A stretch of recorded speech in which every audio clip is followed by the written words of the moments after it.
Hello, this is Ashem. What if one Uchiha decided that Konoha's justice was too weak? In this alternate Naruto story, Uchiha Chiba is a member of the Konoha Police Force, but he is nothing like the other Uchiha. Cold, ruthless, and terrifyingly calm, Chiba believes that evil should not be forgiven, protected, or given endless chances. And after awakening a strange system that rewards him for good deeds, his version of justice becomes even more dangerous. Criminals begin to fear him. Villagers begin to whisper his name. The Hokage starts watching him. Fugaku struggles to control him. And even Shisui Uchiha is forced to question what justice really means. But Chiba does not care what anyone thinks, because in his eyes, Konoha is already a city full of sin. And if the village refuses to punish evil, then this Uchiha will do it himself. Interesting? Well then, sit back, relax, and enjoy listening. Chapter 1 Because he was kind. Late at night, in Konoha village. It should have been a full moon night, but the sky was completely covered by thick, gloomy black clouds, plunging the entire village into pitch-black darkness. The towering and majestic Hokage Rock Mountain was reduced to a series of dark, inky outlines in the pitch-black night, while the statues of the four Hokage throughout history silently gazed upon the village. Suddenly, a piercing scream shattered the stillness of the night. You gambling addict. You actually took your son's life-saving money and gambled it all away. Now my son is already. Then came hysterical, heart-wrenching cries. Even so, you bastard, are you still going to gamble tonight? Are you even human? Let me go, you crazy woman, snapped. A loud slap rang out, followed by the sounds of punches and kicks, one after another, accompanied by the woman's heart-wrenching cries. It was mixed with men's profanities. You crazy woman, your son is already dead, what's the point of saying all this now? If he truly has a spirit in heaven, he should bless his father so that he will win every gamble from now on. This is all the money I have left at home that I can use to turn things around. I'm going to win back everything I've lost. With money, I can live a life of luxury and extravagance in Shortbook City. Who will care about your life or death then? These words became the final straw that broke the woman's back. She went completely mad and bit the man's leg hard. What? The man's scream tore through the night, followed by a vicious kick to the woman's head. She groaned, her body went limp, and she collapsed unconscious to the ground. However, the man only glanced at it, then stomped away cursing. Under the cover of darkness, he weighed the last bit of money in his purse in his palm. The thought of gambling again in Tanzaku City made him incredibly itchy, even his bones were itching. Damn it, now that I've made a profit, I'm going to go to the best hot spring hotel in Tanzaku City and enjoy myself to the fullest, and then I'll call a few young and beautiful girls to have some fun. As the couple argued fiercely, many lights were turned on in the homes of their neighbors. However, seeing the man's crazed appearance, no one dared to step forward to stop him. Seeing that the man was gambling so hard that he didn't even care about the life or death of his wife and children, everyone was filled with righteous indignation. However, everyone knew that once this man went crazy, he was worse than a mad dog, and no one dared to provoke him. They could only gather in one place and discuss it amongst themselves. Some sighed and shook their heads, while others glared at them, but in the end, no one dared to step forward. After the man strode away, a few neighbors rushed to check on the unconscious woman. Haruko, wake up. Are you all right? The woman named Haruko slowly opened her eyes as her neighbor called out to her. However, judging from her expression, she seemed to have lost all her strength. My son is dead, I don't want to live anymore. But that gambling addict, he really doesn't care about any marital relationship at all. The neighbors nearby all sighed. That kind of man should be dead. He even gambled away his son's life-saving money, he's worse than an animal. Yes, that kind of person will get what's coming to him sooner or later. Really. But in this world, it's often the good people who don't live long, while the bad people live for 1,000 years. Everyone fell silent. Haruko shook her head. Even so, he's still my husband. My son is dead, and he's the only one I can rely on. Everyone was stunned. He's already like this, and you still. Haruko stood up shakily and staggered after the man in the direction he had left. I'm going to find him and persuade him to come back. A group of neighbors followed suit. Hey, Haruko, that kind of man is beyond saving, there's no way he'll turn back. At this moment, the man, who was weighing his money bag, happily ran towards the village entrance. He was fantasizing about the lavish atmosphere of gambling and then indulging in debauchery in Tanabata City. Suddenly, a figure seemed to appear in the darkness ahead, blocking his path. What is it? Good dogs don't block the way, get out of my way. But the dark figure remained motionless. Even though it was pitch black in the night, he could clearly see that the figure's eyes were emitting a deep, cold glint. The man felt a chill run down his spine, the alcohol he had drunk instantly evaporated, and cold sweat broke out on his forehead. Are you a human or a ghost?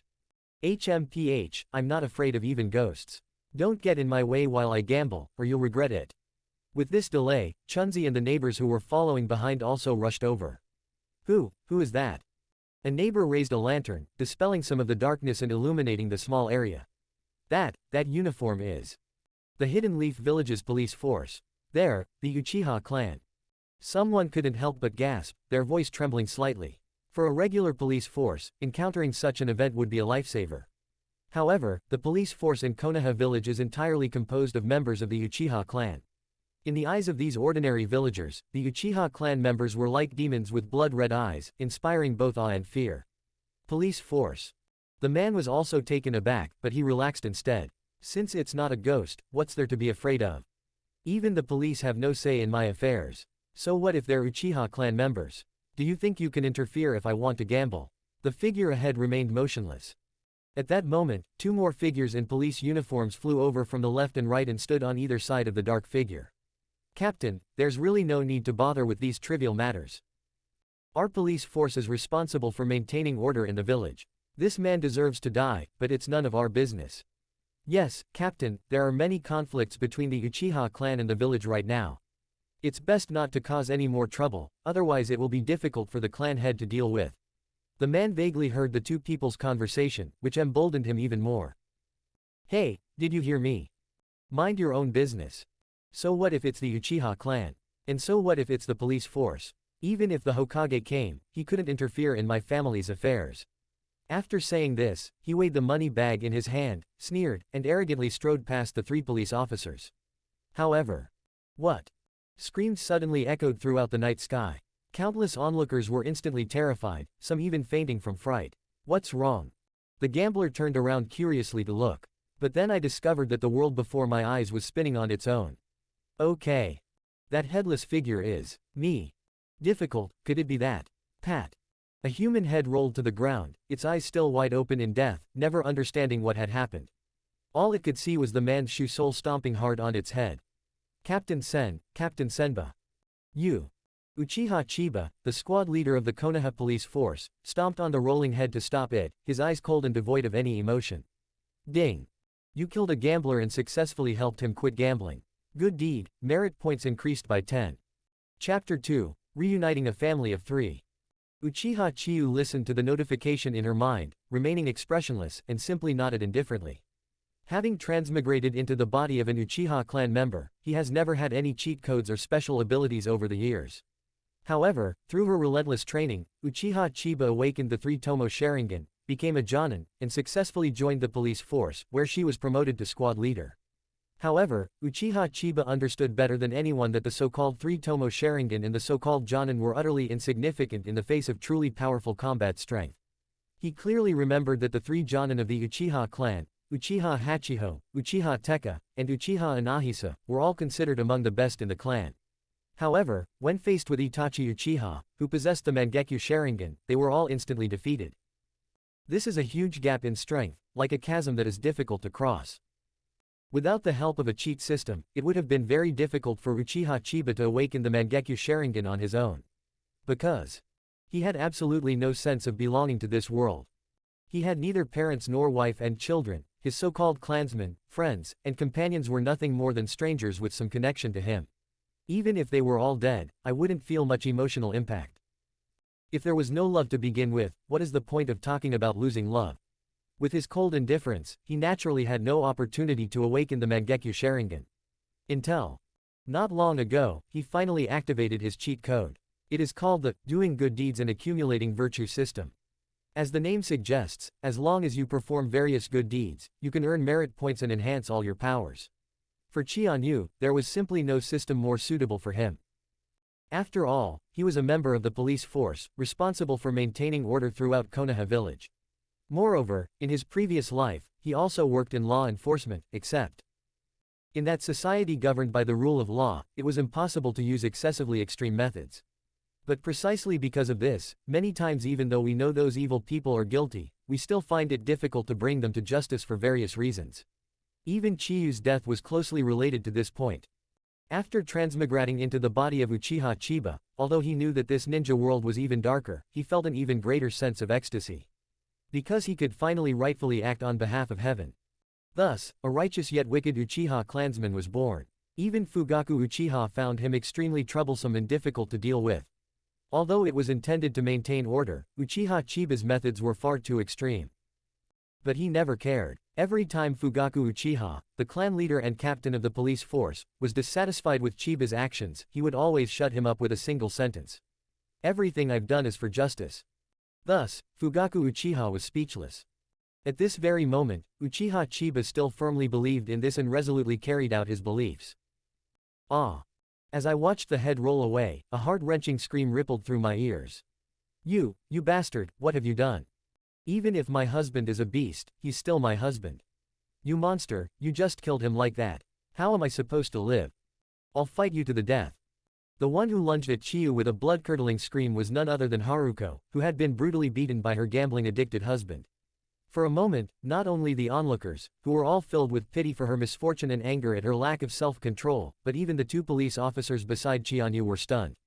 How could someone defend a man like that? There's always a reason why someone is pitiful. Captain Chianyu's words are indeed absolutely true.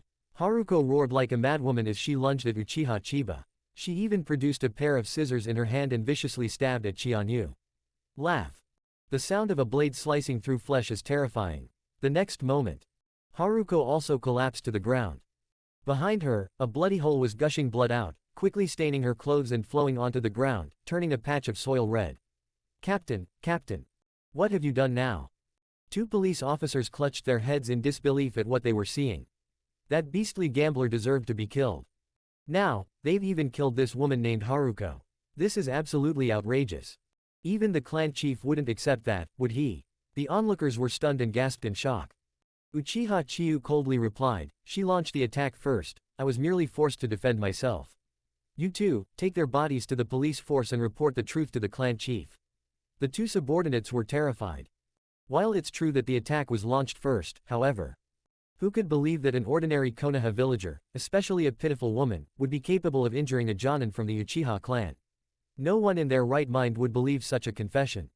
However, Uchiha Chiba didn't care at all. He resolved the matter and strode away amidst the stunned and terrified gazes of the crowd. Ding! You have successfully helped Chunzi's family reunite in the pure land of the underworld. Good deed, merit points increased by 10. Uchiha Chiba. Even if he were heartless and righteous but turned evil, he was still speechless about this system.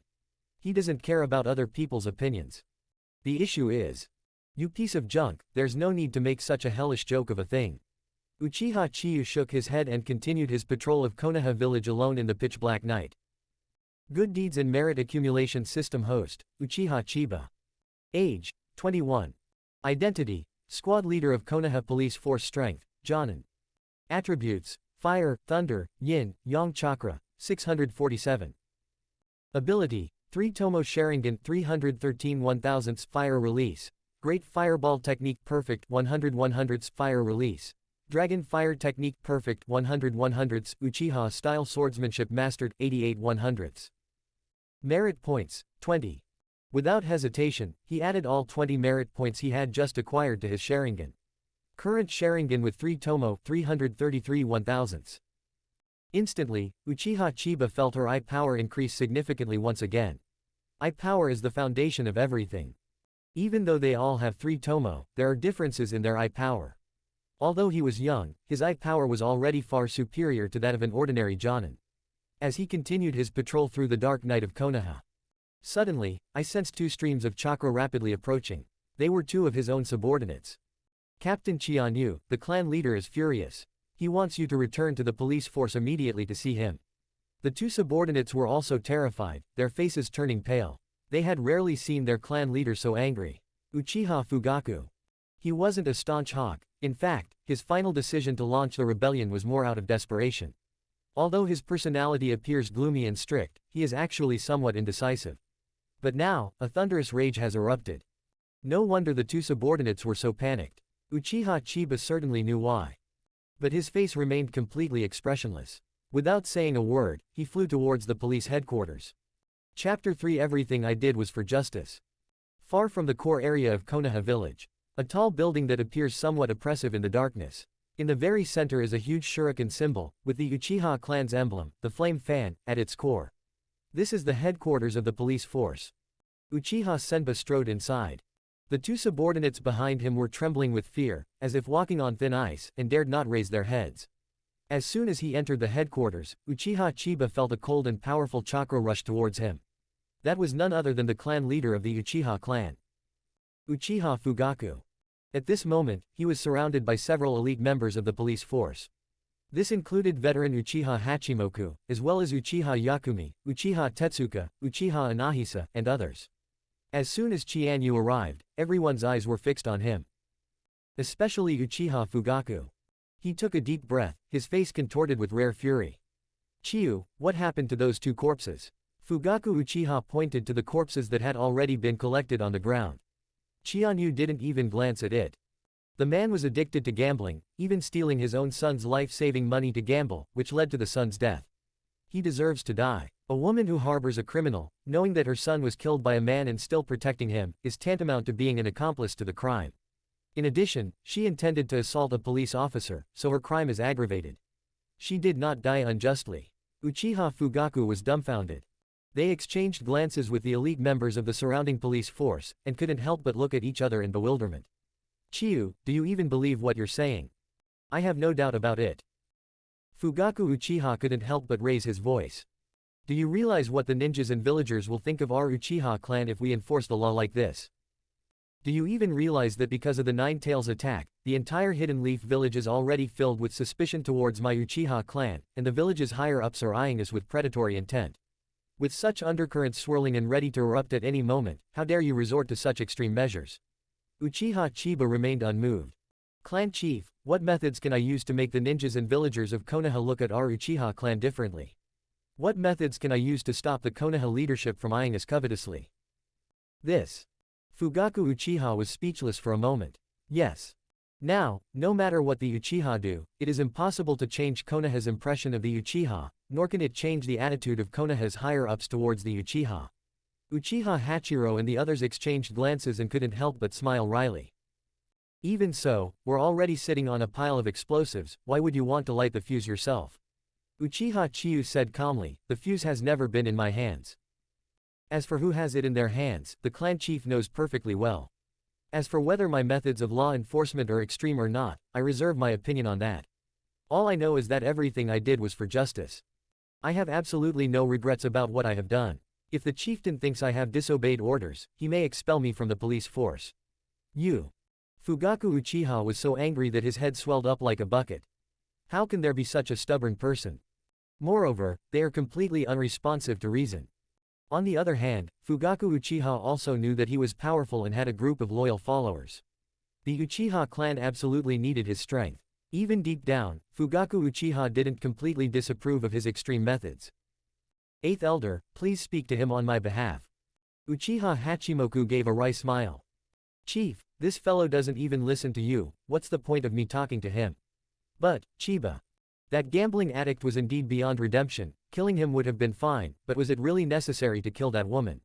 Stop spouting nonsense about assaulting a police officer. How could an ordinary middle-aged woman possibly hurt a jonin like you? Uchiha Chiyu shook her head. I've already said it, she didn't resist the culprit who killed her own son. Even after I killed that man, she still defended him and blamed me.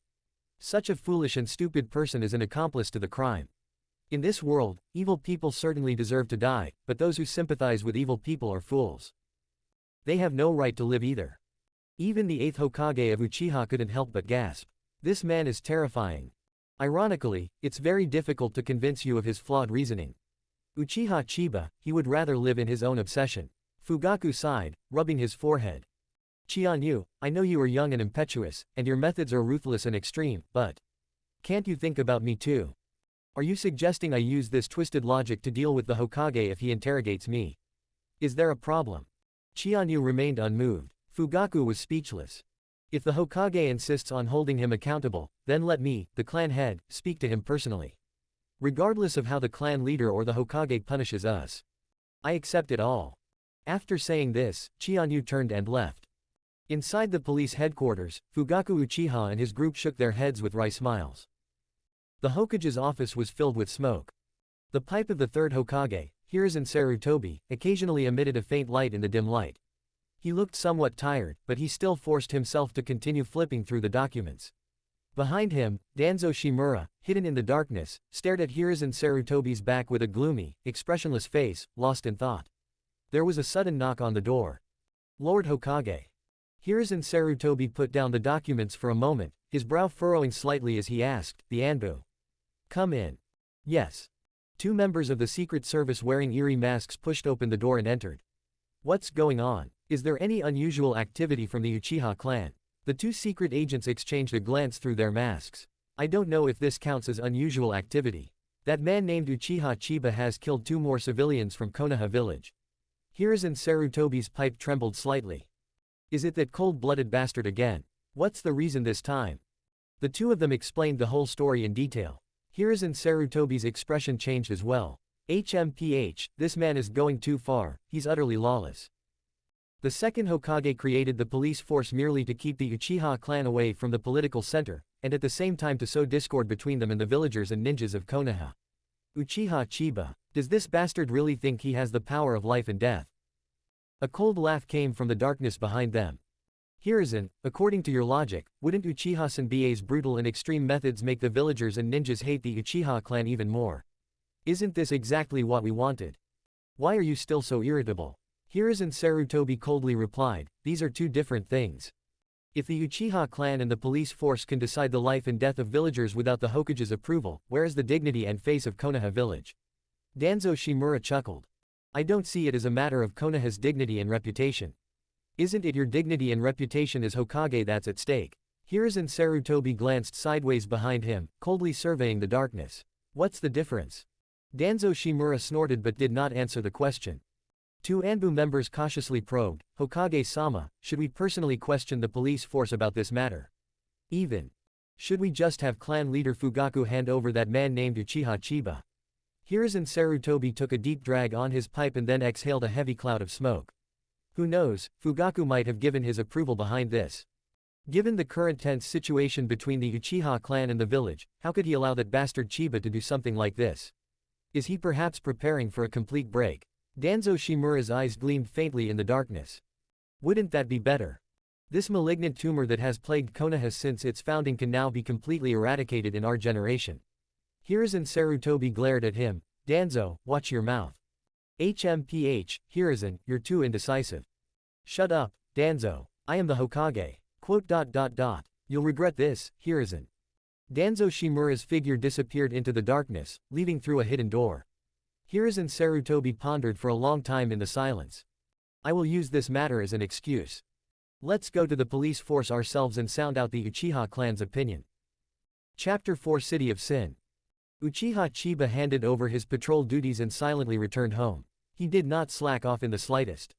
Even without the system of doing good deeds and accumulating merit, he was still a practitioner within a system, desperately seizing every spare moment to cultivate. At this moment, although he had something on his mind, he still did not neglect his cultivation. He silently closed his eyes and practiced the most basic chakra refining technique for all ninjas. Chianyu gradually regained her composure. He never regretted what he had done. It's not just because that was his original belief. Furthermore, in his view, Konoha village was inherently sinful. This is a city of sin.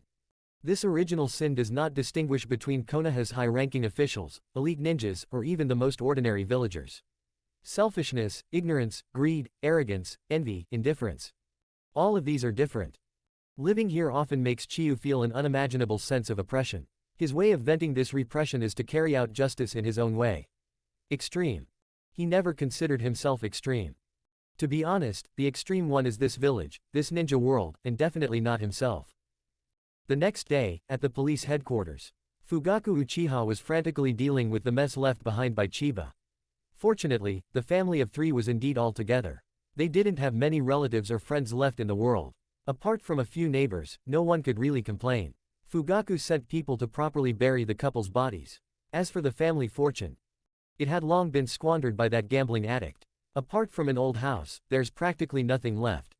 Even so, when Fugaku was preparing to deal with the old house, several villagers suddenly jumped out, saying that they were the couple's relatives and friends, and that the couple had left a message before their death that they wanted the old house to be left to them, and so on.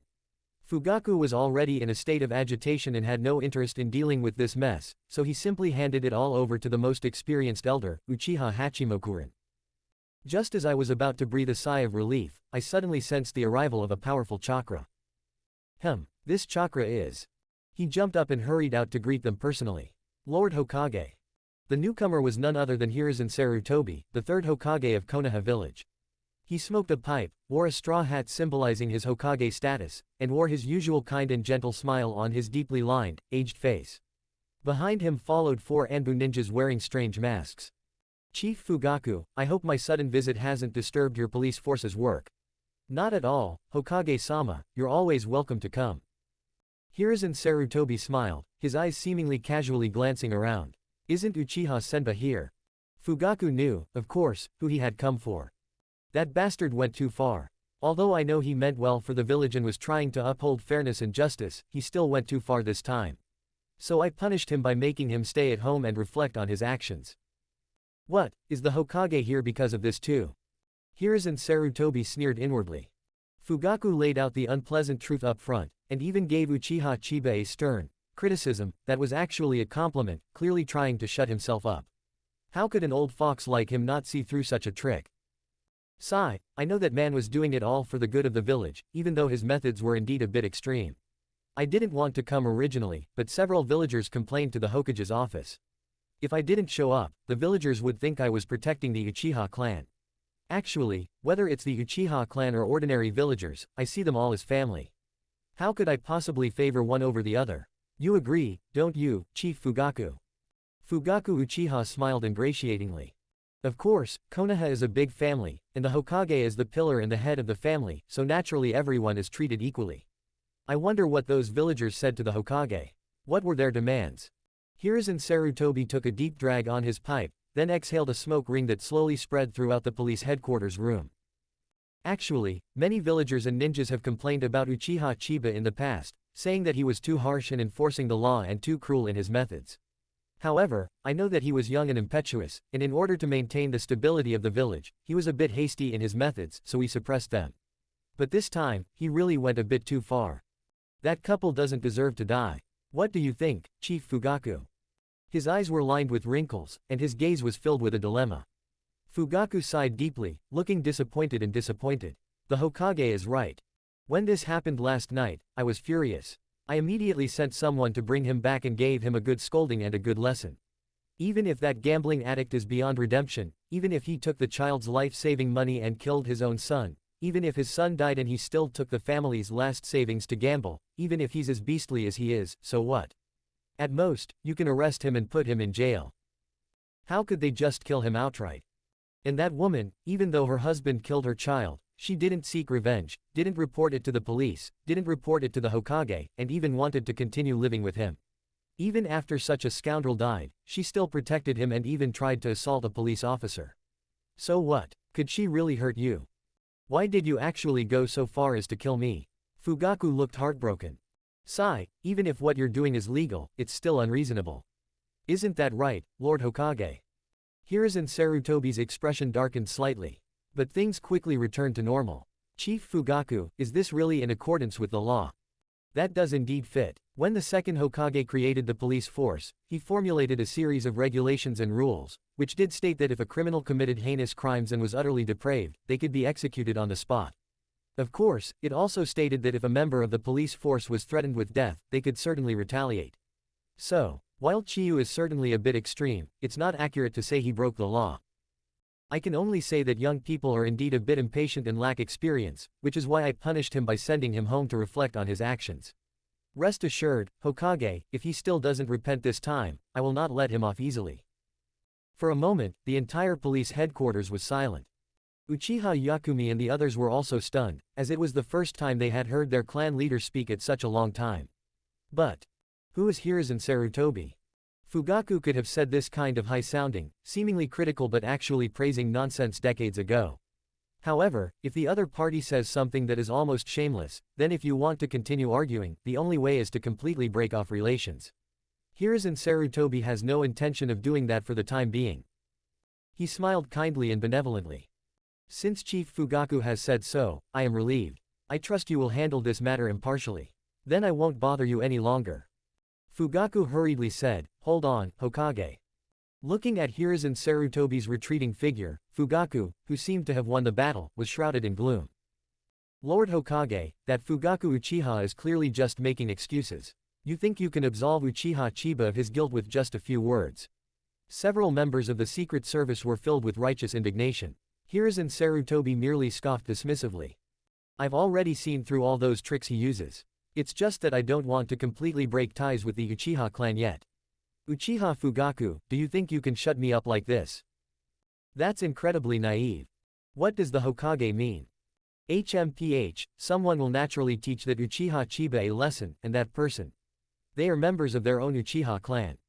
Chapter 5 Uchiha Shisui. Chieftain, what a brilliant battle of words. Uchiha Yakumi said, both amused and full of admiration. Iron Fire and Rice Fire, standing to the side, also silently agreed. However, Fugaku Uchiha shook his head. Do you really think the Hokage came only for Chiba? Isn't that right? The matter of Chiyu is just a prelude. He's probably here to test the attitude of the entire Uchiha clan. The impatient Uchiha Tetsuka hurriedly asked, what do you mean, clan leader? Fugaku said, it's very simple. If we are obsequious and even hand over Chiba to the Hokage to do with as he pleases, what do you think he will think? If, like just now, he completely disregards the Hokage's intentions and goes to great lengths to protect Chiba, what will he think? It's simply a matter of one being weak and the other being stubborn. Uchiha Yakumi, so, the clan leader chose the hard way. It wasn't my choice, I had no choice at all. Fugaku sighed, I can't really hand Chiba over to Hiruzen Sarutobi. Everyone fell silent. Uchiha Anahi sighed, I hope Chiba can understand the clan leader's good intentions. Fugaku smiled. Do you really think he couldn't have predicted this outcome? Sometimes, you really are fooled by his extremely cold exterior. That man probably already planned everything that happened between me and Hiruzen Sarutobi. Everyone looked at each other. That man was indeed terrifying, but I never imagined that he would be this terrifying in the eyes of the clan chief. Chakra increased by +3, current chakra 650 points. I gained 3 points of chakra in just one night. It seems my chakra refining technique has also improved considerably. Uchiha Chiba nodded in satisfaction. Generally speaking, an average Jonin has around 500 chakra points. His chakra is already quite abundant. Of course, this is only relatively speaking, it still can't compare to those monsters from Chatanla. Chakra level plus I power. This is the most important thing that Chianyu is preparing to improve. The other so-called 5 elements ninjutsu are actually not that important. In fact, his swordsmanship is even superior to his ninjutsu. He prefers the feeling of killing with a knife. Ninjutsu. There are always some things that are flashy but impractical. Chianyu got up quickly, washed up, prepared a simple breakfast, and after eating, meticulously put on her police uniform, as precise as a machine. He knew very well what was going to happen. Hiruzen Sarutobi might even personally go to the Fugaku clan chief to demand an explanation. However, Chief Fugaku will not hand over his. That's like putting the entire Uchiha clan on the hot seat. Chianyu is not unaware of the current situation. Rather, it's because they understand it too much. Many cautious Uchiha clan members always thought that they should be extremely careful at this time, and not make any mistakes. They even believed that they should be as accommodating and humble as possible in their attitude towards the Konoha leadership. Big mistakes. If the outcome is unavoidable, then whatever you do is wrong. Since that's the case, why don't I just go ahead and make mistakes in my own way? Those two guys didn't come to report to me this morning. It seems to be the clan chief's intention. Do you want me to stay home and avoid the limelight? Chianyu shook her head. He understood the actions of the Fugaku clan chief, but he also knew that it was meaningless. Chiyu strode through the streets of Konoha village. Whether villagers or ninjas, everyone who saw this man was filled with awe and kept their distance. Chianyu frowned slightly. Suddenly, people and horses were thrown into disarray in the market ahead, as if someone was chasing and fighting. Help! Someone's stealing. Quick, stop him. However, with the thief waving a knife as he rushed forward, everyone in the market hurriedly made way for him, and no one dared to stop him. Pedestrians moved to the sides of the street, allowing for unobstructed passage. Except at the end, a man stood alone, like a mountain pressing down on the place. Police force. Get out of the way. The thief was startled, but still charged forward, brandishing his knife with a show of bravado. Click. Click. Ah. Two sharp cracks were heard, followed by heart-wrenching screams. The thief collapsed to the ground with a thud, his legs twisted outwards in a bizarre and terrifying way, his leg bones completely shattered. He writhed on the ground in agony, his screams echoing through the heavens and earth. Ding.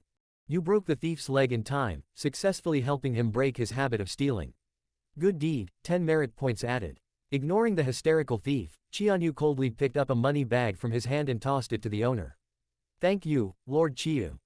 Although the owner knew that Chianyu had helped him, he still couldn't help but turn pale and swallow hard in fear when he saw the thief screaming like a pig being slaughtered on the ground. Chianyu casually grabbed the thief by the collar and dragged him away along the ground. The villagers on both sides of the street breathed a sigh of relief only after Chianyu's figure disappeared from sight, and then they discussed it among themselves, with mixed opinions. Chiyu brought the thief to the gate of Konoha's prison. The two Uchiha clan members guarding the gate were already used to seeing Chiyu arrive. Captain Chiba, who is this guy? Just a scumbag who steals. Boom. He casually tossed the already exhausted thief in front of the two men. Arrest him and lock him up for 3 months. Yes, Lord Chiyu. Chianyu turned and left without looking back. If I see you stealing again after you get out, it won't just be your legs that get broken.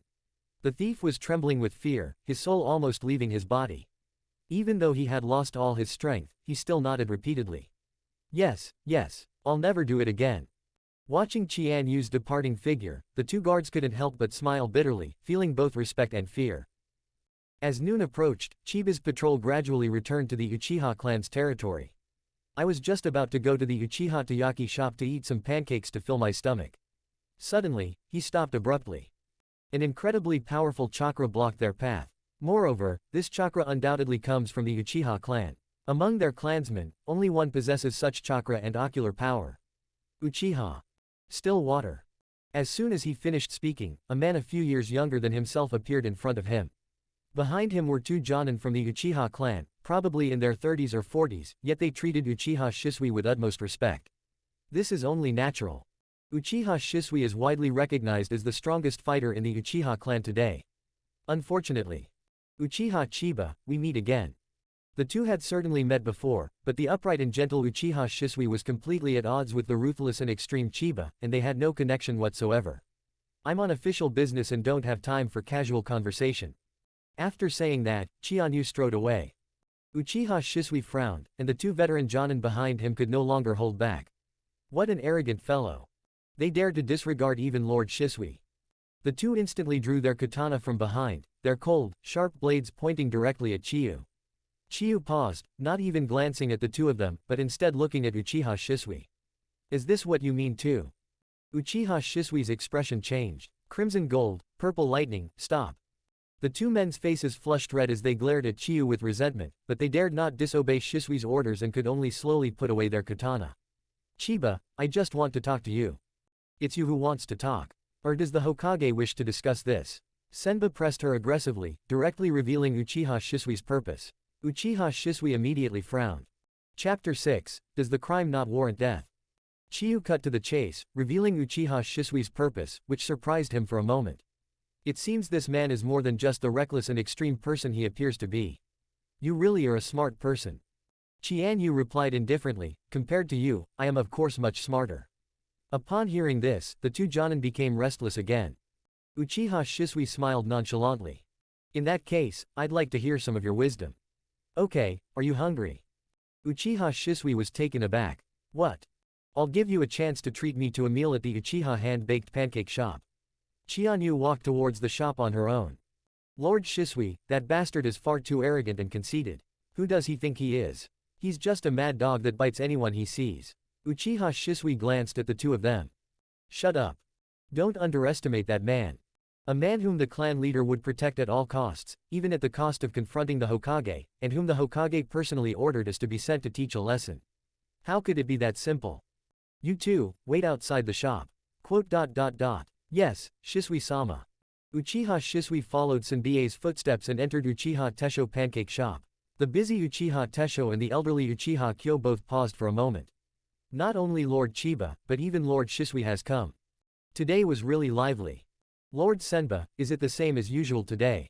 Yes, thank you for your help. Where is Lord Shisui? Just like him. It is good. Uchiha Shisui looked around. He remembered that Uchiha Itachi had said that he also liked this pancake shop. It's not just because the food is delicious, but also because of the warmth and human touch emanating from the elderly couple. In retrospect, Itachi was right. Are you a regular here? Uchiha Shisui asked. Before Chiba could answer, Uchiha Tesho had already smiled. He wasn't a regular customer, but he was a great benefactor to us. Oh, what do you mean? Uchiha Kyo said bitterly. It turns out there was a group of thugs who came to the shop every day to cause trouble. Not only did they not pay for their meals, but they also frequently bullied other customers, constantly fighting and causing trouble. The tables and chairs were broken every day, and once they almost burned the whole shop down. After we reported it to the police, they were arrested and detained for a few months. After they were released, they continued to cause trouble, and even became more aggressive. Knowing that it was us, the elderly couple, who reported them, they came to our door every day to retaliate, punching, kicking, torturing, and humiliating us. It was impossible for us to live like this. Uchiha Tesho laughed as he continued. Thanks to Lord Chiyu. He came to the store that time and happened to run into these thugs. Without saying a word, he killed them all. From then on, the shop returned to peace, and business gradually improved. He smiled and placed the pancake on the table with both hands, then presented it to Chianyu. Uchiha Shisui frowned. Those are just thugs and hooligans. They are indeed despicable, but it's not a crime punishable by death, is it? Uchiha Tesho and Uchiha Jun trembled and their expressions changed. Lord Shisui, those wicked people don't deserve to die, but do you think we, the old couple, should die instead? Of course that's not what I meant. HMPH, we understand what Lord Shisui means, but if everyone thinks like you, arresting and releasing those villains repeatedly, sooner or later we old folks will be tortured to death by them. That's right, they don't deserve to die, but once they beat us old folks to death and finally deserve to die, who will we go after to seek revenge for our lives? Uchiha Shisui was speechless.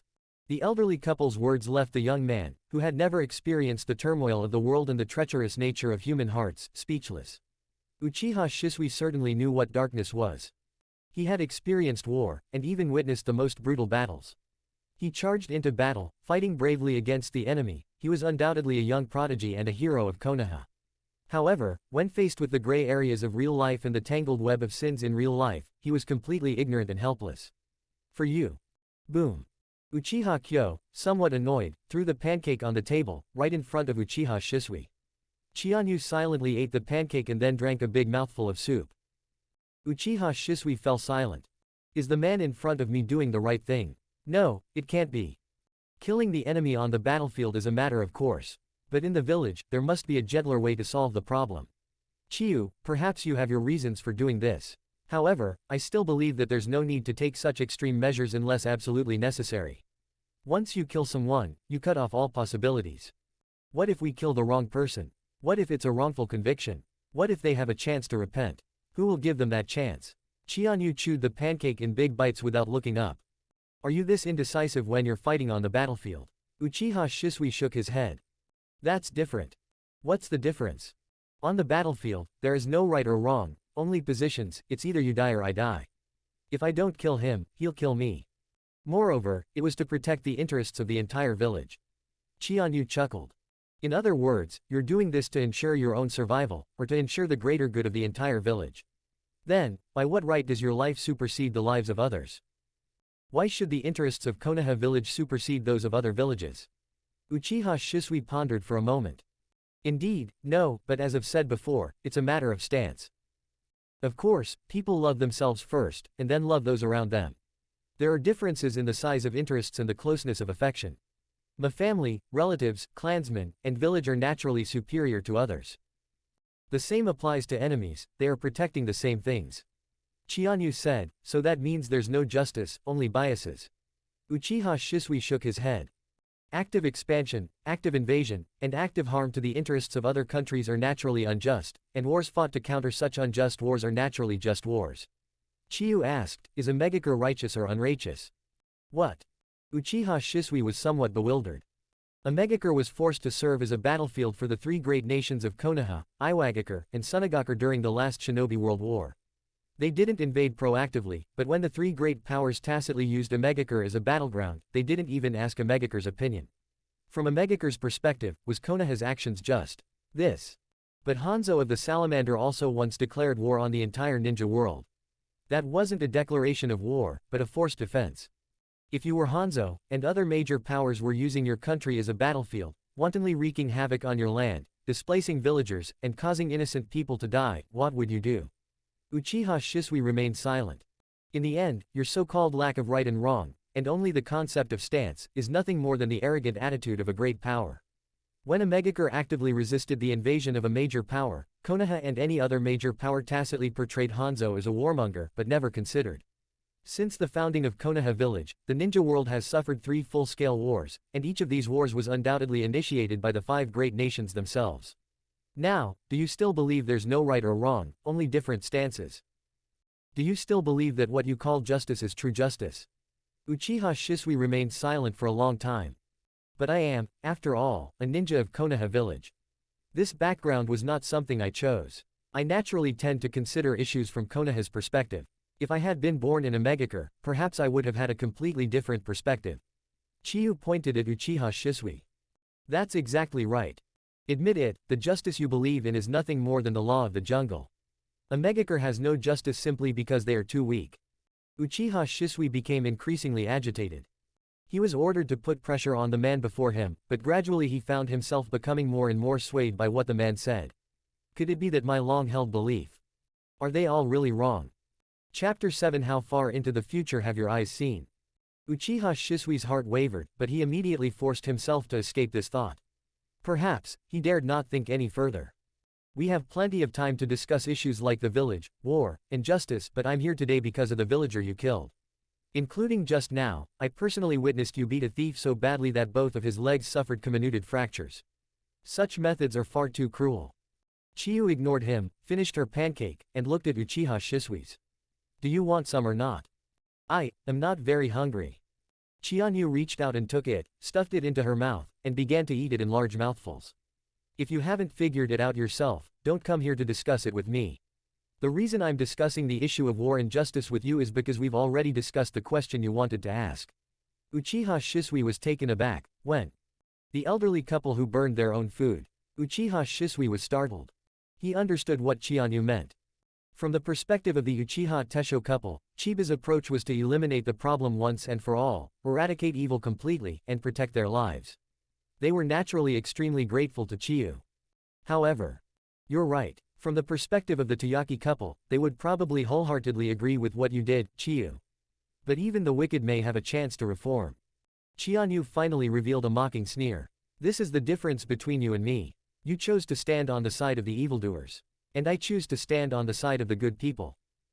Uchiha Shisui felt as if he had been struck by lightning, his whole body trembled, and he could no longer utter a word. Chianyu, however, pressed on relentlessly. On the battlefield, your justice is the survival of the fittest. In life, you find yourself taking the side of the villain. Do you know who else will choose the same path? Demon. Uchiha Shisui felt a surge of anger rising to the sky for no apparent reason. Boom. He slammed his hand on the table and stood up abruptly. You executioner, how dare you call me a demon? Executioner. When it comes to killing, you've killed more than 10 times as many people as I have. Besides, I only killed evil people. What about the people you killed? Can you guarantee they're all bad people? Uchiha Shisui slumped back down, his lips trembling slightly. Chiba finally finished off Uchiha Shisui's pancake. Then, without any hesitation, he drank his bowl of soup clean. After finishing her meal, Chianyu clapped her hands and stood up. Uncle hand-roasted meat, he's treating us today. Alright, Lady Chiyu, are you leaving? Well, it's time to continue patrolling the village. Alright, take care. You're welcome to come anytime, our doors are always open for you. Chianyu rarely showed a smile, nodded and walked out. Uchiha Kyo, expressionless, extended his hand towards Uchiha Shisui. Uchiha Shisui gave a wry smile, took out his money pouch, and paid the bill. He walked out the door, following closely behind Chianyu, and lowered his voice. Chiba, even if it's not for the sake of so-called justice. You should know the answer in your heart, right? The current situation in the village is like a tightly strung string, with undercurrents of suspicion and distrust between the higher-ups and our Uchiha clan, which could break completely at any moment. At such a critical moment, why couldn't you have restrained yourself a little? This is for the sake of the Uchiha clan, and also for the sake of the entire Hidden Leaf village. Do you really want to trigger an irreversible end? Chiyu gave Uchiha Shisui a deep look. Since you just treated me to dinner, I'll just say one more thing to you. Uchiha Shisui, listen up.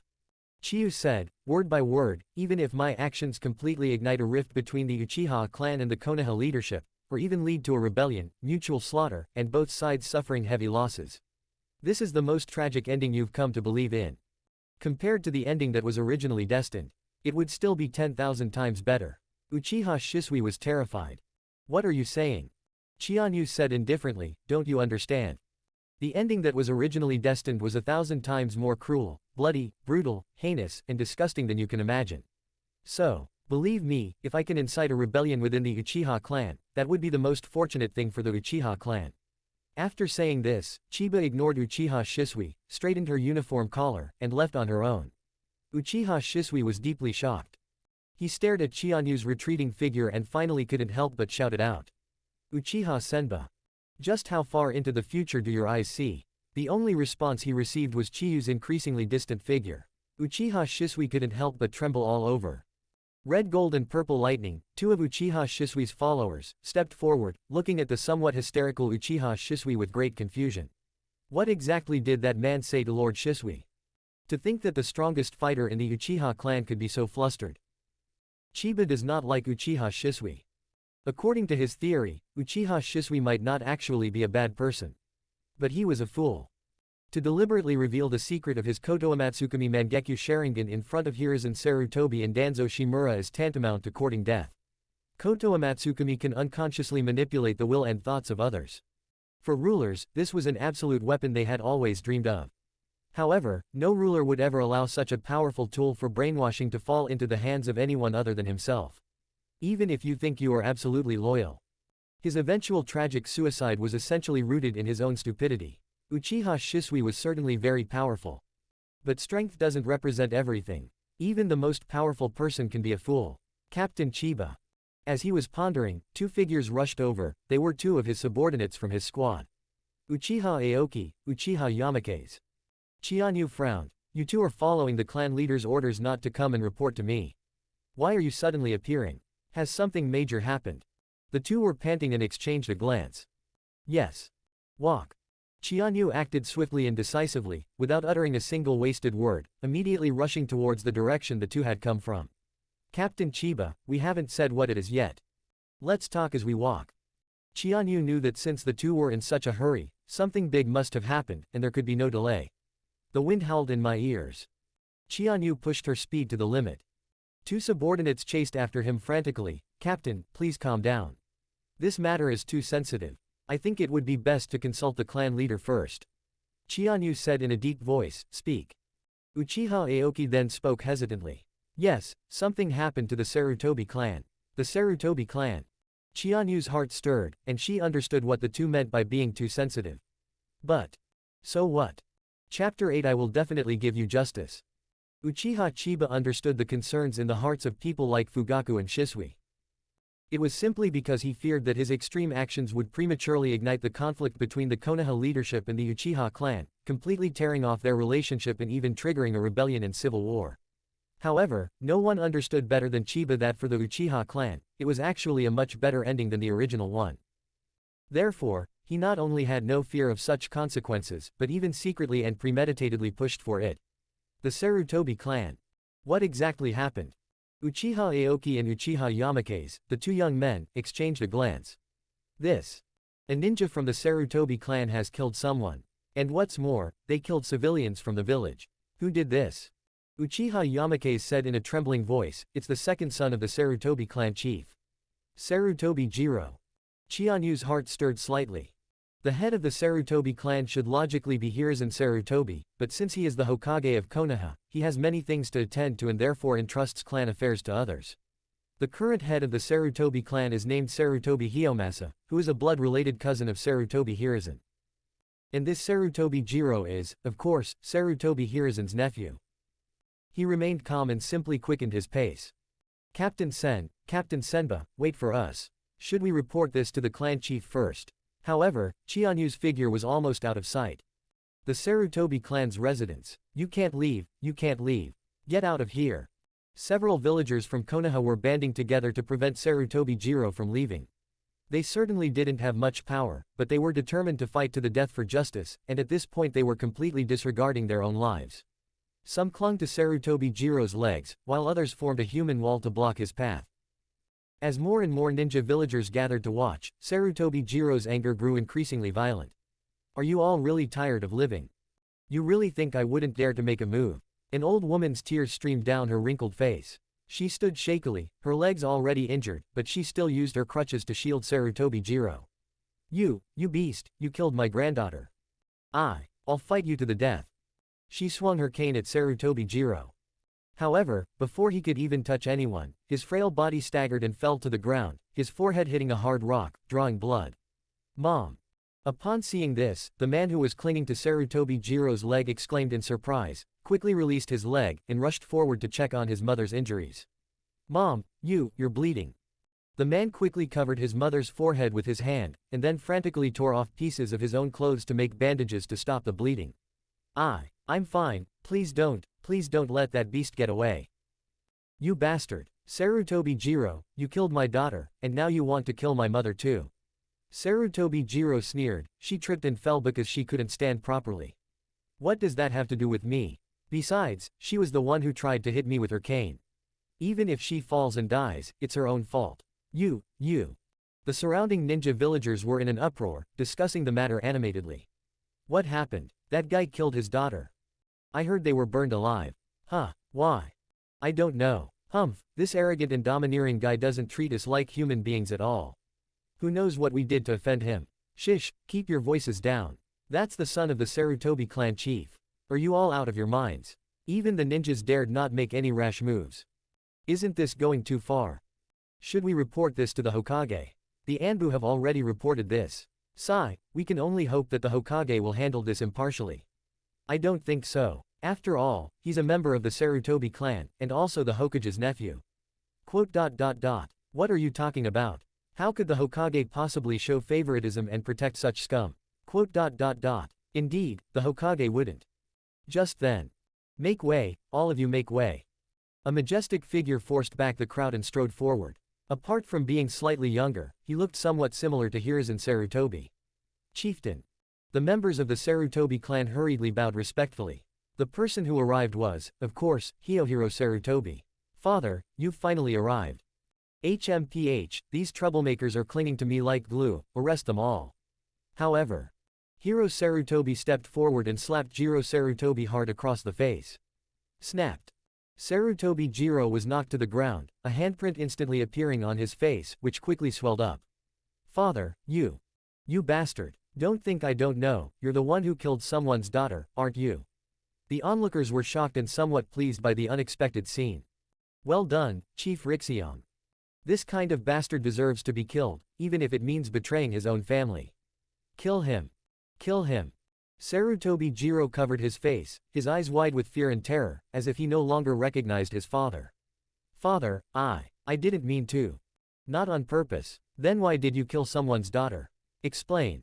As Hiro Sarutobi unleashed his overwhelming aura, not only Jiro Sarutobi but everyone else felt the terrifying presence rushing towards them, like Mount Tai pressing down and a fierce wind blowing, making it hard to breathe.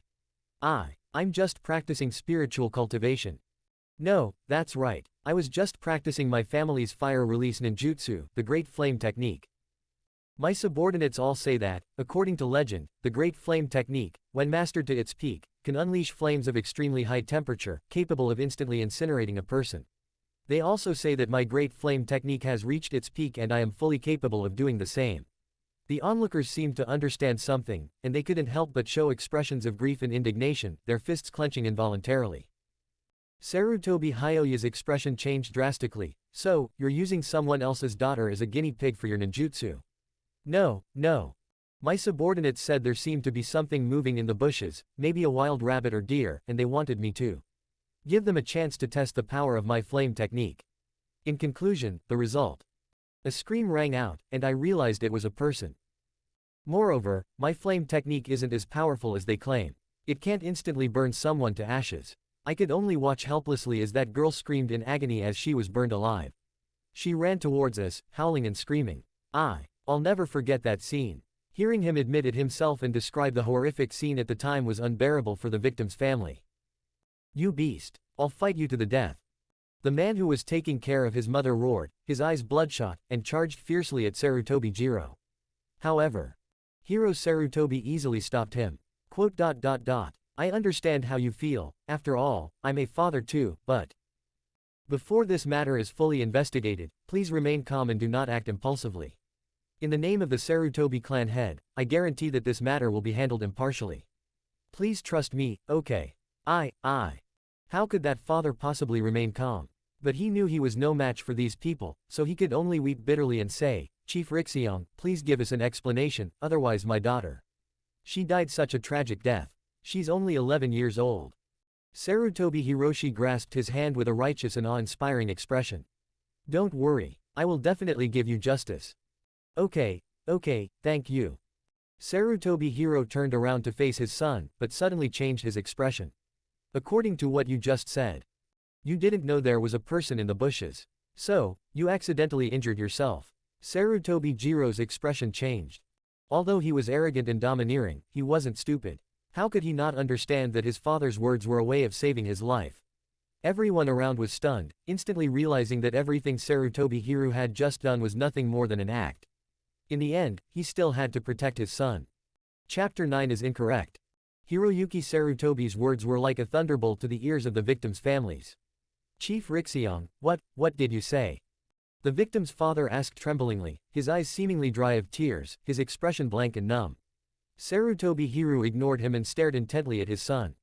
"You didn't do it on purpose. You thought there was a wild rabbit in the grass, so you wanted to test the power of the Great Flame technique. So, this was a case of mistaken identity. Yes or no?" Even if Sarutobi Jiro was stupid, he realized what was happening at this point. He nodded frantically, screaming, "Yes. Father, I know nothing about it. It was all just an accident." Hiroshi Sarutobi nodded. "I see. It seems this was a tragedy born from an accident. Oh, this is truly heartbreaking." He turned around and gripped the father's hands tightly, as if they were iron hoops, making him unable to move at all. "As a father myself, I deeply understand your grief. Rest assured, although it was an accident and a case of mistaken identity, I will definitely seek justice for you. I will discipline this little beast severely and make him pay the price, making him understand the sins he has committed. As for your daughter, the dead cannot be brought back to life. However, I will do everything in my power to provide whatever compensation you desire." The victim's father was completely dumbfounded. However, the excruciating pain in his hands rendered him completely speechless. You all." At this moment, the old woman who had fallen to the ground crawled over without hesitation. "You beasts. We don't want compensation, no amount of money can bring our granddaughter back to life. We just want this little beast to be buried with my granddaughter." Her clothes were tattered, her eyes filled with grief and despair. She struggled to crawl forward and clung tightly to Sarutobi Hio's trouser leg. Her gray hair was a mess, like weeds. Hiro Sarutobi frowned, a flash of murderous intent crossing his face, before he quickly regained his composure. He sighed, "Mother-in-law, I deeply understand your feelings, but when will this cycle of revenge end? Besides, Jiro only killed him by accident, he didn't intend to harm your little granddaughter. Rest assured, he will receive every punishment he deserves. However, you can't resort to vigilante justice out of anger. If everyone did that, wouldn't the world descend into chaos? Don't you think so?" The surroundings were chaotic and noisy. However, the old woman's mournful cries still echoed through the sky. "Just because you are ninjas and we are civilians, do we have to suffer such unfair treatment? Just because you are the clan chief, and that beast is the clan chief's son, while we are just powerless commoners, does that mean we can kill him without paying a price? Do it this way. Is it right? Tell me, you all tell me. Is this right?" She was filled with grief and despair, her cries soared to the heavens, yet vanished into the dust. The world was completely silent. The surroundings were completely silent. No one answered. Only Sarutobi Jiro secretly revealed a slight smile at the corner of his mouth. Wrong. In the deathly silence. Suddenly, a blade of light descended from the sky. Crossing through crowds, through indifference, through all injustice. Arriving in an instant, it swept across the sky, leaving a trace in the void, drawing a sharp arc of light. Laugh. Blood splattered everywhere. A head rolled off instantly. There was no blood on the knife. That figure had silently appeared beside Hiro Sarutobi. Next to land was Sarutobi Jiro's head, which was rolling around. He was trampled underfoot by Uchiha Senba. Sarutobi Jiro's headless body erupted with a fountain of blood, rising like flames and scattering like ashes across the desolate earth. Ah! It's unclear whose scream was the first to break the silence. Then, gasps and exclamations erupted throughout the hall, everyone looking as if they had seen a ghost, their faces pale with horror. Sarutobi Hiro turned around blankly, staring at the man who had suddenly appeared, and then looked down at the head that the man was stepping on. As well as behind them, the headless corpse slowly collapsed to the ground. His pupils dilated instantly, and a surge of explosive fear, anger, grief, and despair overwhelmed him like a tidal wave. You! What did you do? Hiro Sarutobi never imagined he could let out such a terrible and ear-piercing roar. Uchiha Chiba didn't even glance at him. Performing official duties. He stomped heavily on the head under his feet, then strode forward, helped the elderly woman with gray hair to her feet, and nodded to her. The old woman was horrified, but looking at the rolling head, she felt an endless sense of satisfaction. You. Who are you? The squad leader of the Konoha Village Police Force. Uchiha Chiba. Upon hearing this name, the crowd was immediately agitated, and everyone couldn't help but exclaim in surprise once again. A person's name, a tree's shadow. That righteous yet wicked ninja in the police force, that decisive and ruthless member of the Uchiha clan, everyone in Konoha knows him. However, there was never a moment when his ruthlessness, his extremism, his unbridled nature were revealed. It's so gratifying.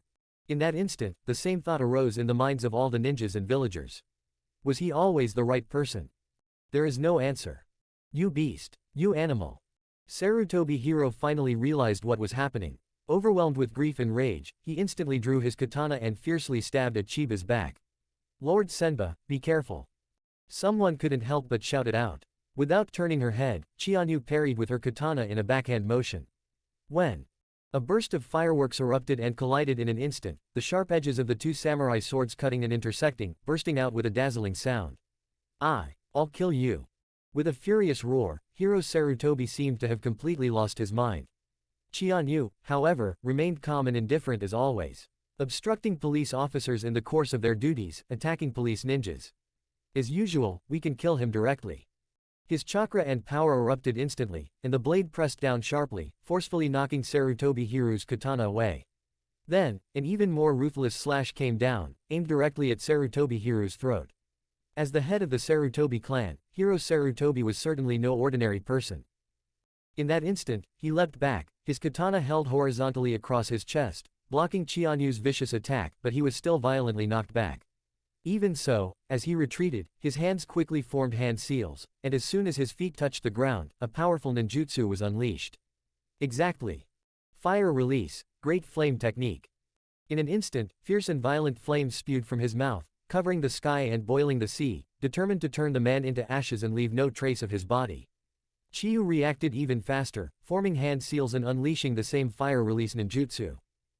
Fire release, dragon fire technique. Two blazing flames roared out, like two fire dragons baring their fangs and howling. The power of the flames scorched the sky and baked the earth, and for a moment they were evenly matched. Stop. Just then, an old yet majestic and domineering voice came from afar. The crowd instantly parted to make way, bowing their heads respectfully to welcome the person's slow and heavy footsteps. Indeed, the third Hokage of Konoha village. Hiruzen Sarutobi. Chiyu glanced at him, but instead gripped her katana even tighter. At the same time, he then heard the notification sound in his mind. Ding! You killed Sarutobi Jiro, successfully helping him rid himself of his arrogant and domineering ways. Good deed, 30 merit points added. Chapter 10 Hiruzen Sarutobi's decision. Hiruzen Sarutobi was absolutely furious. The man before me is Uchiha Chiba. First, he disregarded his dignity as Hokage and abused his power of life and death, killing civilians from Konoha village first, and then killing ninjas from the Sarutobi clan. He completely disregarded him, especially after he personally went to the police force to coerce him, and even sent his loyal confidant Uchiha Shisui to warn him. Unexpectedly, not only did he show no sign of restraint, but instead make things worse. The person he killed was his own nephew. As the Hokage arrived, the crowd immediately fell silent, awaiting his impartial handling of the matter. Hiruzen Sarutobi's reputation, at least on the surface, is quite good. The vast majority of Konoha ninjas and villagers considered him kind and gentle, an approachable leader. Naturally, they all believed that the Hokage would handle the matter fairly and justly. Even if the person who died was a member of the Sarutobi clan, or the Hokage's nephew. Unbeknownst to them, the ninjas and villagers who were watching had actually come to agree with Chiba's actions. Because most of them finally understood. She herself was an innocent girl who was killed, not Sarutobi Jiro. When Hiruzen Sarutobi arrived, although he was still filled with grief and indignation, he finally breathed a sigh of relief. Hokage-sama. Uchiha Senba killed someone in the street, and everyone witnessed it. Please, please. Let's seek justice for our Sarutobi clan. My eldest son died on the battlefield to protect the village, and now even my only second son has died for no reason. How am I supposed to go on living? Even Hiroshi Sarutobi couldn't help but shed tears. Even the ninja civilians around them couldn't help but empathize with the situation. Although he was a villain, he was indeed a father. But Chianyu's expression remained completely calm. At this moment, Chiba's two subordinates, Uchiha Aoki and Uchiha Yamakaze, finally arrived late. Seeing that head, seeing Hiyori Sarutobi's cries, seeing Hiruzen Sarutobi's eyes. The two of them felt a sudden tremor in their hearts. Aoki, I'll stay here. Go and inform the clan chief immediately. Good. Uchiha Aoki ran away with all his might. Hiruzen Sarutobi walked slowly and heavily through the crowd and into the circle that was surrounded by layers of people. He took a deep drag on his pipe. Then, he slowly exhaled the smoke rings. Chiyu, what's going on? His tone wasn't harsh, in fact, it trembled slightly due to his age and anger. However, everyone felt an extremely terrifying sense of oppression. Chianyu simply said calmly, Lord Hokage, you should be asking them. He pointed to the victim's father and grandmother. Hiruzen Sarutobi glanced at the two of them, took a breath, and calmed himself down. He stepped forward and helped the frail old woman up. Grandpa, what exactly happened? The old woman was still deeply moved and managed to tell the truth in fits and starts. Hiruzen Sarutobi's face immediately turned extremely ugly. Rixiong, is this true? Hiro Sarutobi clenched his fists, his body trembling, but his head involuntarily lowered. Yes. But Jiro didn't do it on purpose, it was just an accident. Hiruzen Sarutobi coldly replied, that's not what I meant. I mean, are you really planning to protect your son? Sarutobi Hio was shocked. Hokage-sama. You bastard. Hiruzen Sarutobi interrupted him, saying in a deep voice, you knew perfectly well that Jiro had killed innocent villagers. As his father and clan head, you should have dealt with him much more severely. Yet you publicly protected and defended him like this. What will the ninja villagers think of us, the Sarutobi clan? How do you view me, the Hokage's family member and clansman? Hiroshi Sarutobi immediately broke out in a cold sweat. Lord Hokage, Shut up. Seeing the Hokage angrily rebuke Hiro Sarutobi, everyone couldn't help but feel admiration. As expected of the Hokage. As expected, he is still as selfless as ever. Compared to Hiro Sarutobi, this is a true leader who wins the hearts of the people. Chianyu remained silent. Hiruzen Sarutobi ignored Hiyuki Sarutobi and turned to the victim's father and grandmother, sighing as he spoke. The murderer has been killed on the spot by Chianyu.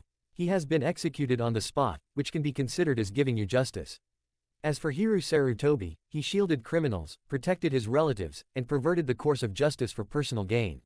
From this day forward, he is no longer the head of the Sarutobi clan. As for the subsequent punishment, I will definitely give everyone an explanation. Sarutobi Hiyoshi's face turned ashen. The victim's family members were immediately moved to tears and knelt down on the ground with a thud. Thank you so much, Hokage-sama. Hiruzen Sarutobi shook his head and sighed, don't thank me. As the Hokage and a member of the Sarutobi clan, as Jiro's uncle, I failed to properly teach him to be a good person. This is my sin. If you want to thank someone, thank Chiyu.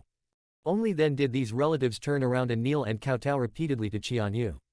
Thank you for upholding justice, Lord Chiyu. Chianyu simply nodded slightly. He glanced at Hiruzen Sarutobi, whose aged face was filled with such heartache and anguish. Compared to Hiro Sarutobi, his skill level is far superior. Hiruzen Sarutobi also stepped forward and patted Chiba heavily on the shoulder. Chianyu. You did a good job. Well done. Chianyu remained calm and said, thank you for the compliment, Hokage-sama. I will continue to work hard and live up to expectations. A cold glint flashed in Hiruzen Sarutobi's eyes. Then the pipe lit up slightly, revealing a hint of encouraging smile. Well. He glared at Hiro Sarutobi, you come with me. Sarutobi Hayo glanced at his son's corpse on the ground, gave a bitter laugh through his tears, and left with Sarutobi Hiruzen like a walking corpse. Many ninja villagers, especially the victims' relatives, respectfully called out, respectfully bidding farewell to the Hokage. There was much discussion among the crowd. The Hokage is still as fair as ever. As expected of the Hokage, this is a truly good leader. The Hokage has always treated all the villagers like his own family, treating them all equally. As Chianyu listened to the murmurs of the crowd, a trace of sorrow flashed across her face. But he quickly shook his head and dismissed it. Just as he was about to leave, he was suddenly surrounded by the relatives of the victims. Lord Chiba, thank you. Thank you for upholding justice for Daiko. If it weren't for Lord Chiyu, that murderer would probably still be at large and would never receive a fair trial, not even the Hokage. The old woman suddenly snorted coldly. The Hokage. He wouldn't kill that little beast. His acting might fool you, but it won't fool my eyes. Mother, what did you say? The old woman looked at Chianyu, tears streaming down her face. I know that Konoha village is completely ruined, but only you, Lord Senba, have a heart as sharp as the sword in your hand. A sharp edge, unseen, will never rust or corrode. Chianyu's heart stirred slightly. He never sought others' understanding or expected anyone's gratitude for anything he did. Even when he saw everyone praising Hiruzen Sarutobi's kindness, he remained completely unmoved. But at least we can hear those two sentences from the old woman now, it's still a good thing. He took the old woman's hand, nodded, then strode through the crowd and quickly disappeared from sight. The old woman continued waving her hand, tears streaming down her wrinkled, aged face, overwhelmed with gratitude. Then, she spat in disgust at Sarutobi Jiro's headless corpse. Chapter 11. No one can control everything forever. Chianyu casually added all 30 merit points she had just acquired to her pupil power. Attributes: Fire, Thunder, Yin, Yang. Chakra: 650. Ability: 3 Tomo Sharingan 363 1/1000ths Fire Release. Great Fireball Technique Perfect 100 100ths Fire Release. Dragon Fire Technique Perfect 100 100ths Uchiha Style Swordsmanship Mastered 88 100ths. Merit points: 0. At the same time, Chianyu also heard another notification sound. Ding! Congratulations, host. You have accumulated over 100 merit points. Congratulations, host, you have gained a new ability. Lightning Release Ninjutsu. Currently unlocked. Lightning Release. False Darkness Beginner 50 100ths. Chianyu's heart stirred. So accumulating a certain number of merit points will unlock new abilities. Lightning Release Ninjutsu is indeed a chakra nature I possess, but I haven't trained in it before. Lightning Release, False Darkness, I remember it as. In the original work, this is Kakuzu's Lightning Release Ninjutsu, an S-rank rogue ninja from the Akatsuki organization. The power is terrifying. It even forced Kakashi Hatake to use S-rank ninjutsu with both hands, Lightning Blade and Double Lightning Shock, to counter it. With such powerful Lightning Release Ninjutsu, Chiba became even more effective in carrying out his official duties. A rare smile appeared on his lips. Just then, two figures came rushing towards them from the road ahead. Leading the group was none other than the head of the Uchiha clan. Uchiha Fugaku. His expression changed instantly when he saw Chianyu. Chiba, how are you? Hiruzen Sarutobi. Chianyu stopped and shook her head calmly. Fine. Uchiha Yamakaze, who was chasing closely behind him, quickly explained what had happened. After hearing this, Fugaku Uchiha breathed a sigh of relief for Chiba, but he couldn't help but feel a mix of emotions. Hiruzen Sarutobi, that old fox is indeed formidable. Uchiha Aoki nodded repeatedly. He saw through the people's hearts and acted so flawlessly that all the ninja villagers watching were grateful to him, completely forgetting that the murderer who killed the innocent villagers was executed by Captain Chiba. Uchiha Yamakaze also sneered, what a cunning old fox. Fugaku Uchiha sighed, if it weren't for this, how could Hiruzen Sarutobi have sat comfortably on the Hokage's throne for decades? When it comes to manipulating people's hearts, no one can rival him. Uchiha Yamakaze cautiously probed, Clan Chief, you were furious when Captain Chiba attacked civilians last time, and this time you directly killed the head of the Sarutobi clan, the Hokage's nephew. Why are you so calm and composed, without any intention of blaming the captain? Fugaku gave a wry smile. Would blaming him do any good? Furthermore, I've thought carefully about what Chiyu said last time, and it might not be entirely unreasonable. Since no matter what we do, we can't change the attitude of the Konoha leadership and the villagers towards the Uchiha clan, we might as well just go ahead and do it. Chianyu, you did a great job. It's just a pity that much of the credit was taken by Hiruzen Sarutobi. Chianyu said indifferently, I don't care about those things. Fugaku glared at him, don't care my foot. Listen, you can do things without expecting anything in return, but we have no reason to let the enemy take the credit. Uchiha Aoki and Uchiha Yamakaze nodded repeatedly. The clan chief is right. Chianyu said, no one can control everything forever. Whether it is good or evil, black or white, will eventually become clear. Fugaku stared at him, remaining silent for a moment. After a long pause, he shook his head and sighed, you, with your extreme methods, sometimes seem so naive.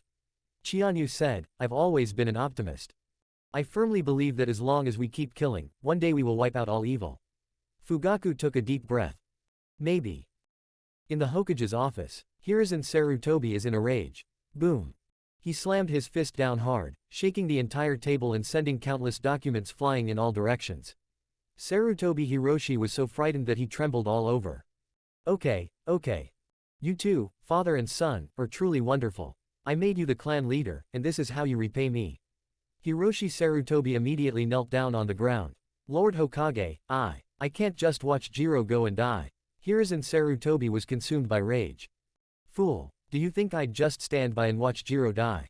Did I say you couldn't save him? But what did you do?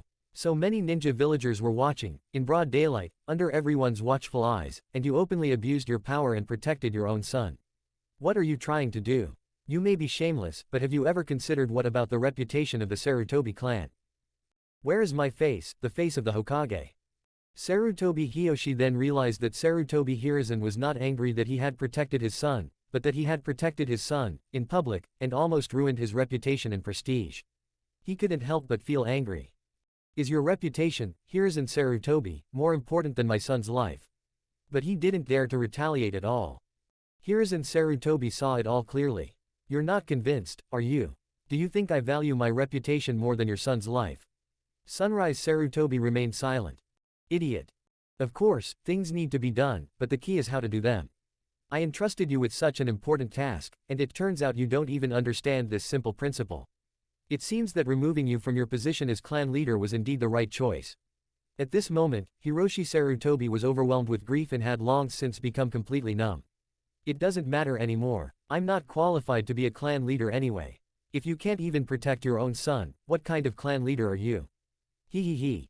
He was utterly dejected, like a walking corpse, and silently retreated. You. Hiruzen Sarutobi's anger seemed to be vented into the air, finding no outlet, which only fueled his rage. The Anbu member beside him said, Lord Hokage, he has just lost his son and is probably not listening to your reprimand. Moreover, he's lost his position as clan leader, and all he probably has left in his heart is hatred for Uchiha Chiba. If this continues, he might do something foolish. Hiruzen Sarutobi nodded. Have someone keep an eye on him. Yes, Hokage-sama. Several members of the Secret Service immediately pushed open the door and came out. At the same time, another figure appeared in front of the door. It's Shisui. Hiruzen Sarutobi suppressed his anger and forced himself to adopt a calm expression. Uchiha Shisui was his most powerful and important card in dealing with the Uchiha clan. There must be no mistakes. What's wrong? You look a little down. Uchiha Shisui knelt down on the ground. I'm sorry, Hokage-sama, you ordered me to enlighten Uchiha Chiba, but that man. Is he completely unreasonable? Hiruzen Sarutobi forced a smile. That's just the kind of person he is, he's not so easily persuaded. Never mind, I was just saying it offhand. However, Shisui. Judging from your eyes, you haven't actually been persuaded by that guy, have you? Hiruzen Sarutobi stared intently at Shisui Uchiha. Suddenly, a cold glint appeared.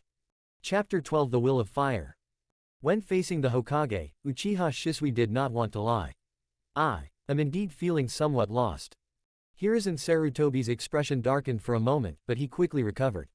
Oh, what did Chiba tell you? Uchiha Shisui shook his head. It was just some casual discussion. However, his views may not be entirely without merit. Hiruzen Sarutobi exhaled a smoke ring with a blank expression.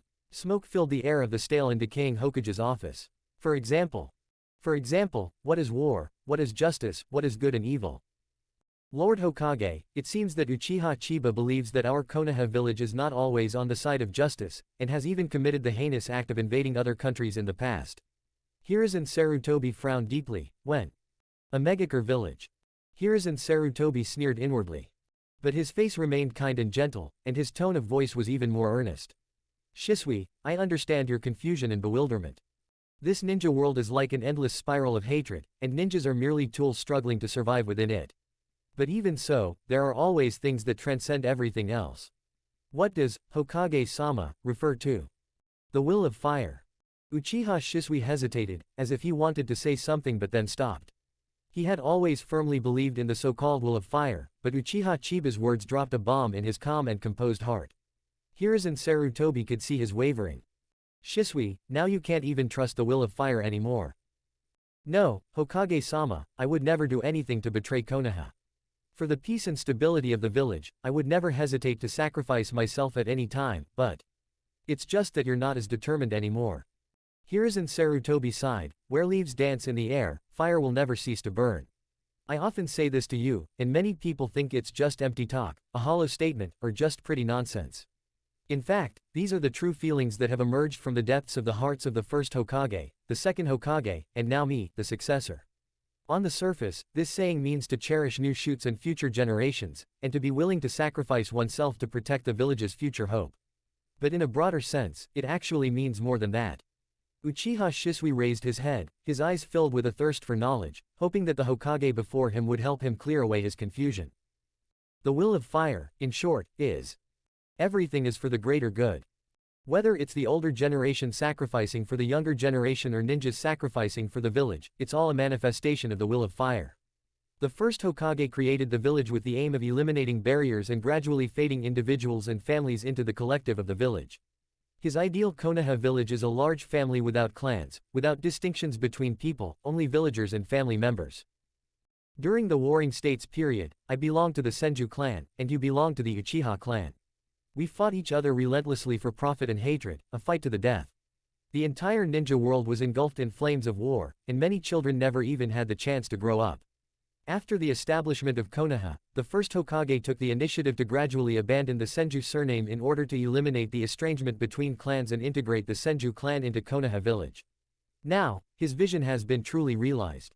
Of course, not everyone, not every clan, possesses the magnanimity and strategic vision of the first Hokage. Therefore, Konoha village still faces many problems, even extremely dangerous hidden dangers. Uchiha Shisui felt a tremor in his heart. He certainly understood what the Hokage meant. Konoha village was jointly founded by the Senju and Uchiha clans. The Senju clan has now faded into the dust of history. However, the Uchiha clan has become an increasingly ticking time bomb, which could be detonated at any moment, threatening the peace and stability of the entire village. The will of fire. For greater profits, Uchiha Shisui's heart was stirred once again. Hiruzen Sarutobi sighed, if all clans could set aside their own identities and perspectives to see things, if everyone could truly see things from the village's point of view, Konoha wouldn't be like this now, and the ninja world wouldn't be like this either. I am not a saint, and I cannot force everyone to be a saint. Even the first Hokage could only lead by example and could not demand anything of others or other families. But I hope that day will come. I really hope. Uchiha Shisui's heart suddenly calmed down again. He said in a deep voice, Lord Hokage, I understand. People love themselves first, then their families, and only then the whole village. But as long as one has a broad enough mind, one can break free from the limitations of family and view the pros and cons, and the big picture, from a higher perspective and with a broader vision. I, Uchiha Shisui, am first and foremost a ninja of Konoha village, and only secondly a member of the Uchiha clan. Hiruzen Sarutobi smiled with satisfaction. He gently exhaled a smoke ring and nodded with a kind expression. Okay. I'm glad you understand. The Uchiha clan does indeed have many historical problems, and the conflicts have intensified in this generation. However, I have never believed that there is no possibility of a complete easing and resolution. The key is not with me, but within the Uchiha clan. Especially since there are two people involved. One of them is you, Shisui, and the other is Uchiha Itachi. Uchiha Shisui smiled slightly. Itachi. He really is the most special person. Sometimes even I can't see through him. Hiruzen Sarutobi nodded. Although Itachi is young, he already has the mindset of a Hokage, able to break free from the constraints of his clan and see things from the perspective of the entire village. With the two of you here, I believe that any problem within the Uchiha clan, no matter how complex or intense, will one day be resolved peacefully.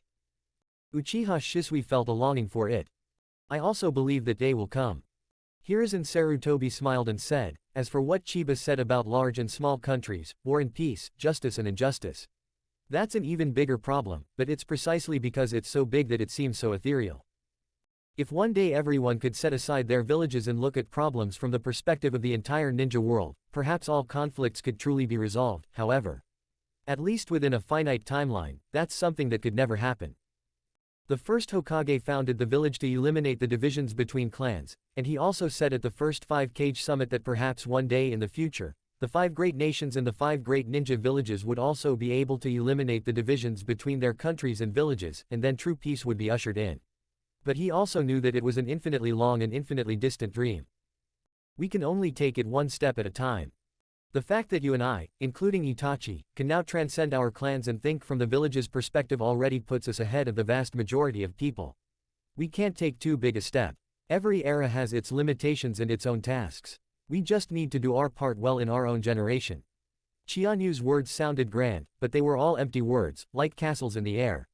Just listen to them and don't take them too seriously. Uchiha Shisui breathed a sigh of relief and revealed a bright smile. Yes, I understand, Hokage-sama. Okay, that's good. Although I have resolved my confusion, Hokage, the extreme methods that Uchiha Chiba used to carry out what he considered justice have actually gained the approval of some villagers. What's your opinion on this matter? Chapter 13 A Spark of Fire.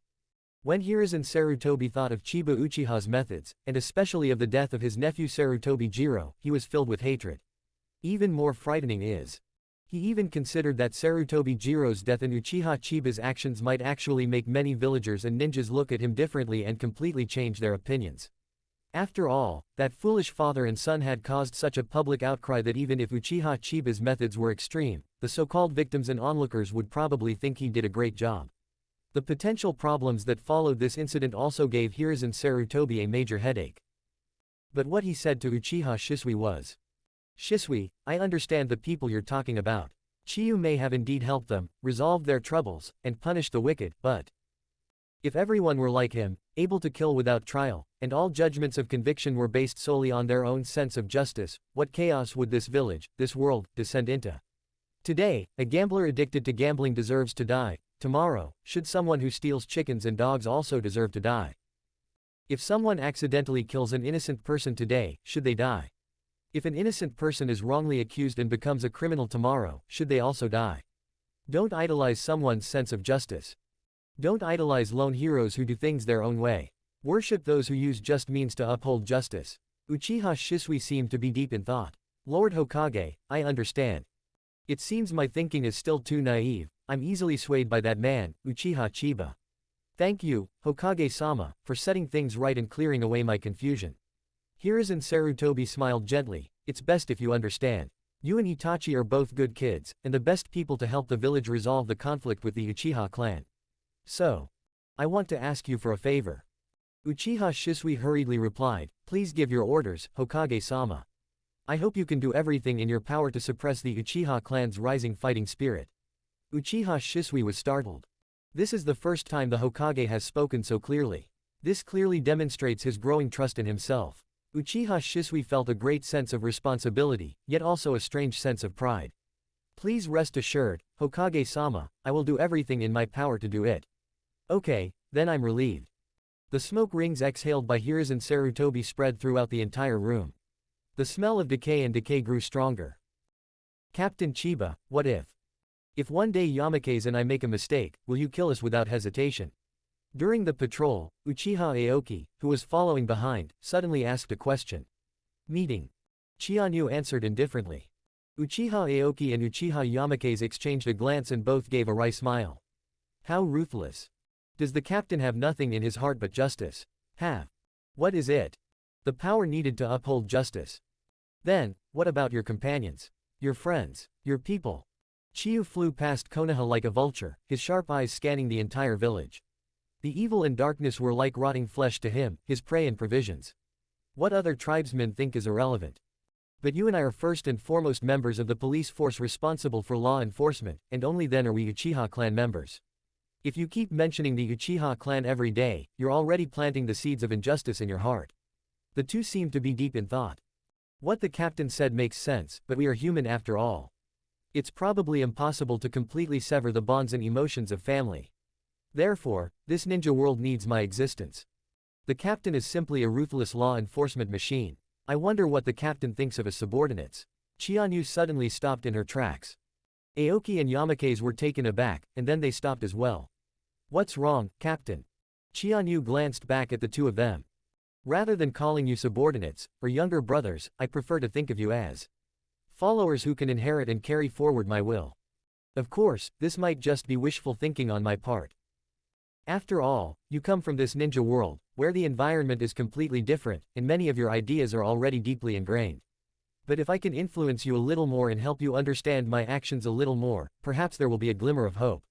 Aoki said, I know everything the captain did was for justice, but don't you think your methods were a bit too extreme? Chianyu said, of course it's extreme. To correct a wrong, one must go to extremes. Otherwise, we will never see hope. After a moment of silence, Shanfeng said, I understand, Captain Chianyu. I am willing to follow in your footsteps and create a new world that cleanses evil in the name of justice. Aoki also said, me too. Chianyu nodded. Although his actions seem extreme, he still has some supporters. Moreover, these people, just like himself, possess fanatical power once they awaken. In Chianyu's eyes, this tiny glimmer of light was a spark. Clan Chief, we have recovered Lord Jiro's body. What do you think? When will the burial take place? Sarutobi Hayo glanced at the corpse covered with a white sheet. Although the head and body were barely reattached, a line of blood still seeped through, staining the white sheet red. He clenched his fist tightly. No, there's no need for burial. Before that, I'll make that beast Uchiha Chiba pay with his life for Jiro. The entire Sarutobi clan was terrified. Chieftain, this is probably. The Hokage instructed us not to act rashly. If we act rashly, it might completely ignite a conflict. The Uchiha clan is already a powder keg. Once it's ignited, the consequences will be unimaginable. Chieftain, please reconsider. Presumptuous. Hiyori Sarutobi flew into a rage. Do you all think that just because the Hokage said he would remove me from my position as clan head, you can come and lecture me? This subordinate dares not. When has our Sarutobi clan ever been bullied by outsiders? Can you really tolerate a mere Uchiha killing one of our clansmen? Jiro may indeed have made mistakes, but who gave Uchiha Chiba the authority to act first and report later? What right did he have to kill him without any trial or the Hokage's decision? If he can kill Jiro in public today, tomorrow the Uchiha clan can completely dominate our Sarutobi clan. Are we going to end up being slaughtered like this? His words immediately ignited the hatred and anger of many of his clansmen. The clan chief is right. The Uchiha clan needs to be taught a lesson. That's right, we must make them hand over the murderer, or they'll learn who the true number one clan in Konoha is now. For a moment, righteous indignation and fervent passion filled me. Although Sarutobi Hiro is no longer the clan leader in name, his reputation, prestige, and the influence of his trusted followers accumulated over the years are still considerable. Now, he personally led a team of 20 or 30 fanatical members of the Sarutobi clan, and together they charged toward the Uchiha clan's stronghold. Hiyori Sarutobi gripped his katana tightly, mentally rehearsing countless times the image of slicing through Chiba Uchiha's neck with the blade. Jiro, wait a little longer. Soon, Uchiha Chiba will go to the pure land of the underworld to join you. Chapter 14 The Madman Hiro Sarutobi. It was not the Uchiha clan that first stopped Hiro Sarutobi. It is the dark area. 5 or 6 members of the Dark Guard wearing eerie masks suddenly descended from the sky and blocked Sarutobi Hio's revenge team, their tone extremely urgent. Chief Rixiang, what are you doing? Hiyori Sarutobi roared in fury, get out of the way. The Hokage has explicitly forbidden. Get out of here. The Anbu ninjas exchanged glances, but still firmly stated, sorry, stopping you is the Hokage's order. If you want to move forward, then step over our corpses. You think I wouldn't dare? At this point, Sarutobi Hayo had completely gone mad, not even taking Sarutobi Hiruzen seriously, let alone his own Anbu. The Anbu ninjas understood this, but they couldn't disobey the Hokage's orders. Quickly, go and inform the Hokage. Yes. 2 of the secret agents immediately flew away, while the rest gritted their teeth, preparing to hold off their advance. Hiro Sarutobi sneered, since you all want to die. Then I'll grant your wish. Kill. A full 20 or 30 members of the Sarutobi clan charged forward with great fanfare and imposing momentum. This force was so conspicuous that it was impossible for it not to attract the attention of the entire Hidden Leaf village. Many other families were also silently observing this scene. This was no small matter. In the minds of many ninjas, it was tantamount to the beginning of a real civil war and rebellion. The Sarutobi clan and the Uchiha clan. If war were to truly break out, it would undoubtedly mean the division of the entire Hidden Leaf village. More importantly, is the Sarutobi clan backed solely by their patriarch, Hiyori Sarutobi, or by the current Hokage, Hiruzen Sarutobi? Who can tell clearly? For a moment, the Hyuga, Ino Shikacho, Inazuka, Aburame, and all the major clans held their breath and watched intently, carefully concealing themselves and silently observing the situation. Having killed 3 Anbu members, Hiru Sarutobi led his troops down the mountain, continuing their attack towards the Uchiha clan's stronghold in a remote area. The Uchiha clan, responsible for maintaining order in Konoha, naturally discovered all of this immediately. Uchiha Fugaku was also shocked. He never expected that Hiru Sarutobi would dare to disobey Hiruzen Sarutobi's orders and even lead so many elite ninjas to actually attack the Uchiha. This is tantamount to a real war. Cold sweat also trickled down the forehead of the 8th Hokage Uchiha. Chieftain, the time has come to make a decision. If we back down now, the Uchiha clan will be utterly destroyed. However, if the order to go to war is given, it will also be a fight to the death. We must decide what to do next. Even Fugaku Uchiha couldn't help but feel a tremor in his heart. To be honest, he wasn't a staunch hawk. If he hadn't been forced into a corner, he wouldn't have wanted to risk the fate of the entire Uchiha clan against Konoha. Because he understood that the outcome would be more losses than wins. But what good would it do to back down? At this moment, Uchiha Teka, Uchiha Yakumi, Uchiha Inahashi, a group of elite jonin from the village, and the backbone of the police force were all surrounding him, waiting for his orders. With a single command, the fate of the Uchiha clan can be decided. Fugaku Uchiha, however, found it difficult to make a decision. Chieftain. Chieftain. Fugaku Uchiha gritted his teeth. Let's go. Follow me to meet the enemy. In an instant, the entire police force headquarters was abuzz with fighting spirit and public outrage. Yes, Chieftain. Now that things have come to this, Fugaku Uchiha has no choice but to take a desperate gamble. He had just led his team out of the police force when they encountered Hiro Sarutobi's group on the banks of the Naka River. The two sides immediately became tense, and a fierce battle was about to break out. Fugaku Uchiha took a deep breath. Chief Rixiong, what do you mean by this? Sarutobi Hayo roared, Fugaku, enough talk, hand over Uchiha Chiba.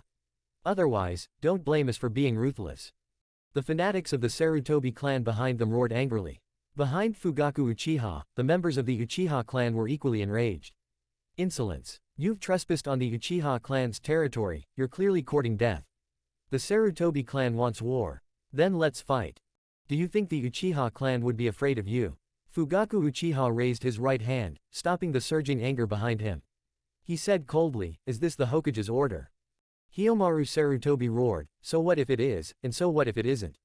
Then it isn't. In that case, your trespassing on Uchiha territory is tantamount to declaring war on the Uchiha clan. Chief of the Rixiong clan, are you prepared for the consequences? Enough nonsense. Either hand over that beast Uchiha Chiba, or prepare to face the wrath of the Sarutobi clan. Fugaku was also furious. Alright, since that's the case, let's get started. The blood of the Sarutobi clan will stain the waters of the Naka River red. It seemed that a fierce battle was still inevitable. Suddenly, a figure suddenly descended from the sky and appeared between the two teams. It was Uchiha Chiba.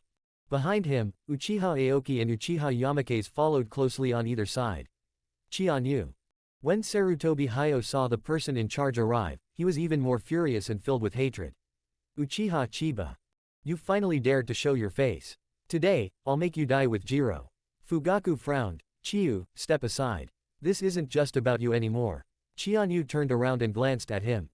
No, one person should take responsibility for their own actions.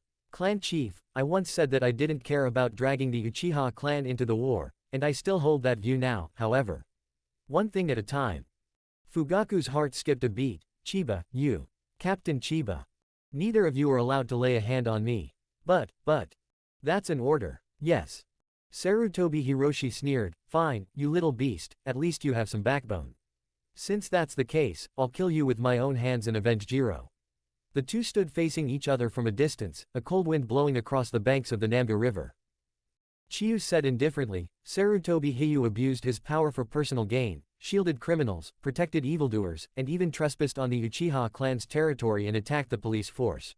His crimes are heinous and he should be executed according to the law. Sarutobi Hayo roared, arrogant little beast. If you've got the guts, then come and try. Fire release, great flame technique. He instantly formed hand seals with astonishing speed. Before many ninjas could react, a blazing, white-hot flame transformed into a roaring, howling fire dragon, bearing its fangs and claws, and shot towards Uchiha Senba. Chiba, watch out. Team leader. Uchiha Chiba did not dodge or retreat, but continued to fight fire with fire, activating his own fire release ninjutsu. Fire release, dragon fire technique. A similarly blazing and magnificent dragon fire erupted forth, striking like a meteor or cannonball, and collided violently with the great flame technique. However, at that moment, Sarutobi Hiroshi snorted coldly, then swiftly crossed his hands and formed another hand seal, releasing yet another ninjutsu. Water release, water dragon bullet. In an instant, a water dragon spewed from his mouth, instantly annihilating Qianyu's fire release, dragon fire technique, and even became unstoppable, rushing towards Qianyu himself. Even Fugaku's expression changed. They actually mastered both fire release and water release ninjutsu, which are mutually restraining. In the Sarutobi clan, no, in the entire ninja world, ninjas who possess both of these attributes are extremely rare. Qianyu. What are you going to do? Chapter 15, The Family Must Be Complete. Chiyu's response was simple and effective. He stomped his foot hard on the ground, his body instantly shifting sideways to avoid the impact of the water dragon bullet. Then, without a moment's hesitation, he charged straight in, drew his katana from his waist, and slashed fiercely at Sarutobi Hiru. How terrifying is Qianyu when she truly unleashes her killing intent. Even Fugaku Uchiha was unaware of this. But at this moment, everyone saw it. It was like a bolt of lightning, sweeping across the sky in an instant, its sharpness bursting forth. The katana's coldness sliced through the void, drawing an arc of light as it slashed fiercely at Hiru Sarutobi. Hiru Sarutobi had not expected his opponent to be so fast. They were instantly terrified.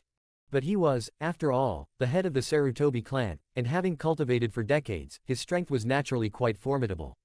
Although he had been living a life of luxury for many years and had not experienced combat for a long time, his mind was slightly slower, but he still managed to draw his sword in time and forcefully meet the attack. A sharp clang rang out. The two blades clashed and collided, sparking cold, beautiful sparks and a chilling cutting sound. Hiro Sarutobi's body suddenly retreated, suppressed by Chiba's power, and he was clearly at a disadvantage. Chieftain.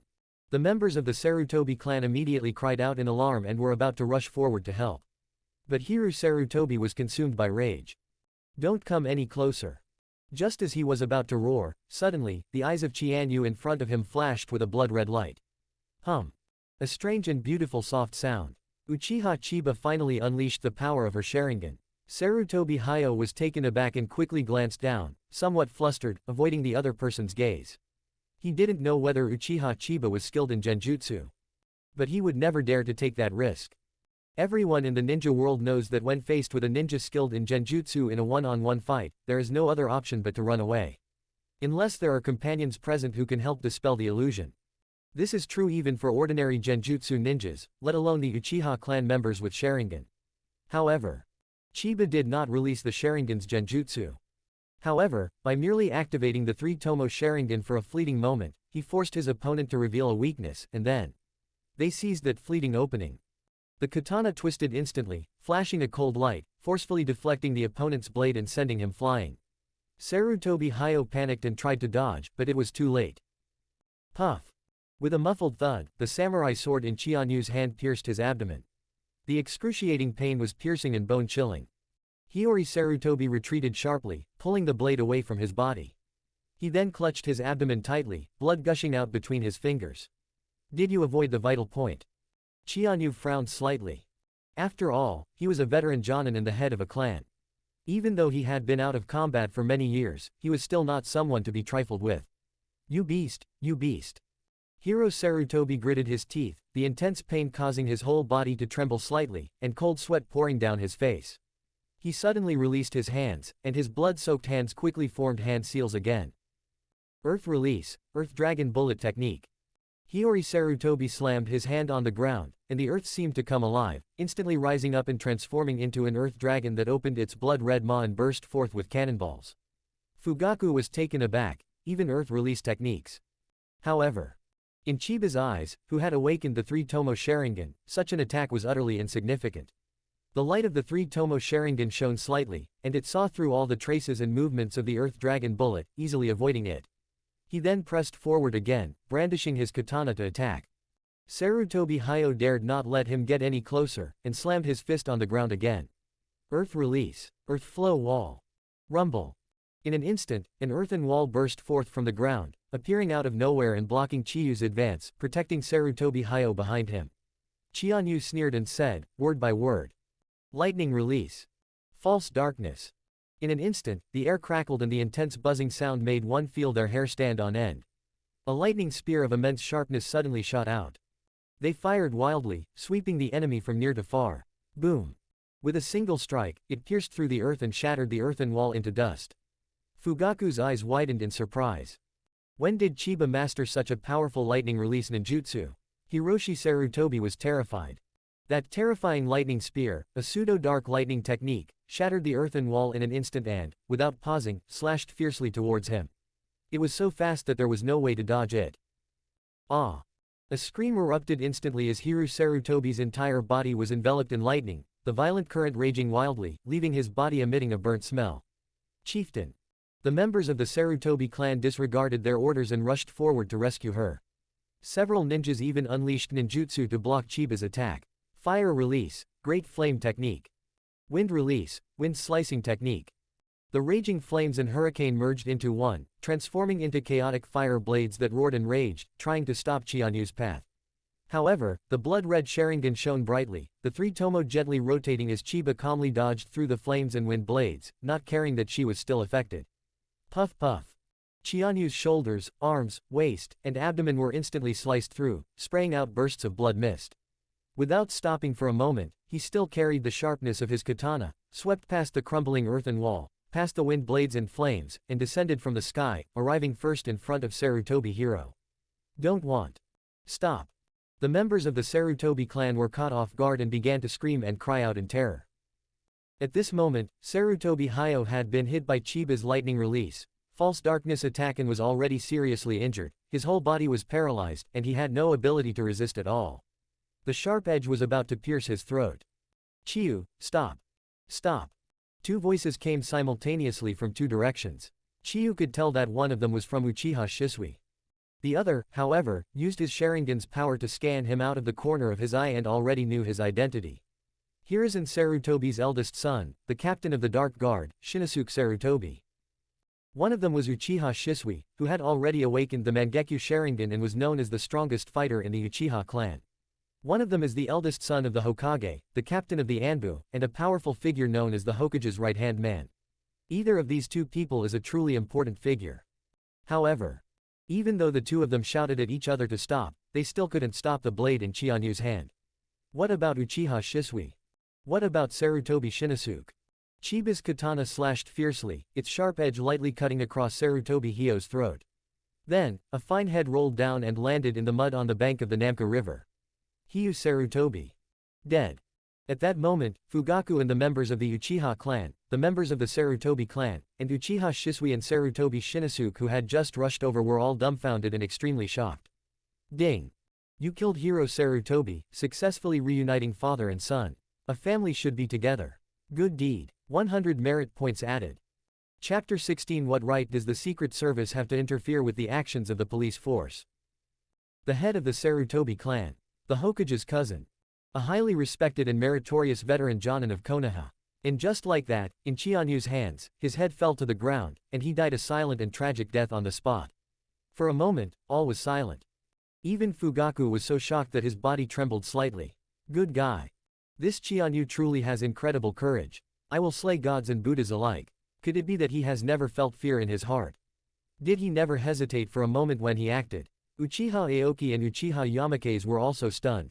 Although I understand and admire Captain Chiba, but that was so decisive. The Sarutobi clan could hardly believe their eyes. Shocked, they finally erupted in a roar as powerful as a tsunami. Asshole. Uchiha Chiba, how dare you actually kill the head of my Sarutobi clan? To avenge our clan chief. Kill. Immediately, the crowd was filled with indignation and uncontrollable rage. Chiyu simply raised the katana in her hand, her three Tomo Sharingan reflecting a cold, even sinister light, as she silently gazed at everyone. Instantly, even though these Sarutobi clan members were furious, they were intimidated by his aura and dared not make any rash moves. But some people still made a move. They flew out from two directions simultaneously and landed in the center of the battlefield.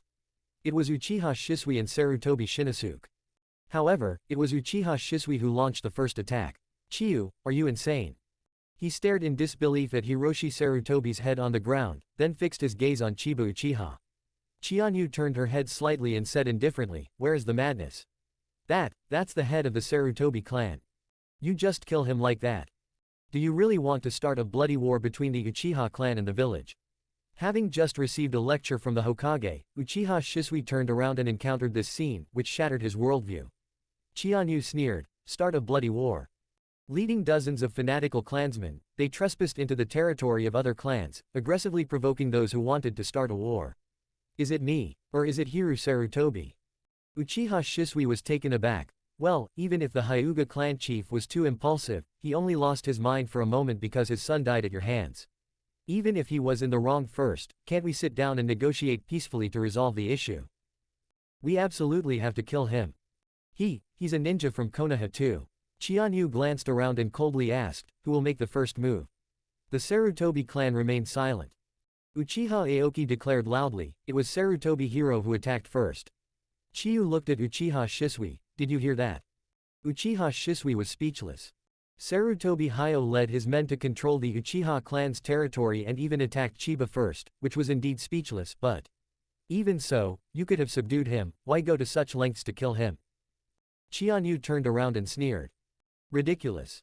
Uchiha Shisui, you've been a ninja fighting on the battlefield for many years, I never expected you to say such naive and childish nonsense. You. Uchiha Shisui was both angry and anxious, but for a moment he didn't know what to say. Wearing an Anbu mask and a dark cloak draped over his back, Sarutobi Shinosuke exuded a deep, dark, and terrifying aura, resembling a vulture. Uchiha Chiba, you'd better come with our Anbu. Why? Sarutobi Shinosuke coldly replied, you killed Sarutobi Hyo, don't you need an explanation? His voice was sinister and suppressed, befitting the captain of the Dark Division. I don't need any explanation. Even if it's necessary, it has nothing to do with the Anbu. When did it become the business of the Secret Service to interfere in police operations? You. Chiyu scoffed, but this Sarutobi Hiyuki, who killed 3 Anbu ninja just to trespass on Uchiha clan territory, why don't you make him give you an explanation? Sarutobi Shinosuke took a deep breath, suppressing the anger in his chest. His crimes should naturally be judged by the Hokage, not by you in private judgment and execution. But you're not the Hokage either. I'm here on orders. What orders? Sarutobi Shinosuke remained silent. His orders were to stop Sarutobi Hyo from doing anything foolish and to prevent the Sarutobi clan from going to war with the Uchiha clan. Chiyu saw it all clearly and scoffed, the Hokage's order should have been for you to stop Sarutobi Hyo and prevent a bloody battle, right? That's right. But if you don't stop now, the Sarutobi clan members who want to avenge Chief Ryu won't give up either, and a bloody battle will be inevitable. They don't seem to have any intention of making a move. You. Sarutobi Shinosuke fell silent, but a terrifying fighting spirit and killing intent erupted from him. Clearly, he was prepared to resolve the issue directly through force. Uchiha Shisui sighed, clan leader, please forgive me, but this time I must stop Senba. He also unleashed an incredibly powerful burst of chakra at the same time. Get ready to join forces with Sarutobi Shinsuke to fight the enemy. Fugaku was shocked. Although Chiba's displayed fighting power exceeded his expectations, however, neither Uchiha Shisui nor Sarutobi Shinosuke can be compared to Sarutobi Hiyori. I'm afraid Chianyu would have little chance of winning against even one of them, let alone 2 attacking at the same time. Once Chianyu has done something, she's done it, she's never afraid of the consequences. Faced with the combined attack of Uchiha Shisui and Sarutobi Shinosuke, he knew he was no match for them, but a slight smile crept onto his lips. He directly added the 100 merit points he had just obtained to the Sharingan's ocular power. Suddenly, the eye power, much more ferocious than before, burst forth, and the 3 Tomo Sharingan erupted with a blood-red light, icy cold and captivating. Bring it on. At this moment, in everyone's mind, Uchiha Chiba was simply the epitome of madness. However, just as a fierce battle was about to break out, Fugaku Uchiha suddenly strode forward. She stood beside Chianyu. Uchiha Shisui was taken aback. Clan leader, you. Sarutobi Shinosuke coldly replied, Clan chief Fugaku, are you going to protect this man? It's not about protecting her. Fugaku shook his head. The goal is not to solve the problem. Sarutobi Shinosuke said in a deep voice, oh. How does Chief Fugaku intend to resolve this? It's simple, just report to the Hokage and let him handle it personally. What about Uchiha Senba? Fugaku looked at him and said neither humbly nor arrogantly, naturally, it will be handled personally by the Hokage. Clan Chief Fugaku, what you're saying seems reasonable, but aren't you basically saying that we can't take Uchiha Chiba away today? That's right, that's exactly what I meant. Fugaku Uchiha's posture was more rigid than ever before. As soon as he finished speaking, the police force behind him secretly focused their attention and became alert, quietly unleashing their chakra, ready to take action at any moment. In an instant, their chakra surged, and the Uchiha clan members resembled ferocious beasts with bloodshot eyes, ready to devour their prey.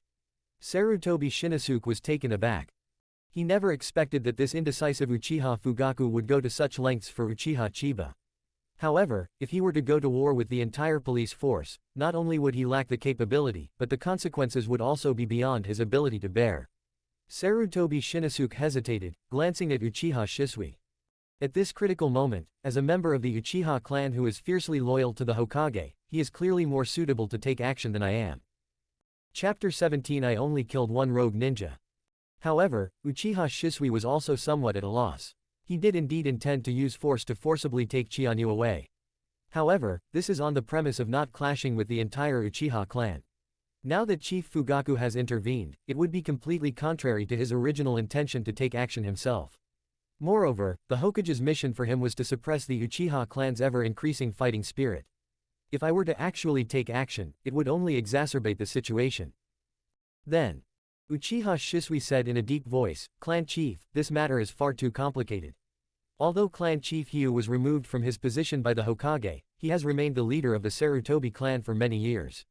We hope that the clan leader can consider the bigger picture and truly hand over Chiba to the Hokage for disposal. Fugaku calmly replied, that's exactly what I meant. Uchiha Shisui had no choice but to compromise. Alright, that's enough for today. Let the Hokage handle things personally from now on. Since Uchiha Shisui said so, Sarutobi Shinosuke couldn't act rashly. Seeing that Sarutobi hero had died in vain, the Sarutobi clan could not bear it any longer. Was our clan chief just going to die in vain? Today we must avenge our clan chief. Sarutobi Shinosuke, on the contrary, has to stop them. Fellow clansmen, Chief Rixiong was my uncle.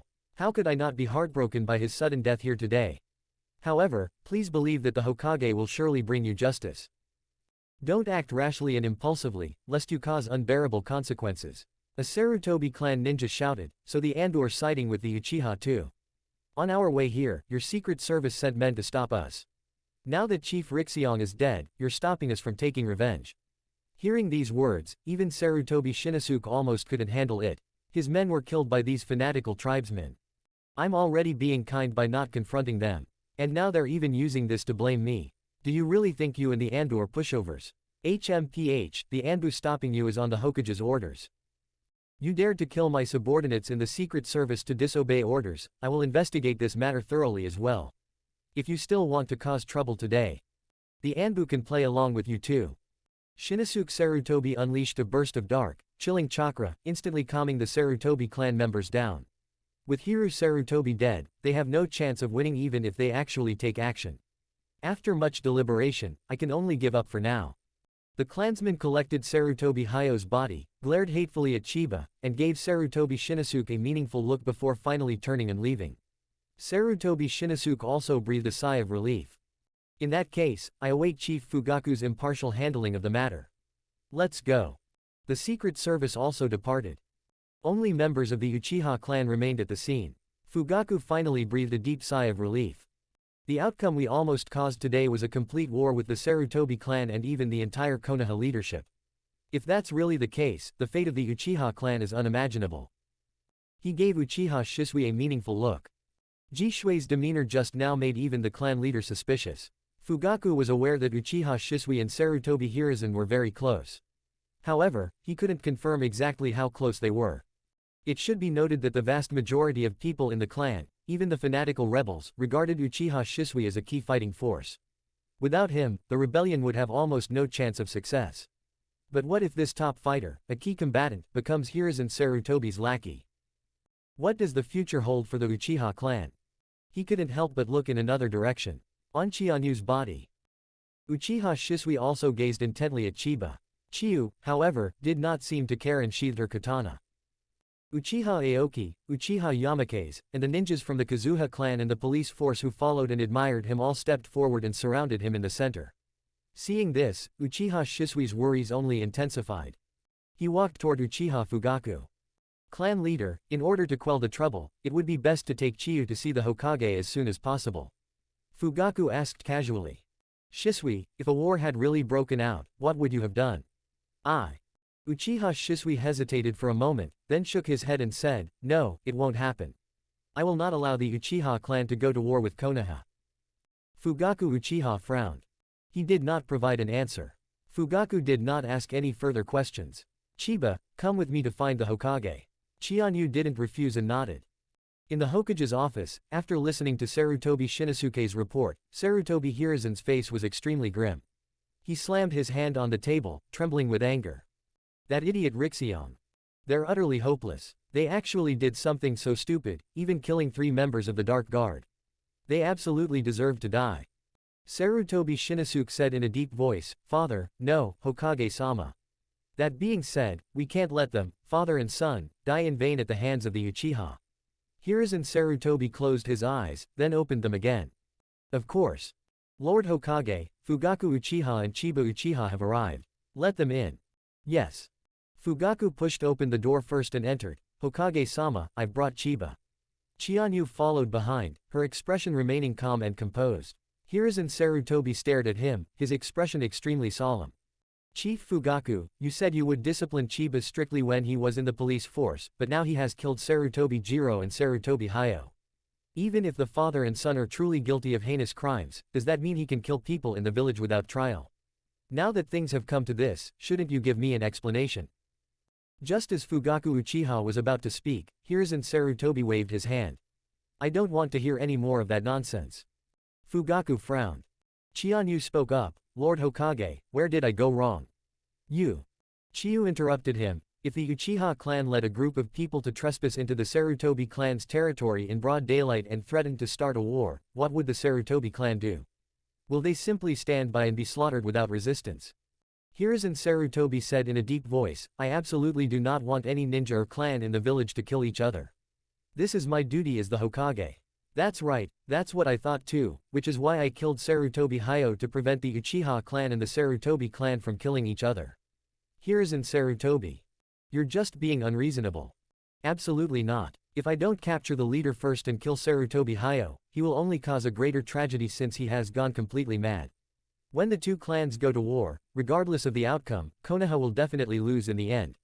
He glanced at Sarutobi Shinosuke. Sarutobi Hayo killed 3 Anbu members, didn't he?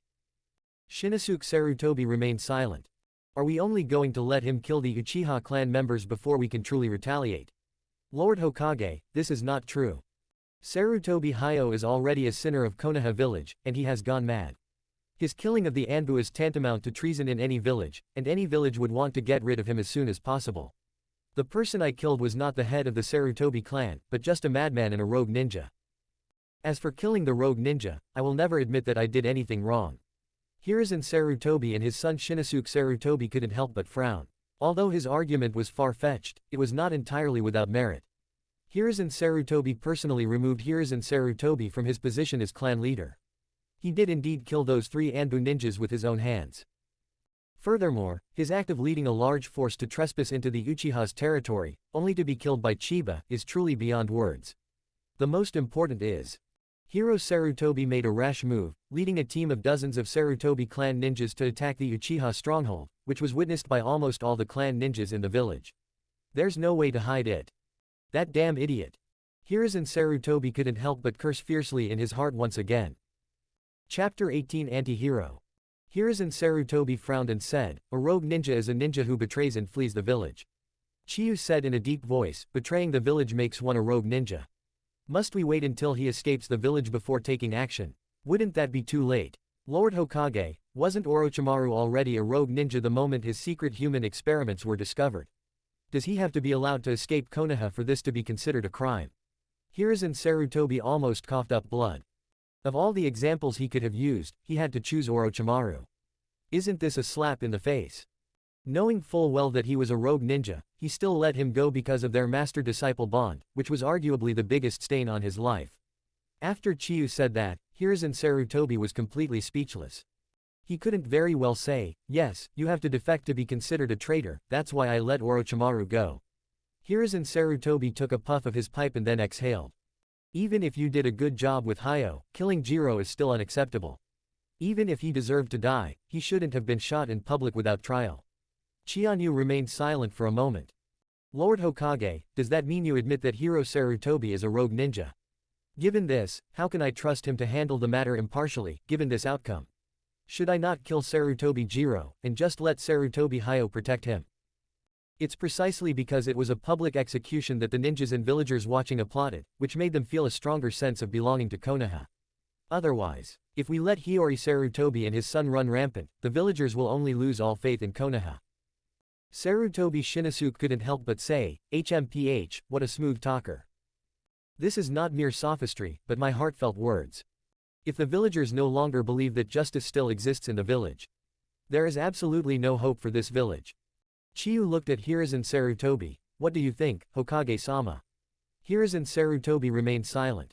After a moment, Hiruzen Sarutobi said in a deep voice, no matter what, Senba, you've made a huge fuss about this. I may understand you, but those ninja villagers may not. Here's what we'll do, you won't be working in the police force for the time being. Let's tone it down for a while and continue once the storm has passed. Chief Fugaku, what do you think? Fugaku Uchiha frowned. Hokage-sama, this.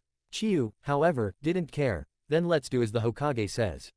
After saying that, he turned to leave. Fugaku sighed, alright, let's do it this way then. He followed him out. Sarutobi Shinosuke watched the two figures disappear into the distance, his face extremely grim. Hokage-sama, are you really just going to let him go like this? The family won't let this go so easily. Hiruzen Sarutobi coldly replied, of course we won't let him go. However, now is not the time to kill him. So, what should we do? Hiruzen Sarutobi pondered, I remember, Uchiha Chiba doesn't seem to have any family or friends. Indeed, his personality is too extreme, even within the Uchiha clan. Who would dare to get close to him? However, he does have quite a few fervent followers. Hiruzen Sarutobi's eyes lit up slightly. Then let's start with those followers. What the Hokage means is, it's normal for police forces to encounter things or dangers. Shinosuke Sarutobi understood immediately. I see. Chiba temporarily handed over her work to the police force. He left the police force amidst the complex expressions of the crowd. He returned home without feeling sad or indignant, and quickly resumed his cultivation. I killed Sarutobi Hiro and got 100 merit points, the highest I've ever earned. He focused all his energy on the Sharingan's power. His eye power has now reached 463 points, and he is only halfway to awakening the Mangekyo Sharingan. Of course, even with 3 Tomo, his eye power far surpasses that of ordinary ninjas. The Sharingan of the Uchiha clan is activated by extreme emotions. Although Chiyu claims to be cold and emotionless, his extreme sense of justice is itself an emotion. He fights in the name of absolute justice, and can unleash unimaginably terrifying eye power. The Sharingan possesses 3 basic abilities: perception, copying, and illusion. Chiyu naturally possesses all of these qualities as well. However, the Sharingan of every Uchiha clan member is different, with different focuses. For example, Chianyu's most powerful eye ability lies in insight. Especially in battle, he can fully perceive all of the enemy's attacks, and even predict their actions to a certain extent. In contrast, his copying ability is only average. He was basically not proficient in illusion magic at all. But he was a master at breaking illusions. At this moment, Chianyu was quietly cultivating while reviewing the previous battle. Hiyori Sarutobi is not that simple. The reason I was able to kill him in a short time was partly due to the Sharingan's amazing insight, which allowed me to accurately avoid his attacks and predict his responses, catching him off guard. On the other hand, it was the unexpected lightning release, false darkness technique, which not only caught him off guard but also possessed terrifying power. Finally, he still relied on his best skill, swordsmanship. The Sharingan's most important attributes are insight and superb swordsmanship. These are the foundations of my current existence. if you want to improve further. Besides eye power, chakra, and ninjutsu itself, there's another direction I'm incredibly excited about. What Chiba wanted was, by infusing lightning release ninjutsu into a samurai sword, a truly powerful lightning release ninjutsu is created. Or rather, lightning release ninja sword technique. Sasuke Uchiha's Chidori blade and Danzo Shimura's wind release, vacuum blade are examples of this principle. Originally, fire release techniques could also be attached to swords. For example, Uchiha Shisui had the ability to combine fire release with swordsmanship, such as sword leap flame. However, that seemed meaningless to Chiba, who believed that lightning release was more suitable for him. Since I'm temporarily relieved of my duties, let's focus on mastering the lightning release ninja sword technique first. Justice without the support of power. Worthless. During the days when Uchiha Chiba was suspended from his post, the whole village seemed much calmer. However, Hiruzen Sarutobi could cause Chiba to lose her position in the police force. But in the end, it couldn't stop the public opinion. In the eyes of many villagers and ninjas, Uchiha Chiba is no longer an extremely twisted devil, but has become an anti-hero who will stop at nothing to achieve justice. Within the Uchiha clan, his fanatical followers were growing in number, and their enthusiasm was rising. This surging black flame made Hiruzen Sarutobi extremely uneasy. Then, a conspiracy targeting Chiyu has erupted. Chapter 19 Trap. After a period of seemingly peaceful days, this day, Uchiha Aoki and Uchiha Yamakaze were on their routine patrol. It's so boring without the captain. Aoki couldn't help but sigh. Shanfeng rolled his eyes at him. Isn't it always you who says the captain is too extreme? They also said that the captain doesn't consider the bigger picture and is always causing trouble for the Uchiha clan and the police force. Aoki was drenched in sweat and quickly covered the mountain wind's mouth. Shish. Don't talk nonsense, I'll be in big trouble if the captain finds out. Besides, it's not just me saying this, you've complained about it too, haven't you? The mountain wind pried his fingers away and snorted, that's because I was too naive. Now I completely understand the captain, his actions were the right choice. Aoki nodded as well. Sigh, I wonder when the captain will be back. To the Hokage. At this point, both of them tacitly shut their mouths and remained silent. Just then, suddenly, a commotion broke out ahead, as if some fierce battle had erupted. The two exchanged a glance. Walk. Although they are young, the two have been working for Chianyu for many years and have good judgment and decisiveness. The scene before them shocked them. There were 5 or 6 Konoha ninjas who were beating and abusing a female ninja like madmen. Every punch landed squarely, raining down like a storm. The female ninja's screams were hysterical and horrific. In particular, Aoki and Yamakaze had never seen these 5 or 6 ninjas before. Although they were wearing Konoha headbands, they had no idea who they were. Stop. Aoki couldn't help but shout and immediately rushed forward to try and stop the tragedy. Although Shanfeng had some doubts, seeing Qingmu rush forward, he could only sigh and hurriedly go to help.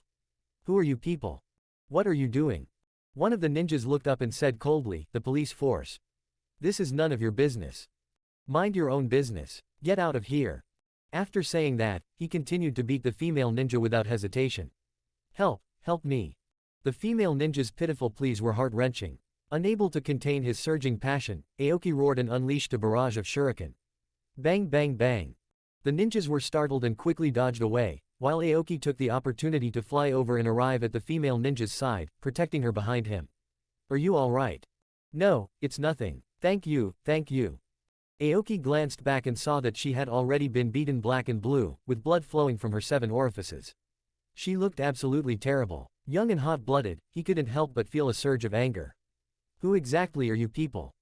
Before he could finish speaking, watch out, Aoki. A mountain wind suddenly swept in, and he desperately reached out to shield Aoki. However, it was already too late. A chilling glint burst forth. The blade flashed and disappeared. Ah! 2 screams rang out in quick succession, and Shanfeng's arm was severed. However, it still couldn't stop the sharp blade from piercing Aoki's back. Puff! A piercing, bone-scraping pain shot through him, and Aoki couldn't help but spit out mouthfuls of blood. He turned his head with difficulty and saw the female ninja, her face covered in blood, a devilish grin spreading across her lips, revealing a ferocious and terrifying smile. Thank you, you kind fool. After saying that, the female ninja immediately fled at top speed. The Konoha ninja roared, damn it. You damned police force. That woman is a spy from the village of the Blood Mist. How dare you let her escape from our Anbu? Are you plotting a rebellion? Aoki and Yamake's endured the excruciating pain, their faces instantly turning deathly pale. The village of Blood Mist. Hidden Mist Village. A spy. The two weren't fools, they instantly realized they'd fallen for a trap. All of this is probably a conspiracy trap waiting for the two of them to walk right into it. In particular, these so-called Anbu ninjas revealed cruel, triumphant smiles on their faces. They pretended to chase after the female spy immediately. Only Yamafu and Aoki remained, one with a severed arm and the other critically injured and on the verge of death, but no one paid any attention to them. Aoki, Aoki. How are you? I'll take you to the hospital right away. Aoki gave a bitter laugh. Yamake's, your arm. Damn it, what's an arm? Your injury. Aoki shook his head. It's all my fault for being so stupid and impulsive that I fell for such an obvious trick.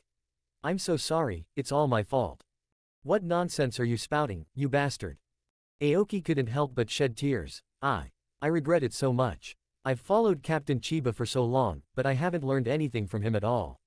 I'm so ashamed. With a howl, ignoring the blood gushing from his left arm, he used only one arm to tightly embrace Aoki's body and rushed towards Konoha Hospital. Stop talking nonsense. Hold on. We'll be at the hospital soon. Aoki smiled slightly, blood from the corner of his mouth gushing out with each step of the mountain wind, staining the earth red along the way. Soon after, Sarutobi Shinosuke led a team of Anbu to the police force to demand an explanation. Chief of the Fugaku clan. Fugaku Uchiha had already heard about Aoki and Yamakaze's affair, and his anger was rising uncontrollably. Yet now he had to face the other party's attempt to frame him first. He gritted his teeth, his fists clenched so tightly they cracked. What is it? Fugaku forced himself to speak, squeezing out those words through gritted teeth. Sarutobi Shinosuke sneered inwardly with a smug look on his face. Your police force interfered with the Anbu's operations and almost let a Kurigakure spy escape. We deserve an explanation for this. Fugaku Uchiha's eyes seemed to be spitting fire. What explanation do you want? Sarutobi Shinosuke snorted coldly. I heard that those two are members of the Uchiha Chiba squad. As the squad leader, he has already been suspended for his extreme methods. Now, his team members are also acting so recklessly and impulsively, almost causing a major disaster. It seems that his entire squad is crooked from top to bottom. They must be disbanded immediately. Uchiha Fugaku and the entire police force couldn't help but change their expressions drastically. It's obvious that this is a retaliatory attack against Chiyu. Furthermore, all of Uchiha Chiba's subordinates must undergo interrogation and questioning by the Anbu. Not a single one can be spared. Fugaku Uchiha finally erupted. Shinosuke Sarutobi, don't go too far. Too much. Beneath the eerie mask of the Dark Division, Sarutobi Shinosuke's eyes were as cold and bloodthirsty as a vulture's. It was your police force that interfered in our secret service's important affairs first. They even nearly let a terrifying spy from Kurigakure escape, causing a huge disaster. Who can guarantee that Uchiha Chiba and his subordinates aren't spies planted in the village by Kurigakure? Chief Fugaku, if you obstruct this, you will also be suspected of protecting and condoning it. Fugaku trembled with rage. You. Behind him, the police officers were also furious, their chakras surging out instantly, surrounding Sarutobi Shinosuke and all the Anbu. Sarutobi Shinosuke looked around, a cold glint flashing in his eyes. What, Chief Fugaku, your Uchiha clan? Are they really plotting a rebellion? Chapter 20 Fugaku's Compromise. Behind Fugaku Uchiha, his clansmen, including Yakumi Uchiha, Teku Uchiha, and Anahisa Uchiha, were all glaring angrily, unleashing their surging chakra, ready to fight at any moment. However, Uchiha Yatsuho suddenly sighed and gently patted Uchiha Fugaku on the shoulder. Chieftain. Don't act impulsively. Shisui's stance is ambiguous, and Chiba has been suspended from her job and is staying home. It's really not wise to act rashly at this time. He lowered his voice and whispered in Fugaku's ear. Fugaku Uchiha gritted his teeth, but finally took a deep breath and relaxed his fist. Chiyu's squad can be disbanded for the time being. But I will absolutely not hand them over to your secret service. Sarutobi Shinosuke's pupils contracted. So, you still want to protect them? Clan Chief Fugaku, I'm finding it very difficult to explain your actions to the Hokage and the entire village. Fugaku Uchiha said, I can guarantee with my own life that no member of the Uchiha clan is ever a spy for Kurigakure. If you insist on interrogating someone, then let's start with me, the clan leader. Uchiha Hachiro and the others were shocked. Chieftain. What are you saying? Sarutobi Shinosuke's expression also changed. I never imagined that Fugaku Uchiha would go to such lengths. But isn't this better? He gave a cruel, cold laugh. Does Chief Fugaku mean he'll take the interrogation by the Dark Guard in their place? He truly is a righteous and compassionate chieftain who cares deeply for his people. In that case, we'll trouble Chief Fugaku to come with us. With a roar, the 8th Hokage of Uchiha suddenly stood in front of Fugaku Uchiha. If you want to take the clan chief away, you'll have to step over my dead body first. That's right. If you want war, then come on. Immediately, other Uchiha clan members also stepped in front of Fugaku. Sarutobi Shinosuke said coldly, "You said it yourselves. Are you prepared for this?" Fugaku Uchiha parted the crowd and strode forward. "All right. Don't be impulsive, let me go with the Anbu. Chieftain, this. Don't worry, I'll be fine. But if it were the children?" Uchiha Hachimoku was shocked. He understood what the clan chief meant. If he joined the Anbu, unless Hiruzen Sarutobi really wanted to start a war, the Anbu couldn't really do anything to him. But it's a completely different story when it comes to Chiyu's subordinates. I wonder what kind of cruel torture they will endure. The secret interrogation. Everyone understands what it means. Fugaku not only wanted to save his clansmen, but also wanted to get involved himself and personally test the attitudes of Hiruzen Sarutobi and the Konoha leadership. But. Fugaku shook his head. "8th Elder, while I'm away, I'll leave the Uchiha clan and the police force in your care. Chieftain, don't fall for their tricks. Chieftain." However, Uchiha Hachimoku finally nodded heavily. Fugaku smiled slightly and said to Sarutobi Shinosuke, "Let's go." Sarutobi Shinosuke sneered, and several Anbu members immediately surrounded him, escorting Uchiha Fugaku away. "Bastards! I'll fight you to the death. Release the clan chief." The Uchiha clan members were furious, and even their crimson Sharingan eyes still shone brightly. However, the 8th Hokage of Uchiha stopped them. "Don't act impulsively. Don't let the clan chief's good intentions go to waste. Especially you, Chiyu's subordinates. Uchiha Chiba is the squad leader of the police force, but he only has 7 or 8 subordinates." At this moment, they felt more grief, hatred, pain, and despair than anyone else. Captain Chianyu has been suspended. Aoki and Yamakaze were both seriously injured and hospitalized. And now, for the sake of these people, even the clan chief has been taken away by the Dark Guard. This grief-stricken anger and resentful despair even enhanced their pupil power once again, unleashing a power beyond their usual limits. Uchiha Hachimoku was also shocked. But still, gazing at the departing figure of the Fugaku clan head, he let out a long sigh. This is the clan chief's order. No one is allowed to make any rash moves. Yes, 8th Elder. Several members of the Thousand Feather Squad exchanged glances, looked at each other, and were about to rush out. The 8th Hokage of Uchiha roared, "What are you doing?" "Elder Yashira, we just wanted to visit Aoki and Yamakaze at the hospital. Don't worry, we won't do anything foolish." Upon hearing the names Aoki and Yamakaze, Uchiha Yatsuho sighed softly. "Go." "Yes, 8th Elder." Uchiha Hachimoku suddenly thought of something. Don't tell Chianyu about this for now. Otherwise, given his personality, he would definitely cause a huge uproar. Yes, 8th Elder. However, judging from their expressions, Uchiha Hachimoku knew that these young people might not listen to him. The smell of medicine. Exist. Send someone to keep an eye on them, especially Chianyu's side. Make sure he doesn't find out. I understand, 8th Elder. The 8th Hokage of Uchiha looked around. The faces of all his clansmen were filled with anger and resentment. This soaring rage was so intense that it seemed to dye the entire sky of Konoha red. He could only sigh and shake his head. At the same time, sizzle. Hum. With all her might, Chianyu fused the released lightning-style pseudo-darkness power with the samurai sword in her hand. This is by no means an easy task. What's needed is ultimate control over chakra transformations. However, after these days of continuous attempts and almost non-stop rehearsals, Chianyu finally gradually approached the finish line. Crack. The dazzling, blinding light of lightning danced wildly on the edge of the katana. This violent power can not only transform a katana into an undefendable lightning chakra blade, but also possess the terrifying characteristics of breaking through defenses, paralyzing enemies, and even exploding upon impact. If we say that Sasuke Uchiha's Chidori blade is a pure and absolute enhancement of cutting and piercing power. Therefore, Chianyu's move is a kind of penetrating and explosive power. Gazing at the raging lightning on the blade's edge, Chianyu smiled slightly in satisfaction. Finally finished. The ferocious destructive power, infused with the pseudo-darkness of lightning release, is poured into the blade. Let's name it Lightning Release Ninja Taijutsu. The False Dark Blade. Even without the system's help, Qianyu's strength has improved by leaps and bounds through his own arduous training, which is comparable to that of a scroll king. Attributes: Fire, Thunder, Yin, Yang. Chakra: 695. Ability: 3 Tomo Sharingan 471,000ths Fire Release. Great Fireball Technique Perfect 100/100ths Fire Release.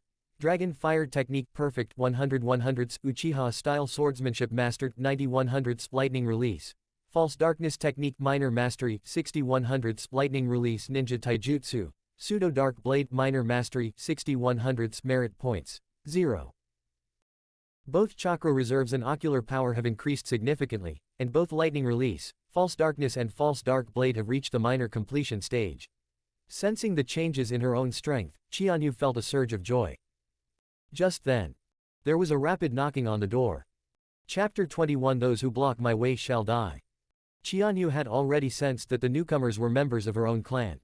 However, just as he was about to open the door, the knocking suddenly stopped.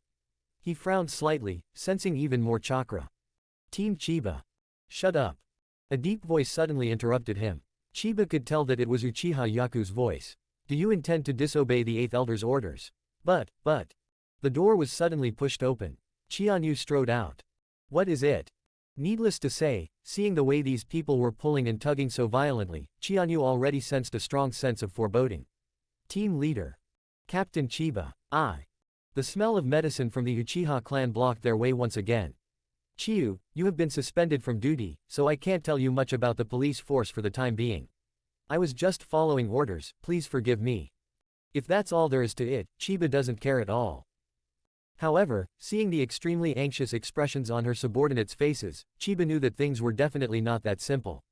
What about Aoki and Yamake's? He frowned slightly and asked sharply. If his subordinates came looking for him, these two followers who usually admired him the most would definitely not be absent. They. Uchiha Yakumi roared in fury, all of you, shut up. Should we really disobey orders? Uchiha Chiba coldly said, the smell of medicine. Tell me the truth. I told you, this is none of your business. Qianyu pressed closer and closer. You should know me. Even if you don't tell me, I'll always find out. This. Uchiha Yakumi hesitated. He didn't want to disobey the Eighth Elder's orders, but he also knew. The man in front of me is a man of his word. He really is capable of anything. Perhaps, telling him would actually be a good thing. It's better than him causing chaos himself. Chiba, I can disobey the Eighth Elder's orders to tell you, but you have to promise me first that you absolutely won't act rashly or impulsively.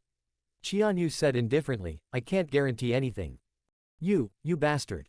Qianyu pressed on, both Shanfeng and Qingmu are not here. The orders you're giving come from the Eighth Elder, not the clan chief. Do you think I'm a fool? What on earth happened in the clan? Qianyu's voice involuntarily rose in pitch. Uchiha Yakumi sighed, alright, let me explain. He finally told the whole truth. When Chiba heard that Yamake's and Aoki were seriously injured, he clenched his fists. When he heard that even the clan leader, Uchiha Fugaku, had been taken away by the Anbu, he could no longer bear it. He instantly unleashed his chakra and was about to rush out. Uchiha Yakumi and his subordinates quickly formed a circle to block him. What are you going to do? Qianyu said coldly, those Anbu members aren't wearing masks, they're clearly conspiring with the female spies from Kurigakure to frame them. Aoki and Yamake's are seriously injured, and even the clan leader has been taken away. Now, do you still want to stop me? Uchiha Yakumi's face flushed red with anxiety. Since you knew it was a trap, why did you still jump into it? Qianyu's eyes were as resolute as iron. Since they want to fight, then I'll let them fight. Since they want to die, then I'll grant their wish. After saying this, his figure suddenly shot out, his speed was like a cannonball or a lightning bolt, and he instantly passed between the two police ninjas and broke out of the encirclement. Chiyu, don't be impulsive. Uchiha was sweating profusely, his face contorted with worry. I'll go after him. You all go and inform the Eighth Elder immediately. Yes. Captain Chiyu, we'll go with you. The ninjas of the Thousand Feather Squad followed closely behind. Uchiha Yakumi couldn't help but curse inwardly. How come his subordinates are all so young and impetuous, just like him? Chase after them. Yes. Uchiha Yakumi also led his subordinates in pursuit. But Chiba did not rush directly to the headquarters of the Dark Division. Instead, it flew headlong towards Konoha Hospital. Aoki, Yamake's. You two idiots. Boom. His figure accelerated again, moving with lightning speed, and he flew past.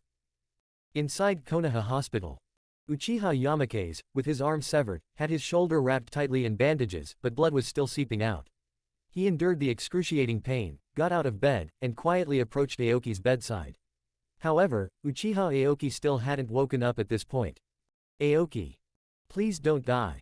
I still want to fight alongside you," following in Captain Chiba's footsteps.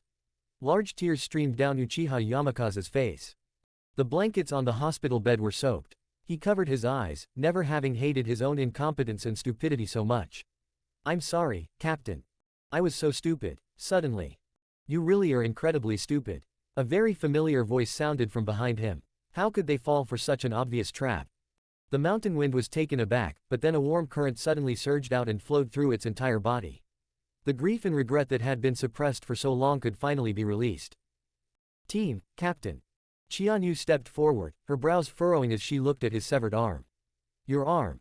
It's nothing serious, just an arm, but Aoki, what did the doctor say?"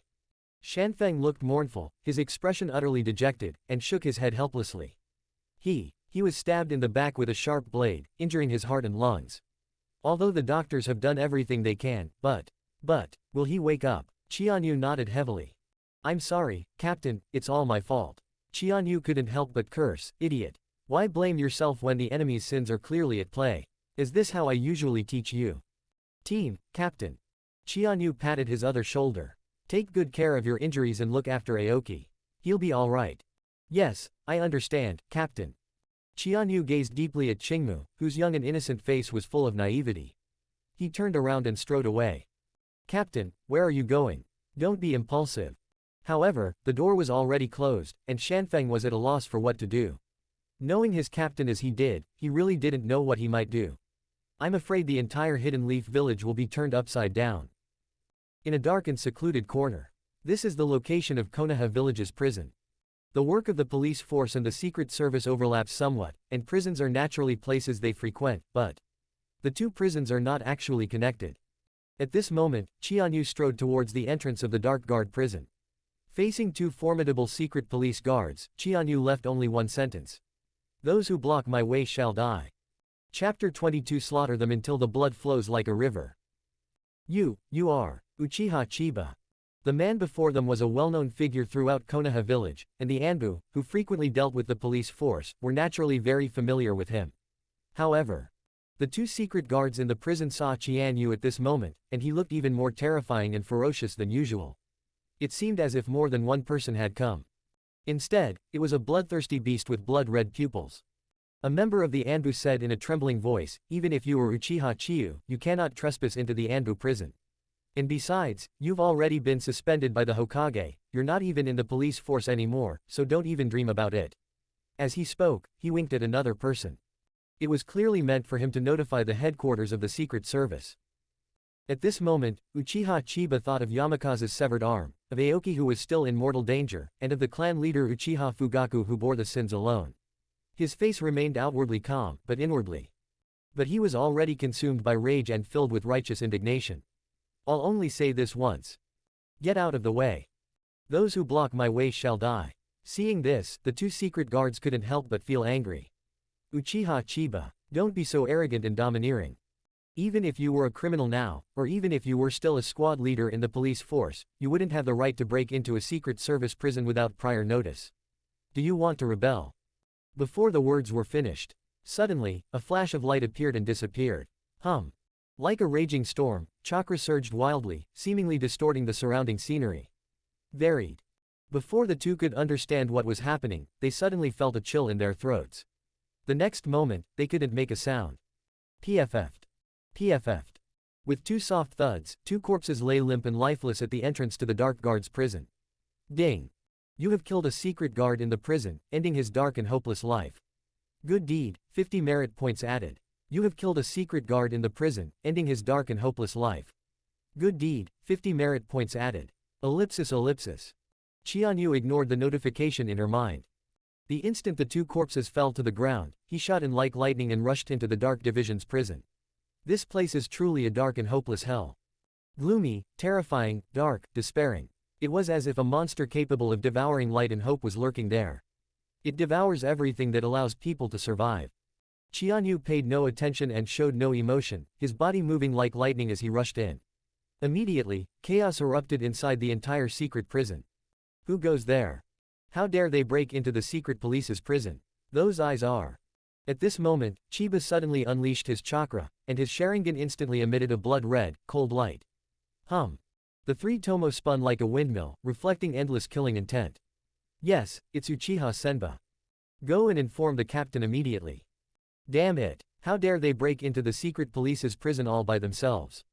They're incredibly audacious. Kill them. In an instant, 7 or 8 Anbu ninjas charged toward Chiba from all directions. These people, while not top-tier combatants, each possess their own unique skills.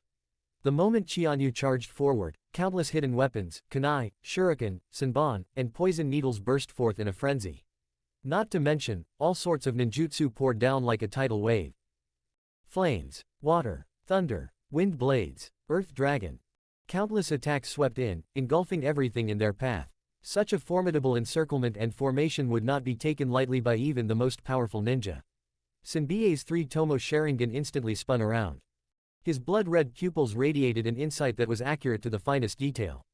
In the blink of an eye, he actually managed to weave through the hail of bullets, and no amount of hidden weapons, ninja tools, ninjutsu, or taijutsu could harm him in the slightest. In that instant, he streaked away like a white lightning bolt, the blood-red glint in his eyes turning into a red line that pierced through the void and vanished in a flash. What? Chiba completely disregarded the overwhelming attack from so many Anbu ninjas, adhering solely to one belief. He charged straight in, his right hand already gripping the throat of one of the secret agents. Slightly. Lead the way. He could tell that this man was one of the leaders of this secret prison. For a moment, everyone else was hesitant to act rashly and could only proceed cautiously, closely surrounding Qianyu. The Anbu leader was drenched in sweat, and thinking of Uchiha Chiba's methods, he was already terrified. A person's name is like the shadow of a tree. If it were someone else, they might believe that he was just threatening and coercing, and that he didn't dare to actually kill him. However, Uchiha Chiba, what wouldn't he dare to do? Without uttering a sound, the leader of the Secret Service trembled as Qianyu exerted force with his right hand, and hurriedly reached out, pointing to the depths of the Secret Service prison. He knew, of course, that Qianyu was referring to leading the way to someone. Walk. With a low command from Qianyu, the leader of the Anbu obediently walked ahead. As they went deeper, the entire prison became like a series of hellish infernos, devoid of any vitality and filled with an atmosphere of decay and despair. There were originally quite a few vicious criminals screaming and howling hysterically. But in the deeper parts, even the roaring sounds and strength disappeared. Qianyu paid no attention and gradually approached his target. She's right there. Now. The dark depths of the prison were like the abyss of hell. A pair of eyes gently lifted up. It exudes a cold, ruthless gleam. Their Sharingan instantly clashed. That female spy from Kurigakure, as expected of someone from the village of Blood Mist, exuded an aura of bloodlust and death.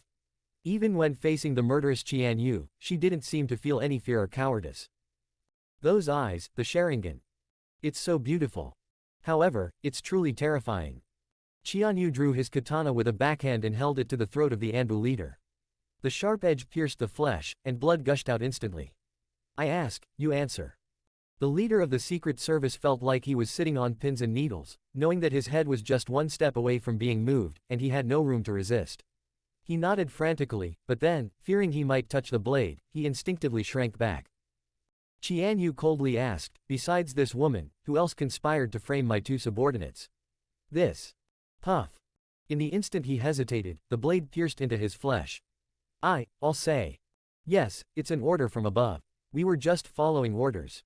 Qianyu sneered, so that's how it is. You were involved too. It came to me without any effort at all. This is only natural. The feigned release of the female spy, allowing her to cooperate with the Secret Service in their act, was something no one else could do if not for the guards in these prisons. Who else? The leader of the Secret Service could only point them out one by one from the crowd that surrounded them. Him, and him. There are 7 of us in total, including me. But, these are all things we were ordered to do from above, we had no choice. Puff. With a muffled thud, Qianyu's blade sliced down in an instant, and a fine head was severed, rolling onto the dark, gloomy floor deep within the prison. Ding. You killed a secret prison warden, giving him a chance to be reincarnated. Good deed, 80 merit points added. All the Anbu ninjas who witnessed this scene were utterly terrified and stunned. Then, their anger soared to the sky, and they all roared like wild beasts as they surrounded and attacked Qianyu. The female spy finally felt a tremor in her heart. That man was 100 times more terrifying than the bloodthirsty demons in that insane village of Blood Mist. For the first time, she finally felt fear. Chapter 23 They're all going to die. Faced with the overwhelming encirclement, Qianyu not only did not retreat, but instead rushed forward. His Sharingan had already locked onto the culprits who directly took action. And the katana in his hand finally unleashed a blinding flash of lightning. Crack. Deep within this dark and gloomy prison, this is probably the first time I've seen something like this. Such dazzling light. However, this is a true god of death, bringing only the light of death. Chiyu's 3-tomo Sharingan spun wildly, and with just a glance from the corner of his eye, he could see the enemy's entire attack clearly, down to the smallest detail. In his eyes, all the raging onslaught, like a raging tidal wave, seemed to play out slowly before him, as if in slow motion. He dashed left and right, his body moving like lightning, or like a ghost. Let all the fierce attacks fail. At the same time, the lightning on his katana finally exploded completely. Lightning release ninjutsu. The false dark blade. Puff. With a dull thud, the katana in Chiyu's hand plunged fiercely into the throat of the first target. The pupils of the eyes behind the round holes in the mask suddenly contracted, and before the person could react, their entire body was instantly paralyzed, and then the bloody hole in his throat suddenly exploded open with a flash of lightning. Boom. A voice that sent chills down one's spine and made one's blood run cold came. The Anbu ninja's throat, neck, and even half of his head had been completely blasted apart by the lightning, leaving a bloody mess that was scattered everywhere. Even the broken cut had already been burned into charcoal by the intense electric current. Ah! Even these Anbu ninjas who have spent their entire lives fighting in darkness and filth. Faced with Qianyu's bloody cruelty, they were all shocked and trembled. The first one. Qianyu coldly uttered these 3 words. Then, his body twisted violently, and he flew away like a bolt of lightning. The lightning release, pseudo-dark blade in his hand was unstoppable and invincible. Puff. Taking advantage of the moment when the Anbu ninja was stunned, the second slash pierced through the chest of the second target. Then, boom. The lightning exploded again. His heart, lungs, and half of his chest were blown into a huge bloody hole. But his body remained standing for a moment. From that empty, blood-soaked hole, one could even see what lay behind it. The second one. The entire depths of the Dark Guard prison had been completely transformed into a slaughterhouse of carnage. Not to mention these secret agents, even the ruthless killers in the surrounding prisons were all trembling with fear and dumbfounded. He's a monster. What kind of power is that? The most terrifying thing was the female spy from Kurigakure lurking in the corner of the prison. She had no idea what methods Qianyu would ultimately use to manipulate her. At this moment, she even hesitated, wondering if suicide might be the best option. Kill. Suddenly, someone roared, and the stunned Anbu ninjas regained their fighting spirit and finally unleashed their full power, completely surrounding and attacking Chiyu. Boom. A samurai sword, equally sharp and menacing, slashed down fiercely. However, without even turning her head, Qianyu slashed the pseudo-dark blade in the air, colliding and intertwining with the sharp edge behind her. Clang. For a moment, sparks flew, temporarily illuminating the deep, decaying darkness. But it only lasted for a moment. Next moment, Qianyu suddenly turned around, and the blood-red light of her Sharingan flashed by. Sharingan. Illusion. Although Chiyu is completely inept at illusion magic, he still possesses the most basic abilities, only. It's very easy to crack. But illusion is illusion. The Sharingan is the Sharingan. In that instant, the blade in the hand of the Anbu ninja paused slightly. It only lasted a moment. But that's enough. Boom. The lightning blade in Qianyu's hand suddenly slashed upwards. They severed his arm, which was holding the katana, right at the root. Clearly, he was seeking revenge for Shanfeng's severed arm. Having just been under an illusion, although he quickly regained his will, the ensuing excruciating pain and numbness rendered him powerless to resist once again. Then, the remaining electricity and chakra at the severed arm suddenly exploded, blasting half of his body into a bloody mess. The third one. Qianyu slaughtered indiscriminately, his own body enveloped in blood, so much so that it was impossible to tell whether it was his own blood or the blood of his enemies. He himself could not possibly be completely unharmed. After all, this is the Dark Division's prison, their territory, and none of these people are ordinary. The remaining targets were terrified, but they also knew very well that if they couldn't kill this demon, they would all die sooner or later. So even though they were terrified, they still did not run away. Wind release, wind slicing technique. An Anbu ninja suddenly unleashed a flurry of wind blades, slicing wildly. Qianyu sneered, instantly forming hand seals and releasing a fire-style ninjutsu that countered wind-style ninjutsu. Fire release, dragon fire technique. In an instant, the flames transformed into a fire dragon, raging wildly alongside chaotic wind blades, and instead of stopping, they poured out in all directions, scattering flames like meteors and volcanoes. Suddenly, the entire prison was ablaze. The panicked cries of the Anbu ninjas, the screams of the imprisoned criminals trying to escape. It instantly filled the entire prison. The female spy from Kurigakure was also burned into the prison by the flames. If she still possessed her powers, she would naturally be completely unafraid, but now, all chakra and abilities were completely sealed. She was completely helpless except to scream and run away from the flames. At this point, Qianyu's eyes were already completely red. Sharingan, fire release, lightning release, genjutsu, swordsmanship, ninjutsu and taijutsu. Having accumulated so much power and so much anger over the years, it finally erupted completely. The fourth one. The fifth one. Qianyu killed 2 more targets in succession, leaving only 1 remaining. However, at this moment, he was also covered in wounds, his flesh mangled and bloody. However, in the eyes of the other members of the Dark Guard, Chiba appeared even more ferocious and terrifying at this moment. The last target, unable to bear it any longer, let out a strange cry and immediately fled.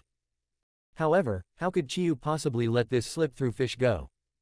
He suddenly leapt into the air, forming hand seals mid-air, and unleashed a terrifying lightning ninjutsu.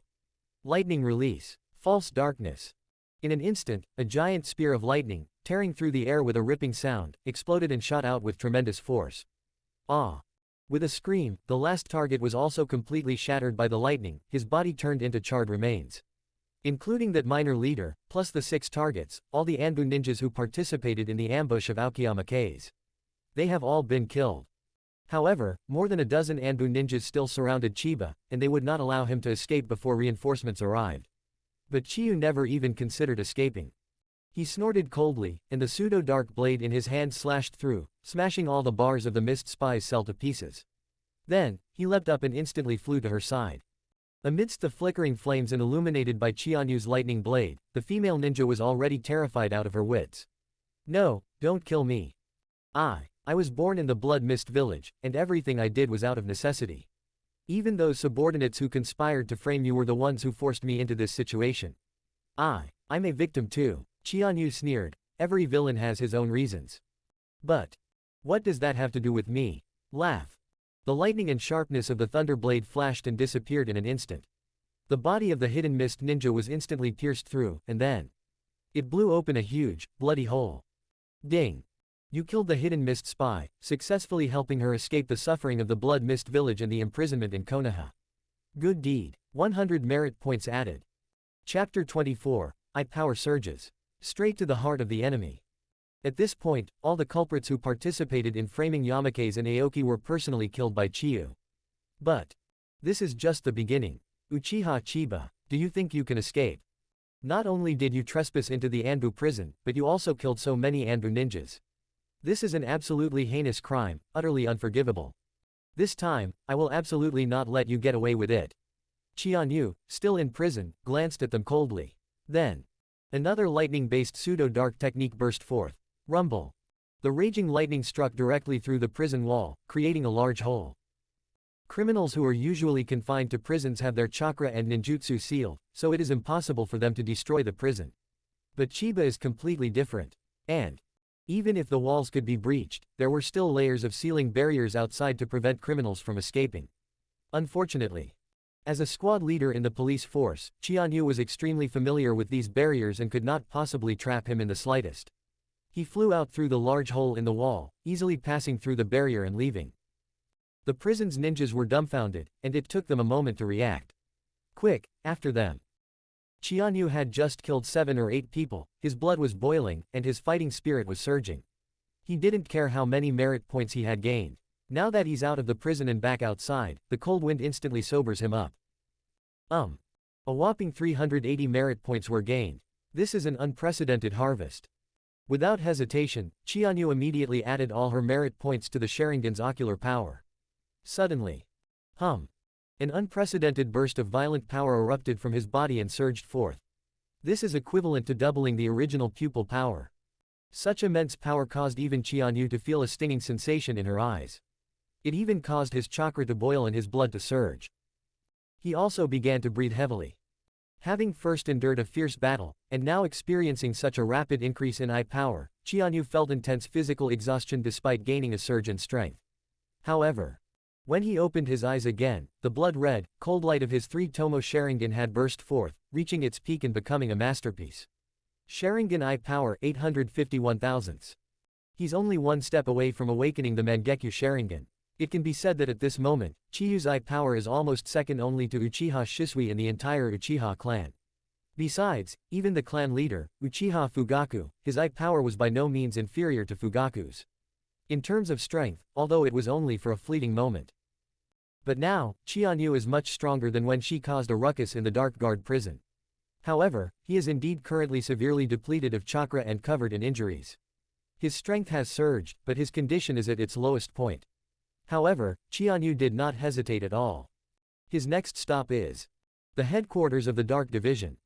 Chiba knew, of course, that the person who ordered the plot to frame Aoki Yamakaze was none other than Sarutobi Shinosuke. And the person behind him was, of course, Hiruzen Sarutobi. He would never be satisfied with merely killing those scapegoats who did the work. The cold wind was like a knife, stinging Qianyu's face. He temporarily shut down his Sharingan, enduring the exhaustion and excruciating pain throughout his body, and walked steadily toward the Anbu. At this moment, Uchiha Yakumi, along with his own and Chiba's subordinates, joined forces and followed closely behind. However, seeing Chiba rush into the Anbu prison, Uchiha Yakumi knew something was wrong, but dared not rush in as well. This has blown up. Even so, if it were just Qianyu alone, it could still be considered his personal behavior. Moreover, he has already been suspended from duty and is no longer a member of the police force. However, if he led his men to provide support and stormed into the secret prison, that would be completely different. This is tantamount to starting a real war. Uchiha Yakumi, though not very old, was mature and composed, the complete opposite of Chiba. He stopped the crowd and only observed the situation from the outside, without acting rashly or impulsively. I sent someone to inform the 8th elder beforehand, hoping they'll take some action as well. Not much time had passed, but for Uchiha Yaoi, each day felt like an eternity. Finally, he saw Qianyu's figure rush out of the prison, covered in blood, as if she were a demon that had been killed from the abyss of hell. Uchiha felt a sudden pang of unease. I realize this time things have truly turned upside down. Moreover, judging from the direction Qianyu was rushing towards, it was undoubtedly the headquarters of the Dark Division. There's no way we can not stop it now. Uchiha Yakumi gritted his teeth, but had no choice but to make a decision. You lot, immediately go and report the latest developments to the 8th elder. It's extremely urgent. The rest of you, come with me to stop Qianyu. Yes, Captain. The other side. When the 8th Hokage heard about Chiba, he almost fainted. He closed his eyes tightly, simply unwilling to believe it was true. The medicine usually has a mild, even slightly strong smell, so why is it like this again? Elder Yasuo, Lord Chiba's expression at the time was terrifying. Even if Captain Yakumi hadn't said anything, he probably would have tried to find out the truth, and his methods. The 8th Hokage of Uchiha understood the meaning of the medicine's taste and could only sigh. If this continues, we'll be doomed. The clan chief isn't here again. Where is Shisui? Uchiha Tetsuka hesitated for a moment, then said in a deep voice, I went to see the Hokage. Uchiha Hachimoku felt a sharp pain in his head. At a time like this, he still. However, this is not over yet. Just then, a subordinate who smelled of medicine rushed in. 8th elder, no, something terrible has happened. What other bad news? The 8th Hokage of Uchiha was so overwhelmed he was about to explode. Lord Qianyu. He charged into the Dark Guard's prison. We didn't dare go in. Not long after, he came out covered in blood. We don't know what happened, and what? It seems he's heading straight for the Dark Guard headquarters. Uchiha Hachimoku's heart, which had been hanging in suspense, finally died. With the clan leader Fugaku absent, the top fighter Shisui is a traitor, and Chiba, on whom the clan leader had placed high hopes, is practically a ticking time bomb, ready to explode at any moment. Now, I'm the only one left in charge. What should I do? 8th elder, please make a decision this morning. Uchiha Hachimoku took a deep breath. He then said in a deep voice, "I'll go stop Chianyu. 8th Elder, we'll go with you." No. No matter how much chaos Chiba causes, it's still just one person's actions, and there's still room for redemption. But if you all go with him, it will be seen as outright rebellion by the Konoha leadership. With the clan chief absent, starting a war would mean certain death, and I will never allow it. You all stayed behind in the police force, Tetsuka, Anahi. Exist. The police force is temporarily in your hands. Although I don't want war, you two should also be prepared for the worst. Uchiha Tetsuka and Uchiha Anahikasa exchanged a glance, both recognizing the urgency of the situation in each other's eyes. Yes, 8th Elder. We will be fully prepared. Ready to go at any time. Chapter 25 Sarutobi Shinosuke, his crime deserves death. Messages and intelligence spread rapidly like a spider web. Chiba learned the truth. Chianyu stormed into the Anbu prison. Covered in blood, Chianyu fought her way out of the prison. Chiba charged toward the Dark Guard's headquarters. Not only Uchiha Yatsuho at the police headquarters, but also the Anbu ninja who escaped from the prison had already informed the Anbu's captain, Sarutobi Shinosuke, of the news. Of course, and the third Hokage of Konoha village. Hiruzen Sarutobi. In the Hokage's office, Hiruzen Sarutobi and Danzo Shimura, who was hiding in the shadows behind him, were both shocked by what they heard. What? Outrageous. Absolutely outrageous. Uchiha Chiba, he's utterly reckless. Danzo Shimura was not involved in the matter, but after a little thought, he understood the ins and outs of it. He sneered, framed his two subordinates and used them as leverage to take Uchiha Fugaku away. Was that Shinosuke's doing? He seems alright, it's just a pity he's still too young. Hiruzen Sarutobi coldly said, "Danzo, what are you trying to say?" Danzo Shimura scoffed, "To cut the weeds without pulling them out at the root is tantamount to releasing a tiger back into the mountains." Since Shinosuke set a trap, but didn't immediately kill his two subordinates and took Fugaku Uchiha away, he also didn't dare to kill them, only imprisoning and interrogating them. Doing so will only increase the anger of the Uchiha clan and fuel their rebellious sentiments. Hiruzen, he's just like you, indecisive and lacking in truly ruthless decisiveness. Hiruzen Sarutobi was already furious, and hearing Danzo Shimura's criticism only made him angrier. "Danzo, I don't need your meddling. You're too weak. If you leave the Uchiha clan's affairs entirely to me." "Shut up, Danzo." Danzo Shimura stopped, his face grim. He sneered inwardly. "Anyway, whether it's Sarutobi Hiru and his son, or those Anbu members who died, they were all your subordinates and forces, Sarutobi Hiruzen. When you and the Uchiha clan are both severely weakened. The day has come for me, Shimura Danzo, to make my grand entrance." Thinking of this, Danzo Shimura suddenly shut his mouth. But who is Hiruzen Sarutobi? He's been a partner for so many years, how could he not guess what Danzo Shimura was thinking? Indeed, Danzo had been doing all sorts of dirty work for him under his instructions and tacit approval. But how could he not know that Danzo wanted to take his place at all times? The relationship between the two people is very subtle and complex, and cannot be explained in just a few words.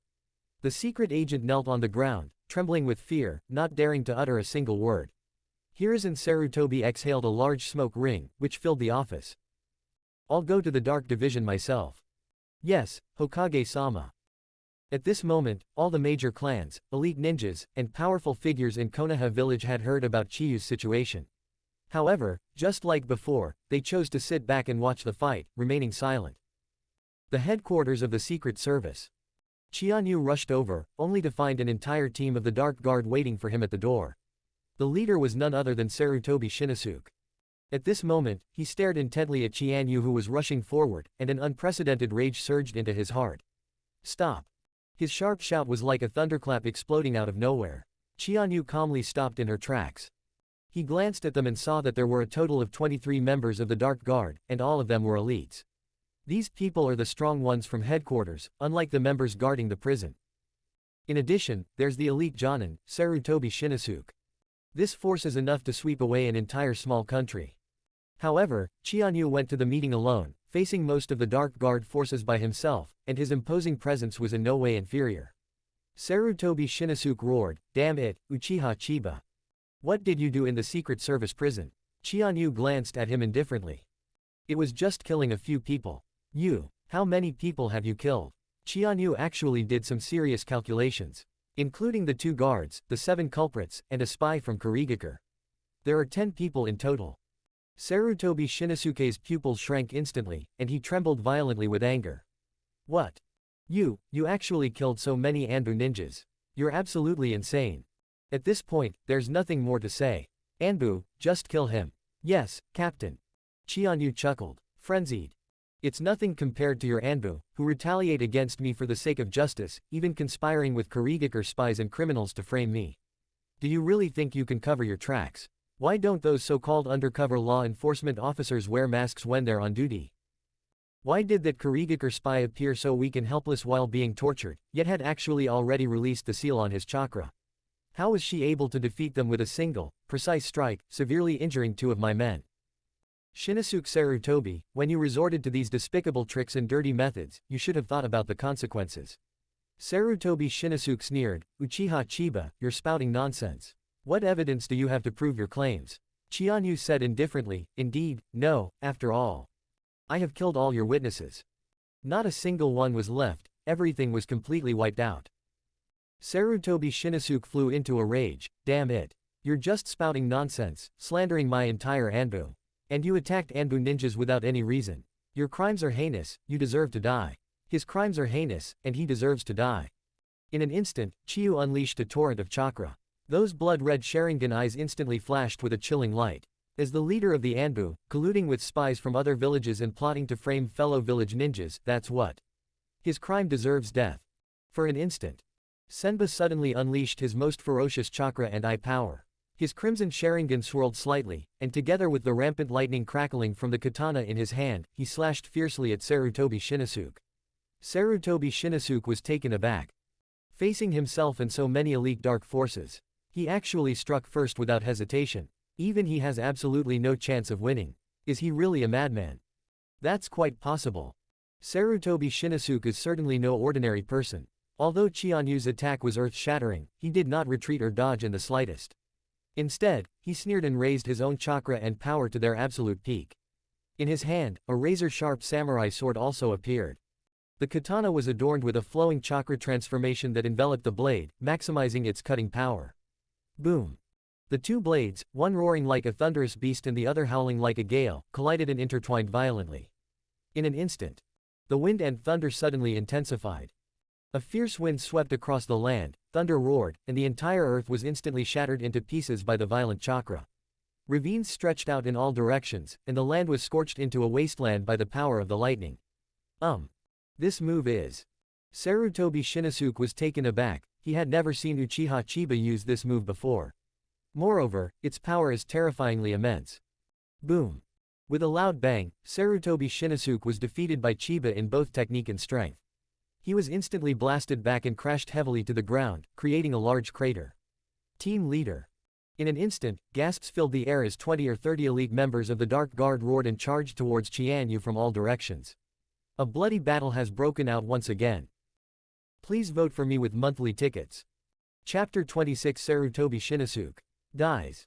The power that Chianyu was facing at this moment was more than 10 times stronger than what she had experienced in the Anbu prison.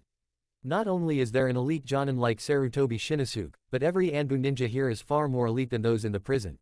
This battle was almost impossible to win. But Chianyu remained resolute. If he were to take a step back, he wouldn't be Uchiha Chiyu.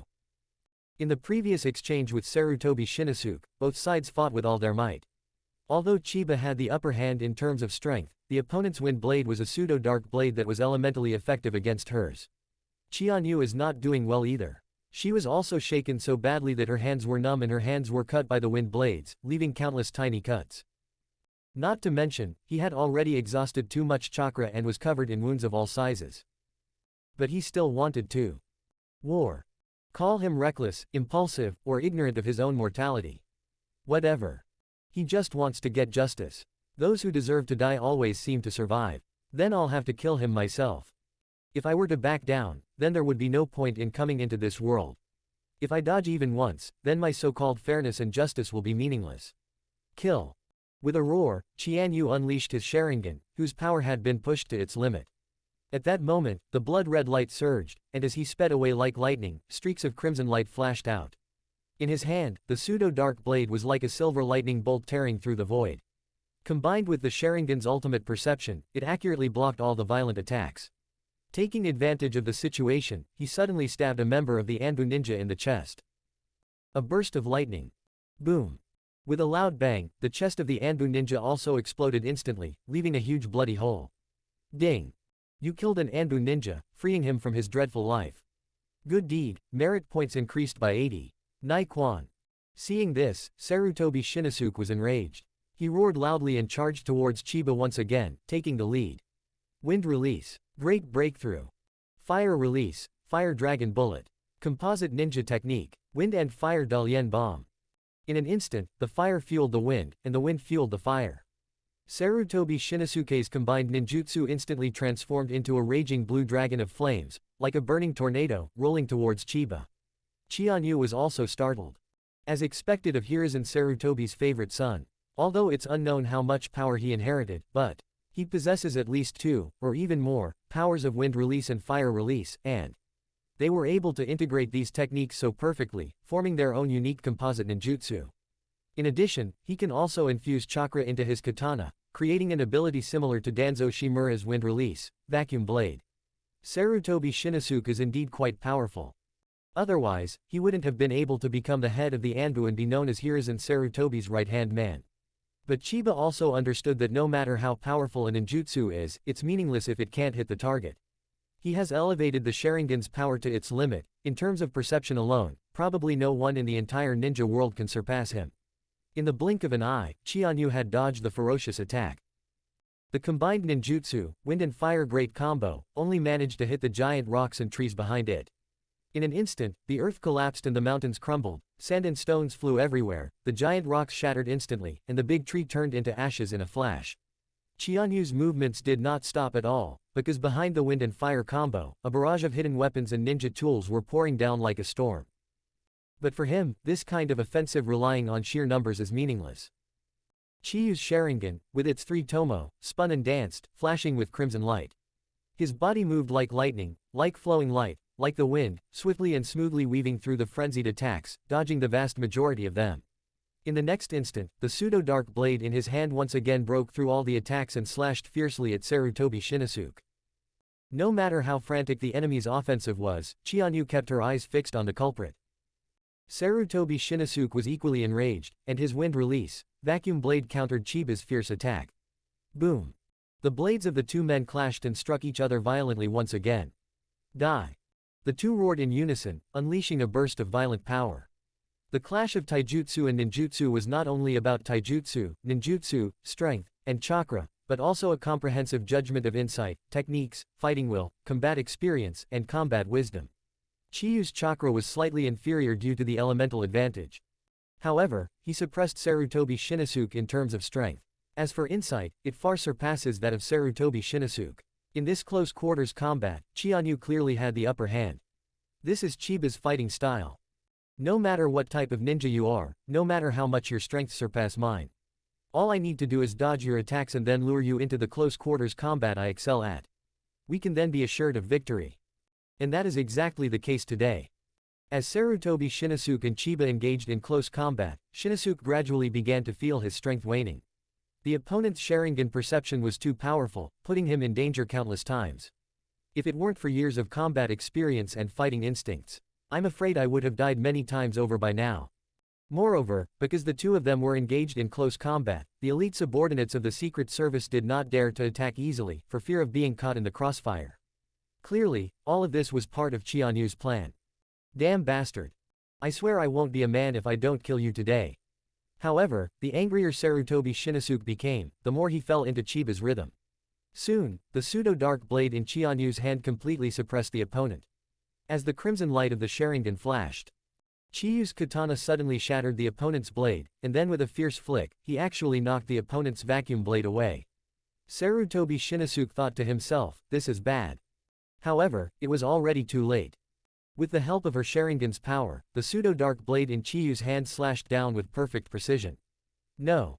Before Sarutobi Shinosuke could even exclaim in surprise, the false dark blade has already fallen. In that very instant, the three groups finally arrived together. The Hokage, Hiruzen Sarutobi, rushed from his office. The eighth elder of the Uchiha clan came from the police headquarters and joined Uchiha Yakumi and others.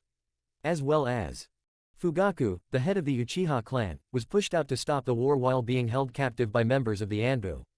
In the blink of an eye, the three groups of people, the three leaders, all shouted in alarm at the same time. Chiba, stop. In fact, Chiyu had already sensed their arrival. Although Sarutobi Shinosuke was panicked and desperate, he sensed his father's chakra in that instant, and felt a sense of relief. No matter what, as long as you're alive, there's still hope. Could it be that he really dared to do this in front of his own father, in front of the Hokage of Konoha? Killed his own son. In that instant, all eyes were on Qianyu, on the blade crackling with lightning and thunder. Deep down, Qianyu was completely calm, except for one sentence that flashed through her mind. Although tens of thousands of people are coming. Next moment. Without hesitation, he brought down the pseudo-dark blade in his hand. Puff. A chilling light flickered, and lightning crackled. The katana slashed down fiercely, piercing through Sarutobi Shinosuke's chest. Then. Boom. A burst of lightning exploded, along with his chest, which shattered into a huge, bloody hole. Sarutobi Shinosuke's eyes were filled with confusion, as if he still didn't understand what had happened. Then, along with his empty chest and lifeless body, he collapsed with a thud onto the wasteland in front of the Dark Division. Sarutobi Shinosuke. He died there. No. Hiruzen Sarutobi's heart-wrenching roar echoed throughout the sky above Konoha village. Chapter 27 Mangekyo Sharingan. Awakened. In that instant, the world is dead silent. The same thought arose in everyone's mind. It's over. This is completely over. Everything. I will never be able to escape this calamity. At this point, there is no room for easing tensions. The Uchiha clan and the Konoha leadership. It's a fight to the death.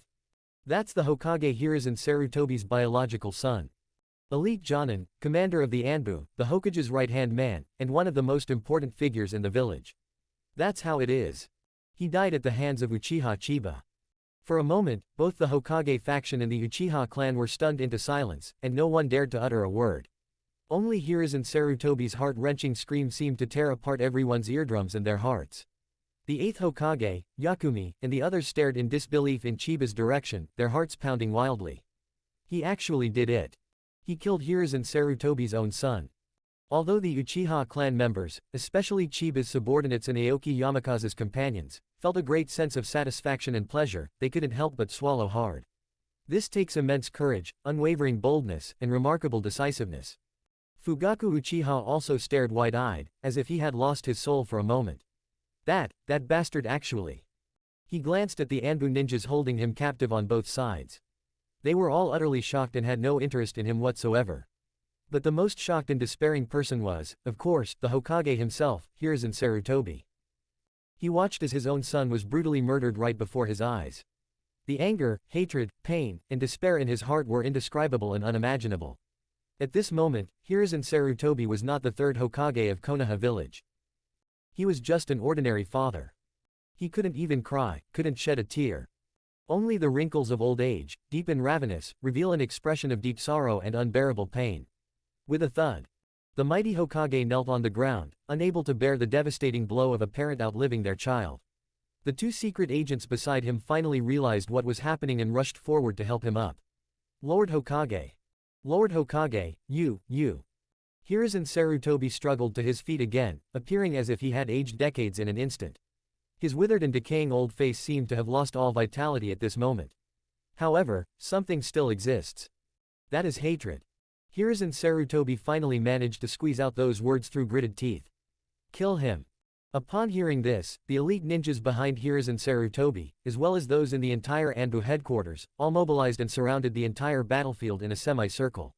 The surging chakra coalesced into a single mass, ready to strike at any moment. Meanwhile, on the Uchiha clan's side, the 8th Hokage, Yakumi, and the members of the 2 teams following Yakumi and Chiba all instantly activated their Sharingan, preparing for the final battle. However, Fugaku Uchiha remained in the hands of the Anbu. At this moment, there were only a dozen or so members of the Uchiha clan. Once war truly breaks out, the outcome is probably already predetermined. But just then, Uchiha Tekka and Uchiha Inahisa finally led their large police force to attack. They were already on standby and knew that the most critical moment had arrived. At this moment, the 2 sides on the battlefield are the entire Anbu and the Uchiha clan's police force. In terms of power, the police force will likely still be at a disadvantage. However, there was no way to salvage the situation. Hiruzen Sarutobi roared again. Kill him. Chianyu suddenly spoke up and asked. Why? Lord Hokage. Hiruzen Sarutobi screamed at the top of his lungs. You killed Shinosuke, do you still want to live? Chianyu said calmly, I only killed people who deserve to die. Shut up. I'm telling the truth. Shinosuke Sarutobi, because of the deaths of Hiro Sarutobi and his son Jiro Sarutobi, retaliated against me. Taking advantage of my suspension, he colluded with Kurigakure spies imprisoned in the Anbu prison, along with 7 Anbu prison guards, to set up an ambush, which severely injured 2 of my subordinates, 1 dead and 1 wounded. Colluding with foreign enemies and plotting to frame fellow village ninjas. Looking at any village, Sarutobi Shinosuke's actions are an unforgivable sin. Lord Hokage, is there any problem with me killing him? Just now. Danzo Shimura also arrived late with his root ninjas. Clearly, he was prepared for a decisive battle. On the other side, many other clans and ninjas in Konoha village had already been alerted. Although they did not show themselves, they all subtly revealed their chakra and quietly watched everything. Hiruzen Sarutobi clearly sensed all of this. He gritted his teeth and forced himself to calm down. Uchiha Chiba, putting aside the fact that none of your claims are supported by evidence, even if this were true, you're not even part of the police force anymore. What right do you have to kill Shinosuke? Chiyu said calmly, my qualifications are equal to those of the Anbu who plot against their fellow village ninjas. If the Hokage thinks that's reasonable, then my revenge is naturally reasonable as well. Hiruzen Sarutobi's voice was hoarse and weathered. I already said. Shinosuke plotted to frame a fellow villager ninja without any evidence, but you killed him in full view of everyone, including myself. Chianyu said, of course there is evidence. The victim, Shanfeng, is the best witness. It all depends on whether you, Hokage, choose to believe or not. Hiruzen Sarutobi coldly replied, do you think he can be convicted based solely on his own words? Chiyu said, that's the specialty of the Anbu. The Hokage's trusted subordinates will naturally have a way to interrogate him and find out the truth. Hiruzen Sarutobi was startled. All right, then you can leave the mountain breeze to me. A mocking smile appeared on Chianyu's lips. That's probably impossible. You are Shinosuke Sarutobi's father. Even if you are the Hokage, it's hard to guarantee that you're not suspected of protecting and condoning him. Hiruzen Sarutobi roared, so, you can condemn Shinosuke to death just by listening to your empty words. No, I just meant that someone else could be in charge of investigating this matter. Who? Chiyu pointed to the last team to emerge from the dark guard. The leader wore a cat face-like mask, but it couldn't hide his long, messy, silver-white hair. This person is Kakashi Hatake. At this time, Kakashi Hatake, having experienced the battle at Kanabi Bridge, the death of Rin Nohara, and the Nine Tails rampage, had fallen into complete darkness, so he joined the Anbu as a squad leader. But Chiyu was able to trust him to some extent. Kakashi Hatake's expression changed, wondering why this matter was related to him. He's certainly not a fool. Knowing how much this matter involves, even with his titles of Genius Ninja, Son of White Fang, disciple of the 4th Hokage Minato Namikaze, and the youngest Anbu captain, he was utterly powerless in this matter. Hiruzen Sarutobi also understood Chiba's thoughts. But he also knew that half of Konoha was watching his decision, and acting rashly would only destroy the image he had cultivated for a lifetime. He took a deep breath. All right. Kakashi, you're in full charge of investigating this matter. Kakashi Hatake sighed inwardly. This hot potato is practically a death sentence. But he couldn't refuse, so he could only nod and say, yes, Hokage-sama. But Hiruzen Sarutobi coldly said, until the truth comes out, Chiba, you will remain imprisoned in the Anbu's jail. This is always a reasonable procedure. Don't you think so? Uchiha Chiyu smiled slightly, seemingly unconcerned. I accept. Captain Chiba, Chianyu. The Uchiha clan members immediately gasped in surprise. Everyone knows what awaits Chianyu once he enters the Anbu's prison. This is probably more painful and despairing than death. However, Chiyu did not refuse. Because he had already accumulated enough merit points, which he had now added to his Sharinganai power. That's right. Uchiha Chiba has finally awakened that legendary Kaleidoscope Sharingan. Please keep reading. Please recommend. Please vote with monthly tickets. Chapter 28 The All-Knowing Eye. The Eye of Kuinbaiko. Ding. You killed Sarutobi Shinosuke, giving Konohamaru a fulfilling childhood. Good deed, 200 merit points added. Congratulations, host, you have accumulated over 1000 merit points. Congratulations, host, you have gained a new ability. Lightning Release Chakra Mode. Currently unlocked. Lightning Release Chakra Mode Beginner 5100ths. The moment Chiba killed Sarutobi Shinosuke, she heard the system notification in her mind. Merit points have exceeded 1000. New abilities have been gained. Lightning release chakra mode. This alone filled Chianyu with immense joy. The value of ninjutsu lies not in its strength, but in whether it suits you. For Chiyu, this was the perfect ability. With his unparalleled Sharingan perception, combined with the powerful ninjutsu lightning release, pseudo dark blade, and now with the lightning release chakra mode, his attack, defense, speed, and damage reduction are all maxed out. In terms of Chiba's fighting style, his love for lightning release chakra mode even surpasses his love for Susanoo. Of course, that's not all. Chiba added all 280 merit points he gained from killing an Anbu member and Sarutobi Shinosuke to his Sharingan's ocular power. Suddenly. Ding. Congratulations, host. Your Sharingan power has been comprehensively enhanced, and you have awakened the Mangekyo Sharingan. Currently possessing the Mangekyo Sharingan's left eye technique. Kuno Hiko. Kuinbaiko Shin is a legendary god of omniscience. The host's left eye possesses the eye technique Kunehiko, which grants the power to see through all things in the universe. It can easily see through an enemy's taijutsu, ninjutsu, and genjutsu, finding their inexplicable flaws and weaknesses, thus breaking them in one fell swoop. Theoretically speaking, there is no technique that cannot be broken. Of course, it needs to improve along with the host's own eye power. After Hasanobiko's ability evolved, she even possessed the power to see and predict the future, and to see into people's hearts. Kuinbaiko. The ability to see through everything, to see through all weaknesses, and to break through the enemy's ninjutsu. As expected, the abilities gained after awakening the Mangekyo Sharingan are based on the user's own existing and preferred abilities.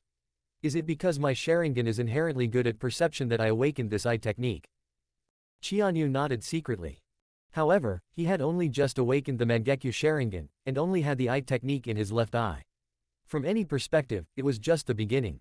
More importantly, once the Mangekyo Sharingan is awakened, although the power of the eye increases dramatically, as soon as one begins to use the eye techniques of the Mangekyo Sharingan, it means that one's eyes will begin to go blind. Unless, of course, it is the true evolution of an eternal Mangekyo Sharingan. For anyone else, this would be impossible unless both family members awaken the Mangekyo Sharingan and then merge into one. But for Chiyu, that's naturally unnecessary. As long as you keep accumulating merit points, it's only a matter of time before your Mangekyo Sharingan evolves into the eternal Mangekyo Sharingan.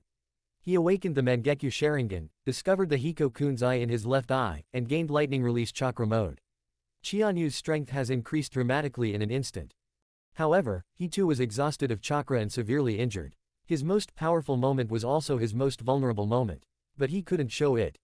Therefore, faced with the enraged and desperate Hiruzen Sarutobi, Chiba chose to judge him, but she chose a relatively trusted Anbu ninja.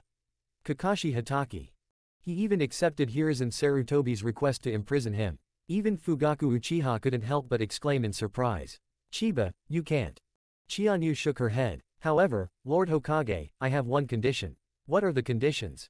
Release the clan chief. Hiruzen Sarutobi's face was extremely ugly, and his fists were clenched tightly. Danzo Shimura, who was standing next to him, stepped forward and whispered in his ear. We can't let Uchiha Fugaku go. As Hiruzen Sarutobi hesitated, another figure suddenly arrived late. Indeed, it was Uchiha Shisui. He suddenly breathed a slight sigh of relief. Okay, I can agree to that. Danzo Shimura's expression changed. Hiruzen, you. Hiruzen Sarutobi ignored him and coldly ordered, Anbu, imprison Uchiha Chiba. Yes, Hokage-sama. Several elite ninjas from the Anbu immediately stepped forward cautiously. Their eyes were filled with coldness, yet they all hesitated when it came to actually making a move. This is the man who just killed Sarutobi Shinosuke, the leader of the Anbu, in front of everyone. Who would dare to be negligent? However, Chianyu did not resist and allowed them to surround her. Hiruzen Sarutobi nodded heavily. The Anbu ninjas who had been holding Fugaku Uchiha released their grip and broke the seal that had been binding his chakra, freeing him from further confinement. Chianyu gazed at this scene thoughtfully, a faint crimson light emanating from her left eye. As Fugaku Uchiha watched his retreating figure, he couldn't help but furrow his brow. Chianyu, you. Chianyu didn't turn around, but simply stopped walking for a moment. Chief, I'm entrusting my men to your care. After saying this, Chiba left with the Anbu ninjas who surrounded her. Hiruzen Sarutobi gave a wink to the Anbu member beside him, who immediately nodded and flew away to personally escort Chiyu. He even gave a slight nod to Kakashi Hatake. Kakashi Hatake understood and led his squad forward as well. The escort of just one Uchiha Chiba required nearly half of the Anbu's forces. This includes the squad that originally belonged directly to Sarutobi Shinosuke, the squad that belonged to Hitaki Kakashi, and the man codenamed Elephant, the elite Anbu bodyguard who was by the Hokage's side. It's easy to imagine how much Hiruzen Sarutobi and the Anbu respected and feared Chiba. Hiruzen Sarutobi finally stepped forward and picked up his son's body. Amidst the complex emotions of the crowd, he left alone, heartbroken. The other Anbu ninjas also followed him away. Uchiha Shisui hesitated for a moment, but ultimately followed Hiruzen Sarutobi. This bloody battle came to an abrupt end once again. Danzo Shimura glanced coldly at Chiba's retreating figure, then gave Fugaku Uchiha a deep look, snorted, and led the root members away as well. The remaining Uchiha clan members gathered around Uchiha Fugaku. "Chieftain, are you alright?" Uchiha Hachimoku asked with concern. Fugaku shook his head. "I told you, I'm going alone. Their Anbu wouldn't dare do anything to me. Only. That Chiba guy has really caused a huge uproar this time." The 8th Hokage of Uchiha nodded silently.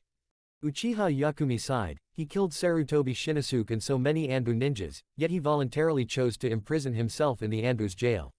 "Clan chief, we cannot sit idly by and watch Chiba go to his death. No, I'm afraid the torture he suffered in the Secret Service's prison was so terrible that he wished he were dead." The 8th Hokage of Uchiha said in a deep voice, but Chiba chose self-sacrifice precisely to avoid a final rupture. "If we rush in now, wouldn't we be letting his good intentions go to waste?" Everyone turned to look at Uchiha Fugaku. Fugaku was also unable to make a decision for the time being. "What you say makes sense, but we will never let Chianyu go to his death. Don't worry, I will personally visit him in the Dark Guard prison. Until then, none of you are allowed to make any rash moves." "Yes, chieftain." Of course, Chianyu wasn't considering anything beyond the big picture. His decision to accept Hiruzen Sarutobi's imprisonment and interrogation was a final conclusion reached after considering multiple factors. Chapter 29 You are the prey. The first reason, and the most pressing reason. This is when Chianyu is at her weakest. If a conflict were to break out, they would have no fighting capacity left. Chiba isn't some kind of superhuman, nor is he one of those overpowered gods in the later stages of the Fourth Shinobi World War, with endless chakra and limitless life force. At present, his strength can only be considered that of a Jonin, at most an elite Jonin, not an invincible existence. His chakra reserves are limited, and he can get injured and weakened. It's important to understand that from the moment he heard about Aoki and Yamake's, to his forced entry into the Anbu prison, the fierce battle in which he killed 9 Anbu ninjas, and then his continued bloody battle with Sarutobi Shinosuke in front of the Anbu headquarters, he had absolutely no chance to rest along the way. It's already a miracle that they've managed to hold on until now. He needs time.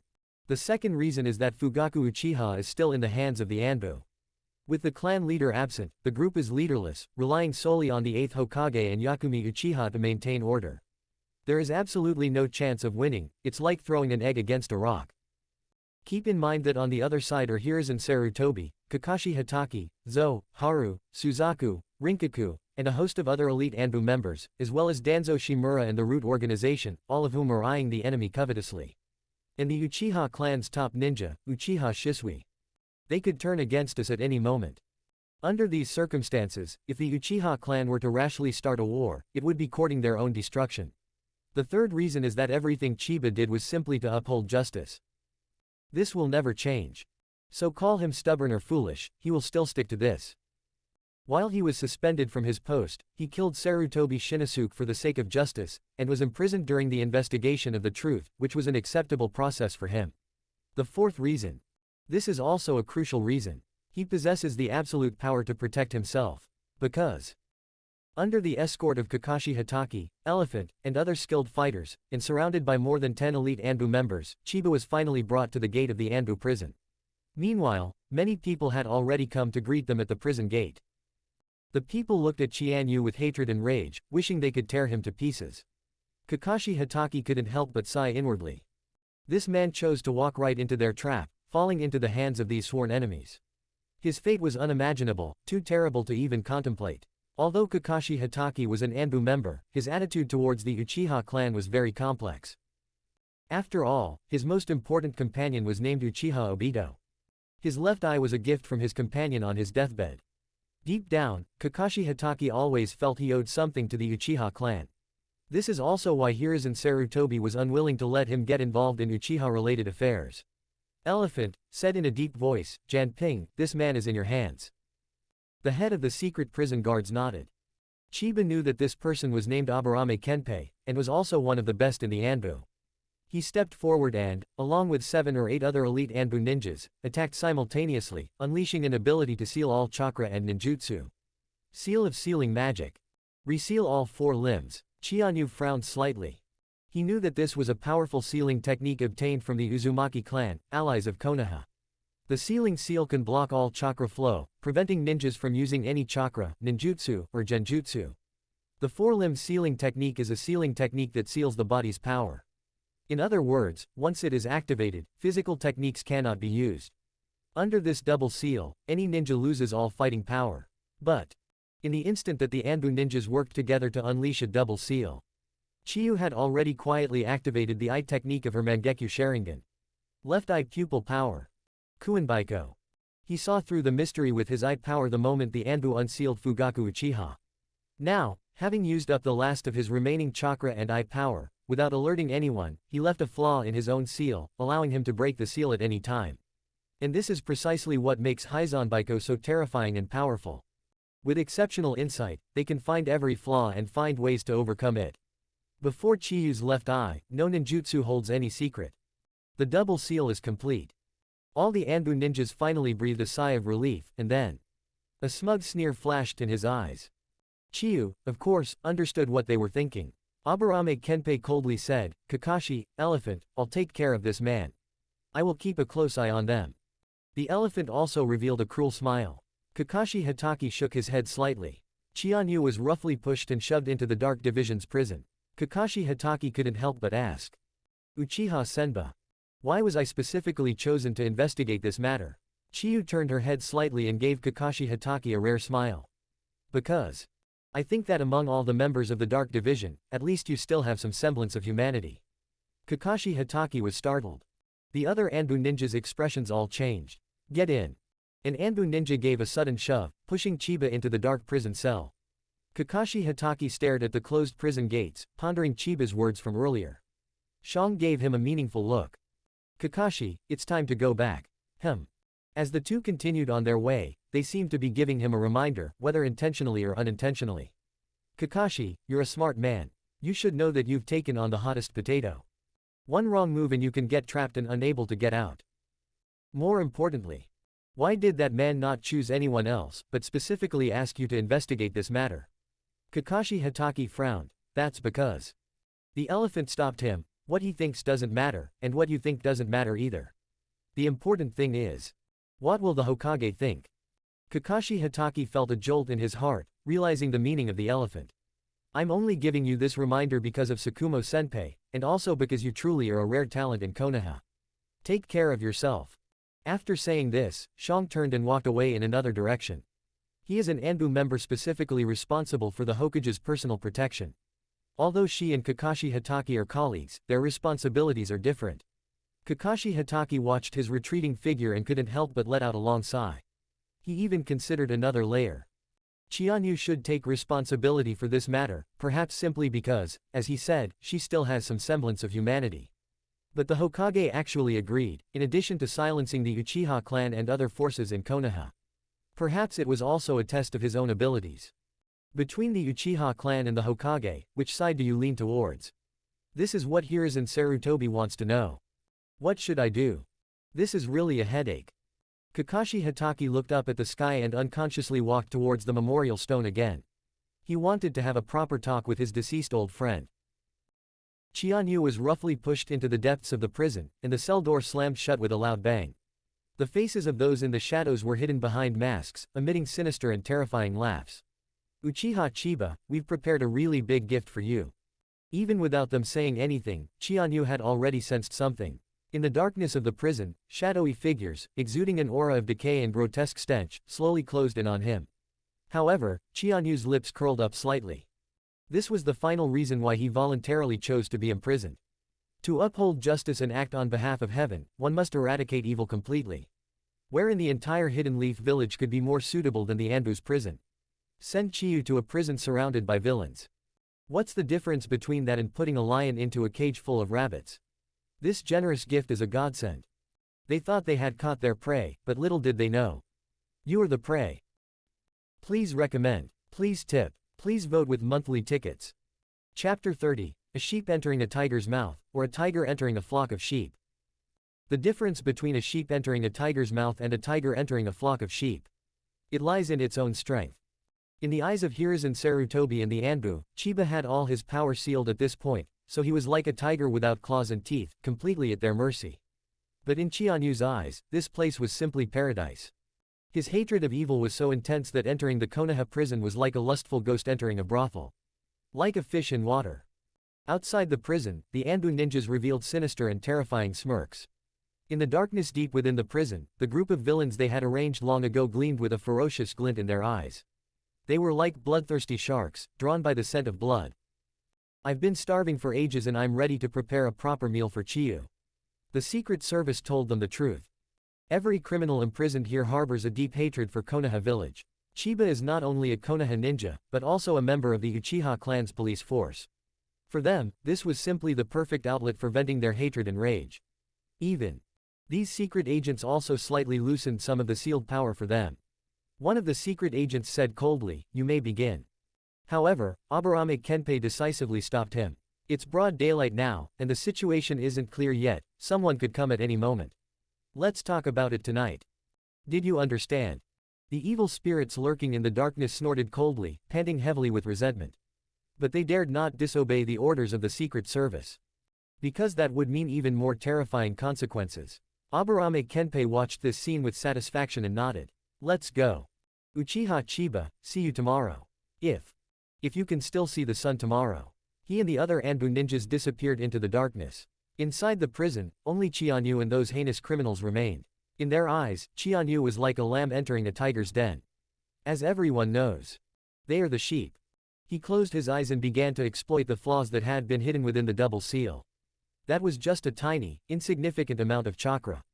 It looks like a grain of sand on a magnificent building. However, by simply moving this one grain of sand, the entire massive building instantly crumbled and collapsed. This is precisely his own Mangekyo Sharingan eye technique. The eye of Kuinbaiko. Every ninjutsu has its weaknesses. Hizanbaiko can accurately perceive its weaknesses and provide methods and power to overcome them. For an instant. Click. Like the sound of a lock being opened, it sealed away the dual seals on Chiyu's chakra and power. The problem was solved immediately. The lion has broken free of its chains, quietly waiting for night to fall. Inside Konoha Hospital. Fugaku Uchiha first led the police force to visit Aoki and Yamake's. However, Aoki still did not wake up. Seeing this grand scene, Shanfeng guessed that something big must have happened. Captain Chianyu stormed out of the hospital in a menacing manner. Given his personality and methods, it's impossible for him to escape unscathed. Chief, the captain. Fugaku patted him on the shoulder and forced a smile. Just focus on recovering. I'll handle Chianyu's situation. Hearing him say that, I knew my worries were not unfounded. How is Aoki? Shanfeng shook his head. The doctor said it's still the same. Whether he wakes up depends on his own will to live. Fugaku gazed deeply at the young face on the hospital bed. Don't worry, he will definitely wake up. Just then, there was a soft knock on the door of the ward. Fugaku nodded, and an Uchiha clansman opened the door. 3 men appeared before the crowd. Hitaki Kakashi, Yamazaka Haiichi, Morino Ibiki. Fugaku was also taken aback. Goodness. These 3 individuals represent the 3 main departments of the Dark Guard headquarters: intelligence analysis and interrogation, torture. It's fair to say they've all arrived. But after a quick assessment, Fugaku concluded that this was probably not what Hiruzen Sarutobi meant. Although he agreed to let Kakashi Hitaki thoroughly investigate the matter, the person he least wanted to be investigated was himself. So, this was Kakashi Hitaki's decision. No wonder Chiyu chose him to lead the investigation. That guy has a really sharp eye. These thoughts happened in the blink of an eye. Upon seeing the 3, Fugaku frowned slightly and said, "Are we going to start the investigation now?" Kakashi Hitaki gave a wry smile. Please forgive me, Chief Fugaku, but this matter is of great importance and cannot be delayed any longer.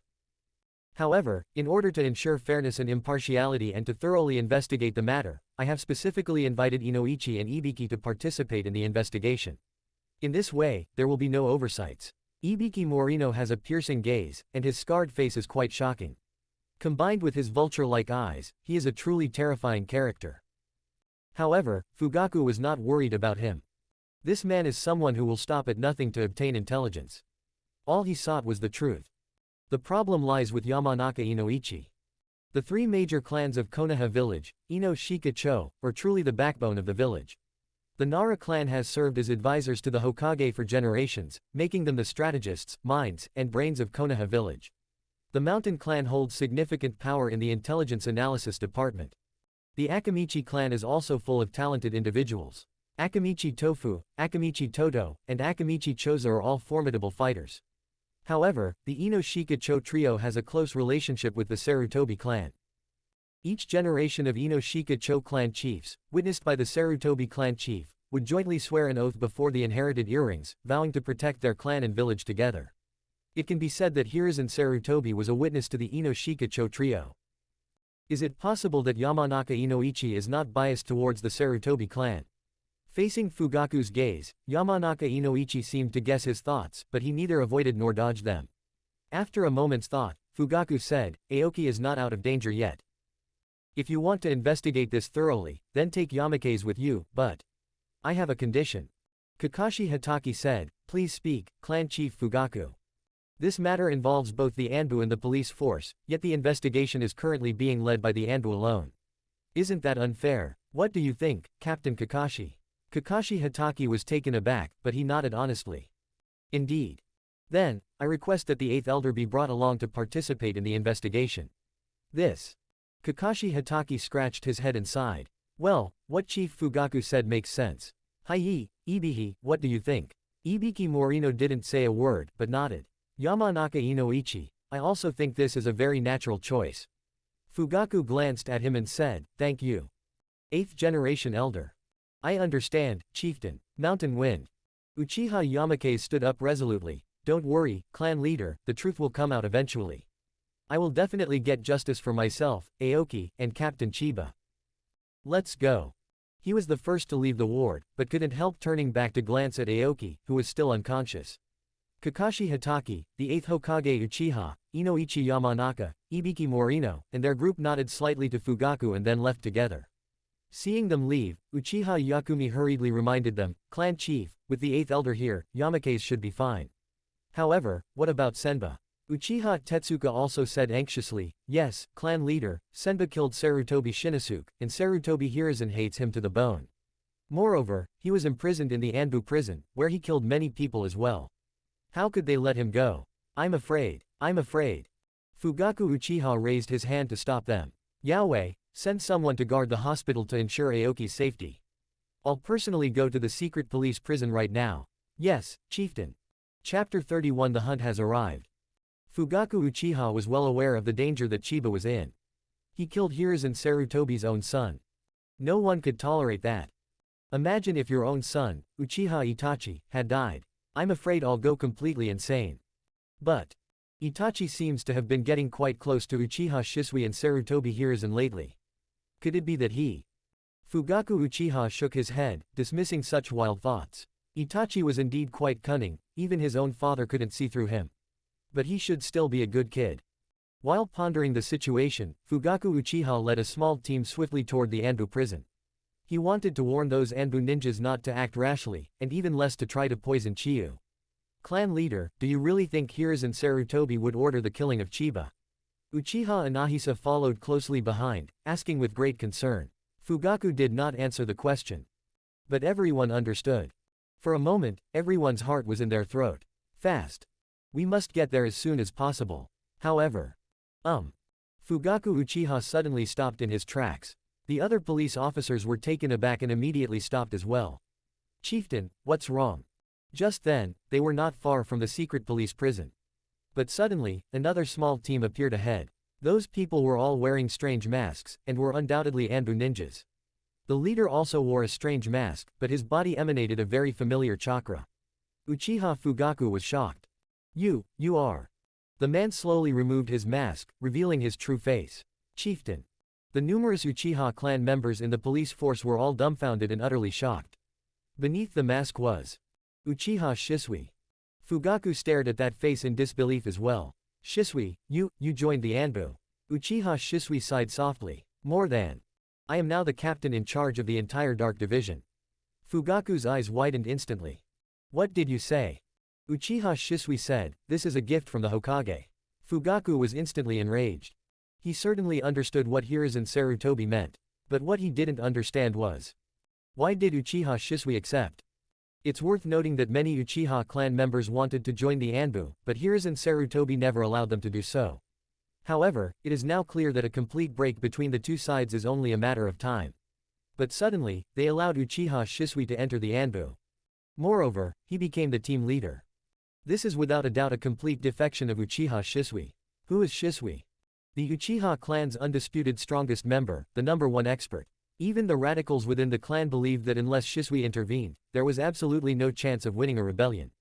And now, this young man, on whom so much hope was placed, has become a lackey of Hiruzen Sarutobi and the Konoha leadership. What were Fugaku Uchiha's feelings at this moment? He was absolutely furious. Shisui, you betrayed the Uchiha clan.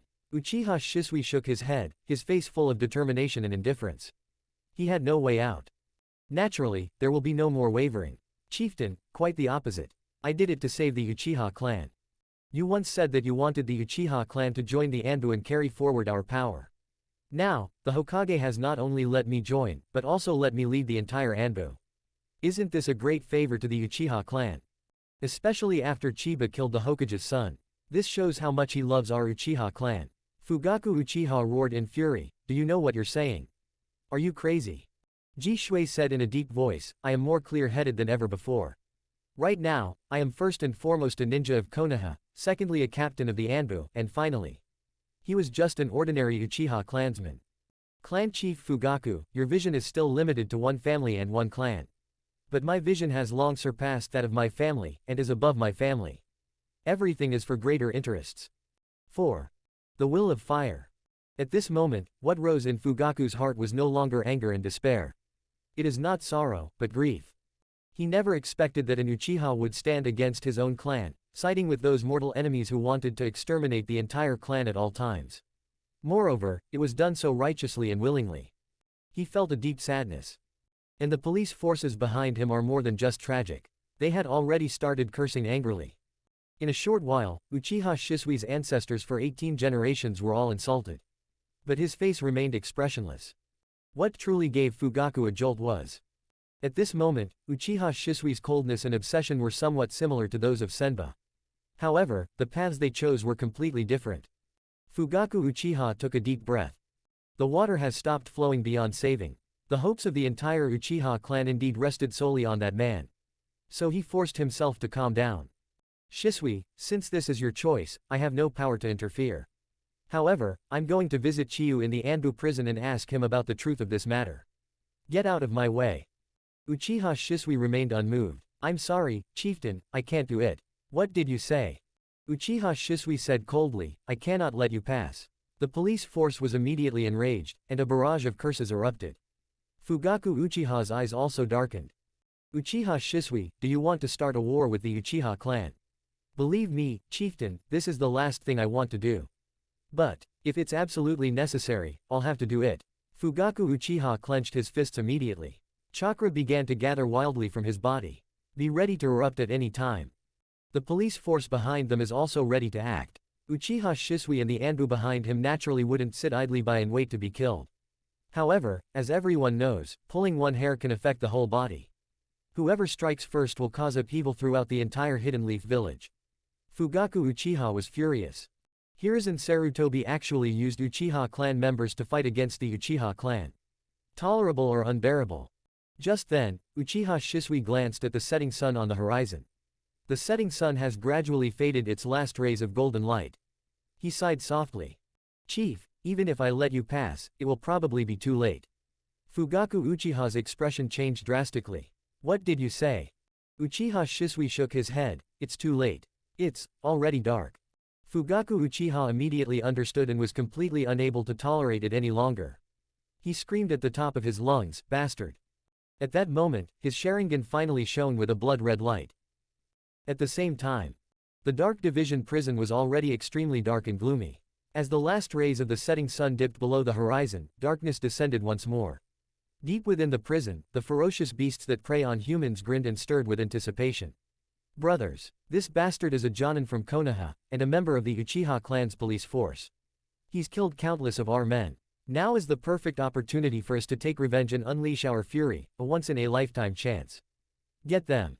In an instant, a surge of violent rage erupted, and a series of ferocious and terrifying figures quickly surrounded Qianyu, trapping him in the center. Then, they charged in. At this moment, Uchiha Chiba finally opened his eyes. The Mangekyo Sharingan's dazzling crimson light. It bursts into bloom. The hunt is about to begin. Please vote for me with monthly tickets. Chapter 32A Massacre. An unprecedentedly exhilarating experience. Kill. With a series of angry roars, the first burly and massive figure took the lead and unleashed a punch like a cannonball, slamming it fiercely towards Qianyu. This attack not only involved the user's own power, but also drew upon a portion of chakra. Qianyu's heart stirred. It seems that in order to deal with me, the prison guards of the Dark Guards deliberately loosened their seals, allowing them to use some chakra and power. However, there weren't many, not enough to break through the prison and escape. Of course, in their minds, Chiyu was already a complete cripple, and with that much chakra and power, plus so many people, it was more than enough. Boom. The powerful blow produced a loud bang. In the darkness, even these ruthless villains could barely make out Qianyu's figure. Upon hearing this sound, many of the thugs assumed it was a hit and began to sneer, clapping and cheering. However, the next moment. Ah! A heart-wrenching scream echoed throughout the entire Dark Guard prison. Wah! What's going on? Of course they could recognize that sound. Click. A crisp crack, bones breaking, followed by a sharp, firecracker-like sound. Shattered to pieces. The man instantly lost even the strength to scream. Qianyu threw a punch that struck his temple, shattering his skull instantly. The skull slammed against the hard stone floor of the prison with a loud bang, blood gushing out, and he immediately stopped breathing. Ding. You killed a villain, acting on behalf of heaven, your merit is immeasurable, good deed. Merit points increased by 80. Wah, what happened? What happened? The boss. Dead. In the darkness, 14 ruthless and brutal villains stared in disbelief at the scene before them. For a moment, I had no idea what had happened. Qianyu slowly approached. The Sharingan's blood-red pupils, with their cold, ruthless gleam, stared intently at everyone like a bloodthirsty beast. They must all die. Right. The Sharingan. Why can this guy activate the Sharingan? Oh no, oh no.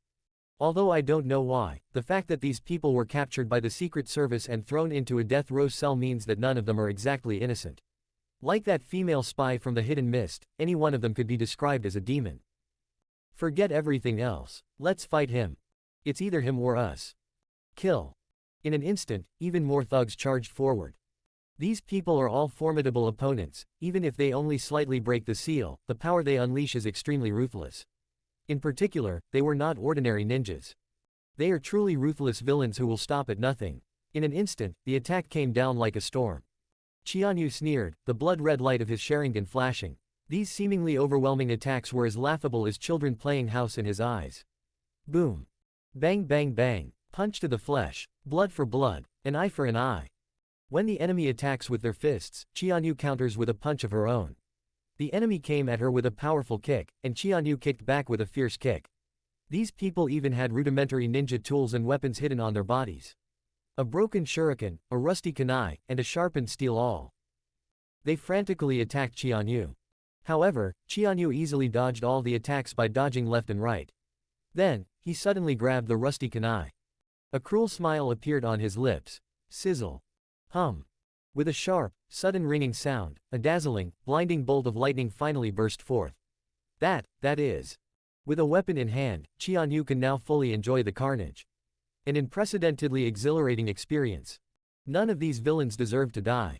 I have never been so wealthy before.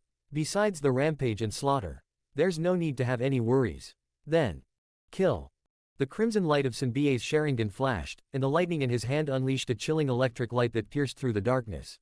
Lightning release ninjutsu. False dark blade. Puff. Puff puff. In an instant, a crimson arc of light and a surge of electricity appeared, and the three villains who were in the first place were immediately cut off one after another, blood gushing out wildly. Then, the wounds suddenly burst open, and half of their bodies turned into huge, bloody holes. They collapsed to the ground with a thud. Qianyu didn't linger at all. That sharp bolt of lightning relentlessly sliced through the thick darkness, reaping the lives of countless villains. Ding! You killed a villain, acting on behalf of heaven, your merit is immeasurable, good deed. Merit points increased by 80. Ding! Qianyu was blinded by rage and ignored the frantic notifications in his mind. Wherever his blade flashed, a villain's life was taken. Although it was just a rusty kunai, with the enhancement of Chiba's lightning release, pseudo-dark blade, it was no less than the sharpest sword. Ah! The screams were heart-wrenching. Fear, retreat, terror, despair. It gradually permeated the entire prison. However, those hit by Qianyu's attacks didn't even have a chance to scream. It was instantly shattered by lightning, losing all its vitality. In a short time, 7 or 8 thugs had died a violent death. The remaining men were completely terrified and had lost all will to fight. However, Qianyu would never let them go. No, no. Spare me. I'm a spy from Iwagakure. The Tsuchikage has promised to ransom me. If you spare me, the Tsuchikage will reward you handsomely. Don't kill me. I'm a ninja from Konoha too. I was only imprisoned in this death row because I accidentally killed my comrade during a mission. My crime doesn't deserve death. Boom. Qianyu didn't bother with it at all. With a single slash, lightning crackled and blood and flesh flew everywhere.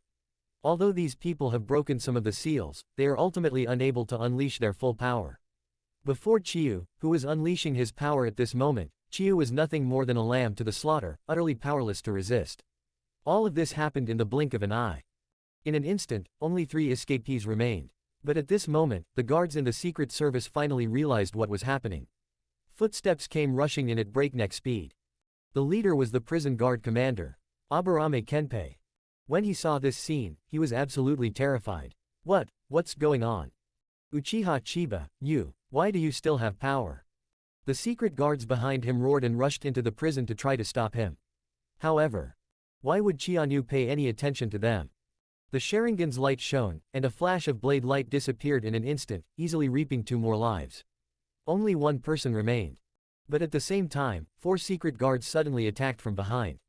In their minds, they only thought that Qianyu had forcibly broken the seal and could not completely break it and restore his peak strength. Otherwise, how could they dare to rush forward?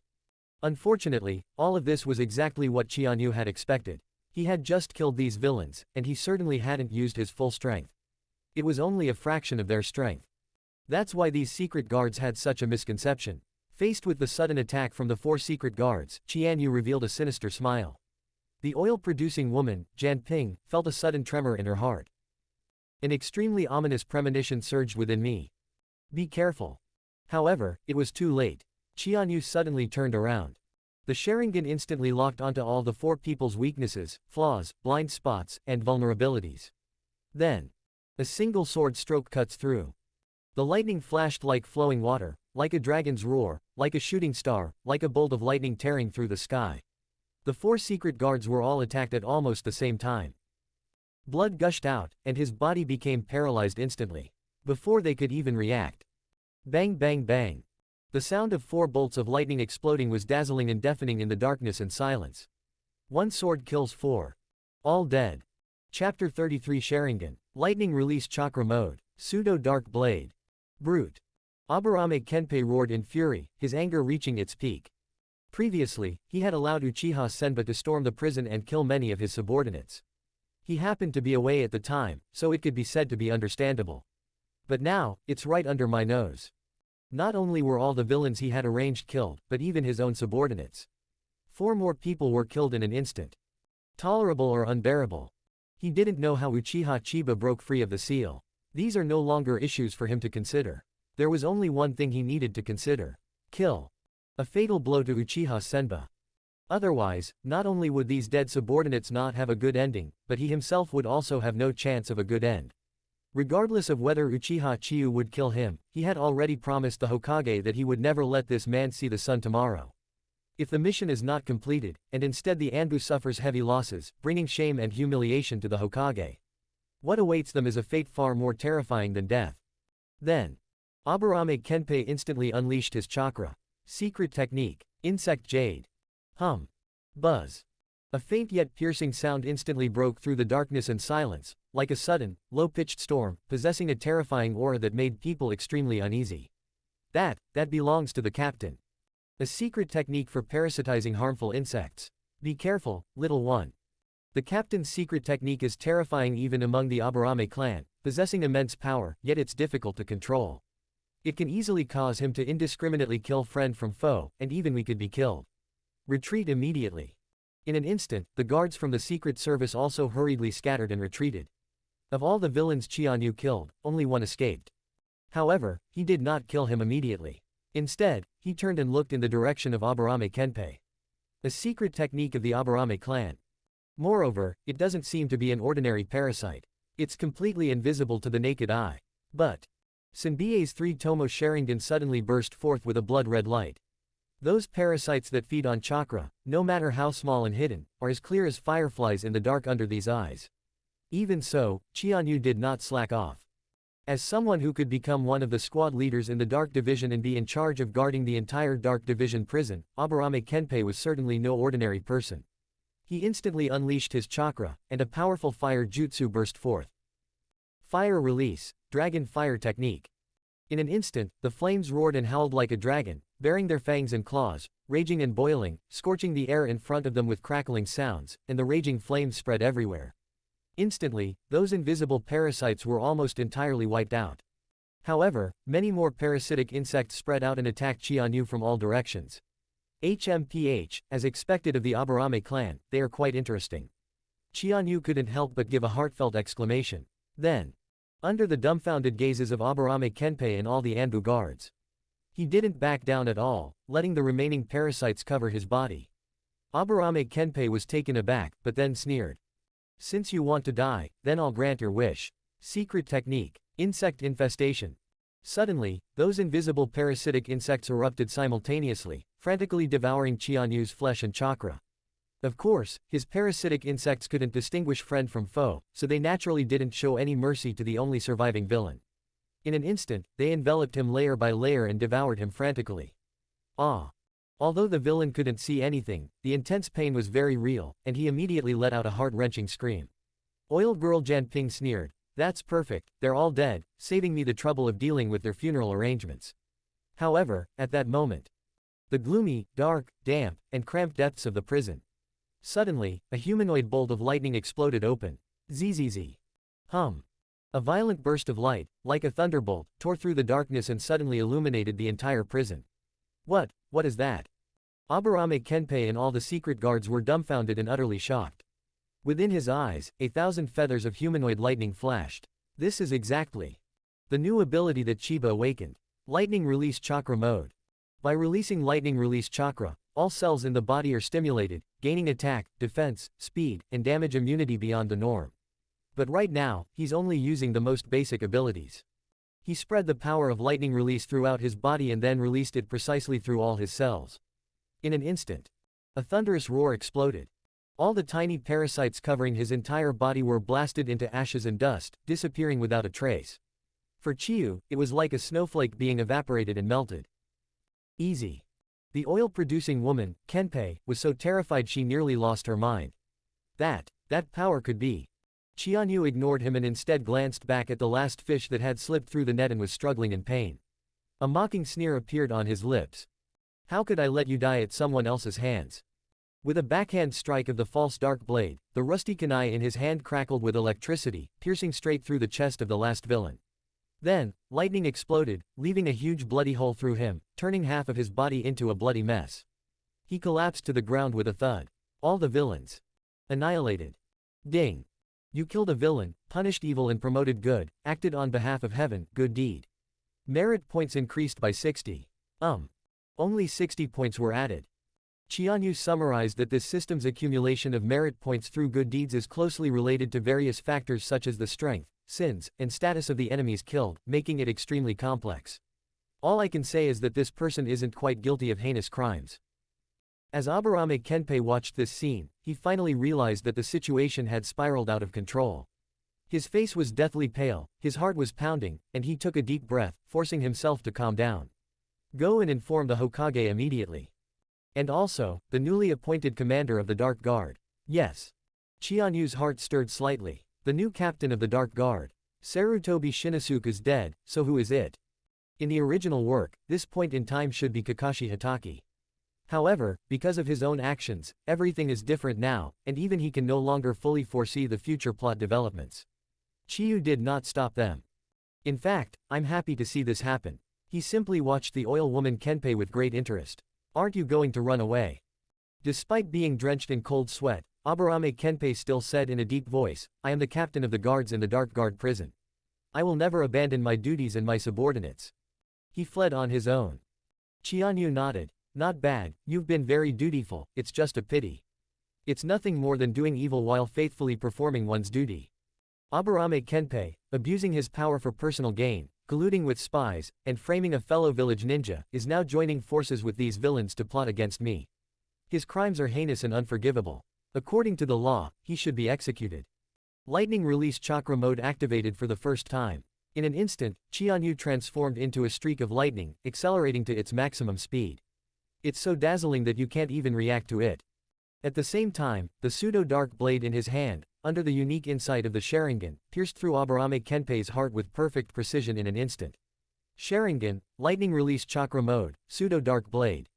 With this triple ability combination, Chianyu is now killing people like mowing grass. Please recommend. Please vote with monthly tickets. Chapter 34 Cultivation Soars. An unprecedentedly rich harvest.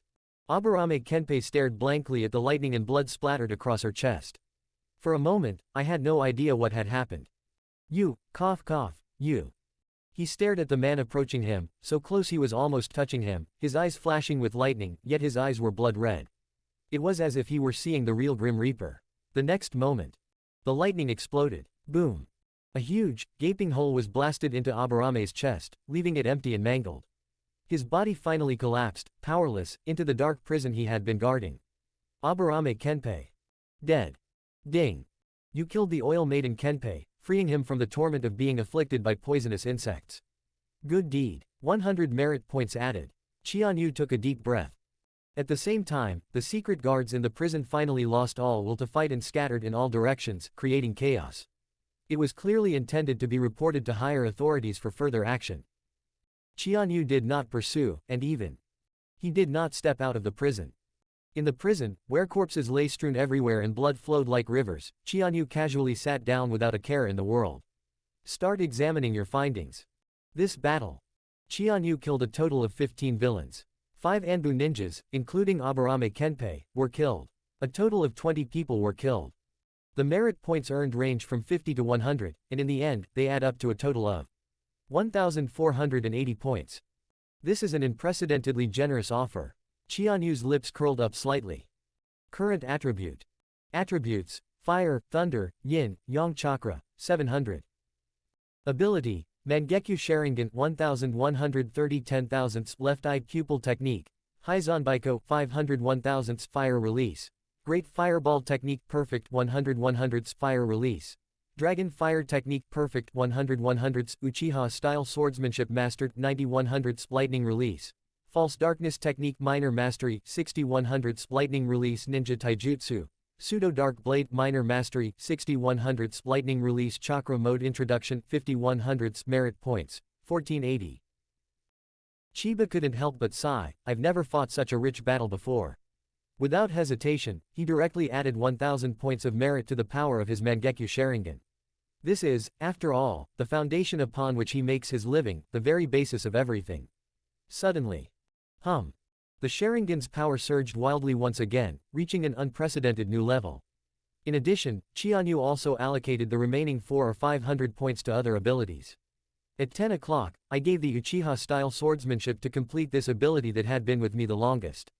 The 240 points were allocated to Lightning Release, Pseudo-Dark Technique and Lightning Release, Pseudo-Dark Blade, respectively, raising them to the perfect level. Similarly, 50 points were added to Lightning Release Chakra Mode, directly raising it to the Great Perfection level. However, achieving perfection in Lightning Release Chakra Mode is merely the mode itself, it does not signify reaching the pinnacle. For example, one of the paths that Chiba most desires, the third Raikage's strongest spear and strongest shield, is far beyond what she can achieve now. His strongest lightning release armor and his lightning release taijutsu with the one-handed strike technique allowed him to dominate the ninja world, look down upon the world, and even fight against 10,000 men single-handedly. He was truly a hero who could not withstand 10,000 men. Chianyu is still far from reaching that level. With the remaining 340 points, Chiyu allocated them to chakra reserves and the Mangekyo Sharingan eye technique in her left eye, Kunobiko. Then, current attribute. Attributes: Fire, Thunder, Yin, Yang Chakra, 870. Ability: Mangekyo Sharingan 2130 10,000ths left eye pupil technique. Haizanbaiko 671 thousandths fire release. Great Fireball technique perfect 100 100ths fire release. Dragon Fire technique perfect 100 100ths Uchiha style swordsmanship perfected 100 100ths lightning release. False Darkness technique perfect 100 100ths lightning release Ninja Taijutsu. Pseudo Dark Blade perfect 100 100ths lightning release Chakra mode perfected 100 100ths merit points 0. Looking at the rapidly increasing chakra reserves, the power of the Mangekyo Sharingan, and all the ninjutsu that had reached perfection, Chiba smiled with satisfaction. Amidst the corpses and blood scattered on the ground, he continued to sit cross-legged and quietly began his cultivation. Awaiting the impending storm. It was now completely night. It was the beginning of the month, and there was no moon in the sky, even the stars were obscured by thick clouds. The air between heaven and earth was thick as ink, and darkness enveloped the entire village. The other side. Uchiha Shisui intercepted Uchiha Fugaku. His change of stance infuriated Fugaku, but what angered and despaired him even more was that Hiruzen Sarutobi had already laid a trap, waiting for Chiba to walk right into it. Uchiha Shisui, the clansman he valued and placed the most hope in, actually sided with Hiruzen Sarutobi and prevented him from saving Chiba. Fugaku roared and finally unleashed the crimson light of his Sharingan. Even in the darkness, those crimson pupils remained vivid and dazzling. However, Uchiha Shisui sighed softly, slowly closed his eyes, and then opened them again. The Mangekyo Sharingan has been activated. The eye power, which was even greater than that of clan leader Uchiha Fugaku, suddenly burst forth, and the violent pressure and aura instantly suppressed Uchiha Fugaku and shocked the entire Uchiha clan in the police force. Kaleidoscope Sharingan. It really is the Mangekyo Sharingan. Uchiha Shisui said in a deep voice, "Clan leader, don't force me." Fugaku knew that Shisui was stronger than him, but he still did not back down, nor did he have any reason or right to back down. You chose to betray the entire family. No, I chose the entire village. It's the clan chief's narrow-mindedness that's the problem. Nonsense. I'm speaking from the bottom of my heart. Get out of here. Ji Shui shook his head. Clan chief, you are no match for me. Fugaku Uchiha certainly understood this. But he couldn't just stand by and watch Chiba die at the hands of Hiruzen Sarutobi without doing anything. Just as the two were about to engage in a fierce battle. Suddenly, several guards from the Secret Service came running from the direction of the prison in the distance, screaming hysterically. Uchiha Shisui's expression changed. He turned around abruptly and stopped the prison guards. What happened? What happened? The guards were pale and panting heavily. Lord Shisui, no. Captain. Yes, something happened in the Secret Service prison. Upon hearing the words, Anbu prison, Fugaku Uchiha was also startled. He roared angrily, what did you do to Chianyu? The Anbu ninja was still shaken, his pupils contracted, and he stammered. That Uchiha Senba, root, his power wasn't sealed at all. He killed all those criminals, and Uchiha Shisui was shocked. What else? And, they also killed quite a few Anbu ninjas. What? Uchiha Shisui and the Anbu behind him all changed their expressions drastically. Fugaku and the police force were both surprised and delighted. Chianyu. Captain Chiba. As expected of you. I knew you wouldn't die so easily. That's wonderful. Uchiha Shisui was shocked and furious. What's the situation at the prison now? Captain Yu-chan is confronting that demon, but I'm afraid. He didn't finish his sentence, but Uchiha Shisui knew perfectly well what was going on. Go and inform the Hokage. The rest of you. Come with me. He roared and immediately led all the forces of the Dark Guard headquarters to rush towards the prison. Fugaku Uchiha immediately followed suit. Walk. Yes, chieftain. Fugaku was filled with excitement. Although the sky was so dark that he couldn't see his own hand in front of his face, a flame of hope and light seemed to ignite within him. There's no mistake, Chiba. The one who carries the future of the entire Uchiha clan on his shoulders. It's you. Chapter 35 A mere kaleidoscope, do you think I don't have one? When Uchiha Shisui and Uchiha Fugaku arrived at the Anbu prison together, Chianyu remained silently seated on the ground, cultivating. Beside him, severed limbs lay scattered on the ground, and gushing blood stained the entire prison floor and walls, now beginning to darken slightly. This hellish scene caused both the police force and the Secret Service to frown deeply. Aburame Kenpei's body lay silently at the prison gate. Looking at the mountain of corpses and sea of blood, everyone felt a deep fear and awe. Uchiha Shisui, however, was furious. Chiba, what have you done? Uchiha Chiba didn't even open her eyes. He simply gave a cold and casual reply. Nothing was done. Uchiha Shisui roared, You killed so many people, not just criminals and villains, but so many Anbu members died, and you still say you did nothing. Chiyu said calmly, I did not arrange for a group of villains to ambush and harm the ninjas of my own village. I did not break the law to unseal those criminals and restore their power. I did not break any rules or intentionally kill them. There's only one thing I've done. To uphold justice. Those I killed were all people who absolutely deserved to die. Uchiha Shisui's eyes were practically spitting fire. You're just being unreasonable and arguing so illogically. Uchiha Chiba slowly opened her eyes. Yeah. Uchiha Shisui, according to your logic, I should be allowed to let these so-called Anbu and so-called criminals kill me, torture me madly, and make me wish I were dead. Is this what you consider justice? Uchiha Shisui felt a chill run down his spine, but he had no way out. Knowing full well that what you're doing is evil, but refusing to admit that you're a bad person. There is only one road. That is self-brainwashing, whitewashing, and beautifying one's own behavior. That's because you killed the Hokage's son. Chianyu gave a slight, cold laugh. Wasn't it because he plotted to frame two of my men? Harming fellow village ninjas is Konoha's undisputed #1 crime. What? Are you saying that only Sarutobi Shinosuke and your Anbu are allowed to harm people, while we have to obediently endure it and willingly accept it? Besides, even if I killed him, I accepted the Hokage's arrangement. I chose to be imprisoned in the Anbu prison and undergo the same interrogation and questioning by the Anbu. Everything was done according to procedure. But you, what did you do now? Uchiha Shisui was speechless. Chianyu pressed closer and closer. Uchiha Shisui, I originally thought you were just a fool, but now it seems. You're both stupid and wicked. You knew perfectly well what you were doing, yet you deceived yourself, concealed your true intentions, indulged in self-pity, and even aided and abetted evil, willingly becoming their lackey and eventually becoming the captain of the Secret Service. You've really disappointed me. Uchiha Shisui coldly said, Shut up. I will no longer be swayed by your sweet talk. I am now Uchiha Shisui, a ninja from Konoha village, and also the captain commander of the Anbu under the Hokage. Uchiha Chiba, your crimes are heinous, and today I will bring you to justice. In that instant, Uchiha Shisui unleashed the terrifying power of his Mangekyo Sharingan once again. Just now, when facing Fugaku and the others, he only wanted to intimidate and deter them with his Mangekyo Sharingan. However, now, facing Chianyu, he truly unleashed his killing intent.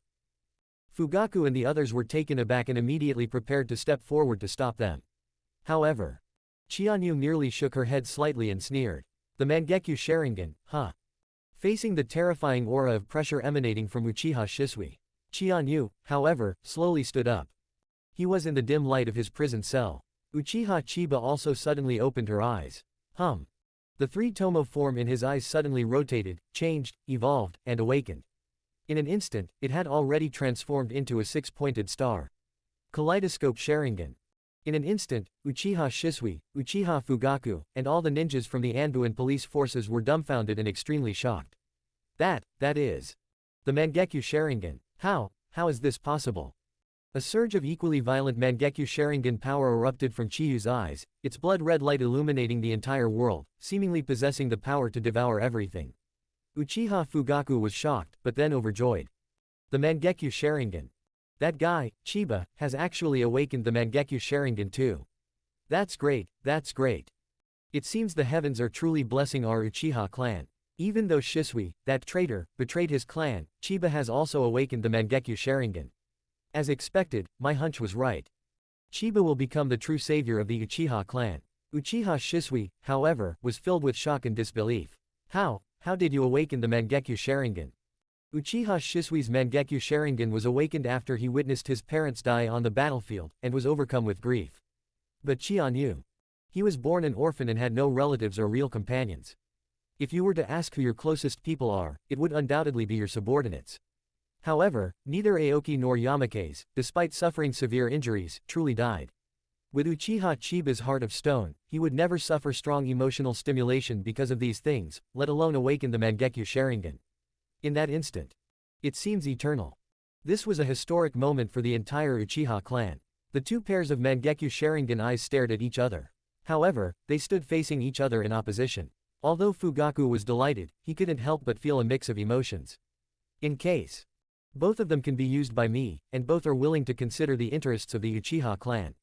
Why worry that great things cannot be accomplished? Unfortunately. Chiba naturally did not answer Uchiha Shisui's question. Uchiha Shisui was shocked, but he did not back down. He took a deep breath and said in a low voice, I don't care whether you've awakened the Mangekyo Sharingan or not. But today, you must pay the price for your actions. Qianyu sneered. Everything I've done is crystal clear, I have a clear conscience, and it's all for justice. Those I killed all deserved it.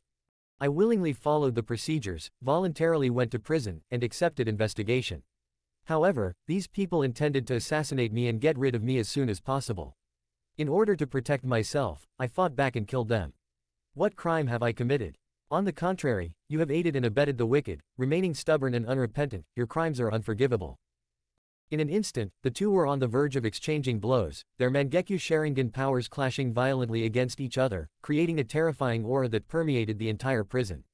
All the ninjas from the Anbuan police forces, even those who were not actually in the midst of it, felt the excruciating killing intent that pierced their hearts and pierced their very souls.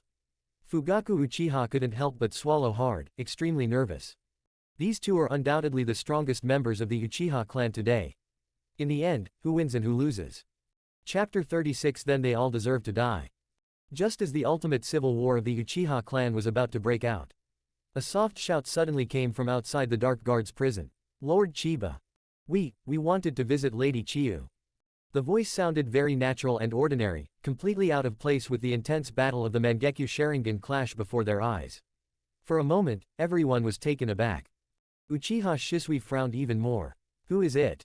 A guard at the entrance hurriedly said, Captain, they are just a few civilians. Oh. Qianyu's heart also stirred. That voice seems somewhat familiar. Could it be? We are Daiko's family. We heard that Lord Chiba was imprisoned, so we wanted to visit him. Sirs, could you please allow us to enter? The two guards coldly replied, this is a heavily guarded prison, visits are not permitted. This. Really? They're Daiko's family. Daiko was the girl who was burned alive by Sarutobi Jiro's fire release, great flame technique. Chiba publicly beheaded Sarutobi Jiro, the culprit, and also killed Sarutobi Hayo, who tried to protect him. Naturally, the families of these victims were extremely grateful to him. As soon as they heard that he had been imprisoned, they all rushed over to visit him. Uchiha Shisui also understood the reason. To everyone's surprise, he said, let them in. The two guards were taken aback. Captain. That's an order. Yes.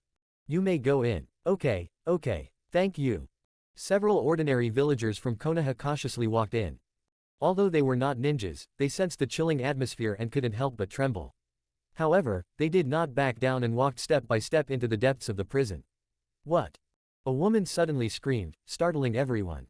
Okay, so many corpses. So much blood. The other villagers also noticed, and their faces turned pale as well. Uchiha Shisui said calmly, these people were all killed by Uchiha Chiba. Fugaku suddenly understood Shisui's thoughts. He wanted all the villagers to hate and fear Chiyu. However, the woman suddenly stopped screaming. Although his face was still pale and bloodless, his body was still trembling slightly. But she said firmly. Yeah. They all deserve to die. Qianyu's heart stirred. Uchiha Shisui's expression changed drastically. What did you say? The woman said coldly, those whom Lord Qianyu killed were all people who deserved to die. Even if blood flows like a river here, it will all be thanks to Lord Qianyu. Uchiha Shisui was dumbfounded. You trust Uchiha Chiba that much? The woman kept sneering. If we don't trust Lord Chiyu, how can we trust you all? Where were you Anbu when Daiko was killed by that beast Sarutobi Jiro? Where were you so-called superiors? If it weren't for Lady Chiyu, who could uphold justice for her? Rely on you. Uchiha Shisui felt a tremor in his heart. Her gaze was even more terrifying than Uchiha Chiba's Mangekyo Sharingan. Her family members around her also shouted out. Well said. Lord Chiyu, we know you're inside, and we know you must have been framed. Unfortunately, we are just ordinary villagers, unable to save you, and can only silently pray for you and offer our blessings. This is just a small token of our appreciation. It's not worth much money, but please accept this. Uchiha Shisui looked at the things they had taken out. Scattered and chaotic. It's just some everyday items like eggs, vegetables, and fruits. However, he seemed to have been struck a heavy blow. What does that represent? Uchiha Shisui couldn't think about it. I don't even dare to think about it. He had no way out. Chiyu's voice came from deep within the prison. All except it. You may leave. Upon hearing Chianyu's voice, these people became even more excited. Lord Chiyu, you must take good care of yourself. Don't let those evil people succeed. Chianyu revealed a rare smile. Rest assured. Those people seemed to breathe a sigh of relief and solemnly placed the gifts on the ground. Well, then we'll be going, Lady Chiyu. Daiko's family glanced back at the darkness deep within the prison, sighed, and turned to leave. This little incident completely dispelled the tense atmosphere that had just been on the verge of conflict. Uchiha Shisui clenched his fists tightly. But for a moment, he didn't know whether he should fight or not. Chianyu gave a mocking sneer. What, has your faith wavered again? Uchiha Shisui, you really are quite indecisive. If you can stand firmly on the other side, I might admire you a little more. Unfortunately, you are now a complete disappointment. Uchiha Shisui had no interest in arguing with him. Chianyu, since you've killed so many people, why didn't you kill everyone else in the other prisons too? And why didn't you run away? Chianyu scoffed, is this what you think I would do? I've said it before, I killed people because they did evil, because they wanted to kill me. I don't know the sins of the other prisoners, so why should I kill them? As for escaping, that's underestimating me too much. I, Uchiha Senba, can leave whenever I want. Do you think this Anbu prison can hold me? I stayed because I chose to stay. I am innocent, why am I on the run? Uchiha Shisui frowned, finding it hard to understand the man's thoughts. But Fugaku understood. That's the kind of man he is. Although outsiders find him extreme, paranoid, twisted, and terrifying. However, he had his own set of self-restraining principles of justice and reason. It will never change because of anyone. This is precisely what makes him so admirable. He was cruel to the wicked, but equally harsh on himself, never letting himself be above the justice in his heart. Although Fugaku didn't understand where these ideas came from. Only Chiyu knew the truth. Even though he used extreme methods in this life to eradicate evil completely, there were still some principles that remained deep in his soul, difficult to extricate himself from and impossible to shake off. This is what Fugaku meant when he said that he was sometimes extreme, and sometimes optimistic and naive. Uchiha Shisui suddenly felt a sense of retreat. Although he believed that he would not be defeated by the man in front of him in a real life or death battle. However, he suddenly lost the will and courage to fight. Uchiha Chiba, are you really going to wait for trial in prison? No answer. I don't want to repeat myself, since I've already said it once. Uchiha Shisui deactivated his Mangekyo Sharingan. The other secret agents were all taken aback. Captain, if we go back like this, I'm afraid we won't be able to explain it to the Hokage. This is your first mission as the captain of the Dark Guard. Uchiha Shisui understood what they meant. But he still gave up the fight. I know I will take full responsibility for whatever it may be. He gave Chianyu a deep look. You should understand that there will eventually be a battle between us. Chianyu said calmly, that depends on your sins. Uchiha Shisui shook his head, you are no match for me. Even though we both awakened the Mangekyo Sharingan, your eye power is far inferior to mine since you just awakened it. You simply don't understand what the ultimate power of the Mangekyo Sharingan is. Chianyu understood, of course, but didn't want to waste words with him. Uchiha Shisui then glanced at Uchiha Fugaku. Chief Fugaku, from now on, please give me your guidance. Fugaku Uchiha was shocked. He addressed himself as Clan Chief Fugaku instead of Clan Chief, thus clearly stating his position. After saying this, Uchiha Shisui led the Anbu away on his own. Fugaku sighed as he watched his retreating figure. What a pathetic person. Chianyu said indifferently, a pitiful person must have something hateful about them. That was his own choice. Fugaku remained silent for a moment, then, as if he had made a great decision, he took a deep breath and said in a deep voice. Chiba, starting today, you're now the captain of the police force. Chapter 37 Taking over as captain of the police force. Fugaku's words shocked all the Uchiha clan members in the police force. Chieftain, you. This. Chiba also looked towards Uchiha Fugaku from the prison cell. Chief, what does this mean? Fugaku Uchiha gave a wry smile. Chiba, you can see it clearly too. Now that Uchiha Shisui has become the captain of the Anbu, it's obvious that he wants to stand against our Uchiha clan. And the one who can stand against him and save the fate of my Uchiha clan. Only you. The other members of the tribe also fell silent. They knew Uchiha Shisui's strength better than anyone else.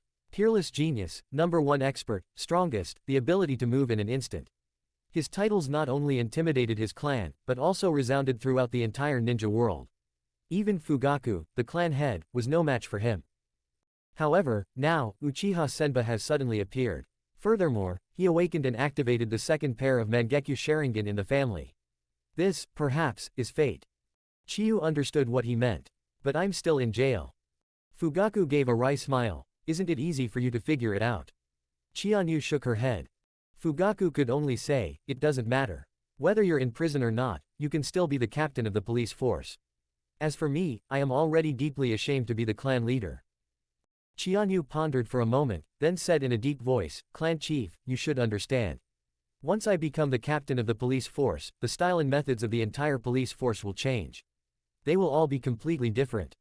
Fugaku nodded. I understand. Moreover, I'm prepared for the worst. As it turns out, you were right. In the name of the police force captain, go and uphold the justice you believe in. You understand, don't you? To uphold justice, besides strength itself, authority is also indispensable. Chianyu nodded silently. I see. I accept. Thus, from this moment on, Chiba took over as captain of the police force. Fugaku smiled with satisfaction. Although the future remains uncertain and the road ahead is still fraught with difficulties, but at least the Uchiha clan has hope again. Chianyu, are you really not leaving? Chianyu remained silent. Fugaku shook his head, handed over all the gifts brought by the villagers, and placed them in the prison. Don't worry, I will make the truth come out within 3 days. After saying this, Fugaku prepared to leave with his clansmen. Uchiha Yakumi, along with the police force members who had followed Chiba and those who had not yet followed Chiba, all said goodbye to him in unison. We're leaving. Captain. Chianyu chuckled softly. Soon, the dark prison returned to its usual eerie and terrifying state. As the new captain of the Anbu, Uchiha Shisui left behind an Anbu member codenamed Kinjiro to replace Aburame Kenpei and take over the Anbu prison. He and the newly integrated prison guards gazed at Uchiha Chiba deep within the prison, their hearts filled with fear and unease. They couldn't understand what the man was thinking, or why he wasn't going out. Chianyu opened her eyes, glanced at them, and said coldly. Carry these bodies out. Clean it up. Lin Zhao and the other secret guards were both shocked and furious, but ultimately, I obediently did as instructed. After all, it contained not only the corpses of those villains, but also Aburame Kenpei and other members of the Secret Service. From beginning to end, Chianyu let them deal with her, but she continued her cultivation quietly. The Secret Branch, the Interrogation Department. This is a special department led by Morino Ibiki. The tasks I was responsible for were quite simple. It's interrogation and torture. Ibiki Morino, known as a sadist, is skilled at torturing and interrogating prisoners on both physical and mental levels. Those who encounter him can only pray for a quick death. But at this moment, he was not alone in his territory. Kakashi Hatake, Inoichi Yamanaka, and the 8th Hokage Uchiha also participated in the interrogation with him. But the object of his affections was only one person. A young Uchiha clan member, a member of the police force. Uchiha Yamakaze. Although he was terrified, he did not flinch when he thought of Aoki and Captain Chiba.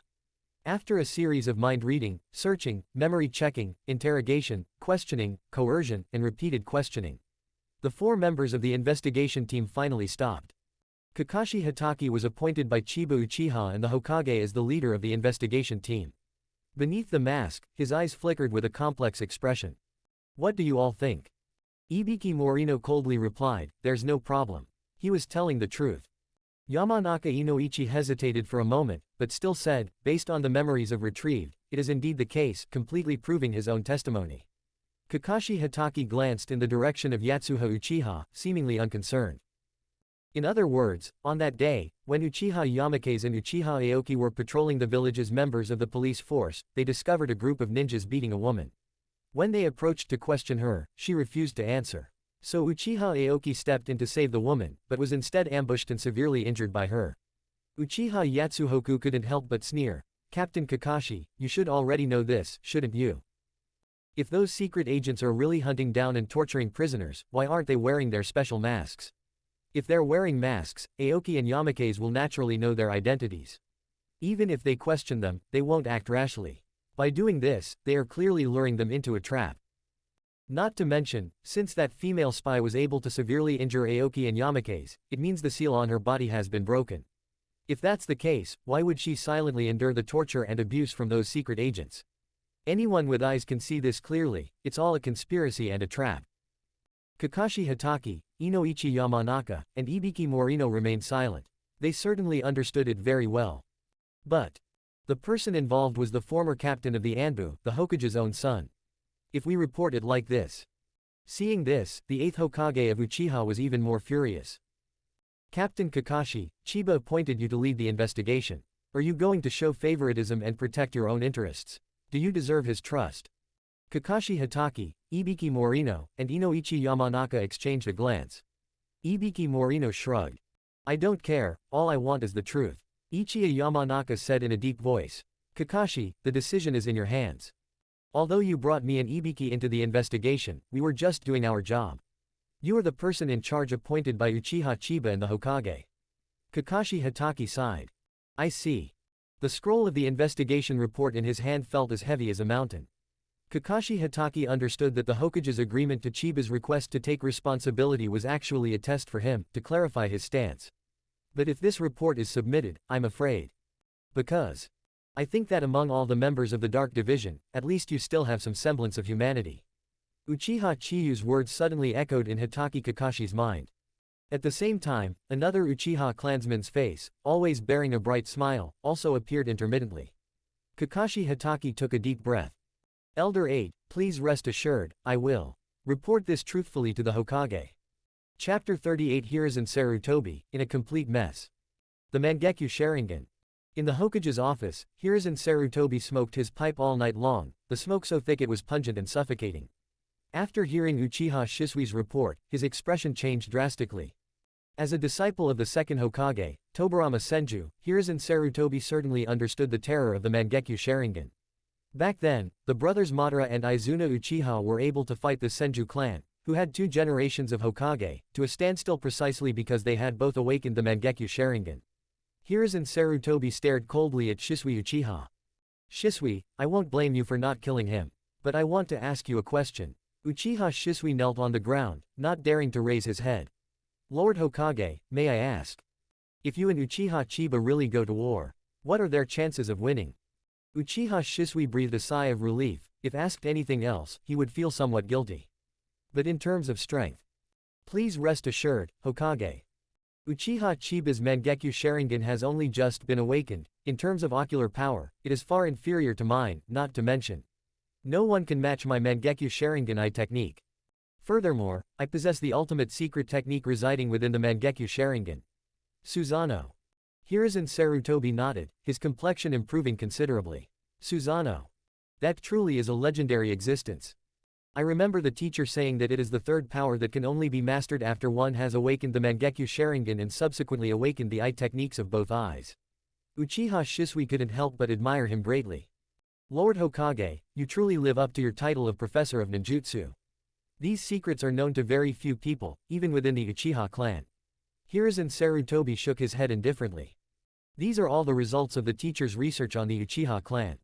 Although Uchiha Shisui had absolute confidence, Hiruzen Sarutobi still found it difficult to dispel his anxiety. At this time, it was already broad daylight outside. While discussing with Uchiha Shisui, there was a knock on the Hokage's office door again. Lord Hokage. Hiruzen Sarutobi's heart stirred. Is that Kakashi? Come in. Kakashi Hatake, wearing a fox-like mask, pushed open the door and entered. Hiruzen Sarutobi stared into his eyes beneath the mask, as if trying to see right through him. Kakashi, what's the result of the investigation? Kakashi Hatake nodded heavily. Yes, this is the report that I, Inoichi, and Ibiki came up with after conducting a joint investigation. Hiruzen Sarutobi took it from his hand, glanced at it briefly, and then frowned. This is. Kakashi Hatake sighed. Hokage-sama, I'm afraid. What Uchiha Chiyu said is the truth. Captain Shinosuke, he probably did indeed order the trap to be set in order to retaliate against Uchiha Chiba, severely injuring 2 police officers, Uchiha Aoki and Uchiha Yamakaze. Hiruzen Sarutobi and Shisui Uchiha exchanged a glance. Neither of them was surprised. Because they already knew it was the truth. What truly surprised Hiruzen Sarutobi was Kakashi Hatake's attitude and stance. Is that so? Kakashi, do you mean Shinosuke really deserves to die?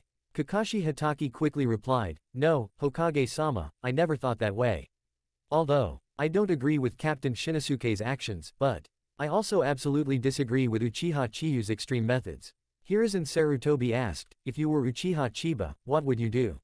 Kakashi Hatake was taken aback, but still answered honestly, "I'm afraid I'll do everything in my power to uphold justice for my subordinates. However, the methods won't be that extreme." The images that appeared in his mind. It was Obito Uchiha's resolute face, and the words he had once said to himself.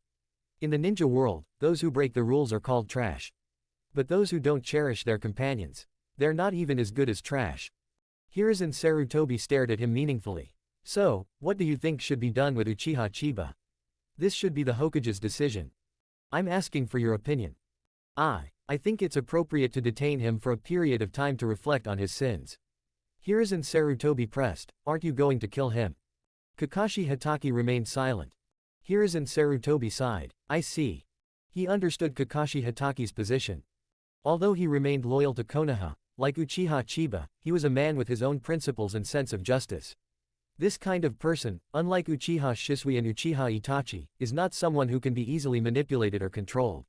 Uchiha Shisui and Hatake Kakashi each had their own thoughts. However, Hiruzen Sarutobi did not actually make a decision. Just then, there was a third knock on the door. "Lord Hokage. Is it an elephant? Come in." Hiruzen Sarutobi's personal bodyguard, Zo, walked in. "Lord Hokage, the delegation from Kumogakure has arrived in the village."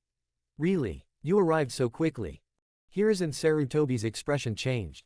Although a full-scale war had not yet broken out, local battles between Konoha and Kumogakure continued unabated. This is the aftermath of the Third Shinobi World War. This was also an inevitable consequence of the depletion of talent and heavy casualties in Konoha village after the Nine Tails attack. However, thanks to Hiruzen Sarutobi's efforts, Kumogakure is finally planning to sign a ceasefire agreement with Konoha. For Hiruzen Sarutobi, who was facing both internal and external troubles, this is a tremendously good thing. After all, internal stability must come before external resistance. What he wants to deal with most right now is not the hidden Cloud Village, but the deep-seated problem within the village that has existed since its founding. The Uchiha clan. To this end, he did not hesitate to cede countless powers and sacrifice countless interests in negotiations with the hidden Cloud Village in order to obtain this ceasefire agreement. As for the stigma of weakness, he doesn't care. Externally, he has consistently claimed that this is for peace, stability, and development. "I am not weak, but merely kind." With a multitude of things piling up at once, Hiruzen Sarutobi couldn't help but feel increasingly overwhelmed. But he was, after all, a powerful and ruthless man, and he quickly forced himself to pull himself together. "Keep Uchiha Chiyu locked up for now, don't touch him, but we can't let him run rampant. Right now, negotiating with Kumogakure is the top priority. We'll deal with his issues with the Uchiha clan once this is over." Kakashi Hatake and Shisui Uchiha exchanged a glance. "Yes, Hokage-sama." Hiruzen Sarutobi suddenly stood up, as if he had regained his vitality. In fact, he was even more majestic and domineering than before, when he was kind and gentle. "Let's go, you two come with me to meet the envoy from Kumogakure." "Yes, Hokage-sama." An envoy from Kumogakure. Chiba heard about this from Uchiha Yamake's, who had returned, and his heart stirred slightly. He certainly knew the true purpose of the Cloud Village delegation. What he knew even more was, what disgusting and filthy things will Hiruzen Sarutobi do? In his past life, what he couldn't understand most, besides the two great births of Uchiha Itachi and Uchiha Obito, it was Hiruzen Sarutobi's questionable tactics here, what's known as Hyuga Hazashi Incident. Chapter 39 Yu's ultimate goal. Uchiha Yamake's gazed at Captain Chiba, who was lost in thought. Now he is a real police force captain, not just his superior. "Captain, what happened to the envoy from Kumogakure? You seem to care a lot." Chianyu shook her head. "How is Aoki?" Uchiha Yamake's revealed a genuine smile. "Much better. Although he hasn't woken up yet, the doctor said he's out of danger. Otherwise, I wouldn't dare come to visit the captain." "That's good." Chianyu also breathed a sigh of relief. "Captain, thank you. Stop talking nonsense." Uchiha Yamake scratched his head and smiled. "Yeah, that's true." However, the chaos this time was indeed caused by Mai and Aoki's youthful innocence and naivety, falling for the tricks of those wicked people. Chianyu said in a deep voice, "I taught you all. Never blame yourselves but blame the wicked. They are scheming, and you can't be on guard forever." The captain is right, I understand. Captain, have you really awakened the Mangekyo Sharingan? Hiss. I really want to see Captain's Mangekyo Sharingan in action on the battlefield. Uchiha Yamake's was filled with anticipation. The Mangekyo Sharingan is not a power that is easy to control, it comes with enormous risks and costs. However, Chiyu did not intend to explain anything further to this young man. Uchiha Yamake suddenly hesitated, as if he wanted to say something but then stopped. Explain. Actually, I'm very curious, since Captain possesses such immense power, why doesn't he just break ties with those people? For example, that bastard Uchiha Shisui, and… At this point, Uchiha Yamake's was still a little nervous, cautiously observing the surrounding darkness. Chiyu understood what he meant, of course. Yamake's, I've said before that I'd rather treat you as my subordinates than as my followers who inherit my will. Yamake's nodded. I know, we are of course the captain's followers. Therefore, in addition to improving your own strength, you also need to think more and reflect more. Think. Good. Chianyu spoke eloquently and earnestly, a rare occurrence for him. I do have power, but that doesn't mean the entire Uchiha clan has power. Indeed, if a person is strong enough, they can have absolute power in this cruel ninja world. However, I was ultimately not that powerful. Leaving aside others, I'm not confident of victory against Uchiha Shisui alone. Uchiha Yamake snorted in dissatisfaction. Is that damned traitor really that powerful? Chianyu said in a deep voice, never underestimate your enemy. Uchiha Shisui's strength is definitely not that simple. His fire-release ninjutsu, shuriken jutsu, and the ninjutsu taijutsu sword leap flame, which are combined into one, plus the body flicker technique that is famous throughout the ninja world, not to mention the ultimate genjutsu that comes with his Mangekyo Sharingan. Beyond all that, he may very well have awakened the supreme power of the Uchiha clan's eye techniques. Susanoo. Uchiha Yamake's was horrified. Susanoo. Legendary power. He really. Good. Otherwise, why do you think Hiruzen and Sarutobi would go to such lengths to win him over and brainwash him? Uchiha Yamake's was drenched in sweat. He had only heard of the existence of Susanoo occasionally. In the words of the senior elders, it was a terrifying power comparable to that of the tailed beasts, but he had never actually witnessed it. Chianyu said calmly, of course, if it really comes down to a fight to the death, I am absolutely confident that I will not lose to him.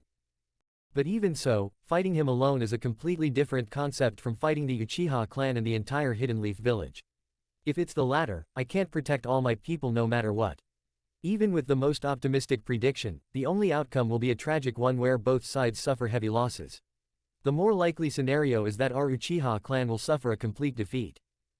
Uchiha Yamake's was young and vigorous, full of fighting spirit, so he was naturally a fanatical radical.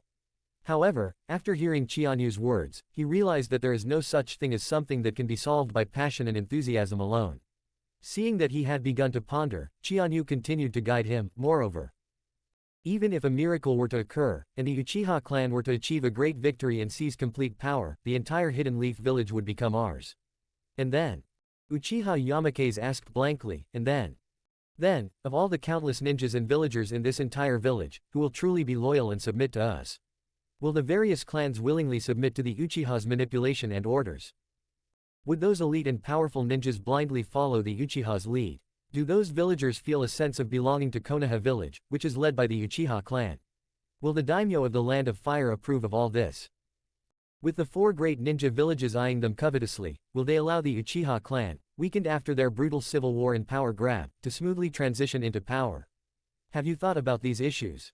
Uchiha Yamaka's face turned deathly pale. This. Captain, I really didn't think that much about it.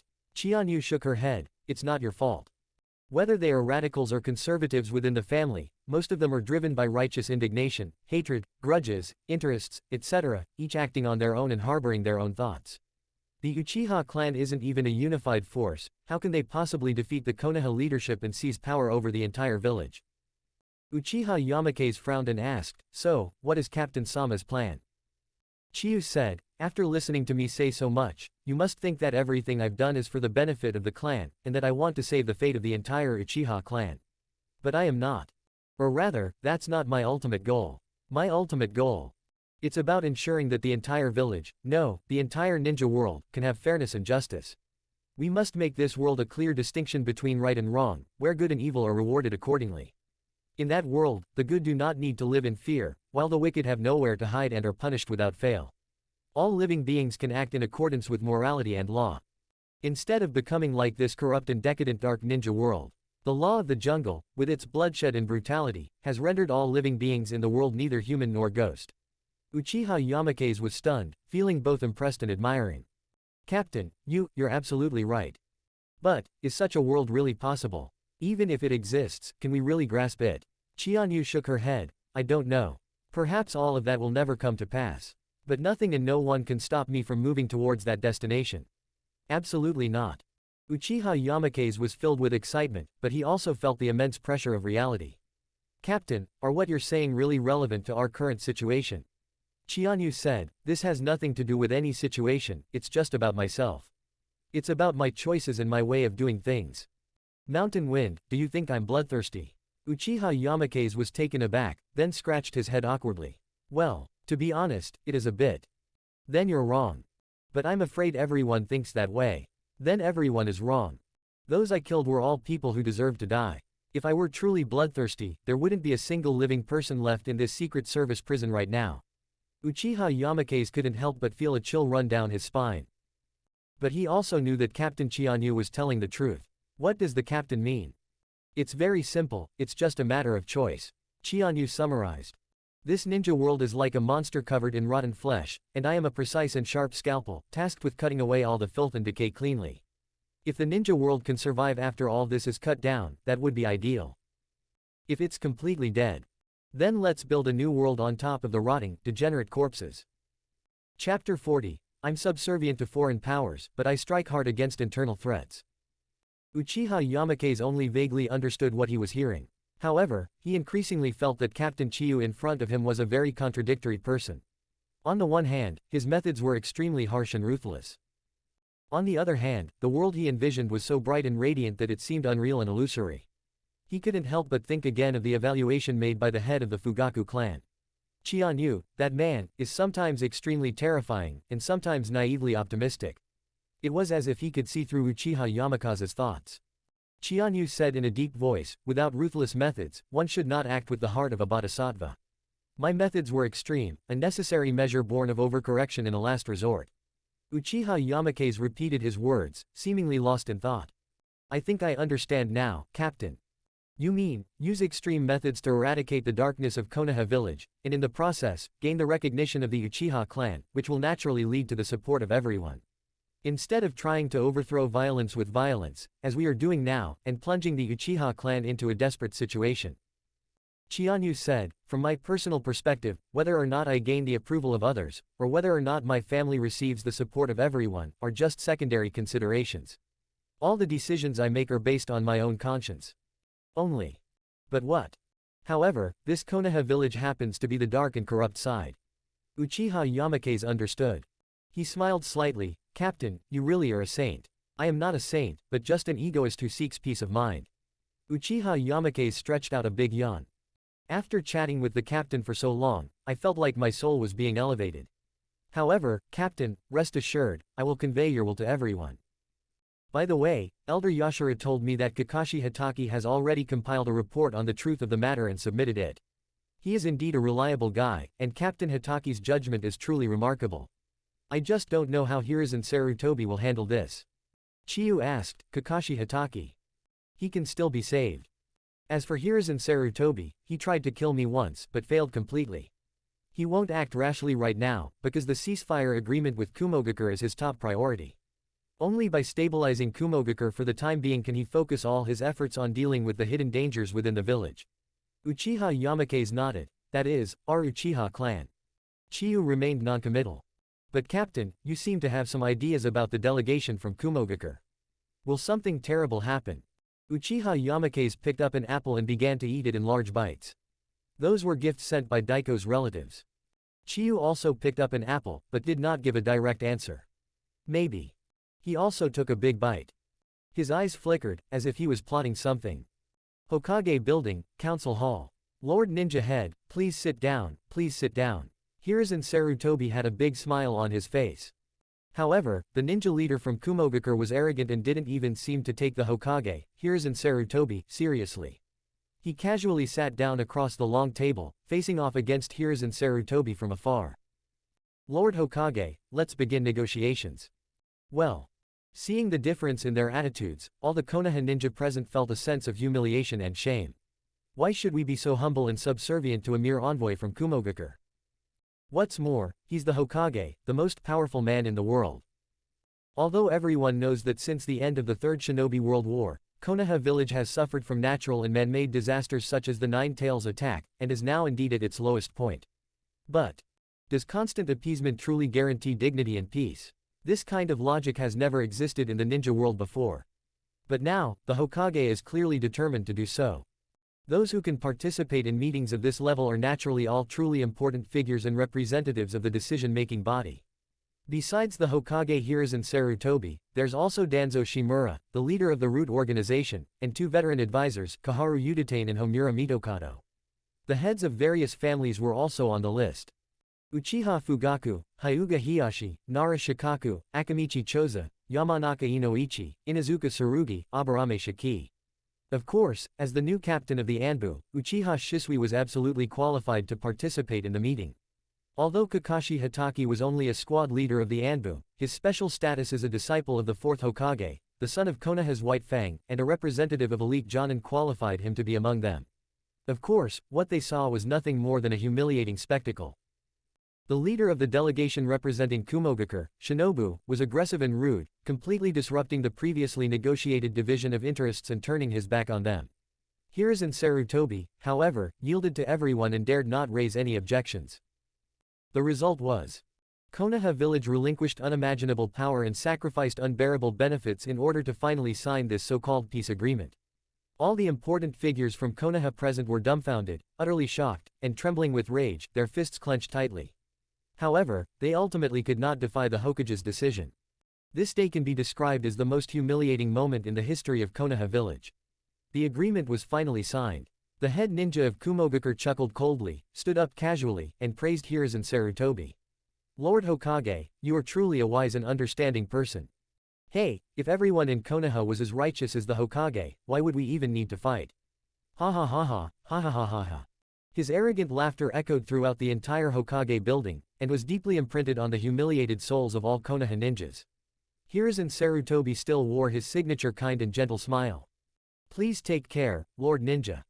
May Konoha and Kumogakure live in peace and remain allies forever. The leader of the ninja group simply ignored them, gave a cold snort, and strode away with the delegation. Boom. As the doors to the council chamber closed, Hiruzen and Sarutobi sat back down, his expression instantly changing. Alright, with the peace agreement signed with Kumogakure, a major matter on my mind has finally been settled. The external threat to Konoha village has finally been temporarily eliminated. Next. He gave Uchiha Shisui a meaningful look. Is there anything else important to discuss? Those who are sitting here are naturally intelligent people, and they immediately understand that Hiruzen and Sarutobi's compromise and groveling is to stop the external threats so that he can focus on dealing with the internal problems in the village. And this major internal threat is, of course, the Uchiha clan. At that moment, the same thought arose in everyone's mind. Our Hokage really is like that saying. I am subservient to foreign powers, but I strike hard against domestic ones. At that moment, everyone couldn't help but feel frustrated and dissatisfied. Even the Ino-Shika-Cho trio, which have close ties with the Sarutobi clan. Of course, they would never dare to reveal anything publicly. Just as Uchiha Shisui was about to speak, Hitaki Kakashi suddenly stopped him. Lord Hokage, everyone. Regarding the matter of Uchiha Chiba, I, along with clan head Inoichi, Captain Ibiki, and Elder Uchiha VIII, conducted a thorough interrogation and investigation, and the results are now in. Please take a look. Hiruzen Sarutobi's expression immediately changed. Kakashi Hitaki. What exactly is he trying to do? Chapter 41 Hiruzen Sarutobi, besieged on all sides. Kakashi Hitaki originally did not want to do this. But Hiruzen Sarutobi's performance just now had indeed disappointed him greatly. His father, Konoha's White Fang, abandoned his mission to save his comrades in the village, incurring resentment and committing suicide. His master and mistress both sacrificed themselves to protect the village during the Nine-Tailed Fox's rampage. His companions, Obito Uchiha and Rin Nohara, also perished in the war. They were crucial to Kakashi Hitaki, but they are all gone now. However, if the deaths of these close relatives, teachers, and friends only result in the Hokage compromising with the outside world and sacrificing the interests of the village, then they will only lead to ruthless means for internal strife. Kakashi Hatake cannot accept this. Perhaps his heart had already died. However, the matter of Uchiha Chiba subtly provoked him. This was due to both the special status of Chiba Uchiha as a member of the clan and the strange trust that man placed in her. This made Kakashi Hatake suddenly realize that he was ultimately a person, not just a tool called a ninja. So he took out all the reports and passed them on to everyone. For a moment, everyone watched in silence. Hiruzen Sarutobi was furious, but ultimately he was unable to stop it all. After reading the report, all the bigwigs in Konoha's decision-making body looked at each other in bewilderment and remained silent. Kakashi Hatake smiled slightly. What do you all think? Fugaku Uchiha would naturally not let go of this once-in-a-lifetime opportunity. So it seems that Sarutobi Shinosuke indeed abused his power for personal gain, retaliated against, and plotted to frame Chiba's two subordinates, which is why Chiba resorted to this desperate measure. Yamanaka Inoichi himself was one of the people selected to participate in the investigation, so he didn't dare to say anything rashly at this time.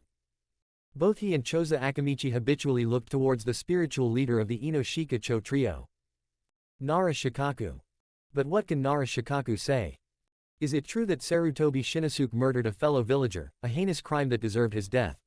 On the contrary, Inazuka Tsurugi, although a female ninja, was the most hot-tempered and straightforward. After reading the report, she slammed her hand on the table and shouted, "Hokage-sama. Although Shinosuke is your own son, if this report is true, colluding with imprisoned criminal spies from Kurigakure to frame fellow village ninjas, especially such young ones, is truly unforgivable. I think that although Uchiha Chiba's methods were a bit extreme, they were also understandable. Even the Hokage is renowned throughout the ninja world for his selflessness, fairness, and impartiality. If it were you, you would surely have put aside your own family for the greater good, wouldn't you?" Hiruzen Sarutobi. Aburame Shiki, a low-key and composed person, nodded slightly in agreement with Inazuka Tsurugi's statement. Even Hyuga Hiyashi, the head of the Hyuga clan, frowned after reading it. Using such underhanded tactics to deal with fellow village ninjas is truly beyond the limit of tolerance. Lord Hokage, Uchiha Chiba's actions were indeed understandable. Kakashi Hatake, watching this scene, understood that these clan leaders might not truly support Uchiha Chiba, but influenced by the Hokage's previous weak foreign policy, they probably harbored some resentment. If we are weak externally but tough internally, whose interests will be harmed? It's all for the benefit of Konoha's own ninjas and clans. Therefore, each of these clan leaders had their own calculations. If he could see it clearly, how could Hiruzen Sarutobi not understand? But he couldn't express his opposition directly. So he secretly gave Shimura Danzo a wink. Unexpectedly, Shimura Danzo ignored him. That old dog. Hiruzen Sarutobi cursed inwardly. He was clearly pleased to see Hiruzen Sarutobi's weakness being attacked. It's important to know that the last time Hiruzen Sarutobi made concessions to foreign powers was at the end of the Third Shinobi World War, when he signed various humiliating ceasefire agreements that were unacceptable to the entire Hidden Leaf village. Thus, Hiruzen Sarutobi was forced to abdicate, temporarily handing over the Hokage throne to Minato Namikaze, while he himself ruled from behind the scenes, becoming a retired emperor. If this opportunity arises again to impeach him and remove him from office. Danzo Shimura clearly harbored his own ambitions. Kaharu and Homura exchanged a glance, knowing it was their turn to speak. "Sigh, Hiruzen, Shinosuke really went too far this time. You've always been selfless, treating all the village ninjas like your own children. So those two kids in the police force are no different from Shinosuke. As for Uchiha Chiba, although his actions were somewhat extreme, things have come to this point and there is no going back. I think we should detain him for a while so he can reflect on his actions." Hiruzen Sarutobi clenched his fist tightly. "Even the two of you." He looked up and saw that everyone's eyes were fixed on him with intense gaze. This scene actually made him feel a little frightened and scared. Hiruzen Sarutobi coughed, forcing himself to calm down. "I see. Shinosuke may be my son, but since he has committed evil deeds, I, as the Hokage, will never protect him. Chiyu, although he, sigh, never mind. Shisui, inform the guards at the Dark Guard prison and tell them to release him." Uchiha Shisui was shocked. "Hokage-sama, this." Hiruzen Sarutobi waved his hand. "This is an order. Right is right, and wrong is wrong. The ninjas in the village are all my family. I will never hold a grudge against Chiba because of Shinosuke. If I were the one who found Shinosuke doing that, We will definitely put righteousness above family ties.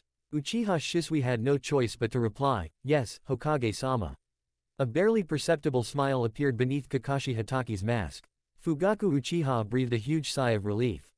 Of course, Fugaku also knew this very well. Aside from being caught off guard by Kakashi Hataki's move, there was only one real reason why Hiruzen Sarutobi agreed to release Chiba. That means he couldn't be contained in the first place. The reason why Chianyu is not coming out now is simply because of his own choice. Of course, even Hiruzen Sarutobi couldn't possibly understand Chiba's thoughts.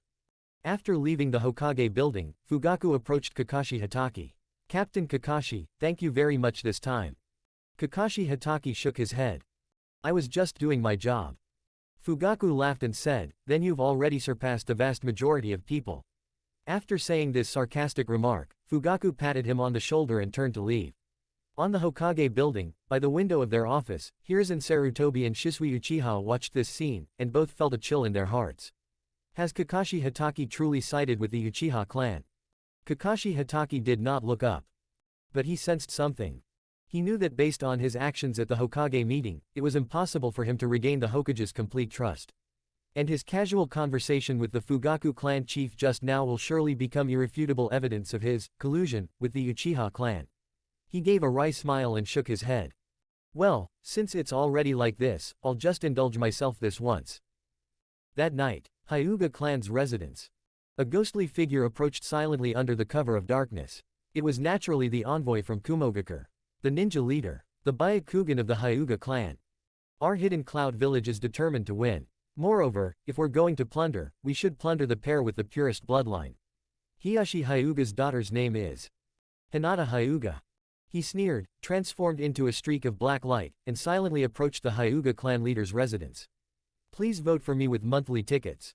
Chapter 42 Hiyashi Hyuga's Fury. When Chiyu arrived at the Hyuga clan's encampment in the darkness of night, she was already too late. The leader of the Cloud Village envoy group is dead. The person who killed him was, of course, the head of the Hyuga clan. Hiyashi Hyuga. In his arms, he held his daughter tightly, who was curled up in fear. Hinata Hyuga. At that time, she was only 3 years old. Chief, what should we do? Although this damned ninja leader deserved to die, he was, after all, the leader of the Hidden Cloud Village delegation. Now that he's died at the hands of the Hyuga clan, I'm afraid the Hokage's side will be in trouble. Hiyashi Hyuga certainly understood this. However, the bastard in front of me kidnapped my 3-year-old daughter. Moreover, their goal is undoubtedly to roll their eyes. Once captured and brought to Kumogakure, gouging out her eyes would only be the beginning. Hinata would suffer even more torture. Which father could tolerate all of this? Kill him. I just want to tear him to pieces. Hiyashi patted Hinata on the back, offering words of comfort, his Byakugan revealing a resolute expression. It's all right, I will report the truth of the matter to the Hokage. Even if it were him, once he understands what happened, he wouldn't blame us. The Hyuga clansman behind him frowned, seemingly wanting to say something but holding back. Fire Gate, what are you trying to say? Hyuga Himon sighed, clan leader, do you really believe that the Hokage will uphold justice? Judging from what you've said about his attitude towards Kumogakure, I'm afraid he'll do anything to maintain the ceasefire agreement, even if it means ceding so much power and benefit. How could we possibly offend the Kumogakure delegation because of the Hyuga clan? Hiyashi Hyuga was not unaware of this. However, he still harbored a sliver of hope for Hiruzen Sarutobi. The Hyuga clan is an elder family that has followed Konoha since its founding. Generation after generation, they have devoted themselves to protecting the village until their dying breath. Would the Hokage really sacrifice the entire Hyuga clan for a bastard who kidnapped my daughter? I don't believe it. Hinata Himon wanted to say something, but ultimately gave up and could only sigh. Hiyashi Hyuga carried Hinata back home, then decisively said, send someone to protect Hinata's safety. I will go to the Hokage's office immediately to report this matter. Yes, chieftain. Watching this scene, Chianyu remained silent and expressionless. Clearly, at this time, the Hyuga clan still had some faith in Hiruzen Sarutobi. He had just received intelligence that Kakashi Hataki had truthfully reported the facts at the Hokage meeting and that he had regained his freedom.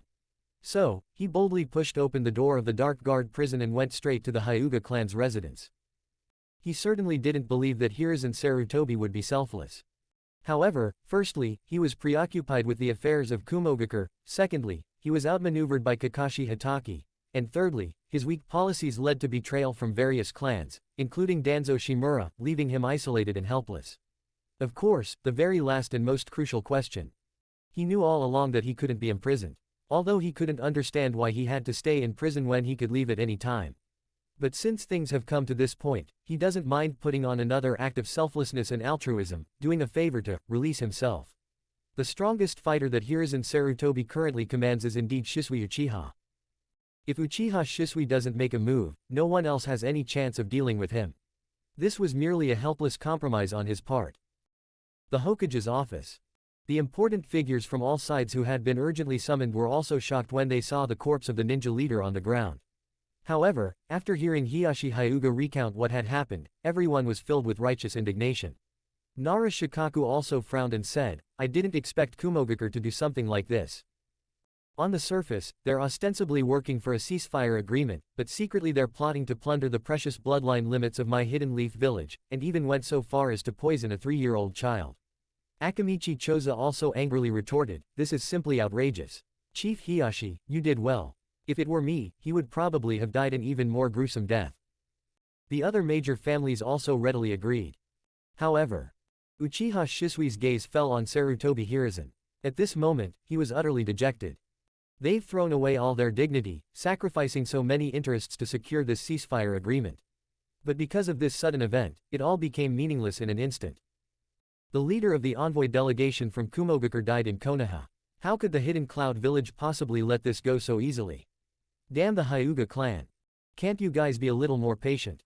Is the very thing between Konoha and Kumogakure about to reignite a war just because of a pair of Byakugan eyes? Not to mention, it completely disrupted his grand plan to deal with the Uchiha clan. He was filled with shock and anger, but ultimately he couldn't reveal it like that. So, the Hokage of Konoha took a puff of his pipe, then slowly exhaled a smoke ring and sighed. "Ah, Japan. I completely understand how you feel. Anyone would be unable to tolerate having their own daughter kidnapped. But you could have just subdued the ninja leader, why go so far as to kill him outright?" Hiyashi Hyuga and everyone else were greatly surprised. The Hokage's attitude. "Lord Hokage, I." Hiruzen Sarutobi interrupted him, "You don't need to say anything more. I said I understand your feelings, but now is a critical moment for the truce between Kumogakure and Konoha. As a high-ranking member of the village and the head of the Hyuga clan, whose members are elders of Konoha, why can't you think more, be more calm, and be more patient? Should we prioritize the overall situation and put the greater good first?" Hiyashi Hyuga was sweating profusely. Hito Hyuga's fears had come true. The heads of the other major clans and the elite ninjas exchanged glances, looking bewildered. Hiruzen Sarutobi had nowhere to retreat. He said with great distress, "Now, for such a trivial matter, we've killed the leader of the Cloud Village ninja. The Cloud Village will never let this go. If war breaks out again, won't it be the village that suffers? Aren't the families and ninjas in the village the ones who will be forced to sacrifice themselves? Peace and stability, those are the most important things." Hiyashi Hyuga clenched his fist tightly. He really wanted to ask, "What do you mean by, this is a trivial matter? If that's the case, then your son Sarutobi Shinosuke being killed by Uchiha Chiba is nothing special, isn't it?" If possible, Hiyashi Hyuga really wanted to unleash a full set of Gentle Fist 8 trigrams 64 palms on Hiruzen Sarutobi. Unfortunately, he knew he couldn't do it. Behind him are the entire Hyuga clan. The others at the meeting also suppressed their shame and anger, quietly awaiting Hiruzen Sarutobi's verdict. Hiruzen Sarutobi sighed, "All right, I'll report this to the delegation from Kumogakure and see what their demands are. No matter how unreasonable they are, we'll be willing to sacrifice our own interests and even our lives to quell this conflict and secure the most precious peace. Do you understand?" Hiyashi Hyuga felt as if the sky had collapsed and the earth had split open. Everything went black before his eyes, as if he had lost his soul. The meaning of Hiruzen Sarutobi. Are they sending me to my death? Is he serious? He was the one who heartlessly kidnapped his own daughter, and he was merely acting in self-defense. Now, for the sake of the so-called greater good and peace, he is being asked to sacrifice himself and die in vain. This really is the Hokage of Konoha village. What he said.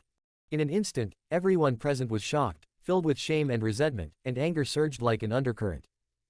Chapter 43. You are innocent, you don't deserve to die. Your Konoha village must give Kumogakure an explanation. You are to hand over the murderer by noon today. Otherwise, prepare to face the wrath of the Hidden Cloud village. Hokage-sama, do you want another war to break out? Faced with the aggressive Cloud Village delegation, Hiruzen Sarutobi smiled obsequiously, bowing and scraping. After finally managing to get rid of these deadly ghosts temporarily, everyone was brought back together to discuss the matter. Hiruzen Sarutobi immediately turned his attention to Hiashi Hyuga. Hiashi, you should understand by now. For the village, for peace, for the greater good, I can only ask you to make a sacrifice. I know this is asking the impossible, and I know it's the hardest decision I can make, but even I, as the Hokage, have no choice. Even if I am weak and incompetent, everything I have done is for the sake of the whole village. Hiashi Hyuga's face was deathly pale, devoid of any color. He never imagined that the Hyuga clan, loyal for generations, had sacrificed countless members to protect the village, and that so much bloodshed and sacrifice would end up like this. Lord Hokage, do you really want me to go and die? To sacrifice myself for the village, to fight to the death on the battlefield, I, Hiashi Hyuga, will never flinch. But should such a heinous villain pay with his life? I simply cannot accept this. Hiruzen Sarutobi's expression changed slightly. So you want to start a war with Kumogakure? Does this mean that with the outbreak of war, the Hyuga clan won't be required to go to the battlefield? Won't the Hyuga clan members sacrifice their lives because of this? Won't all the ninjas and villagers in the village suffer unimaginable pain? Hiashi Hyuga's face flushed red. These are two different things. Our Hyuga clan would rather die on the battlefield than sacrifice ourselves for such scoundrels. Shut up. Hiruzen Sarutobi rarely erupted in anger in front of others. For a time, everyone felt insecure. But he quickly regained his usual kind and gentle demeanor. He even adopted a humble and desperate expression. Hiashi, I'm begging you, even if it's just me, the Hokage. Let me, the Hokage, bear all the sins and infamy. For the sake of the village, I beg you. He even made a move to kneel down, but was quickly helped up by Hiashi Hyuga. Lord Hokage, you. Without a doubt, this is pushing him to his death. I understand. Hiashi Hyuga was heartbroken and finally accepted this ending. Dead. Moreover, it was a pointless and humiliating death. However, he was helpless. I will give the Cloud Village delegation an explanation. After saying this, Hiashi Hyuga left dejectedly. Hiruzen Sarutobi watched his retreating figure, tears streaming down his face as he sighed deeply. Hiashi, you are a hero who sacrificed yourself for the village. Just like the fourth Hokage. Hiashi Hyuga completely ignored him and left like a walking corpse. The others looked at each other, remained silent, and left with their heads down. Not a single person said goodbye to the Hokage. Hiruzen Sarutobi was fully aware of what they were thinking, how much resentment, anger, shame, and hatred they harbored. However, he watched this scene silently, only a slight sneer in his heart. What does infamy matter if we can achieve our goal? History is always written by the victors. Hiashi Hyuga simply couldn't bear to say goodbye to his wife and daughter. How is he going to face his family? How can I face my own people? However, I thought of them too. Hiashi Hyuga's clenched fist relaxed again. If my death can save all my family and all my clansmen, then die. However, his wife and clansmen, seeing only his expression, had already guessed this outcome, and immediately surrounded him, bursting into tears. Even 3-year-old Hinata seemed to have a premonition, sobbing silently as large tears streamed down her cheeks, heartbroken. Hiashi Hyuga gently stroked his wife's hair, then knelt down and softly wiped away Hinata Hyuga's tears. I'm leaving. He gritted his teeth and smiled as he uttered his last words. In an instant, cries of anguish filled the air. However, at that moment, a figure suddenly appeared in front of the clan chief's mansion. Brother, you won't go and die for nothing. The newcomer was none other than Hyuga Hazashi, the twin brother of Hyuga Hiashi. Date Patrol. What are you doing here? Hiashi Hyuga, who had a premonition, had a drastic change in expression. Hyuga Hazashi smiled slightly. I'll go, to die in my brother's place. For a moment, everyone was dumbfounded and shocked. What? Nonsense. What does this have to do with you? As a member of a branch family, isn't it my destiny to fight to the death to protect the main family? Hinata Hazashi gave a self-deprecating smile. Then he shook his head. No, I didn't die because of that. He died protecting his brother. Hazashi, you. Big brother, you are the clan leader. If you die, the entire Hyuga clan will inevitably decline. At that time, neither the main family nor the branch family will have a good ending, and Neji will be no exception. Hyuga Hazashi's eyes were filled with sorrow as he thought of his son. Big brother, we are twins. Not to mention outsiders, even our own clansmen can't tell the difference. Therefore, My only choice, and the best choice, is for me to die. Hiyashi Hyuga rationally understood that what he said was true. However, it is absolutely unacceptable on an emotional level. Although the Hyuga clan's main and branch family system can be described as corrupt and filthy. But no matter what, how could twin brothers, who grew up together and played together since childhood, not have feelings for each other? Blood is thicker than water, this is an eternal and unchanging truth. Hisashi, Brother, there's no need to say anything more. I've already said goodbye to Neji. My mind is made up, and that's all. The last thing I can do for my elder brother and the entire Hyuga clan. I hope my elder brother will take good care of Neji in light of my sacrifice. After saying this, Hyuga Hisashi resolutely and firmly left. Hisashi. Hiyashi Hyuga finally couldn't resist and chased after him. Noon is approaching. At the agreed-upon location, in the plaza in front of the Konoha Hokage building. The delegation from Kumogakure, consisting of 13 people, lined up and awaited Konoha's surrender of Hiyashi Hyuga. Hiruzen Sarutobi, leading the village's high-ranking officials, was also waiting here. Finally, Hyuga Hiyashi appeared. All the Konoha ninjas felt ashamed and regretful, experiencing a poignant sense of shared sorrow and sympathy. However, they were helpless and dared not actually take action to stop it. Hiruzen Sarutobi also wore a look of helplessness and pain, lowering his head as if he couldn't bear to see this scene. Hiyashi Hyuga even managed a slight smile. I've arrived, envoys from Kumogakure. Each person who does this must take responsibility. I will pay for killing the ninja leader with my life. I only hope that my death can bring peace between Konoha and Kumogakure. He plunged the kunai in his hand fiercely toward his own heart. The family members have a caged bird curse mark on their foreheads. Once they die, the curse mark will be automatically triggered, destroying their white eyes and the entire brain, ensuring that the white eyes never leak out. Upon witnessing this scene, all the Konoha ninjas were filled with grief and indignation, and felt a deep sense of shame. Following closely behind Hyuga Hisashi, Hyuga Hiyashi, who had been hiding in the distance and witnessing this scene, quickly covered his mouth to prevent himself from exclaiming in surprise. Hisashi. At that moment, he felt an unprecedented hatred and despair. The delegation from Kumogakure all wore smug, triumphant smirks. Two conflicting emotions created a tense atmosphere that could ignite a war. In that very instant. Snapped. A figure shot over like lightning, moving at an unimaginable speed, too fast for the naked eye to discern. A hand gripped Hyuga Hisashi's wrist tightly, like an iron clamp. You are innocent and do not deserve to die. Damn it. It's them. The newcomer's blood-red Sharingan eyes turned and coldly gazed at the envoys from Kumogakure, sending chills down everyone's spines and leaving them utterly shocked. Please vote for me with your monthly tickets. Chapter 44 Instantly annihilating the cloud-hidden envoys. A death as brilliant as fireworks. The person who arrived was, of course, Uchiha Chiba. For a moment, everyone present was astonished.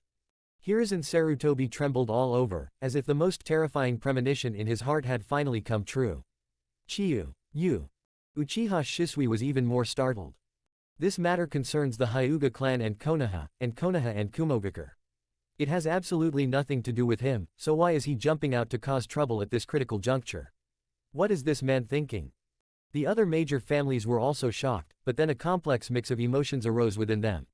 On the one hand, they also do not want Konoha and Kumogakure to start a new war. But on the other hand, if the Hyuga clan can be sacrificed today for the sake of village peace, will they sacrifice their own clan tomorrow? That's without a doubt. You won't feel the pain unless the stick hits you. But the Hyuga clan of today will be our role models tomorrow. So, they were all strangely excited, and even looked forward to Uchiha Chiba, this fearless man, causing chaos again. Of course, the most shocked were undoubtedly the Hyuga brothers, Hiyashi and Hisashi. You are Uchiha Chiba. Hyuga Hisashi, whose wrist was gripped tightly and who was unable to move at all, cried out in surprise. He tried his best to break free, but to no avail. Even though the sharp edge of the blade was only a hair's breadth away from his heart, it could not advance an inch further. Hiyashi Hyuga, who was in the distance, almost shouted out, and quickly covered his mouth. Uchiha Senba. What exactly does that man want to do? Difficult. Could it be that? Is he really going to break ties with the Hokage? No. With Hiruzen Sarutobi, even if it means causing a major conflict between Kumogakure and Konoha, and reigniting the war. Even so, Hiyashi Hyuga felt a deep sense of shame. A man who has no conflict with the Hyuga clan is willing to go to such lengths for the sake of his own sense of justice. What about himself, the clan leader? Where is my older brother? He was filled with shame and lowered his head, but then quickly raised it again, barely daring to breathe as he looked at the tense situation ahead. The delegation from Kumogakure was both shocked and furious. Hokage-sama, what do you mean by this? First, you handed over the murderer as agreed, and now you're sending your subordinate ninjas to cause trouble.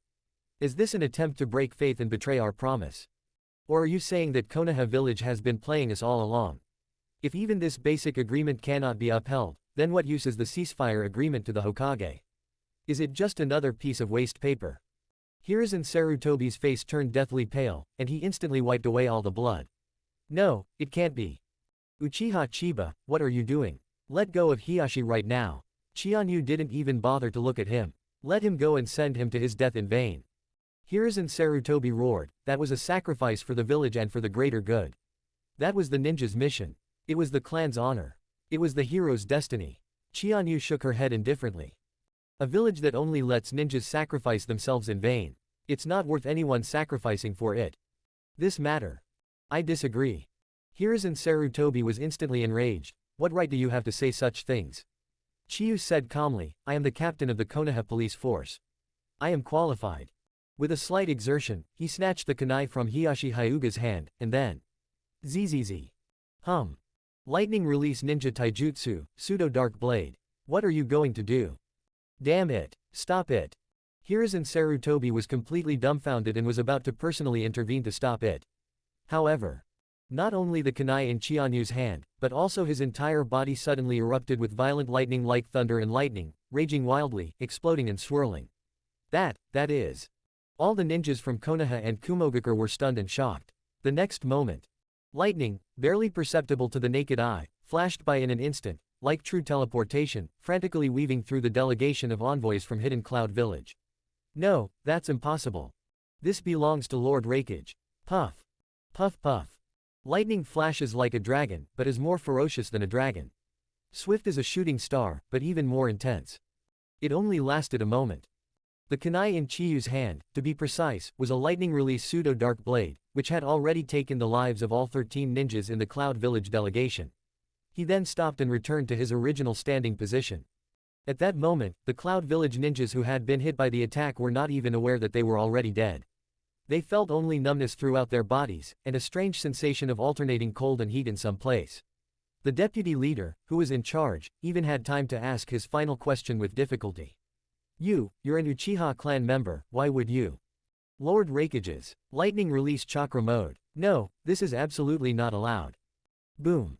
Before he could finish speaking, the lightning completely exploded in the vital spot of his throat where he had been stabbed, blasting half of his head and chest cavity into a bloody mess. Then. It was as dazzling as fireworks. Boom, boom, boom, boom, boom. Bolts of lightning exploded, and heads shot into the sky. Blood and electricity intertwined, splashing everywhere, creating a bizarre and tragic scene. But as the lightning faded and the dust settled, the blood was scattered all over the earth, and the headless corpses collapsed to the ground like tattered sacks. For a moment, the world was deathly silent, and all sounds ceased. All the so-called big shots in Konoha were completely dumbfounded, having no idea what had happened. With Hyuga Hazashi so close at hand, my heart was pounding wildly. He actually did it. They kill without hesitation. They're utterly reckless. Moreover, they annihilated the entire delegation from Kumogakure right in front of the Hokage. Who exactly is he? Hiashi Hyuga, standing in the distance, was not only shocked but also felt an unprecedented sense of exhilaration. Good. Well done. That felt so good, so good. Looking at the corpses of the Cloud Village ninjas lying dead on the spot, he couldn't help but feel tears welling up in his eyes. The pent-up despair that had been weighing on his heart for so long finally poured out in that instant. That man. Uchiha Chiba. He actually did something I dared not do, or even dared not think about. Cool. The other major families and ninjas were also stunned, but they couldn't help but feel a conflicting and intense pleasure in their hearts. From the beginning of the Hokage meeting, facing the Cloud Village delegation, the Hokage bowed and scraped, yielding at every turn, giving up so much power and benefit. Then there's the Hyuga family incident, where the victims were forced to pay for the evildoers' lives, a humiliating act of needlessly sacrificing their lives. In that instant, it was all released. Only Hiruzen Sarutobi was absolutely furious. He stared in disbelief at the corpses scattered on the ground, as if he were witnessing some kind of hellish scene. Uchiha Chiba. What did you do? Do you realize that doing this would destroy all my efforts for peace? Do you realize that doing this will reignite the war between Kumogakure and Konoha, making it even harder to quell? Do you even realize the horrific consequences of doing this? Uchiha Chiba didn't even turn her head. All I know is that evildoers must die. As long as I live, I will kill them all, one by one, until no one in the world dares to do evil anymore. Hiruzen Sarutobi was dumbfounded. Ding! You killed 13 Cloud Village ninja messengers, saving them from being deceived by Hyuga Hazashi and punished by the Raikage. Good deed. 900 merit points added. Chapter 45 Right-Eye Pupil Technique. The Calamity of the Sun God. Please continue reading. Please V. Upon hearing the notification in her mind, Chiyu immediately included the killing of 13 Cloud Village ninjas in the count. No wonder, these people were almost all wiped out by Chianyu in an instant. Chianyu once again added all 900 merit points to her eye power without hesitation. Suddenly, host's Mangekyo Sharingan power increased to 3000 points. The host has successfully awakened the right eye technique of the Mangekyo Sharingan. Open black lens bracket. Woe to the Sun God. Close black lens bracket. The God of Calamity, with her eye technique, can directly see the sins within an enemy's soul, materializing them as karmic fire that burns both body and spirit. The deeper the sin, the greater the suffering. Possessing the power of judgment, she can forcibly revert the sinful karma of her target, causing both their soul and body to endure intense pain. Chianyu's heart stirred, and she was secretly delighted. The second eye technique of the Mangekyo Sharingan has finally awakened. Misfortune to the Sun God. This is an evil god in Japanese mythology that symbolizes sin and calamity, but at the same time represents the contradictory divinity of purifying the soul through suffering. In the Kojiki, when Izanagi fled from the underworld, the filth from the underworld that clung to him transformed into the Calamity God, who became the embodiment of all sins in the world. And Chiba awakened the Mangekyo Sharingan's right eye technique. It is the embodiment of sin and purification represented by the Sun God of Calamity. Judgment of sins, verification of karma, decomposition of karmic fire, burning both soul and body simultaneously. This powerful force is perfectly suited to Chianyu herself. This is only natural. Because the eye techniques residing in the Mangekyo Sharingan are inherently closely related to the user's own abilities. Chiyu's left eye technique, Kugenbaiko, is known as the Eye of Insight, because his Sharingan with its 3 tomo is unparalleled in its ability to perceive. His right eye, the God of Calamity, is the Eye of Judgment because he is inherently righteous and determined to eradicate evil completely, possessing a grand ambition to make the world's sins and karmic forces vanish into thin air. The eye techniques of these two Mangekyo Sharingan, when combined into one, are a reflection of Chiba herself. As the saying goes, it reflects the eyes of the soul. Of course, he has not yet evolved into the eternal Mangekyo Sharingan, nor does he have Hashirama cells to back him up, so it is impossible for him to recklessly abuse the Mangekyo Sharingan. But in any case, at this point, I hope readers will remember our domain name 1110. With the dual power of these Mangekyo Sharingan, Chiba's strength increased dramatically once again. Chianyu silently sensed the awakening of her own pupil power. On the other side, Hiruzen Sarutobi was already beyond shocked and furious. Even if it means offending or sacrificing the Hyuga clan, I'm willing to do anything to secure peace with Kumogakure. It was completely destroyed in an instant. The man in front of her had once again completely crossed her bottom line. The pain of losing a child, along with old and new grudges, are now intertwined. At this moment, Hiruzen Sarutobi calmed down completely. There wasn't even a hint of hatred or anger in his eyes. Only peace. Extreme calm. But this calm is all the more chilling. Hiruzen Sarutobi silently gave Shisui Uchiha a wink. Uchiha Shisui certainly understood what he meant. Indeed, it's time to settle things with Uchiha Chiba. He bypassed all the clan heads and important figures of Konoha, and strode forward with firm steps. He stood facing off against Chiyu. Behind Uchiha Shisui was the entire upper echelon of Konoha. And behind Chianyu. But the ground was littered with corpses. He was certainly able to sense Uchiha Shisui's killing intent. However, it was merely a puppet of Hiruzen Sarutobi's will. In Chiba's eyes, she completely looked down on Uchiha Shisui. He was indeed powerful, but all his actions were based on false beliefs. Such a person will never be your match. Since he wants to die. Then let's go. Fugaku Uchiha immediately and quietly stood next to Chiba. Chakra erupts silently. As the clan leader, he was the one least willing to see this war break out. However, if it really comes to an end, then we must be willing to pay any price. Stand with Chiyu. Even if it means facing the entire Konoha leadership. Hyuga Hazashi also sensed the imminent, tense killing intent. Faced with Uchiha Chiba, who had saved his life, Hyuga Hiyashi involuntarily shifted his feet and stood on the other side of him. Hizashi. Hiyashi Hyuga finally couldn't resist showing up. Hizashi. Everyone was shocked. The person before me, it turns out, is not the clan leader, Hyuga Hiyashi. I see. These people were all intelligent, and they immediately understood what had happened. Hiyashi Hyuga walked over casually, patted his younger brother on the shoulder, his whole body drenched in cold sweat. He glanced at Chiba almost imperceptibly, then forced a smile at Hyuga Hizashi. Hizashi, I'm so glad you're all right. Upon seeing this scene, Hiruzen Sarutobi frowned slightly once again. I see. Such a big thing, and the two brothers didn't even tell him. If anything goes wrong, what about the ceasefire agreement with Kumogakure? HMPH, there's no point in saying all this now. Damn it, Uchiha Chiba. But, does this mean that the Hyuga brothers are also going to side with that man? At this moment, someone spoke, breaking the tense atmosphere. It turned out to be those two veteran advisors.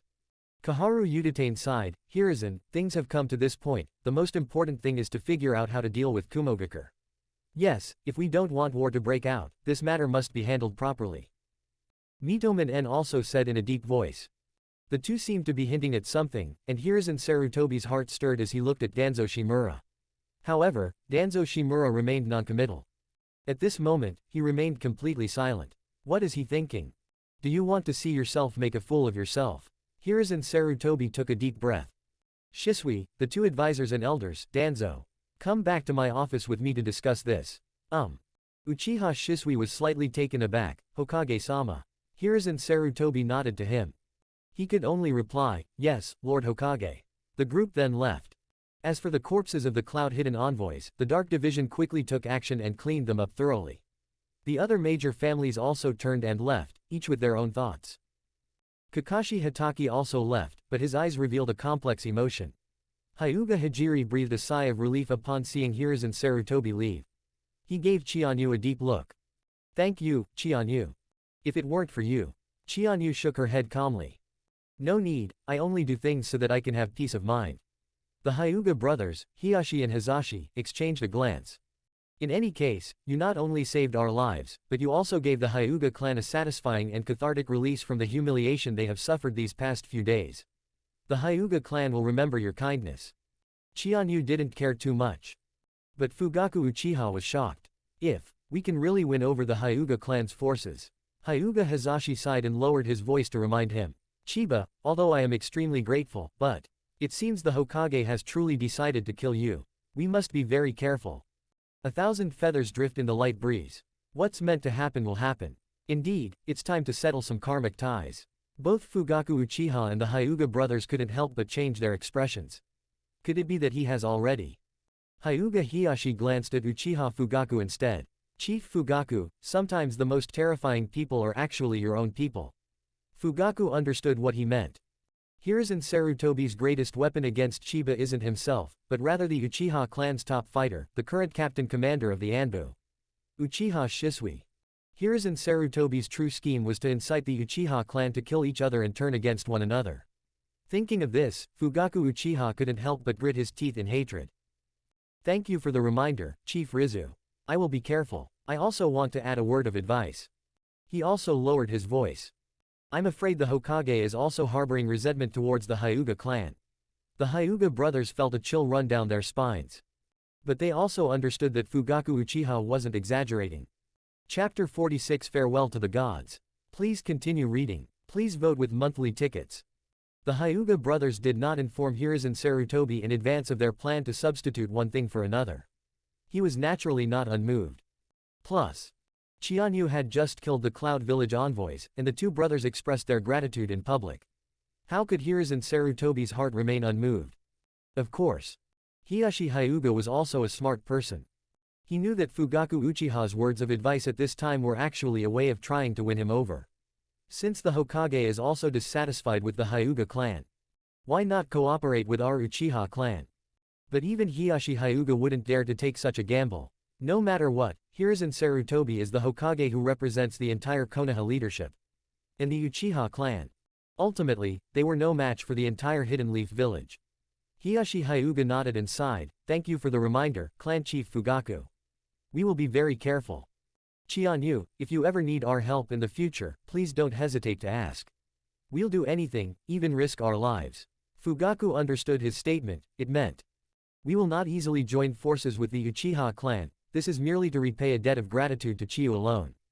Fugaku wasn't in a hurry, things were fine as they were. Chiyu nodded calmly. The Hyuga brothers exchanged a glance, hesitated, then patted him on the shoulder and turned to leave. Only Chiyu and Fugaku remained. Fugaku finally breathed a sigh of relief. Chiba, you've truly wielded ruthless methods now. This sentence is a pun. On the one hand, it is said that Qianyu's methods are swift and decisive. On the other hand, it also means that his lightning release chakra mode combined with lightning release pseudo dark blade is like a thunderbolt that truly judges sins. However, I must say, well done this time. HMPH, Hiruzen Sarutobi's wishful thinking is nothing more than sacrificing the Hyuga clan to gain a temporary peace with Kumogakure, and then taking the opportunity to kill our Uchiha clan. And your methods completely thwarted all his conspiracies. They even managed to garner some support from the Hyuga clan. Chiyu shook her head. The Hyuga clan doesn't gamble easily. I understand, but at least there will be some bias towards us, and for now, that's enough. Fugaku was filled with emotion. You know, the Uchiha clan has always been isolated and hated in the village, they've never had a single ally. What you said to Shanfeng before, he also told me and the other tribesmen exactly as it was. You're right, even if the Uchiha clan succeeds in launching a coup, it will be meaningless without the support of other ninjas and clans. Moreover, the Uchiha clan's strength is still just a drop in the ocean compared to the entire Hidden Leaf village. What's most hateful is that bastard Shisui. If he could remain loyal to the Uchiha clan, and with your current strength, Chiyu, we could join forces, and we might have a chance. Unfortunately. Alas. Thinking of this, Fugaku glanced at Chiyu. Chiba, Hiruzen Sarutobi is going to kill you. The one who will do this is Shisui without a doubt. Are you confident? Chiyu dismissed it, saying, that's just a guy who's all show and no substance. A person without conviction cannot survive in this cruel ninja world. He chose to become a puppet of Konoha village and the so-called Will of Fire. From that moment on, he had become a walking corpse. I will give him the ending he desires. Seeing that he was confident, Fugaku breathed a sigh of relief, but when he thought that this was still his clansmen killing each other, he couldn't help but sigh and smile bitterly. He hated Hiruzen Sarutobi even more. The Hokage's office. Shaochan, Menyon, why are you stopping me? Hiruzen Sarutobi's thunderous fury is hidden deep within his calm demeanor. Kaharu Uditane said in a deep voice, Hiruzen, you're being too impulsive. Even if Uchiha Chiba deserves to die, are you really going to kill him in front of everyone? HMPH, why not?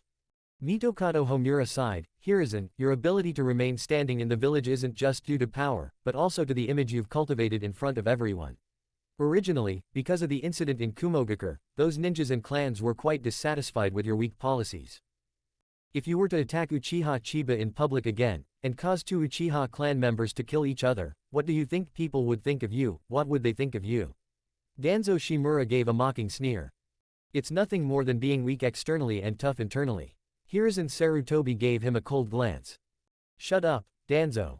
Shisui, why do you seem to have no desire to fight? Do you still harbor fantasies about that man? Uchiha Shisui was extremely hesitant. Lord Hokage, actually. Instead of killing him, I have a better way to deal with him, but... Hiruzen Sarutobi's heart skipped a beat. Oh. What method? Do you really think you can make him loyal to the village? That man has completely disregarded the peace of the village. Uchiha Shisui replied, I can. What? Uchiha Shisui stared firmly at Sarutobi Hiruzen, his gaze also sweeping over Shimura Danzo and the two elder advisors. Hiruzen Sarutobi understood what he meant. It's okay, they're all on our side. Uchiha Shisui nodded, still somewhat hesitant, and spoke with difficulty. Actually, my Mangekyo Sharingan possesses the supreme power to completely alter the will of others. Suddenly, the Hokage's office fell into complete silence. Whether it was Hiruzen Sarutobi, Danzo Shimura, or the two elder advisors, their expressions changed drastically. What did you say? Is that really possible? Hiruzen Sarutobi's voice trembled slightly. Doesn't Uchiha Shisui's intention amount to complete brainwashing? If such power truly existed, why would I have gone to such lengths to brainwash Uchiha Shisui and Uchiha Itachi with the will of fire? Uchiha Shisui nodded heavily. It's possible. My Mangekyo Sharingan technique is called Koto Amatsukami. Hiruzen Sarutobi murmured, repeating, Koto Amatsukami. What kind of power is that? Uchiha Shisui said, simply put, once this eye technique is activated, it can directly invade the enemy's brain without the enemy being aware of it, forcibly modifying the enemy's will, and the target will be completely unaware of it, only believing that this is what they originally thought. To completely manipulate the opponent without their knowledge, achieving total victory without bloodshed. Koto Amatsukami is the true ultimate genjutsu. In an instant, Hiruzen Sarutobi, Danzo Shimura, Kaharu Udatane, and Homura Mitokata were all dumbfounded. What is this? Isn't this the most powerful means that all politicians and leaders pursue throughout their lives? The power of complete brainwashing. But at this moment, the four leaders of Konoha village did not first sense shock. It was fear. It was more of a lingering fear. In an instant, all four of them broke out in a cold sweat, their clothes soaked through. Original. The man before me has been hiding such terrifying power. If this had happened before, and he had lost control and unleashed such an ultimate illusion on his group, the consequences would have been unimaginable, leading to utter destruction. In the eyes of these power-hungry individuals, the terror of Koto Amatsukami even surpasses the wood-release technique of the first Hokage, the god of shinobi. This is the power they covet most, yet also the power they fear most. Even Hiruzen Sarutobi's heart pounded wildly, and his eyelids twitched slightly. Shisui, why have you been hiding this power from me all this time? Uchiha Shisui hesitated before saying, because I myself am not sure whether this power should be used. To be honest, unconsciously changing someone's will is tantamount to complete brainwashing. Even if I possess this power, sometimes I still feel it's too evil. Hiruzen Sarutobi certainly understood what he meant. He's still so naive. Still water, power is neither good nor evil, it depends on what it is used for. If you could use Koto Amatsukami to completely resolve the conflict between the Uchiha clan and the village, allowing them to coexist peacefully, wouldn't that be an immense act of merit? Uchiha Shisui nodded. I understand, Hokage-sama. However, at that moment, Danzo Shimura suddenly said coldly, I disagree. Chapter 47 The Final Battle. Shisui vs U. Please continue reading. Please vote with monthly tickets. Danzo Shimura suddenly and categorically objected. Hiruzen Sarutobi and his two advisors were also taken aback. What are you trying to say, Danzo? Danzo Shimura coldly replied, using Koto Amatsukami against the Uchiha clan. Is this all you've got, Hiruzen? Why not? I can't believe the Uchiha clan. Hiruzen Sarutobi frowned deeply. So, isn't using Koto Amatsukami to change their will and stop their rebellion a righteous path? Danzo Shimura said in a deep voice, Hiruzen, you've overlooked a crucial point. His eyes, like those of a hyena or eagle, were raised and fixed intently on Uchiha Shisui. The man before me is also a member of the Uchiha clan. Uchiha Shisui was startled. Lord Danzo, you still don't trust me. I've said it before, I can't trust any Uchiha clan member, and you're no exception. How can I be sure you're telling the truth? How can I be sure that you really used Koto Amatsukami to manipulate all the Uchiha clan members, making them abandon their rebellion and pledge allegiance to Konoha? How can I be sure you won't secretly release the control, allowing the Uchiha clan to secretly gather strength and launch another rebellion? Uchiha Shisui's expression changed drastically. I would never do that. That's just one side of the story. Uchiha Shisui never expected that his courage to reveal his final trump card would be met with such suspicion.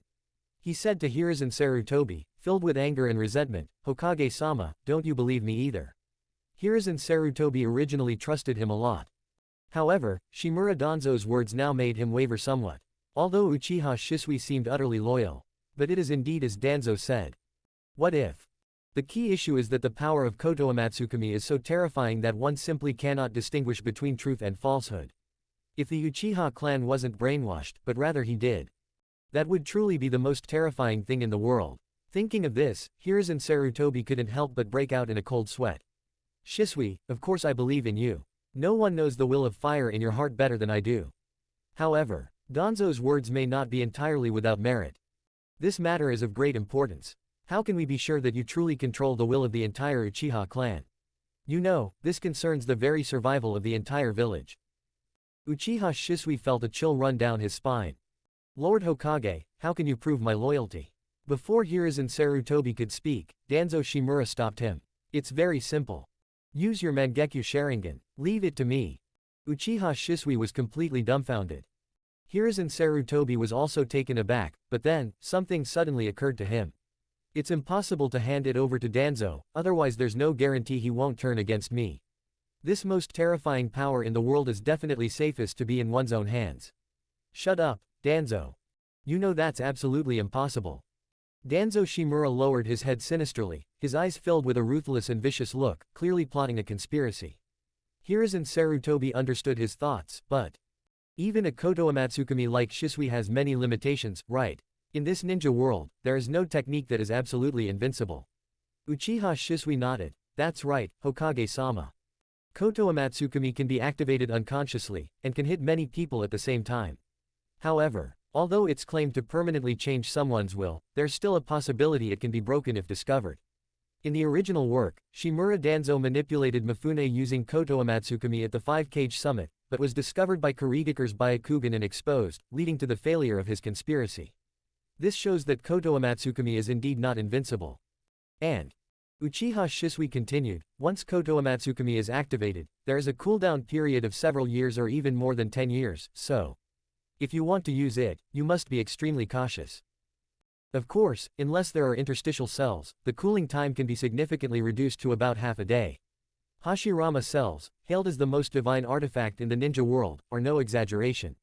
However, even Uchiha Shisui himself was unaware of this information at the moment. No one knew except for Chiyu. Danzo Shimura coldly replied, even if it's successfully released, it could be countered, and once activated, there's a cooldown period of over 10 years. Hiruzen, are you really going to pin your hopes on this kind of technique? Hiruzen Sarutobi hesitated after hearing this. He looked at the two elders. What are your thoughts? Kaharu and Mitokado exchanged a glance. Indeed, while Koto Amatsukami sounds terrifying, it is not absolutely perfect. However, if it can really be used to stop the Uchiha clan's rebellion, it wouldn't hurt to let Shisui give it a try. Even the worst outcome would just be that he'd be seen through and face a counterattack from the Uchiha clan. That was just an expected outcome. Mitokado Homura nodded in agreement, that's right. Moreover, this matter can be combined with the matter of Kumogakur. If Shisui can control the entire Uchiha clan, he can hand over the culprit, Uchiha Chiba, to Kumogakur and let them deal with him as they see fit. Perhaps this could end the war. Hiruzen Sarutobi said, I'm afraid it's not that simple. Even if you pin all the blame on Uchiha Chiba, the Raikage won't let it go so easily. Kaharu Yuditane asked, what if we also handed over Uchiha Chiba's Mangekyo Sharingan? Hiruzen Sarutobi was startled. I see. Their goal in Kumogakur is the Byakugan. By handing over Uchiha Chiba and the Mangekyo Sharingan, we can not only quell their anger but also allow them to reap benefits far exceeding those of the Byakugan. However, the Uchiha clan is one thing, but the reactions of the other clans are probably. Mitokado said, this is a last resort. Let Shisui use Koto Amatsukami to manipulate the entire Uchiha clan, and then hand over Uchiha Chiba to atone for the Kumogakur incident. This way, we can kill two birds with one stone. The only problem is, Shisui, can you really do it? Uchiha Chiba, that man also possesses the Mangekyo Sharingan. Uchiha Shisui said in a deep voice, indeed, Uchiha clansmen with the Mangekyo Sharingan are terrifying. However, Uchiha Chiba's Mangekyo Sharingan has only just been awakened, it's impossible for him to contend with my Koto Amatsukami. I have absolute confidence. Kaharu Yuditane said, Shisui, you originally intended to use Koto Amatsukami to control Uchiha Chiba, didn't you? Then make him loyal to Konoha and work for me. It seems you still have high hopes for him. Uchiha Shisui sighed, in terms of talent and strength, Uchiha Chiba is an absolute genius. In fact, they might not be inferior to me or Itachi. So, if possible, I really don't want to kill him, I just want to control him to serve Konoha, but that person's perseverance and stubbornness, I'm afraid. Hiruzen Sarutobi understood his concerns, even if that man was controlled, he himself would probably still be restless. Only death could bring him complete peace and quell his hatred and anger. He said coldly, then let's leave it at that. Uchiha Senba must die. Then hand over his body, along with his Mangekyo Sharingan, to Kumogakur as atonement. As for the other clansmen, I'll leave them to your Koto Amatsukami, Shisui. Uchiha Shisui took a deep breath. Then, with all his might, he nodded heavily. I understand, Hokage-sama. The Uchiha clan. True peace and stability will be achieved in my hands. Chapter 48 Uchiha Itachi. In the Hokage's office, the four leaders of Konoha village, along with Uchiha Shisui, discussed and finalized their decision. Kill Uchiha Senba first. Then, use Koto Amatsukami to manipulate and completely change the will of the entire Uchiha clan. However, this was only the idea of Hiruzen Sarutobi and his two advisors. Danzo Shimura clearly had ulterior motives. Uchiha Shisui understood that this was the final moment. He gave Hiruzen Sarutobi a long look. Lord Hokage, I'm off. This will be the last thing I do to prove my loyalty. He glanced at Shimura Danzo almost imperceptibly. Hiruzen Sarutobi understood what he meant. If I kill my own people, if I control my own family with illusions. If you still can't prove your loyalty. Then there was nothing more I could do. Hiruzen Sarutobi sighed.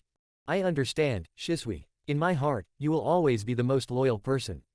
Just like your ancestor, Uchiha Kagami. Even the second Hokage, who was extremely wary of the Uchiha clan, regarded him as his right-hand man, entrusted him with important responsibilities, and trusted him completely. You are my Uchiha Kagami. Upon hearing the name of his ancestor, Uchiha Shisui couldn't help but feel his blood boil. Lord Hokage, I will repay your kindness with my life. I'm leaving.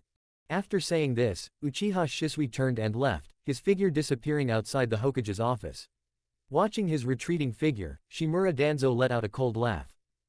You all believe him that much? Kaharu Udatane frowned and said, Danzo, what harm is there in letting him give it a try? Isn't using Uchiha clan members to fight Uchiha clan members the best way? Danzo Shimura said coldly, after all these years, you guys are still so naive sometimes. He stood up and was about to walk into the darkness. Hiruzen Sarutobi turned his head and stared at him. Where are you going? That's my business. You want to stop Shisui and steal his Mangekyo Sharingan, don't you? Shimura Danzo paused in his steps. So what if it is? Danzo, you're getting more and more outrageous. You completely disregard me, the Hokage. You people are too weak. How could you trust an Uchiha clansman? Hiruzen Sarutobi scoffed, Shisui's loyalty to me far surpasses yours. Danzo Shimura's pupils contracted. He gave a bitter laugh. Fine, Hiruzen, after all these years, you've finally said it. You have never fully trusted me. Trust is earned. Very well, then you'll just have to wait and see. After saying this, Danzo Shimura left without looking back. Hiruzen Sarutobi frowned deeply. Kaharu, Homura, you two send someone to keep an eye on Danzo. Don't let him ruin everything. I understand, Hiruzen. The two then departed, but Hiruzen Sarutobi hesitated again. Is Uchiha Shisui really trustworthy? Or should Danzo say that he should keep Koto Amatsukami in his own hands? But no matter what, it cannot fall into Danzo's hands. Perhaps I should go there myself. The Anbu. Yes, Lord Hokage. In an instant, several figures appeared out of thin air and knelt respectfully before him. Come out with me. Yes, Hokage-sama. The sudden appearance of Koto Amatsukami has caused turmoil among the Konoha leadership, each harboring their own agendas. Uchiha Shisui, however, had only one very simple goal. To prove one's loyalty. Uchiha Chiba. Desperate. Killing him will bring peace to the Hidden Cloud Village. Killing him would secure the loyalty of the entire Uchiha clan. In Uchiha Shisui's eyes, the other clan members, including even the clan leader Uchiha Fugaku, were not to be feared. This man alone repeatedly shattered his own beliefs, and made the entire Hidden Leaf village revolve around him. If he isn't killed, it's impossible to stop the Uchiha clan's rebellion. But, although he boasted to the Hokage and was indeed confident that he could kill Chiba, Uchiha Shisui still couldn't help but waver when he thought of that man's obsessive and extreme eyes. This has nothing to do with strength. He has absolute confidence in his abilities. It's all about willpower. Just in case. Just in case. If you really lose, how should you deal with the aftermath? He had no doubt that in his duel with Uchiha Senba, there was no winner or loser, only life or death. If I were to die, who would inherit my will, and who would act as the bridge of peace between the Uchiha clan and the village? A figure instantly appeared before Uchiha Shisui's eyes. Uchiha Itachi. Of course it's him. One's juniors and friends are also considered half-disciples. More than anything, they were true soulmates. Before the final battle, you must entrust your will to him. Nanhei River. Uchiha Shisui knew that Itachi must still be diligently training by that river. Therefore, before looking for Chiyu, he decided to find Uchiha Itachi first. He strode towards the direction of Nanhei River. Behind him. The mantis catches the cicada, and the oriole is behind. Uchiha Shisui never expected that he would encounter Uchiha Itachi before he even reached the Naka River. At this time, Itachi Uchiha was only 11 years old. However, his eyes held something that no one could see through. Even Uchiha Shisui sometimes couldn't figure out what he was thinking. But there is one thing he will never doubt. That was Itachi Uchiha's love for Konoha village. The Hokage once said that Itachi possessed the mindset of a Hokage when he was 7 years old. Even this vision, breadth of mind, magnanimity, and overall perspective. They are still far above me. If one cannot achieve peace oneself, then one who can. It must be Uchiha Itachi. Itachi, you didn't actually train hard today. That's really rare. Uchiha Shisui rarely showed a slight smile. Uchiha Itachi remained silent for a moment before speaking with difficulty. Shisui, I have a bad feeling about this all day. Yeah. Uchiha Shisui was taken aback for a moment, then laughed. This child is as perceptive as ever. No wonder even the Hokage values him so much. Has something happened in the family? Itachi Uchiha's expression was very solemn. Uchiha Shisui did not hide anything and told the whole story. Senior Chianyu, that man actually did such a thing. Uchiha Itachi was also extremely surprised. Yes, in short, he has now become an obstacle to peace. Therefore, for the sake of my family and my village, I have to settle things with him. Itachi Uchiha hesitated, as if he wanted to say something but then stopped himself. Are you worried about me? There's no need to. Don't you trust my abilities? However, if, in the unlikely event that I really lose to Chiba, then the only one who can inherit my will is you, Itachi. Uchiha Shisui patted him on the shoulder and said firmly, that's right, it's you. Uchiha Itachi, you must do this for your clan and your village. Bring true peace. Uchiha Itachi remained silent for a long time before nodding heavily. I understand, Shisui. I will do anything to protect my clan and Konoha village. Uchiha Shisui smiled. That's good, then I can rest assured. Uchiha Itachi suddenly glanced into the distance. Shisui, it seems like someone is following you. Uchiha Shisui didn't take it seriously. They're probably ninjas from the Anbuer route. I sensed it a long time ago. They all want to witness this battle. After all, it will be the battle that determines the fate of their family and village. Uchiha Itachi said in a deep voice, then I will also witness it. Uchiha Shisui smiled and said, okay. Let's go, consider this my last lesson to you. Killing for peace. Chapter 49 The End of Still Water. The final battle erupts. At the border of the Uchiha base, on the banks of the Naka River. Chiyu is waiting silently. This battle with Uchiha Shisui has dragged on for far too long. Not only Hiruzen and Sarutobi couldn't wait, but he himself was also impatient. It's time to put an end to this. Below the cliff-like riverbank, the waters of the Nanga River flow ceaselessly. Chianyu remained focused, and even while waiting, she did not forget to continue her cultivation. Along the riverbank, the figures of two people gradually came into view. Besides Uchiha Shisui, is there also Uchiha Itachi? Chianyu didn't take it to heart. As the two figures drew closer, the killing intent emanating from Uchiha Shisui intensified. That man. It's as if it's a reference point, an opposite, the opposite, another extreme existence. Now, the time has come for a complete break. Uchiha Shisui pushed his chakra and power to their limits. His entire being exuded a killing intent that suggested a true battlefield struggle. Uchiha Chiba. He called out in a low voice. Chianyu raised her head. You've arrived. Uchiha Shisui said in a deep voice, enough with the nonsense, it's time to end this. Chianyu's lips curled into a slight, mocking smile. In an instant, on the banks of the Namka River, the two men's chakra and power surged violently, their pressure and auras overwhelming, clashing and intertwining wildly. Uchiha Itachi, who was watching the battle from the sidelines, couldn't help but change his expression drastically, turning deathly pale. Despite considering himself a genius, Itachi Uchiha still felt suffocated and dared not even breathe when faced with the aura of these two unparalleled masters. Moreover, as fellow Uchiha clan members, this deep-seated fear of even stronger eye power is etched into their very souls. Shisui was one thing, but I never expected Uchiha Senba to be this powerful as well. Itachi Uchiha couldn't help but worry about Shisui Uchiha once again. We'll win. Still water. Tensions were high, and a conflict could erupt at any moment. At this moment, there is no need for verbal sparring, this is a true moment of life and death. And in the distance along the banks of the Namaka River, at least 3 forces are observing this battle from afar. Danzo Shimura and his root organization. The forces under the command of Kaharu Uditane and Homura Mitokado. As well as Hiruzen Sarutobi and his trusted and confidant secret agents. Danzo Shimura intended to steal the Mangekyo Sharingan from Koto Amatsukami. Kaharu and Homura were ordered to keep an eye on him.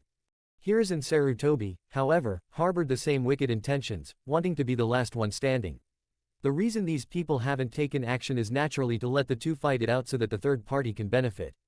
They were all waiting for Uchiha Shisui and Uchiha Chiba to both suffer heavy losses. Meanwhile, at the Uchiha base on the other side, Fugaku Uchiha, along with all his clansmen, watched the battle silently from afar.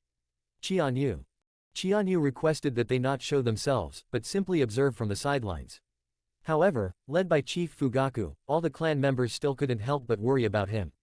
This battle can be described as a battle of the highest order, a battle of destiny. Fugaku was well aware of Uchiha Shisui's strength. Since the passing of the fourth Hokage, Minato Namikaze, the legendary Sannin have also left the village for various reasons. Hiruzen Sarutobi is old, while Kakashi Hatake, Might Guy, Itachi Uchiha, and others are still too young. At this time, it is no exaggeration to say that Uchiha Shisui is the strongest ninja in Konoha. Even though he had confidence in Chianyu, he couldn't help but feel worried. Bring it on. While it appeared that there was only one spectator, Itachi Uchiha, the entire Konoha leadership and the Uchiha clan were secretly watching. Uchiha Shisui roared and launched the first attack. Bang bang bang. Between his 10 fingers, it seemed as if countless shuriken appeared out of thin air, suddenly bursting forth and shooting towards Chianyu with utmost precision and ruthlessness. Itachi Uchiha's eyes lit up. Appeared. Shisui Senpai's exquisite shuriken jutsu. That is a skill far beyond my own, a skill that has reached its pinnacle. No one can escape it. However, Chianyu remained completely unmoved, his body merely shifting slightly, seemingly casual and nonchalant, yet all the shuriken missed their mark. Simply. It was as if he made a slight movement first, and then Uchiha Shisui shot his shuriken into the surrounding open space. Uchiha Itachi was horrified. What kind of movement technique is that? The art of teleportation. No. His eyes seemed to have seen through the trajectory of Shisui Senpai's shuriken in advance, making the most accurate judgment almost instantly. What a terrifying man. Uchiha Itachi couldn't help but break out in a cold sweat. Uchiha Shisui was equally surprised, but he remained unmoved. He knew, of course, that the man before him was the strongest enemy he had ever faced in his life. It is absolutely impossible for them to be defeated easily. In that instant, as Chiba dodged all the shuriken, Uchiha Shisui had already unleashed his signature technique, one of his most renowned trump cards in the entire ninja world. Phantom Body Flicker Technique. Uchiha Shisui was known as the Shintoshin Shisui, Soul Flicker Shisui. That's all they've got. In an instant, Uchiha Shisui's figure split into 2, then into 3, eventually creating more than 10 figures. These figures, seemingly like phantoms or afterimages, are undeniably real. Not only can they launch attacks simultaneously, but what's even more terrifying is, it will not disappear even if attacked. This is definitely not an ordinary shadow clone. Instead, he used his masterful teleportation technique to transform himself into more than a dozen physical entities at the same time, launching a terrifying attack on the enemy simultaneously. Countless people died tragically at the hands of Uchiha Shisui because of this move. Chianyu did not slack off either. Even just a moment before Uchiha Shisui was about to unleash this attack, he has already devised a countermeasure. Lightning Release Chakra Mode. In Chianyu's mind, a thought arose, and the violent lightning chakra around him had already spread throughout his entire body, covering all 130 trillion cells in his body. In an instant, violent lightning crackled and exploded, and he transformed into the legendary God of Thunder, surrounded by crackling and buzzing lightning. The next moment, boom! Like a thunderclap, Chianyu's figure suddenly vanished from the spot, transforming into a streak of light that was invisible to the naked eye. Then, so it really is. Hiruzen Sarutobi, Danzo Shimura, Fugaku Uchiha, and others who were quietly watching from afar were now even more convinced of this. The technique that Chianyu used to instantly kill the Cloud Village delegation was a secret technique passed down by the Cloud Village. Lightning Release Chakra Mode. Since the death of Minato Namikaze, the Yellow Flash, the fourth Raikage of Kumogakure has become the new fastest ninja in the world thanks to this secret technique. Now, for some unknown reason, Chiba suddenly unleashed the highest secret from Kumogakure. The same thought arose in everyone's mind. Lightning Release Chakra Mode. Phantom Instantaneous Movement. One is known as the fastest ninja in the world, the other is Shisui of the Body Flicker. These two individuals, and these two techniques, are undoubtedly the most unparalleled speed techniques in the ninja world since the extinction of the Flying Thunder God technique. But, in the end, who comes out on top? For a moment, everyone held their breath and stared intently at every move on the battlefield. Itachi Uchiha had already awakened his Sharingan, fearing he might miss even the slightest detail. Even so, in his current form of only having 3 tomo, he still couldn't catch up with the two of them. He couldn't help but break out in a cold sweat, once again deeply realizing the enormous gap between himself and these two. Boom. Bang bang bang. In the blink of an eye, in a flash, Uchiha Shisui's body transformed into countless afterimages, and the samurai swords in his hands all rushed towards Senba to attack and kill. However, Chianyu transformed into a stream of light. Even when more than a dozen figures launched their attacks simultaneously, they could not touch him at all. Afterimages and streaks of light, in the end, the speed of streaks of light is superior. Without a doubt. At this moment, Chianyu's speed has surpassed that of Shisui in a flash. Chapter 50 Susanoo. Uchiha Shisui was terrified. He never expected that his most prized speed would be defeated by Chianyu. However, he gritted his teeth and did not back down, trying to gain the upper hand by virtue of his numerical advantage. His moves changed instantly, and the katana's strikes became ever-changing. It was as if a dozen Uchiha Shisuis were using completely different sword techniques at the same time. In an instant, it was dazzling and overwhelming. To an ordinary ninja, all they could see were countless phantoms chasing after that streak of lightning, nothing else could be seen clearly or understood. Even Hiruzen Sarutobi and others could only barely guess Uchiha Shisui's tactics. However, it is still impossible to clearly see the fight between the two. At this moment, it wasn't just Itachi Uchiha who was drenched in sweat. Rather, it refers to all the spectators. That's terrifying. What level of battle is this? Dark Side, Root, Police Force. All the spectators were deeply shocked and filled with awe. Even Fugaku Uchiha was dumbfounded. Have these two men actually reached such a level of combat strength? What a terrifying guy. In the midst of fierce fighting, Chiba's Sharingan had already seen through all of Uchiha Shisui's actions. Every move he made, every gesture, was completely under Chianyu's watchful eye. In terms of insight, no one in the ninja world can rival him. What's even more terrifying is that Chianyu also possesses a reaction speed that matches her exceptional insight. With the support of lightning release chakra mode, Chiba's speed, attack, and defense were not the only things that were enhanced. His reflexes were also strongly activated by lightning release. Almost subconsciously, Chianyu had already made the most exquisite and correct response. The katana in his hand flowed smoothly through the countless phantoms and instantaneous movements of Uchiha Shisui, as if that bolt of lightning had come to life. Crackling sounds. Boom. In a single instant, Chiba had already exchanged dozens of blows with Uchiha Shisui. The two samurai swords clashed and intertwined wildly, bursting out dazzling lightning and a series of explosive sounds. Uchiha Shisui was shocked. He had incorporated his exquisite swordsmanship into the illusionary body flicker technique, even transforming into more than a dozen figures and continuously changing and using different swordsmanship techniques and moves, yet Chiba still managed to break through them all. How is this possible? It should be noted that even on the battlefield, when surrounded by an entire enemy force, Uchiha Shisui could completely defeat them using only the phantom body flicker technique. This was the first time he had truly used such a trump card. However, it still had no effect.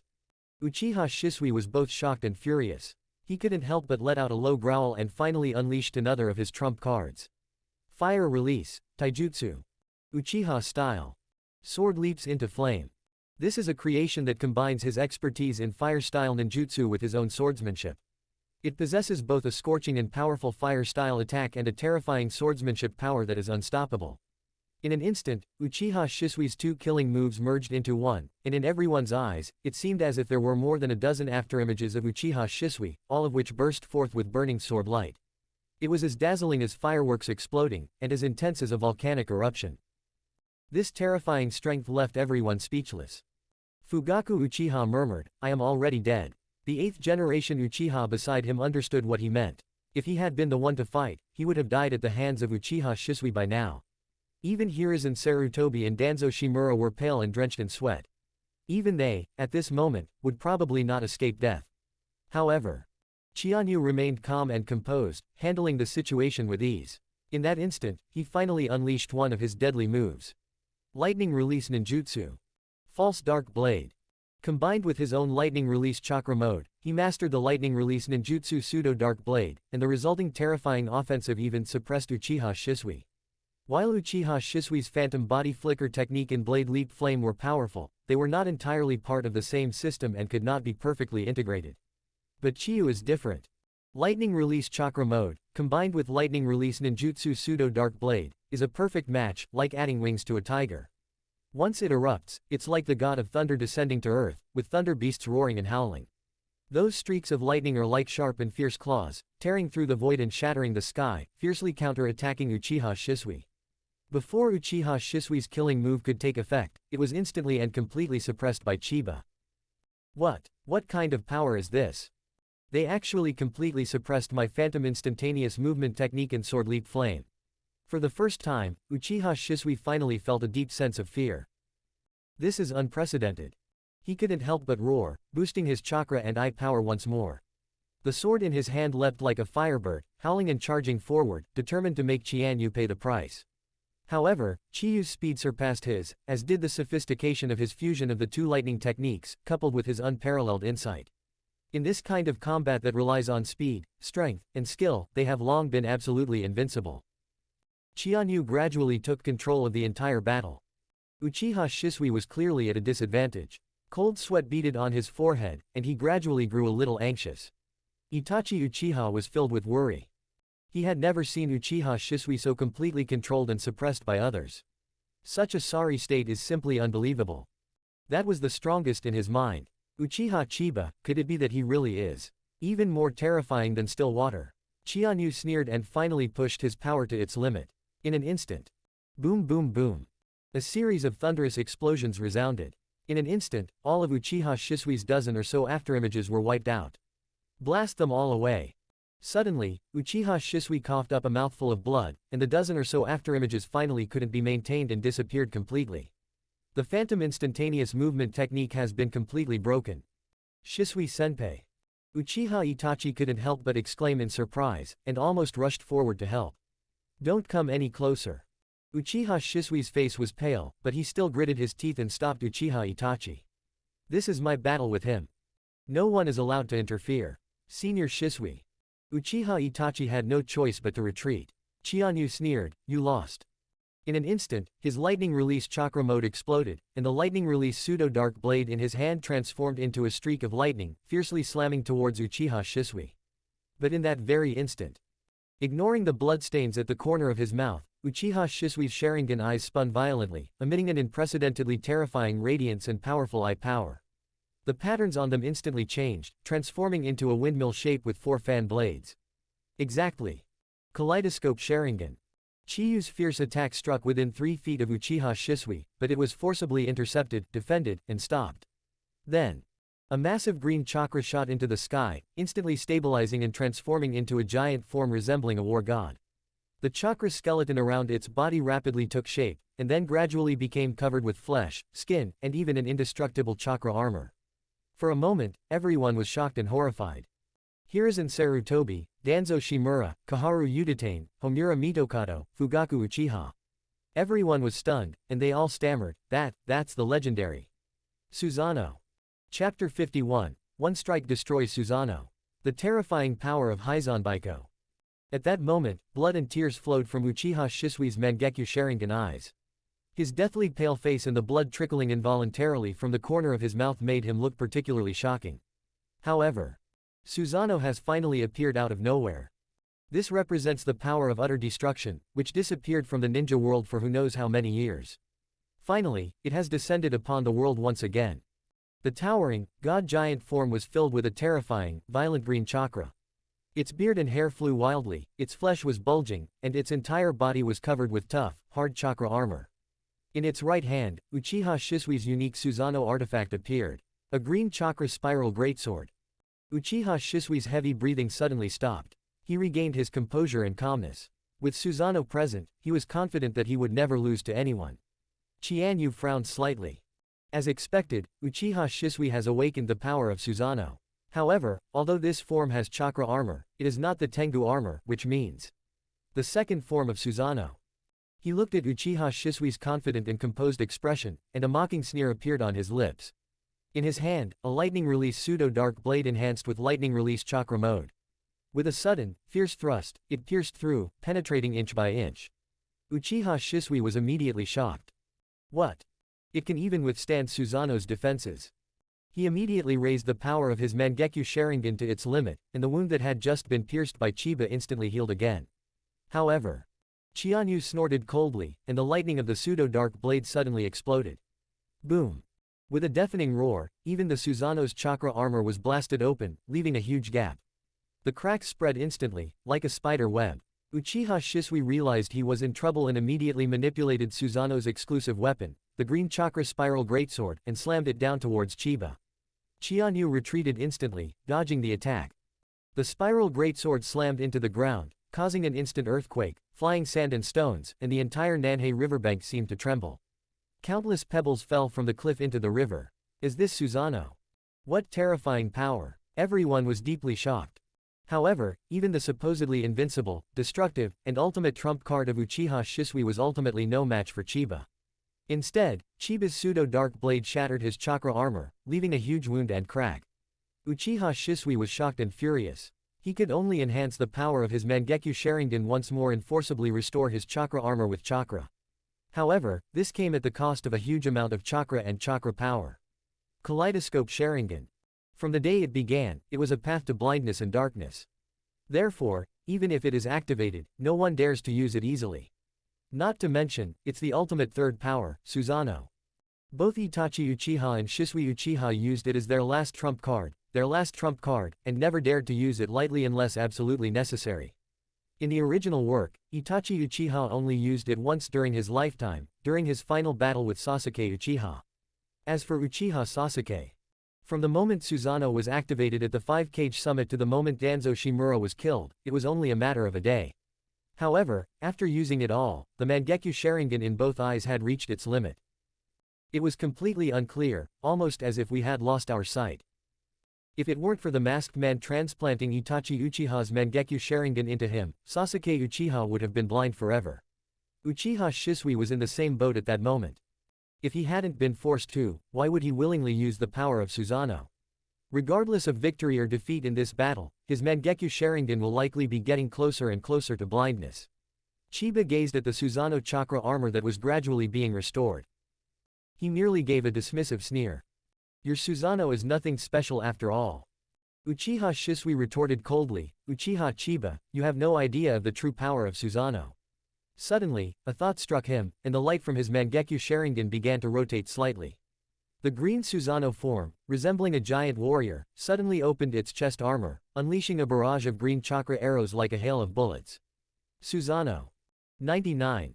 This is a Susanoo ninjutsu unique to Uchiha Shisui. The ferocious attack was almost impossible to dodge or defend against. Green chakra arrows pierced the sky, covering everything and blocking out the sun, locking down all of Chianyu's space. However, his Sharingan flashed with a blood-red light, and his unparalleled insight erupted once again. With the lightning speed of lightning release chakra mode, he easily dodged the attacks. Even if he couldn't dodge in time, he could still easily blast those chakra arrows apart with the help of the pseudo-dark blade in his hand. In an instant, countless huge craters were blasted into the earth, sand and stones flew, and the earth shook violently. However, not a single chakra arrow managed to harm Chiyu in the slightest. How is that possible? Uchiha Shisui's expression changed again, his eyes filled with incredulous astonishment. Susanoo is powerful, but once you use this move, you become a sitting duck. Right now, you're nothing more than a turtle hiding in its green shell. Chianyu arrived in an instant, like a raging thunderous spear, and slammed down again. Rumble. The Susanoo's chakra armor was ripped open again, and cracks spread rapidly. Uchiha Shisui roared, it's useless, Uchiha Chiba. Susanoo's defense is invincible. Chianyu shook her head indifferently. There is no perfect ninjutsu in this world, nor is there absolute defense. Every ninjutsu has a weakness. In that instant, Chiyu's Sharingan eyes finally unleashed their most dazzling and magnificent crimson light. The three tomo shape spun violently, and in an instant it had evolved into a stunning six-pointed star. Exactly. Kaleidoscope Sharingan. Left eye Kaleidoscope Sharingan eye technique. Kuinbaiko. Freed. The six-pointed star-shaped Mangekyo Sharingan emitted a radiant light like the heavens, instantly enveloping Uchiha Shisui's Susanoo and revealing its flaws in an instant. Susanoo is indeed an absolute defense. However, even the strongest iron plate has its weak points. Hisanbaiko's eye, known as the ultimate eye of insight, can easily see through and find the only possible flaw. In an instant, the six-pointed star in his left Mangekyo Sharingan flashed, and he quickly found the most vulnerable and weak point on Susanoo. Then, with all her might, Chiyu unleashed a powerful attack, simultaneously pushing Lightning Release Chakra Mode and Lightning Release Pseudo Dark Blade to their limits, fiercely striking the Susanoo at the point where the six-pointed star's light converged. Rumble. Boom. With a deafening roar, lightning pierced through the Susanoo's chakra armor, completely blasting apart the skin, flesh, and skeleton of that section of Susanoo. The lightning bolt pierced through violently, then exploded and went berserk without restraint. The huge gap and hole exploded and spread instantly, and half of Susanoo was directly blasted into dust. Uchiha Shisui screamed in agony. Even though he was hiding in the so-called absolute defense of Susanoo, he was still hit by the lightning from Chiba's attack. In an instant, one of his arms and half of his body were burned to a crisp. The intense pain pierced my heart and tore through my soul. With a scream, the remaining Susanoo could no longer be maintained, and the huge, godlike form of the warrior finally collapsed and completely dissipated. What? This is impossible. Susanoo has been completely broken. For a moment, Hiruzen Sarutobi, Danzo Shimura, Fugaku Uchiha, and Itachi Uchiha, who was watching the battle from the nearest distance, were all dumbfounded, staring at the scene in complete disbelief. That man, Uchiha Chiba, could he truly be invincible? Chapter 52 The Calamity of the Sun God. Judgment on behalf of heaven. Crimson Lotus Karmic Fire. Uchiha Shisui had suffered severe injuries to half of his body and had completely lost his former demeanor as a powerful warrior. Now blood and tears streamed from his eyes, his face was as pale as paper, and crimson blood also spilled from the corner of his mouth. Half of his body and an arm were burned to a crisp by the power of the lightning that shattered Susanoo. He is in a terrible state right now.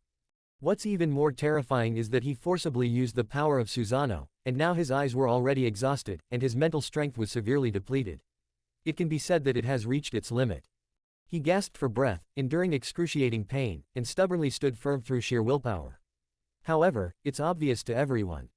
Uchiha Shisui has been defeated. His last trump card, his ultimate weapon, Susanoo, was broken by Chiba. His chakra and eye power were exhausted, and he was severely injured, almost completely losing his fighting ability. That move is Chiba's Mangekyo Sharingan eye power.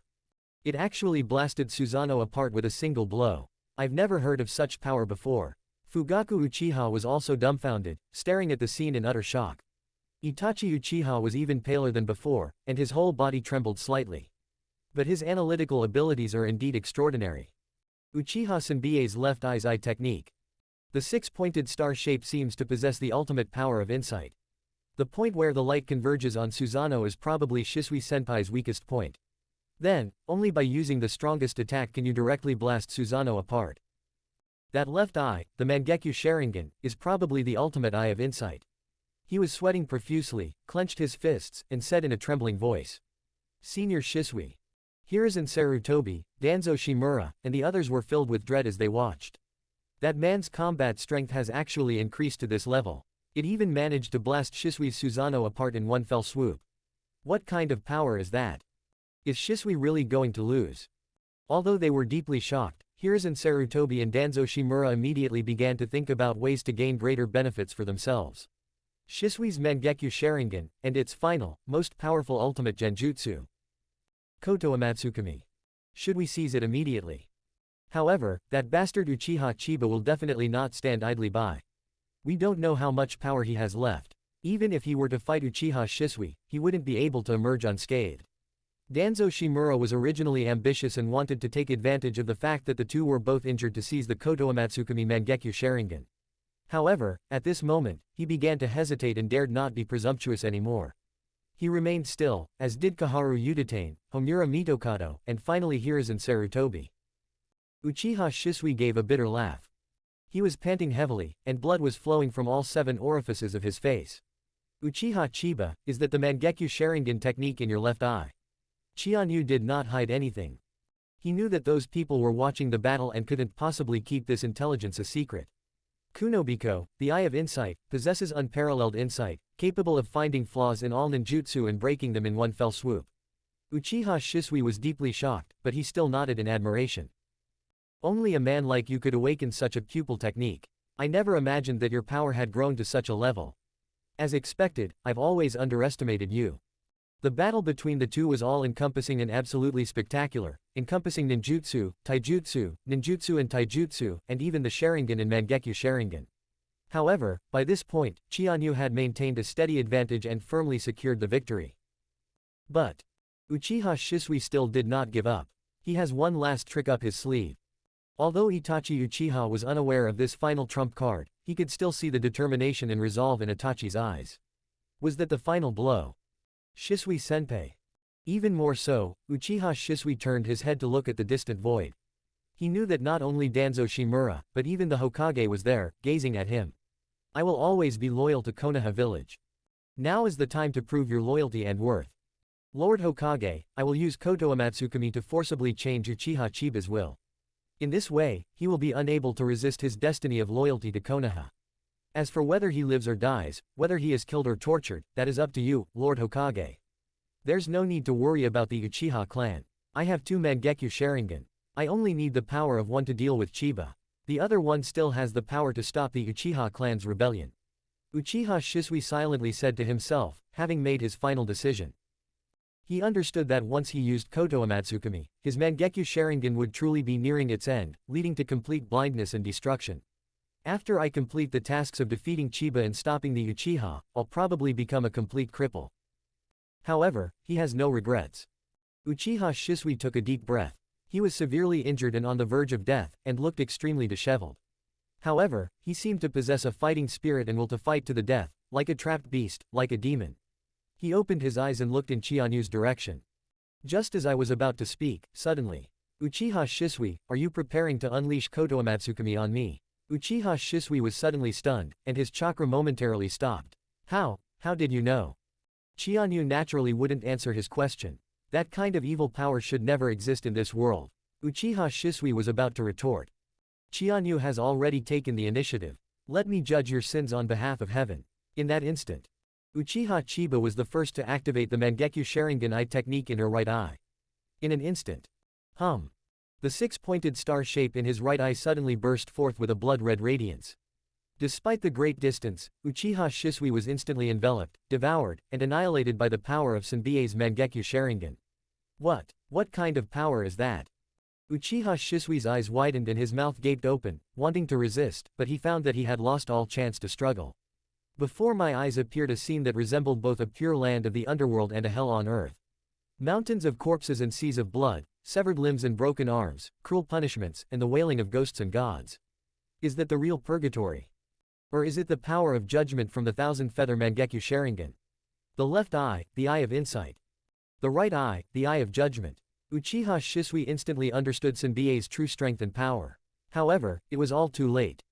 He was forcibly pulled into this infernal space, surrounded by a scene resembling the Yellow Springs, a sea of blood, and a hell of corpses, with blazing flames like red lotuses burning everywhere.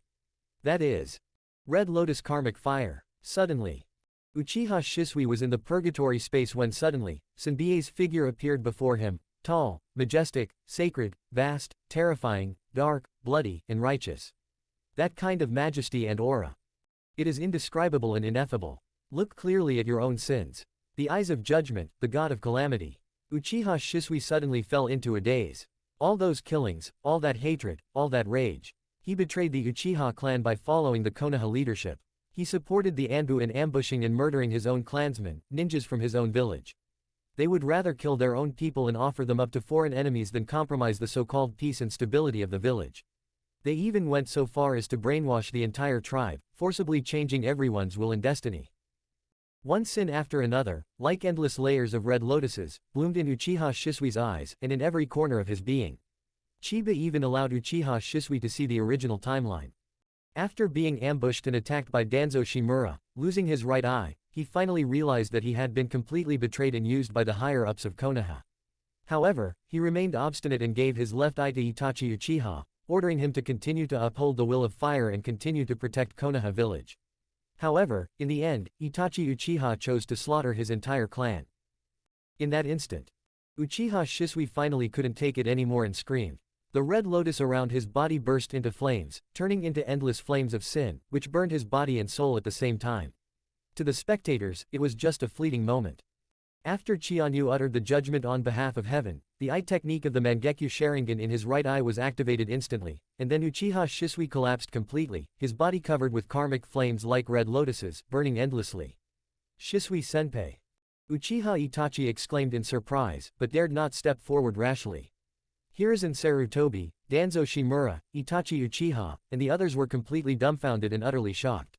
What kind of eye technique is that? Chapter 53 The Death of Shisui. Requesting monthly votes. Under the Mangekyo Sharingan eye technique of Chiba Mokujin. At this moment, Uchiha Shisui was completely caught up in the punishment for his own sins. The karmic fire of the Red Lotus scorches his body and soul, judging his sins, and also cleansing them. In Uchiha Shisui's spiritual world, he had long since been consumed by the flames of karma. In the mortal world, his physical body was also engulfed in raging flames. But compared to the fear and despair in his heart, these flames were secondary. Have I committed so many sins? My so-called will of fire, my so-called loyalty to Konoha, has only brought me this ending. And then there's Uchiha Itachi, who ultimately met such a tragic end. The entire Uchiha clan was slaughtered overnight, utterly exterminated. I am indeed deeply sinful, deserving of death. In the final moments, Uchiha Shisui finally regained consciousness. He collapsed to the ground, enduring the blazing Red Lotus flames, and gave Qianyu one last desperate look. Qianyu. Thank you for finally making me see my sins clearly. I'm sorry for causing you and your family so much trouble. Qianyu ignored his repentance. This was an outcome that was expected after suffering the calamity of the sun god's eye in his right eye. However, it's not bad that he died knowing why. You understand. Then you can die. Uchiha Shisui revealed a slight smile amidst the raging crimson flames of the Crimson Lotus. Thank you. He glanced at Hiruzen Sarutobi, Danzo Shimura, and the others who were still hiding in the distance. They still didn't have the courage to show themselves. Uchiha Shisui sighed and took one last look at Uchiha Itachi. Itachi, it turns out we've been doing things wrong all along. Never repeat my mistakes, never take the wrong path I did. You must love yourself and your family, nothing is more important than that. As he spoke, Uchiha Shisui's voice gradually faded away. His life force also completely vanished. His eyes finally closed slowly. He died. Uchiha Shisui has passed away. Now, the Uchiha clans, and indeed the entire Hidden Leaf villages, number 1 ninja, the renowned Shisui of the body flicker technique, has finally died at the hands of Chiba. Uchiha Itachi couldn't help but let out a heart-wrenching scream. Shisui senpai. However, he ultimately dared not step forward and touch the still burning, blazing karmic fire. Hiruzen Sarutobi, Danzo Shimura, and the others in the distance also fell into complete silence. Uchiha Shisui. They actually lost. Moreover, he died completely at the hands of Uchiha Chiba. This is simply unbelievable, an unbelievable ending. In their eyes, although Uchiha Chiba was powerful, he could never be a match for Shisui, the number 1 fighter. However, now, Uchiha Chiyu, his right eye, is it the eye of judgment? It can forcibly judge the sins of the enemy and transform them into karmic flames that simultaneously burn their bodies and souls. Ignore all defenses. Both Hiruzen Sarutobi and Danzo Shimura were drenched in sweat. How could those two possibly withstand such a move? At that moment, they simply didn't have the courage to show themselves. But Qianyu was not having an easy time either. Not only Hyzanbaiko, but even the calamity god Higanbana was used. His eyes are not eternal Mangekyo Sharingan, and he does not have Hashirama cells in his body. Once deployed, it will also incur enormous pain and costs. Now, having gone through this fierce battle, although he killed Uchiha Shisui, he himself was also severely depleted and had little fighting power left. But it was all worth it. Uchiha Shisui was the other extreme of himself. He is naive, simple-minded, indecisive, easily swayed, and his will is easily influenced by outsiders. Now he has finally died by his own hand. This also means that this path is completely blocked within the Uchiha clan. His karmic fire is not Amaterasu. Once the body and soul have completely passed away, things quickly calm down. Amaterasu is a physical phenomenon that does not burn out completely and will not go out. His own calamity sun god's karmic fire, however, is based on the burning away of life and soul. Once the enemy dies, the body and soul perish, and the karmic fire will also be extinguished. You killed Uchiha Shisui, successfully preventing his suicide. Excellent. 2,000 merit points added. Qianyu was also startled. Uchiha Shisui alone gained a full 1,500 merit points. It's worth noting that this was the case with Sarutobi Shinosuke, the son of Hiruzen Sarutobi, the captain commander of the Anbu. I only gained 200 merit points. As expected of Uchiha Shisui. He truly deserves to be called the number 1 expert. Qianyu casually added all her merit points to her eye power. Suddenly. Current Mangekyo Sharingan 5030 10,000ths. Previously, his eye power reached 1000 points, and he awakened the Mangekyo Sharingan and the Kunobiko in his left eye. When the pupil power reaches 3000 points, the calamity of the right eye, the sun god, is activated. I wonder how much ocular power is needed to truly unleash the power of Susanoo. 6,000, 8,000, or perhaps more. In any case, the gains were enormous. Killing Uchiha Shisui was a significant blow, effectively crippling the strongest arm of Konoha's leadership. Including the previous killings of Sarutobi Shinosuke, Sarutobi Hayo, and those Anbu members. Hiruzen Sarutobi's power has plummeted. Now, Uchiha Itachi stared at Chiba, his eyes unfathomable, revealing no emotion whatsoever. Chianyu simply couldn't be bothered to pay any attention. She didn't even glance at him. He simply addressed the Uchiha Fugaku and the others who were gradually appearing behind him. Give him a proper burial. Fugaku Uchiha stepped forward, looked at Shisui Uchiha's corpse, and silently nodded. He was filled with emotion. Both Shisui and Chiyu are incredibly powerful. Their battle just now was truly a battle of the highest order. It's a pity that the two couldn't serve the Uchiha clan at the same time, otherwise. Uchiha Shisui was a complete tragedy. However, his tragedy also stemmed from the brainwashing by the Konoha leadership. Therefore, the root of this hatred still lies with Hiruzen Sarutobi and his ilk. Suddenly, the 8th Hokage behind him said, "Clan Chief, Shisui's Koto Amatsukami." Fugaku looked at Chiba. Chianyu shook her head indifferently. It's meaningless. His eyesight is ruined. Uchiha Shisui must have used the power of the Mangekyo Sharingan before, but now he was forced to use it again in his battle against me, and it was the ultimate power, Susanoo. His eye power was already exhausted. Not to mention, his body and soul were simultaneously burned by my calamity sun god karmic fire, causing irreversible destruction to his Mangekyo Sharingan. Most importantly, Chianyu said in a deep voice, I absolutely do not agree with the use of such an evil force as forced brainwashing. This is the method I hate the most. Fugaku Uchiha nodded. I understand. In that case, let's give him a proper burial. As for what happens next, you can decide for yourself, Chiyu. You are now the captain of the police force. When Chianyu turned around, all the Uchiha clan members in the entire police force were invigorated and bursting with passion. They knelt down respectfully and shouted in unison. Please give the order, Captain. And within it, Chiyu actually saw Uchiha Aoki's figure. His eyes lit up for once, and he smiled slightly. Aoki, you're finally awake. Uchiha Aoki returned a bright smile. Yes, Captain. I'm back. At this moment, the Uchiha clan united as one, displaying an unprecedented surge of power. Chapter 54 The Despair of the Four Immortal Elders. In the Hokage's office, a gloomy and desolate atmosphere prevailed. An unprecedented sense of despair and oppression enveloped the hearts of Konoha's four giants. Kaharu and Homura exchanged a glance, and could only sigh silently. Danzo Shimura remained hidden in the darkness, silent, his expression extremely grim. Of course, the most helpless one was the Hokage of Konoha. Hiruzen Sarutobi. He smoked pipe after pipe, filling the Hokage's office with smoke, and the pungent smell grew stronger and stronger. They encountered unprecedented difficulties. If dealing with Chiba and the Uchiha clan was previously a matter of politics, power struggles, and strategy, now, the question is one that is both very real and very specific. That is, we can't beat them. Uchiha Shisui is already their most powerful card. However, he had already been defeated by Chianyu and died at his hands. So, who else can be a match for Chiyu? To be honest, Hiruzen Sarutobi didn't really take the entire Uchiha clan seriously. If a real war breaks out, with the Anbu under his command, the Sarutobi clan, the Shimura clan, the Root, and other trusted forces, the Uchiha clan has absolutely no chance of winning. But now, they are facing an opponent far more powerful than they could have imagined. A person. If this person isn't eliminated, everything else is meaningless. Hiruzen Sarutobi exhaled a deep puff of smoke. Finally, he spoke. I never imagined that even Shisui would die at the hands of that bastard. What are your thoughts? Danzo. Danzo Shimura remained silent. He originally intended to take advantage of the fact that the two were both severely injured to seize Shisui's Koto Amatsukami Mangekyo Sharingan, and it would be even better if he could also seize Uchiha Chiba's Mangekyo Sharingan. Unfortunately, his wishful thinking completely failed. Hiruzen Sarutobi saw through his thoughts, snorted coldly, and looked at the other two. What are the opinions of the two advisors?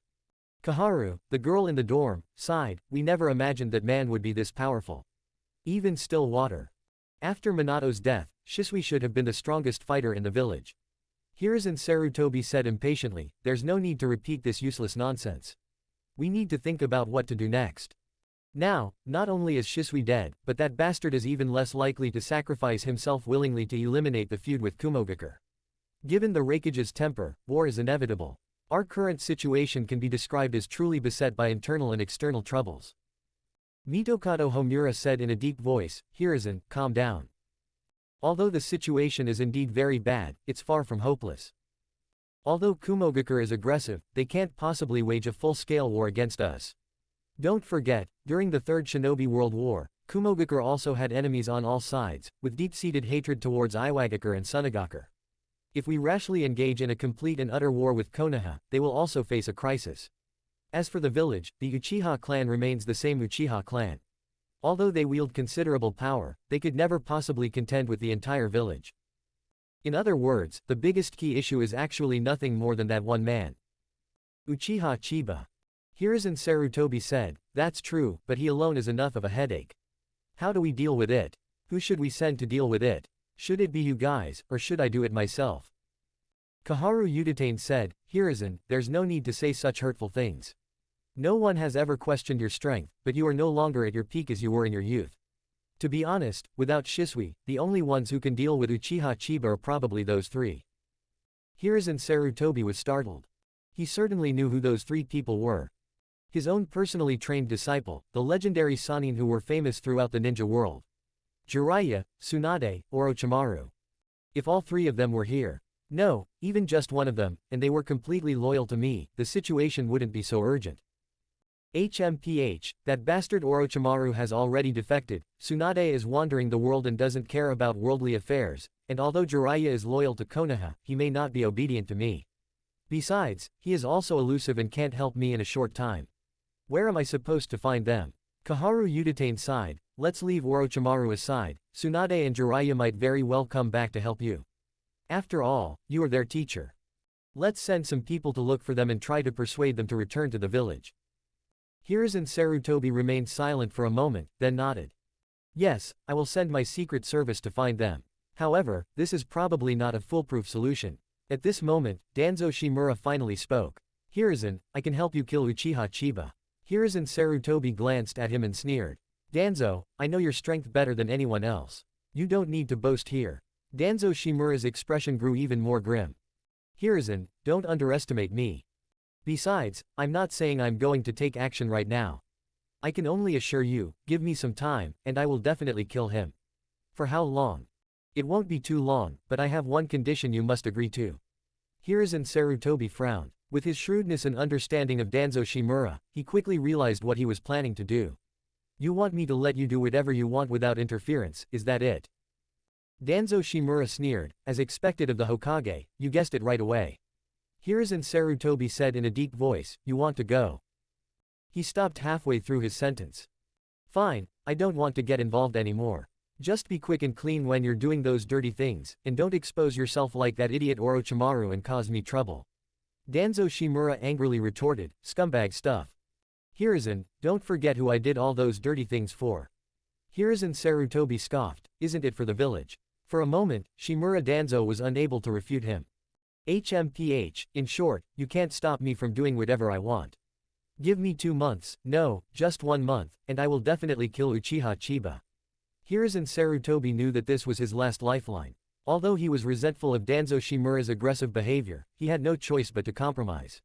Fine, but, Danzo, you'd better keep your word. Otherwise. Having received his promise, Shimura Danzo turned to leave. Don't worry, as long as you let me do it, there's nothing in this ninja world I can't do.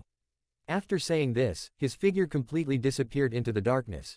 Kaharu Uditane sighed, Hiruzen, that Danzo guy, he'll probably contact Orochimaru. You should know that the two of them are still entangled. Hiruzen Sarutobi certainly knew this, but he was desperate and could only resort to any means necessary. HMPH, as long as I kill Uchiha Chiba without being noticed, I don't care what he does. Even if I am exposed, I can blame it all on Danzo himself. Kaharu and Homura exchanged a glance, both feeling a chill run down their spines. However, they could all understand Hiruzen Sarutobi. If I were in his shoes, I probably would have done the same. Mitokado Homura nodded and said, Danzo is right. If they stop at nothing and even choose to cooperate with Orochimaru, they can do anything. Even Uchiha Chiba is no threat. Now, it's about how to fight against Kumogakure and the Uchiha clan. Hiruzen Sarutobi took a deep breath. Don't worry, that man is the real threat. As for Kumogakure and the Uchiha clan, I have my own ways of dealing with them. Oh, you already have a plan. What method? Chapter 55, Reform the Police Inspectors. Purge Konoha. Reputation reaching the heavens. Hiruzen Sarutobi coldly replied, it's simple, every wrong has its perpetrator, and every debt its debtor. I will do everything in my power to persuade Kumogakure to avoid war. However, if it is still unavoidable, I have candidates to go to war. Who is it? The Uchiha clan, the Hyuga clan, the Nara clan, the Akamichi clan, the Yamanaka clan, and the Ino-Shikacho trio. Hiruzen Sarutobi is as familiar with them as if they were his own family. The two veteran advisors exchanged a glance. You want revenge. This is not revenge, it is their own choice. The Hyuga clan, those two brothers dared to act on their own without my knowledge. They clearly don't respect me, the Hokage. Moreover, Hiyashi Hyuga was already making excuses and didn't want to go to his death. He was already dissatisfied with me. Naturally, they have to go to war. This is what is meant by getting what you want. The same applies to the Uchiha clan, of course. Moreover, this way we can kill two birds with one stone, weaken the Uchiha clan's power while fighting against the Hidden Cloud village. Mitokado Homura said, then, what about the Ino-Shikacho trio? They've always been allies of the Sarutobi clan. Ally. Hiruzen Sarutobi scoffed, they're all just plotting their own agendas. Yamanaka Inoichi's involvement in the investigation of Uchiha Chiba's case demonstrates his own stance. Regarding the Shinosuke incident, even Nara Shikaku and Akamichi Choza chose to support Uchiha Chiba. It's time to teach them a lesson. Kaharu Yuditane and Homura Mitokado felt something was amiss, but they didn't decisively stop it. Moreover, fighting against the Hidden Cloud village requires a powerful force.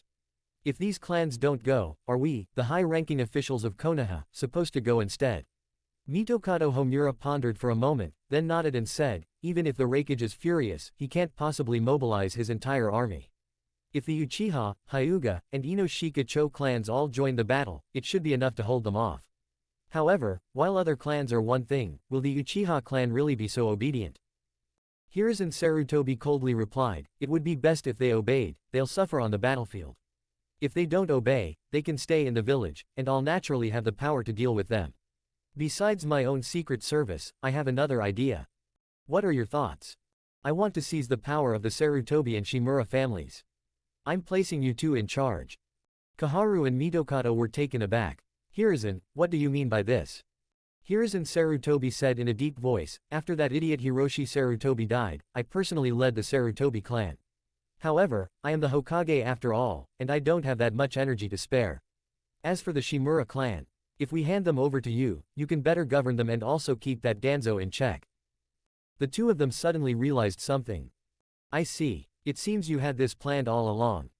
This was naturally a good thing for the two of them. Although they each had their own trusted followers, they were not from prestigious families and their power was still incomparable to that of the entire family. Alright, you can leave the Sarutobi and Shimura clans to us. Your Anbu, combined with our leadership of the two major clans, is more than enough to completely suppress the entire Uchiha clan. As for Chiba, leave him to Danzo to deal with. As for the battlefield in Kumogakure, as you said, let those clans handle it. Hiruzen Sarutobi nodded. Then let's do this. As long as the battles between Kumogakure and the Uchiha clan can hold out for now, once Danzo kills Uchiha Chiba, everything will be under our control. The death of Uchiha Shisui caused a huge uproar throughout Konoha. Although things appear calm on the surface, undercurrents are already surging beneath. Everyone knows that Uchiha Shisui was Hiruzen Sarutobi's man. Now, Uchiha Chiba's epic battle with him has resulted in Chiba's complete defeat, effectively breaking off relations with the Konoha leadership and bringing their conflicts into the open. Of course, everyone understood that Hiruzen Sarutobi would not let this go. But Chiyu didn't care about any of that. Uchiha Headquarters, Police Force Headquarters. Upon officially assuming the role of captain of the police force, Chiba immediately took action to reorganize the entire team. Although Fugaku Uchiha was by his side, he no longer held the position of captain and was merely supervising and watching from the sidelines as the clan head. The power of the Uchiha clan can be said to be divided into two. The police force made up half of the force, while the other half consisted of other forces responsible for protecting the family. In other words, currently, both Chiba and Fugaku possess considerable power. Of course, the police force is mostly composed of young people, who have more vitality and potential. Chianyu's methods directly determined the subsequent conduct of the entire police force. He revised the police department's regulations, making them more stringent, harsh, extreme, and fanatical. Severe measures are necessary in times of chaos. To correct a wrong, one must go to extremes. In the police force, apart from veterans like the 8th Hokage Uchiha, the rest are mostly young people. People like Uchiha Teka, Uchiha Anahisa, and even Chiba's subordinates Aoki and Yamakase are now loyal to Chiba and have become fervent followers of his will. And, although Yamakase and Aoki were framed, their own eye powers actually increased significantly. Correspondingly, their own strength has also improved considerably. Of course, the two of them then vowed to follow Chianyu to the death. Then, under the patrol and supervision of the police force led by Captain Chiyu, the entire Hidden Leaf village became increasingly solemn and orderly. Those who committed evil deeds suffered more severe and extreme punishments than ever before. As a result, many wrongdoers had no choice but to restrain themselves. Ordinary ninjas and villagers, on the other hand, enjoyed unprecedented peace and stability.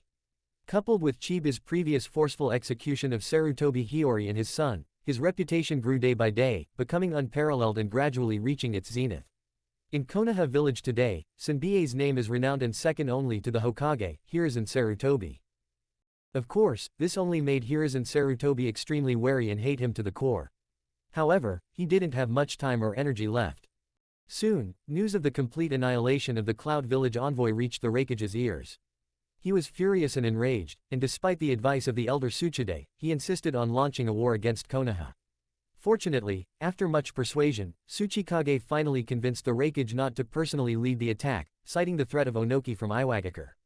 Instead, Tsuchikage led the ninja army, along with the Two-Tails Jinchuriki, Yugido Ni, and young people like Darui and Shi, to participate in the battle.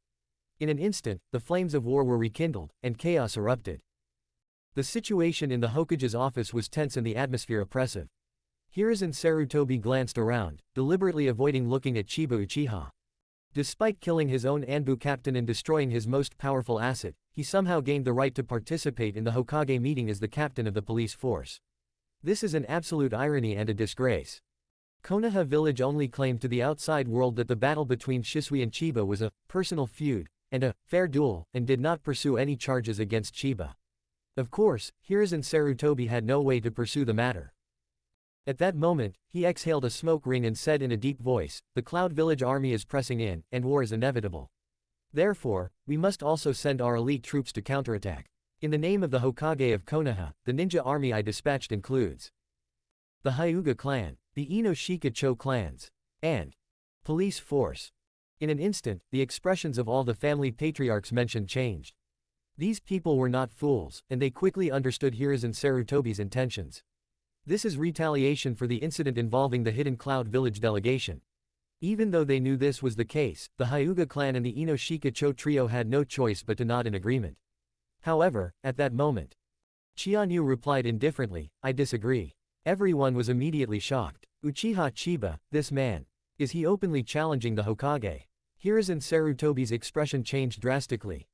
Chapter 56 Reanimation Jutsu. Danzo Shimura's methods. Hiruzen Sarutobi said in a deep voice, "Chiba, what did you say?" Chianyu's tone was indifferent yet resolute. Police forces were never created for fighting on the battlefield. It is completely unreasonable and illogical to send police forces to participate in the battle in order to maintain village security and safeguard village order. In the name of the police force captain, be opposed to. Hiruzen Sarutobi coldly replied, "Times have changed. During wartime, we cannot rely on conventional wisdom. Precisely because it is wartime, the village must not be in chaos. Otherwise, how can we supply and support the fighting on the front lines? Hokage-sama, if the police force goes to the battlefield and the village becomes unstable, who will be responsible? Moreover, this is a rule that was established when the second Hokage created the police force. If you want to change it, you at least need my consent as the captain of the police force. But I disagree." Uchiha Chiba's tough stance surprised all the high-ranking officials participating in the Hokage meeting. However, the Hyuga clan, the Ino-Shika-Cho trio, who had been retaliated against by Hiruzen Sarutobi, felt a strange sense of exhilaration. Hiruzen Sarutobi was furious, but there was nothing he could do but swallow his anger for the time being. Alright, the police force can remain inactive, but the Uchiha clan must participate in the war.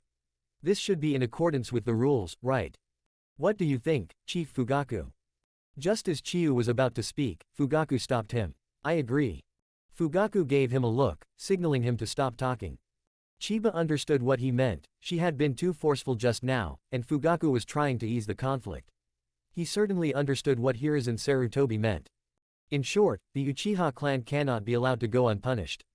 The fact that clan leader Fugaku is participating in the war abroad can be seen as a form of restraint and control over the Uchiha clan. After much discussion, a final decision was finally made. Hiruzen Sarutobi glanced at Chiba, then left on his own. Chiba ignored it, but noticed something else. Danzo Shimura did not participate in the Hokage meeting. He seemed to be deep in thought, having already guessed some of the truth. Clan Chief Fugaku, we must support each other on the battlefield. After the meeting adjourned, Hiashi Hyuga stepped forward and said. Fugaku smiled slightly, likewise.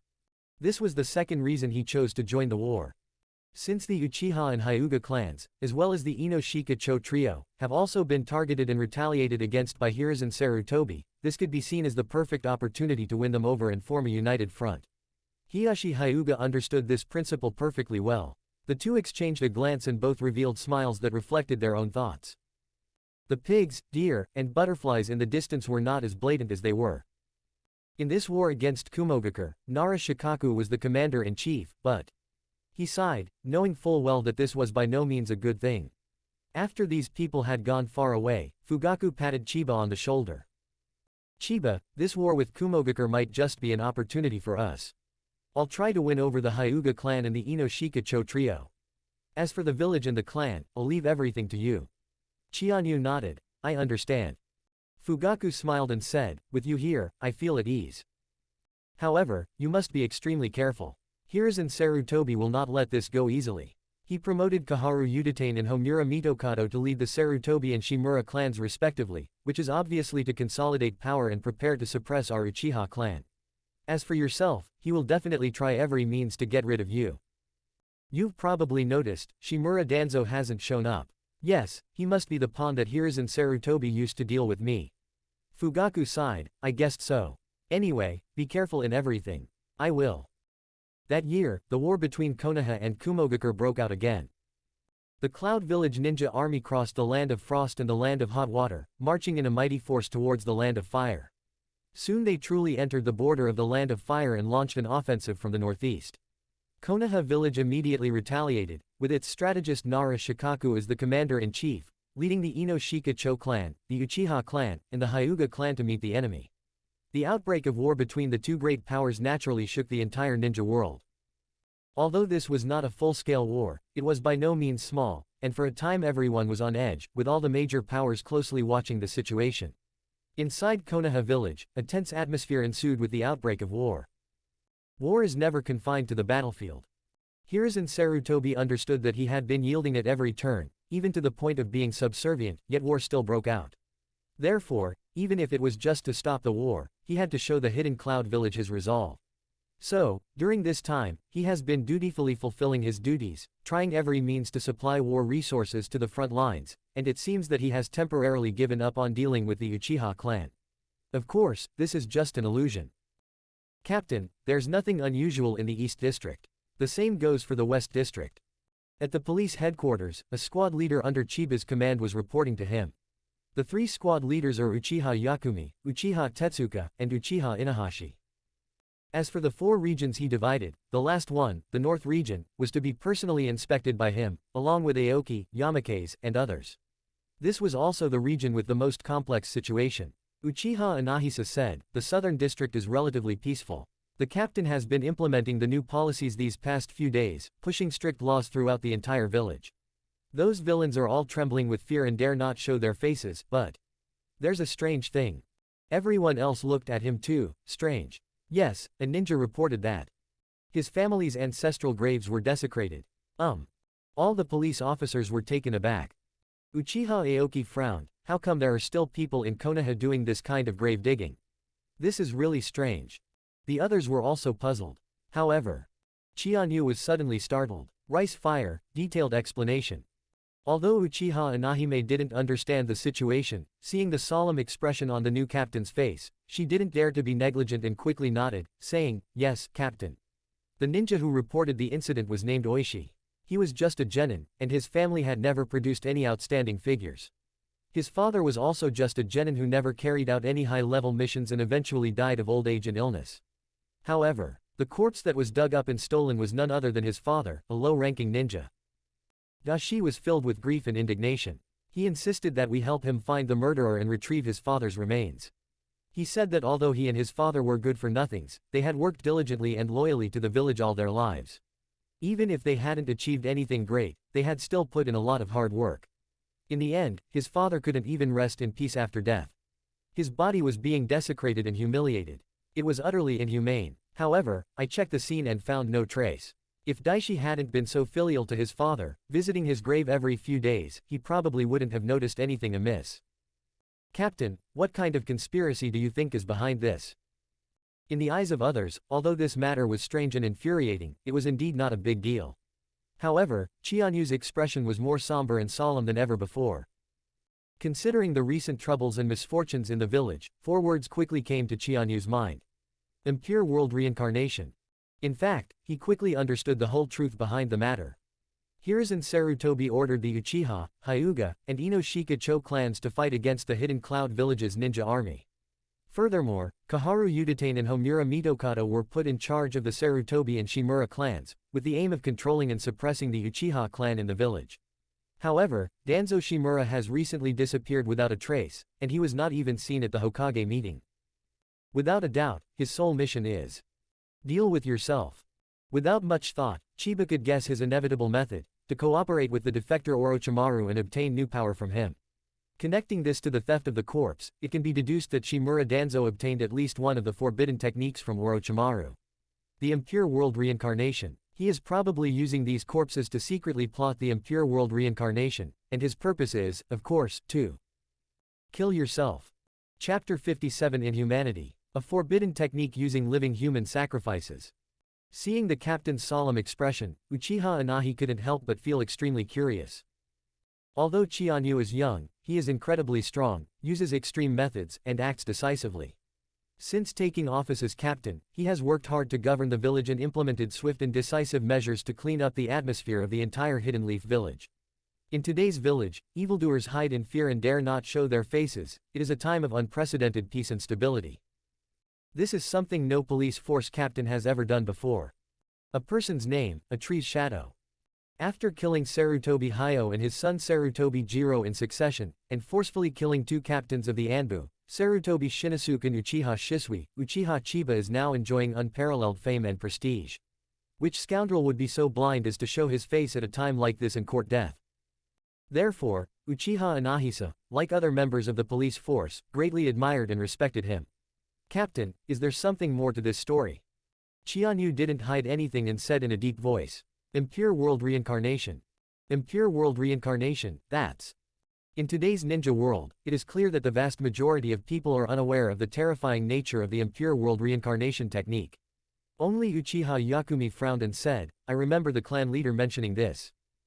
It's a forbidden technique that uses living people as sacrifices to forcibly summon the souls of the dead back from the underworld, and then completely controls them, turning them into killing machines. Upon hearing this, everyone's expression changed. Using living people as sacrifices to summon the souls of the dead. Is this really possible? Uchiha Yakumi nodded, it's possible. Moreover, although the summoned dead are not as strong as they were in their prime, any true powerhouse will still surpass an ordinary ninja. Therefore, this is a terrifying secret technique, a truly evil forbidden art that manipulates life and death and desecrates the soul. Uchiha Inahisa's mind raced. Does the captain mean that someone is using corpses to research the impure world reincarnation technique? Uchiha Aoki angrily exclaimed, this technique is disgusting. Digging up graves and stealing remains disturbs the peace of ancestors and relatives. Not only are their bodies left to rot in the wilderness, but they are also used as vessels for filthy and forbidden arts. It is utterly heinous. Not to mention, this forbidden technique requires living people as sacrifices. Captain, who created such a heinous forbidden technique? Chianyu said calmly, the second Hokage. Tobarama Senju. Everyone's expression changed drastically. The second Hokage, Tobirama Senju. For the Uchiha clan, this name is practically synonymous with death. Even the god of shinobi, Hashirama Senju, wouldn't have made them hate him this much. The hot-tempered Uchiha Tetsuka shuddered, then coldly said, as expected. Only someone like Tobirama Senju could create such a vile and evil forbidden technique. Uchiha Inahisa sighed, but was still very curious. But Tobirama Senju is already dead, and the Edo Tensei has disappeared for many years. Why would they suddenly reappear at a time like this? Uchiha Yamakaze immediately asked, Captain, who do you think is restarting research into this evil forbidden technique? Qianyu glanced at him. Shanfeng's heart skipped a beat. Difficult. Could it be? Everyone immediately understood. Konoha's high command. There could be no one else but them. Uchiha Teka roared, it must be Hiruzen Sarutobi, Shimura Danzo, and their gang. They were originally Tobirama Senju's disciples, so of course they could inherit those filthy forbidden techniques. Besides, they know they're no match for the captain, which is why they resorted to such underhanded tactics. Everyone else agreed, and the crowd was filled with indignation. Chiyu knew, of course, that they were the ones behind this. However, researching the impure world reincarnation technique is not an easy task. Although Orochimaru once said that this technique was not very difficult, that was only true for him. For others, it was a true forbidden technique. Otherwise, it wouldn't have been Orochimaru who brought this forbidden technique back into the light of day. Hiruzen Sarutobi doesn't care whether or not a technique is forbidden. He himself also mastered forbidden techniques such as the corpse demon sealing technique. Therefore, the reason why we do not use the impure earth reincarnation method is not because we do not want to, but because we cannot. The sudden resumption of research now undoubtedly indicates that Shimura Danzo contacted Orochimaru, and the two likely reached some kind of deal, allowing Shimura Danzo to obtain the secrets of the impure world reincarnation technique. But it seems he wasn't completely successful, which is why he went to great lengths to conduct research on digging up graves. Qianyu sneered inwardly. That old dog, Danzo Shimura, really seems to have a death wish. Uchiha Shisui had just died, and he was already trying to jump out and seek his own death. Do you intend to use the forbidden techniques you obtained from Orochimaru against me? That's just wishful thinking. Uchiha Yakumi hurriedly asked, Captain, what should we do? Qianyu said indifferently, since they're being so secretive because they don't want to be noticed, then we should naturally do the opposite. Announce to the entire village that grave robbers have been rampant lately, digging up graves and committing heinous crimes. All villagers and ninjas must be on high alert. Uchiha Yakumi smiled and said, yes, I understand. Now both Shimura Danzo and Sarutobi Hiruzen must be furious. Qianyu said, this is just the beginning. I'll take charge of the rest. Uchiha Yakumi knew that this involved the actions of Konoha's higher-ups, and it was definitely not something he could handle. He quickly nodded and said, yes, Captain. Besides spreading news about tomb raiders, you must also pay close attention to something else. Disappearances. Everyone felt a chill and understood what Captain Qianyu meant. Captain, you mean Shimura Danzo and his gang kidnapped people to use as test subjects? Uchiha Tetsuka sneered, since the impure world reincarnation requires living people as sacrifices, they'll definitely do it. Wasn't Orochimaru like that back then? And the one colluding with Orochimaru was Danzo Shimura, with Hiruzen Sarutobi acting on his orders. These people are capable of any heinous crime. Uchiha Inahisa sighed, yes, Orochimaru was expelled from the village not because of his human experiments, but simply because the information was leaked.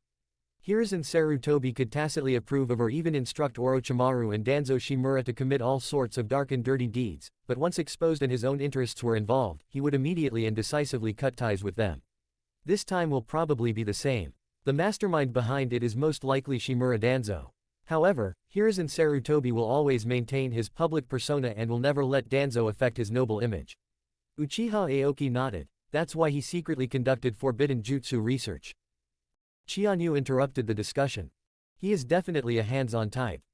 Go and inform the entire village about the tomb raiding, and increase patrols and precautions. Tetsuka and Anahi, you two are in charge of investigating the missing persons cases. Report any findings to me immediately. The three squad leaders straightened up and immediately responded respectfully. Yes, Captain.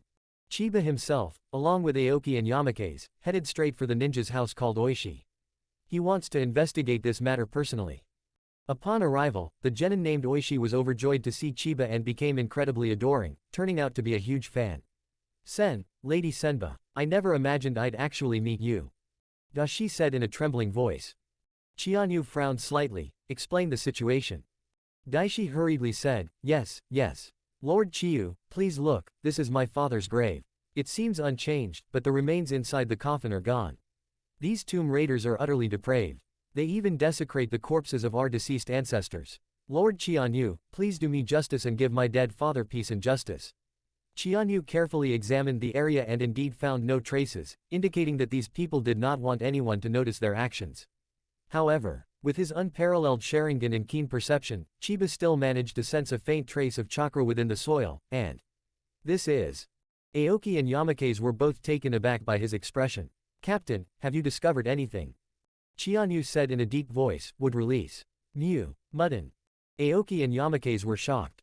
Who in the entire ninja world didn't know that wood release was the legendary god of ninjas, a powerful secret technique unique to the first Hokage, Hashirama Senju. But why would such a secret technique suddenly appear in the grave of an ordinary genin? Chapter 58. Do you like being a dog? Please read on. Please vote with monthly tickets. Aoki and Yamake's were stunned and shocked. Everyone knows that the term, wood release, is so prestigious that it's practically synonymous with the god of ninjas. However, since the death of the first Hokage, Hashirama Senju, wood release has disappeared for decades, becoming dust of history and an ancient legend. But who could have predicted that the ninja world would suddenly reappear here? Qianyu was not surprised. He knew, of course, that there were indeed wood release ninjas in the ninja world today. That is the sum of the root organization. He was a victim of Orochimaru and Danzo Shimura's secret human experiments. The sole survivor. Of course, at this time Yamato was not called Yamato yet, it was only known as A in the root organization. As for Tianzong, that was his name after he joined the Dark Division. Yamato was the name that was changed during the time when Tsunade became Hokage. At this moment, apart from Danzo Shimura, even Hiruzen Sarutobi was unaware of Yamato's existence. Yamato Yao. Or perhaps. Qianyu immediately made two deductions in her mind. One of them is Yamato. The other one is. Danzo Shimura may have already obtained an arm containing Hashirama cells. That was a generous gift from Orochimaru to Danzo Shimura. Of course, it is more likely that both of these inferences are true. Yamato didn't care. However, if Shimura Danzo had the wood release arm, it's unknown whether he also obtained the Sharingan and the Uchiha clan's forbidden techniques. Izanagi. He couldn't possibly have an arm full of Sharingan now, since the Uchiha clan wasn't wiped out. However, there is no guarantee that he doesn't have a single Sharingan. After all, he has lived for so many years, experiencing the changes of dynasties by the second, third, and fourth Hokage, and the third Hokage who rose to power again. He has done countless dirty deeds in secret, so it is by no means impossible for him to have several Sharingan eyes of the Uchiha clan. Wood release, Hashirama cells, Sharingan, Izanagi, and pure world reincarnation. It seems that Shimura Danzo has gone completely insane. He wanted to obtain the power of many forbidden techniques from Orochimaru so that he could kill himself in one fell swoop. No, for him, this was just the beginning. Walk. Qianyu had already made her decision, and said indifferently. Aoki and Yamake's knew his temperament, so they didn't ask any questions and immediately followed after him. Oishi shouted loudly from behind, Lord Senba.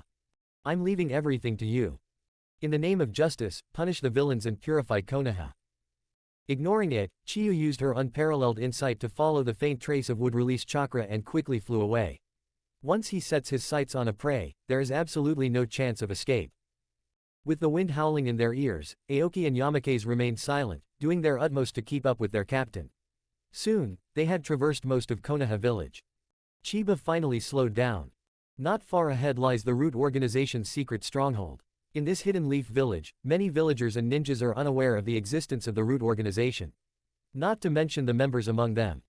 However, since Chiba was the captain of the police force, these secrets were naturally no secret at all.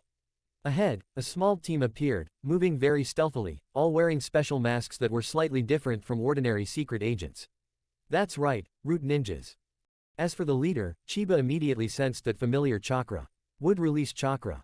That team had 5 people in total. Leading them were Yamato, Tenzo, and Ka. He immediately sensed Qianyu's presence, turned around abruptly, and stopped in his tracks.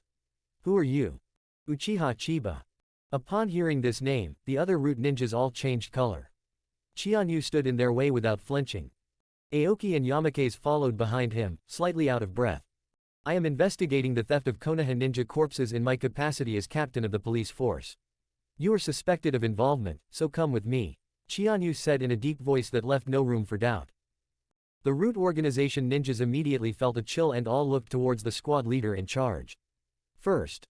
At this moment, Kai is still very young, but due to his extremely special wood release technique, he has long since become a pillar of the Root Organization. He was a direct disciple of Danzo Shimura.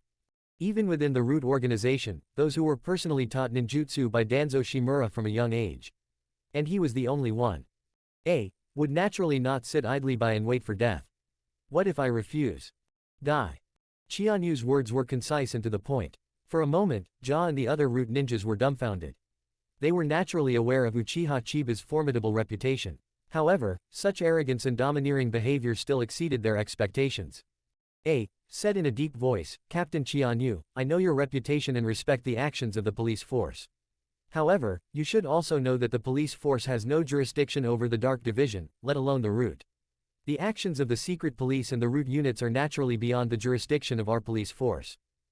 But what if the secret police and the Root forces commit crimes in the village? The police force must take charge, and absolutely must take charge. Don't even mention you, it's the same for Shimura Danzo. Those Root Organization ninjas, even though they knew they were no match for Chiba, couldn't help but be furious upon hearing this. You, Uchiha Chiba, aren't you being far too arrogant and domineering? Frowned and said, if you really want to arrest me, you must report to Lord Danzo and Lord Hokage, otherwise. I'm afraid I cannot accept it. Qianyu took a light breath. Very well, is this your choice? Was shocked. He knew that the man in front of him was not exaggerating. If you don't go with him, you're doomed. He said it, and he will definitely do it. This man is a complete madman. Unbridled. Are you really going to start a fight with us right on Root's doorstep? It's not me, it's you. Qianyu gave a cold laugh. I really don't understand. You were clearly Orochimaru and Danzo Shimura's inhumane human experiment, yet instead of resisting or seeking revenge, you loyally served as Danzo Shimura's dog. Even now, they're using other people for human experiments in order to protect Shimura Danzo. Tell me. Do you like being a dog? S expression changed drastically. What did you say? He was not only shocked by Qianyu's words, but also by how he knew so much. These secrets are unknown even to the Hokage. Qianyu sneered, it seems the answer is yes. Qiyu truly couldn't understand it. Human experimentation. In his eyes, no, in the eyes of anyone with even a shred of common sense, morality, or conscience, this was the most heinous and inhumane thing ever done. However, what's even more terrifying is, despite being test subjects in human experiments, instead of seeking revenge against these heinous villains, they willingly serve as their lackeys. What kind of spirit is this? Was shocked and bewildered when Qianyu pointed it out, as if struck by lightning, his mind in complete turmoil. But Qianyu didn't want to give him any chance. Since you've chosen the path of death, then die. He said it indifferently, as if he were declaring something trivial. Chapter 59, Slaying Yamato. Ending Fate. Please continue reading. Please vote with monthly tickets. In that instant, Qianyu had already issued a final ultimatum. The ultimatum contained only one word. That is death. S expression changed drastically. However, the fact that he was able to gain the trust of Shimura Danzo shows that he was by no means an ordinary person. Although he was still young at this time, he had been tested in the Root Organization for a long time, and his fighting spirit and experience were far beyond what ordinary ninjas could compare to. Before Qianyu could finish speaking, Ja had already taken the initiative and suddenly activated his wood release secret technique. Wood release, exploding spear tree. In an instant, Ja suddenly formed hand seals, and from his arms, shoulders, and even back, a series of wood-style vines shot out at lightning speed, hurtling towards Qianyu. Uchiha Aoki and Uchiha Yamake's were also seeing the wood release technique for the first time, and they were both shocked and curious. They weren't worried about Captain Chiyu.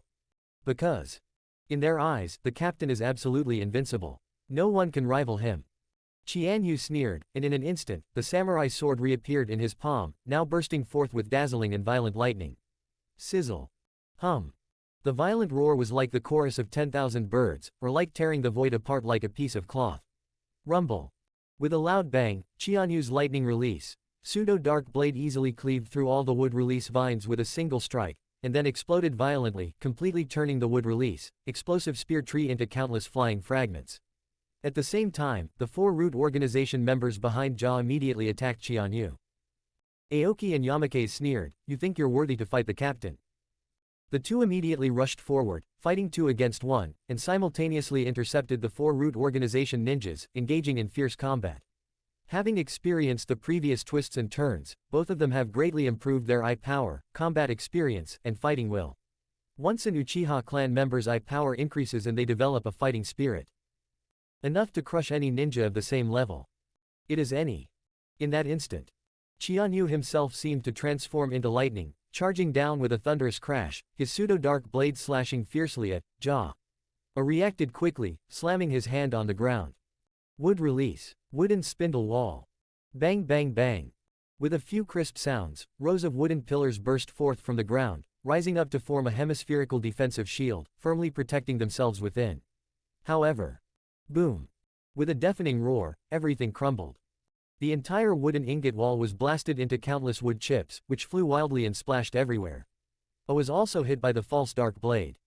Although it was only a fraction of a second, the lightning then exploded, blasting a bloody hole through one of his legs, with flesh and blood splattering everywhere, a horrifying sight. A exerted all his strength, stomping on the ground at the last moment to move aside, but he was already seriously injured and his movements were impaired. He was filled with terror. The man before me was a true demon, a god of death, a god of slaughter. Such ferocious combat power, and a terrifying fighting spirit that fights to the death once the battle begins, along with a maddening killing intent and fighting will, or simply inhuman. Earth release. Earth flow spear. Water release. Break through the torrent. Despite this, a still reacted with lightning speed, even simultaneously using earth release and water release, demonstrating truly excellent combat acumen. In an instant, countless sharp rock spears suddenly shot out, turning the area within dozens of meters of Qianyu into a forest of thorns, a hail of spears and needles. At the same time, a violent water escaping technique burst forth, blasting towards Qianyu like a high-pressure water gun. Qianyu scoffed and swung the pseudo-dark blade, instantly shattering the countless sharp rock spikes on the ground beneath his feet. Then, with a casual dodge, he easily avoided the gushing high-pressure water cannon. Next moment, his body moved like a ghost, like lightning, like a phantom, appearing in front of Ja. In an instant, and the pseudo-dark blade stabbed out. The speed was so fast, it was practically teleportation. A was terrified and had no time to dodge. A deafening roar. His entire body was pierced through, and then lightning exploded, instantly creating a huge hole in his chest. However, Qianyu sneered, a mere trick. The next moment, the body turned into a complete wooden statue, and wood chips flew as it fell down. This is the wood release, wood clone technique that is used while simultaneously releasing earth release and water release. In terms of being indistinguishable, this is indeed an existence that surpasses even shadow clones. Even Madara Uchiha was once deceived by the wood release clone of the first Hokage, Hashirama Senju, which led to his defeat and death. However, Chiyu had already noticed. His insight is definitely no less than that of Madara Uchiha. Thinking he had succeeded, he instantly launched his final trump card from behind Qianyu. Wood release, tree binding for eternal burial. Suddenly. Rumble. A towering tree suddenly rose from beneath Qianyu's feet, instantly growing to 2 or 3 meters in thickness. Countless vines and branches extended wildly, spreading, overlapping, binding, restraining, and sealing. It completely swallowed and annihilated Qianyu's body. Team leader. On the other side, Aoki and Yamake's, despite their absolute trust in Chiba, couldn't help but exclaim in surprise. Ja was panting heavily, his hands clenched into a hand seal, and he said in a deep voice. This is a wood release secret technique that can suppress chakra and power. Uchiha Chiba, even you could never break free so easily. Become nourishment for the earth and the trees. In an instant, the power of wood release, tree binding burial surged wildly, completely engulfing Senbei's figure. I was panting heavily, but finally breathed a sigh of relief. The root ninjas all chuckled coldly. You've underestimated Captain A's wood release technique. That's the power of the god of shinobi, the first Hokage. However, at that very moment, PFF'd. A samurai sword imbued with violent lightning pierced through the armor's heart from behind. What? Captain A stared in disbelief, his face deathly pale, feeling the intense pain in his chest and the complete numbness throughout his body. He wanted to say something, but it was extremely difficult. He struggled to turn his head to look. You are. It's just a simple shadow clone. Since you want to play, I'll play along. Now, you are dead. For an instant. Boom. The pseudo-dark blade that pierced through armor's chest exploded with lightning, completely turning Armor's heart, along with his entire chest, into a shower of blood and flesh. There is only an empty void. A suddenly collapsed to the ground, blood gushing out wildly and staining the entire earth red. He died. That man named Yamato. It will never happen. Captain A. The root ninjas roared hysterically, but they were no match for Aoki and Yamake's. Instead, due to Kagami's death, they were completely outmatched and suppressed by the two. Chianyu glanced at them, intending to train the two, but did not offer any assistance. Ding. You killed A, ending his tragic life as a human test subject. A great deed. 200 merit points added. Chianyu casually added merit points to her pupil power. At this moment, Aoki and Yamake's had each killed a root ninja. The other two exchanged a glance and immediately turned and fled. This place is very close to the root organization's secret stronghold. As long as we can get there, there is still hope of survival. Aoki and Yamake's naturally wouldn't give them that chance, immediately giving chase and quickly catching up again, raising their butcher knives. But in that instant, stop. A voice came from the entrance to the root organization's secret stronghold. Chapter 60, Inhuman and Sordid Sins. Aoki and Yamake's were chasing after the two root organization members. Suddenly, a furious roar came from the gate of the root base in the distance. Stop. The voice was full of authority and power, especially when it was filled with rage, which made people feel even more shocked and awe. However, Aoki and Yamake's exchanged a glance, both seeing resolve in each other's eyes. Kill. Boom, boom. Without the slightest hesitation, the two men swung their katana down fiercely, killing the two root ninjas on the spot. Seeing this, Chianyu nodded slightly. It seems that the two of them have indeed been growing while following me. Chiba was very satisfied. However, the black figure in the distance unleashed a furious rage that threatened to incinerate the entire earth. Asshole. The figure instantly approached, raising both hands. From his palms, arms, shoulders, and even his entire body, countless black shadows suddenly surged forth, spreading towards Qingmu and Shanfeng, enveloping them. This is the Aburame clan's secret parasitic insect technique. The two were taken aback, but they immediately activated their Sharingan to prepare for defense. But in that very instant, Captain Chianyu arrived in an instant, protecting the two behind him. At the same time, lightning exploded around him, as if a thunder god had descended to earth, unleashing a sky full of thunder and lightning. Rumble. With a deafening roar, the black mist formed from countless parasitic insects was instantly annihilated by the sizzling and buzzing lightning. Uchiha Chiba, it really was you. The figure approached, followed by more than a dozen elite root ninjas. The leader was dressed in a black cloak, wore a black hood, and had dark sunglasses that made him seem to disappear into the darkness. His face bore a curse-like mark, and now it was deathly pale, his face contorted with rage. Of course, Chiyu knew this person. Aburame Ryoma. Now the second in command at the root. Although this person didn't have many scenes in the original work, Chiba didn't mean to underestimate him in the slightest. It's worth noting that back in Root, Ryoma Aburame's partner was Orochimaru himself. Both of them were Danzo Shimura's right-hand men. The fact that Ryoma Aburame has gained the approval of Danzo Shimura and Orochimaru speaks volumes about his strength. After Orochimaru's defection, Ryoma Aburame became Danzo Shimura's most powerful confidant. But she wasn't the most favored or the most valued one. That one was the very one that Chianyu had just ruthlessly and decisively killed.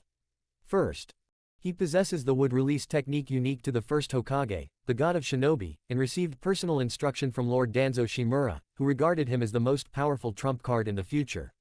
However, now, everything has come to nothing. A was actually killed by Uchiha Senba in broad daylight. Even when he arrived, his two subordinates still refused to stop and killed two more root ninjas. How could Ryoma Aburame possibly accept this? Uchiha Chiba, even if you're the captain of my police force, you have no right to interfere with Root's actions. Not to mention, they actually killed someone right in front of the Root department. Chianyu said calmly, I've already explained it once, and I don't want to say it a second time. In short, all those killed by the police force deserve to die. Aburame Ryoma flew into a rage. What crime did it commit? Before Chiyu could speak, Aoki had already announced it loudly.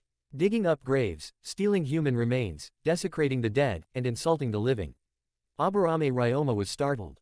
How did they manage to find this place so quickly? How is that possible? Lord Danzo had clearly ordered that all actions must be kept secret, and that even the Hokage must not be alerted. Moreover, although A is young, he is very capable and skilled. Logically, he shouldn't have left any traces, so how could he? However, if it's the man in front of me, Indeed, nothing is impossible. Although Ryoma Aburame was feeling guilty, he remained fearless and showed no sign of backing down. HMPH, even if I had never done these things, let alone the worst-case scenario, such a crime doesn't warrant death. The mountain wind sneered, then. He participated in forbidden human experiments. That's a heinous crime, utterly devoid of conscience and humanity, seen throughout the entire ninja world. Aburame Ryoma's expression changed drastically. What evidence do you have to say that? Chianyu said indifferently, my Sharingan is the proof. You, Uchiha Senba, you're far too arrogant and domineering. Do you think you can arbitrarily convict our entire organization and even kill people at will based solely on your word? Chianyu said, I have witnesses. Witnesses? Where are the witnesses? Ishu no Ryoma asked in a deep voice. Chianyu pointed behind him. It's her. Following the direction of his finger, everyone looked at the figure behind Aburame Ryoma. That was a ninja whose entire body was also covered by a black cloak hood. But Chianyu had already seen through her true identity based on the small part of her face that was vaguely visible. The director of the Konoha orphanage. Yakushi no. Suddenly, the figure trembled violently. Aokiyama Kase, however, had a sudden thought. The director of the Konoha orphanage. Why is she hanging out with these people from the Root? Chiba knew, of course, that Yakushi no was originally a member of Root. Back then, she was known as the Walking Witch, and was an elite ninja in the intelligence department of the Root organization. However, despite her considerable strength, she was always unable to completely sever her emotions, which led to her being disliked by Danzo Shimura. In the end, she broke away from Root and became the head of the Konoha orphanage. Danzo Shimura originally did not agree with her leaving. However, they later discovered that the orphanage did indeed need someone of their own. Because the Roots also need fresh blood. These battlefield orphans, who don't even know who they are the perfect candidates to be brainwashed and specially trained from a young age, and turned into killing machines that are loyal only to them. Yakushi no naturally disagreed, but how could she possibly be an enemy of Shimura Danzo with her strength? Yakushi Kabuto is a perfect example. Danzo Shimura used the two men to threaten each other, thus turning Kabuto Yakushi into a spy he sent to other countries. Yakushi no, too, could not escape the pressure from Root. At that moment, Chiba recognized Yakushi Nano's true form and instantly deduced the whole truth. Danzo Shimura and the Root organization. These orphans are being used as test subjects, subjected to inhumane human experiments. The impure world reincarnation requires more than just the corpse of the dead. Living people are even more needed as sacrifices. Danzo Shimura absolutely did not want his research on forbidden techniques to be exposed, so he dared not even use them easily, not even on the death row inmates in the Dark Guard prison. That was, after all, Hiruzen Sarutobi's stronghold. But he also has his own backup forces. That was the orphanage. These orphans were either used by him as tools for killing and espionage, like Kabuto Yakushi, or they were subjected to his harsh and cruel special training, forcing them to kill each other, like Sai and Nobu. In short, in Shimura Danzo's eyes, these orphans who had no identity or sense of belonging were never treated as human beings. They are merely tools, machines, dolls, and puppets. Using them as sacrifices is the safest and most foolproof method, and it is absolutely impossible for the secret to be leaked. Chianyu took a deep breath. Orphans displaced by war, whose families were destroyed, and whose lives were filled with unimaginable suffering, were used as experimental subjects for various forbidden arts and human experiments. This is an absolutely intolerable and vile sin. This is a truly inhumane and heinous act. From this moment on, Danzo Shimura and the entire Root organization. They lost all right to live. Chapter 61 Unable to live, unable to die. Requesting monthly votes. Yakushi no, come with us. Chianyu took a deep breath and said in a deep voice. Yakushi no trembled instantly, clutching the hem of her clothes tightly with both hands, but dared not make any statement. Of course she knew the name of Uchiha Senba, who was renowned throughout the ninja world, at the height of his power, and revered by all. However, she was also acutely aware of the terror of the Root organization. Even if she wanted to save those children, wanted to tell Uchiha Chiba the whole truth, and even, as he suggested, wanted to be a witness to this shocking crime. But how can she guarantee the safety of those children? Behind her are the lives of dozens, even hundreds, of innocent orphans. Aburame Ryoma turned and glanced at her. He seemed to see through her hesitation. He sneered, Uchiha Chiyu, you can't take her away. Yakushi no, although nominally the director of the Konoha orphanage, is also a member of my Root organization. To forcibly take her away, you'd need the permission of both Lord Danzo and the Hokage. Otherwise, Step over my dead body. Aoki and Yamafu both snorted coldly. You think we wouldn't dare? Chiyu found it rather amusing. Ryoma Aburame, where did you get that misconception from? You think I won't kill you? Or is there another kind of illusion? You think I can't kill you? Ryoma Aburame sneered. Uchiha Chiba, of course I know you're reckless and capable of anything, and I certainly don't believe you can't kill me, but you have no idea how Root operates. Even if you kill me, you will not achieve your goal. Don't even think about taking Yakushi no away. Even if you did, you wouldn't get any information about the Root organization from her, let alone me. Countless secrets are connected to me. If I die, not only will many things be forever hidden in darkness, but more importantly, many lives will die together, they will all be buried with me. In an instant, Yakushi no's expression changed drastically. Aoki and Yamake's understood his threat and couldn't help but feel a jolt in their hearts, their eyes practically spitting fire. It is likely that Aburame Ryoma has linked his life with those children in the orphanage through some kind of secret magic seal. If he dies, those children will also die. This is utterly inhuman. However, considering that he was one of the leaders of the Root organization who partnered with Orochimaru and Danzo Shimura, it makes sense. Aoki and Yamafu were trembling with fear, but in the end they dared not make any rash moves and could only look in the direction of their captain. If you kill Aburame Ryoma, all the children will die. If we don't kill him, he's so confident that he'd never leak any information about the Root organization. Yakushi no was deathly pale, looking like a candle flickering in the wind, as if she might collapse at any moment. She also looked at Qianyu, bewildered and lost, like a walking corpse. Qianyu took a deep breath. You're threatening me. All right, Ryoma Aburame, you're the first person in the world to dare to do this. If you don't want to live and you don't want to die, then I'll make you wish you were dead. Chiyu was just trying to mislead people by saying those things. His true methods had already been unleashed while he was speaking. Kaleidoscope Sharingan. Open. In an instant, his right eye transformed into a blood-red six-pointed star, rotating slightly and radiating a violent and ferocious pupil power, which was already reflected in Aburame Ryoma's eyes. Aburame Ryoma was not unprepared. However, Chiba's attack was faster, more subtle, and more irresistible than he had imagined. Woe to the Sun God. The eye technique of the right eye Mangekyo Sharingan, the Sun God of Calamity, has descended upon the ninja world for the second time since he completely killed Uchiha Shisui. Before Aburame Ryoma could react, he was already immersed in the world of the Mangekyo Sharingan's eye techniques. He instantly became dazed, as if he had lost his soul. Even Orochimaru would be instantly defeated by the power of the Mangekyo Sharingan when facing Itachi Uchiha. Let alone a mere Aburame Ryoma. At this moment, Aburame Ryoma seemed to have fallen into the Avachi hell, with endless red lotus karmic fire burning wildly upwards, spreading throughout the entire world and even his entire body. Every minute, every inch, every corner, every cell seemed to be burning with scorching and violent red lotus karmic fire, transforming his endless sins into karma, which was then burned away by the red lotus karmic fire. This is an absolutely irresistible fire of sin.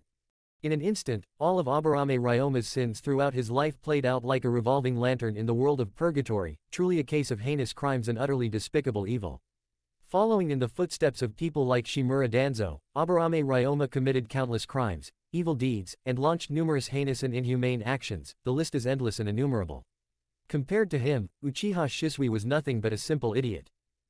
But precisely because of this, the pain that Aburame Ryoma is enduring at this moment has reached an unimaginable level.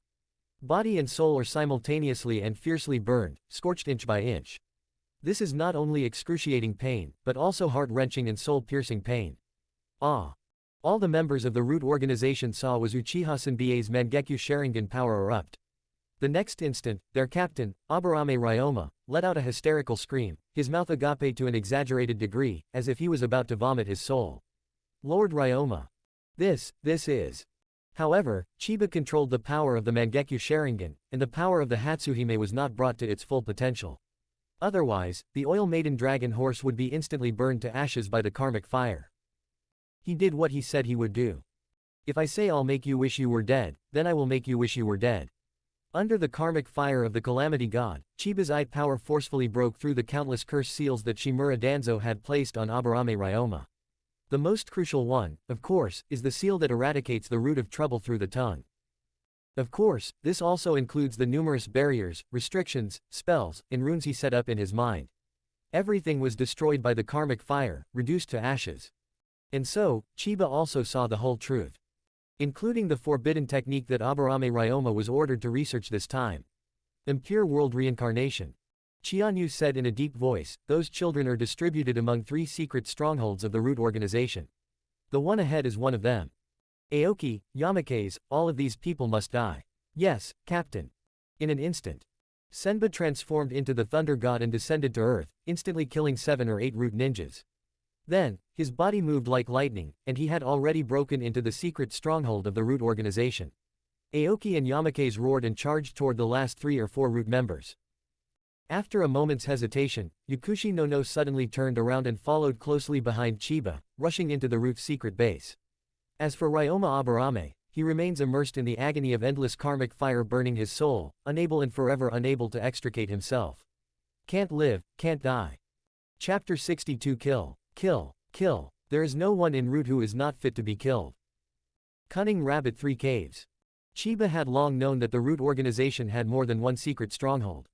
Even Ryoma Aburame didn't fully know Danzo Shimura's secret.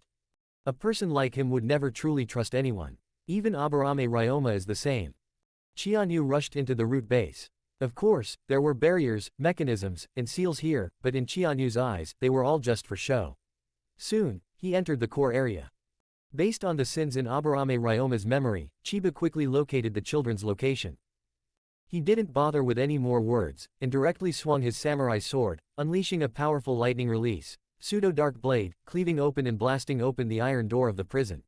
Instantly, with a deafening roar, the entire door in the wall shattered. Inside the prison, it was dark and gloomy, filled with deathly silence and despair.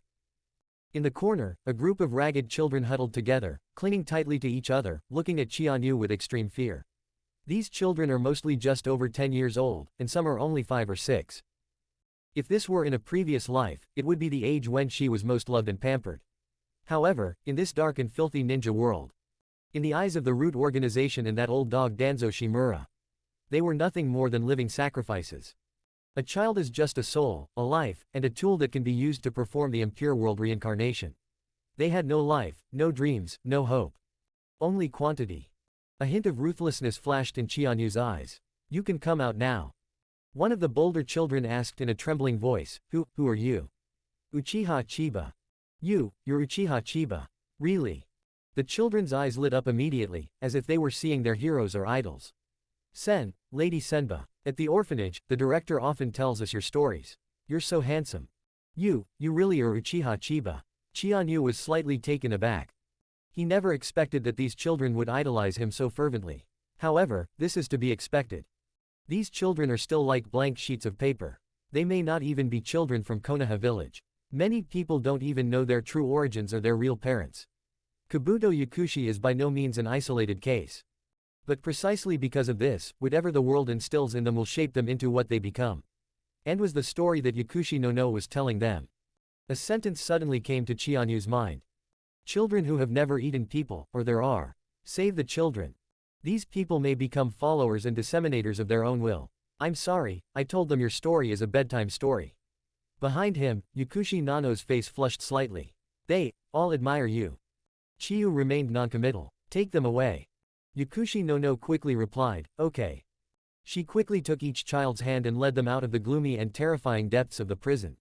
Chiyu sensed that the base was completely empty except for this. So he went out without hesitation.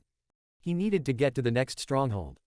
When Chiba walked out, Aoki and Yamakaze had already dealt with the remaining 3 or 4 root ninjas. The 2 were standing guard beside the hysterically screaming Ryoma Aburame, waiting for him. Team leader. Captain Chiba, how is it? Chiyu didn't speak, but Yakushi no had already brought the children out from behind her.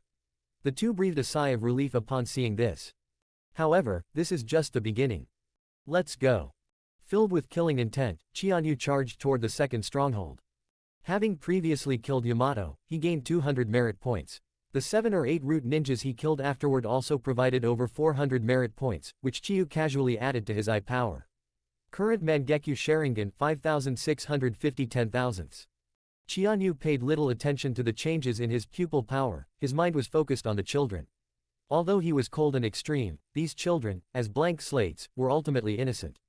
Moreover, Chiyu also intended for them to become new sparks of inspiration. The second stronghold was led by a root ninja codenamed Leopard. He had no idea what had happened. Qianyu was too lazy to waste words with them and directly killed him along with 5 or 6 other root members. The same applies to the third place. Yakushi Nono knew perfectly well that these people deserved to die. However, seeing Qianyu's brutality still sent a chill down my spine. Although, she also felt a strange sense of pleasure. She intentionally didn't want the children to witness the killings, but she couldn't completely stop them. Although they were equally afraid, they also felt even greater admiration and gratitude towards Qianyu. Even though they are young, they know who the wicked are and who the heroes are who saved them. Soon, in less than half a day, the 3 strongholds were completely wiped out by Qianyu. They stormed through 3 root organization strongholds, killed nearly 20 root ninjas, rescued the kidnapped children, and made Aburame Ryoma suffer a fate worse than death. However, Qianyu was still not satisfied. The biggest question is, where did Danzo Shimura go? He was not in any of these strongholds. Clearly, besides these outposts, there are some places and some secrets that even Ryoma Aburame himself is completely unaware of. Aoki and Yamakaze followed Captain Chiba and killed with great gusto, finding it very satisfying. These dirty dealings of the root organizations should have been thoroughly eradicated long ago. Yakushi Nono hesitated, as if she wanted to say something but then stopped. Qianyu said calmly, "Speak." "Lord Chiyu, I have a favor to ask. Could you please escort these children back to the orphanage? Moreover, if I stay here for a while, I'm afraid." Chiba understood what he meant. He knew that killing so many root ninjas would cause a huge uproar in the entire Hidden Leaf village. Whether it's Danzo Shimura or Hiruzen Sarutobi, they will never give up in order to cover their tracks. They might target the orphanage again. He didn't say anything, but simply took the lead and walked at the very front. Aoki and Yamakaze understood his personality, smiled slightly, and said to Yakushi Nono and the children, "Let's go." The captain has agreed. In an instant, all the children cheered and jumped for joy, extremely excited. Yakushi Nono was slightly taken aback, then a smile appeared on her lips. A total of 17 Anbu ninjas were killed, and more than 600 merit points were subsequently obtained, all of which Qianyu added to her eye power. Current Mangekyo Sharingan eye power, 6,280 10,000ths. His pupil power has completely broken through the 6,000 point mark. In that very instant. Ding! Host's Mangekyo Sharingan power increased to 6,000 points. The host has successfully awakened the ultimate power of the Mangekyo Sharingan. Open black lens bracket Susanoo, close black lens bracket. Qianyu's heart stirred slightly. Susanoo. Is it finally time to activate my own unique Susanoo? However, he wasn't particularly excited, it was just a natural progression. Not to mention, even without Susanoo, he could still kill Uchiha Shisui who possessed Susanoo. His own strength has long surpassed that of Susanoo. Of course, in any case, activating one's own Susanoo is always something to be happy about. I just don't know what form my Susanoo will take, or what kind of special powers it will possess. Chapter 63 Susanoo descends. The Sword of Binding Sins and Annihilation. Requesting monthly votes. Chiba doesn't need to actually release Susanoo. He can already see the form of his own Susanoo in his mind. Its entire body was as black as ink, yet also as red as blood. Beneath its shocking black and red form, there was a hidden surge of lightning and radiance like blazing magma. Tall and majestic, domineering and unparalleled, filled with intense fighting spirit and killing intent, it rose and swirled around the entire colossal god of war like black flames. The raging black and red chakra first transformed into chakra skeletons that continuously expanded and grew, and then rapidly grew flesh, skin, and even chakra outer armor. The same deep, dark ink color as intense as night and the strange, vivid red color as rich as blood, the two colors blended together, enveloping and covering Susanoo, fully arming the entire war god like Susanoo, making it a combination of offense and defense, and giving it unimaginable terrifying power. Did it directly activate the second form of Susanoo? The first form of Susanoo is a skeletal form consisting only of a chakra skeleton. The second form is when it grows flesh, skin, and a chakra armor. Of course, more importantly, the second form of Susanoo possesses a unique spiritual weapon that belongs exclusively to the user. For example, Uchiha Shisui wielded the spiral sword, Uchiha Itachi wielded the Yata mirror and the Tatsuka blade, Uchiha Madara wielded the chakra katana, and Uchiha Sasuke wielded the Amano Magaku bow. As for Chiyu herself, on the second form of the jet black Susanoo, his fists clenched tightly in his arms, and finally his unique dual chakra weapons appeared. The weapon in his right hand was a menacing chakra sword, named 10 Blades of Sin Destroyer. The sword's blade appears to be forged from black and red crystals, sharp and dark, with numerous sword spikes. Within it, lightning and karmic fire are sealed, radiating a violent power of judgment and purification. Once the Tenshu Sin extinguishing sword strikes an enemy, the sword pierces their body, making it impossible to forcibly break free. It can also unleash Chianyu's unique explosive lightning and red lotus karmic fire at the same time. In other words, certain death. The spiritual weapon in Susanoo's left hand is a chain that also exudes terrifying auras of binding, sealing, judgment, and purification. Its name is 1,000 Sins Bind Him. Symbolizing the inescapable power of judgment, it possesses the ability to completely entangle and seal the enemy's movements, and can even completely seal them within a barrier called the Domain of Sin. Whether it's the 10 Sin destroying sword or the 1,000 Sin binding chains, they both originate from the power of judging and sealing evil gods in mythology. Chiba's Susanoo, the ability he awakened, is also closely related to him and is inherited from him. He couldn't help but nod slightly. With the power of Susanoo, plus these two exclusive Susanoo chakra artifacts, his strength has once again increased by leaps and bounds, skyrocketing. Whether it's Danzo Shimura or the Root Organization, it's time for them to be completely wiped out. At the same time, at Chiyu's behest, the entire Hidden Leaf village was completely shaken. Many ninjas, and even villagers, discovered signs that their family graves had been dug up, and were then shocked and furious to find that the remains of their loved ones had been stolen. Not to mention, Chianyu directly ordered the police force to announce to the village that they had discovered that the Root Organization was secretly using corpses and children as sacrifices to conduct forbidden research and inhumane human experiments, which completely shocked everyone. For a time, public sentiment was inflamed, and petitions demanding the execution of Shizune Danzo and the complete eradication of the Root Organization were rampant, causing turmoil throughout the village. In a secluded corner of the village, before an inconspicuous tombstone, Kakashi Hatake stared at the empty coffin where the body had been exhumed and stolen, and a fierce rage finally ignited in his eyes. Once this flame is lit, it can never be extinguished. The four characters, Hatamoto Tsukumo, on the tombstone exude a deeply mocking meaning. Tsukumo Hatake, the White Fang of Konoha, a hero of the village, revered even by the legendary Sannin, dedicated everything, even his life, to protecting the village.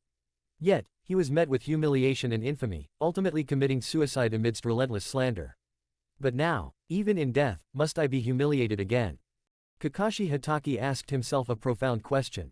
Can you tolerate such an outcome? Can you accept this ending? The answer is, no. Unbearable. Unacceptable. He clenched his fist tightly, and the Sharingan in his left eye emitted a dazzling, fiery, and blood-red light. Who can accept this? My own father is a hero in the village. The White Fang of Konoha, what a resounding and dazzling name it once was. His fame resounded throughout the ninja world and spread far and wide.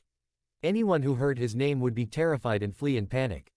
In the village, he even possessed a reputation and status no less than that of the legendary Sannin.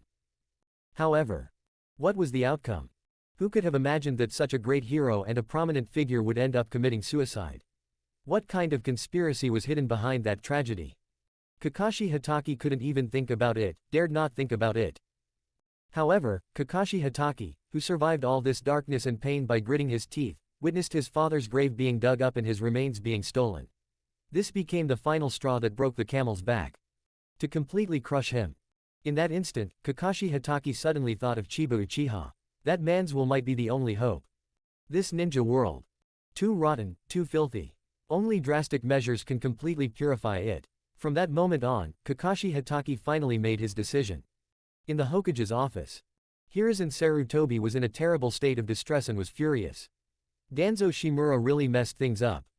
His violent rage even terrified Kaharu Uditane and Homura Mitokado. The two of them had followed Hiruzen Sarutobi for many years and could be considered true confidants and comrades in arms. However, even these two had never seen Hiruzen Sarutobi so enraged. That bastard Danzo. How did you promise me that in the first place? He claimed he would never reveal a single detail of his operation, that he would silently increase his strength and kill that beast, Uchiha Chiba. And what was the result? We haven't seen any results whatsoever, yet we've caused a huge uproar and chaos throughout Konoha.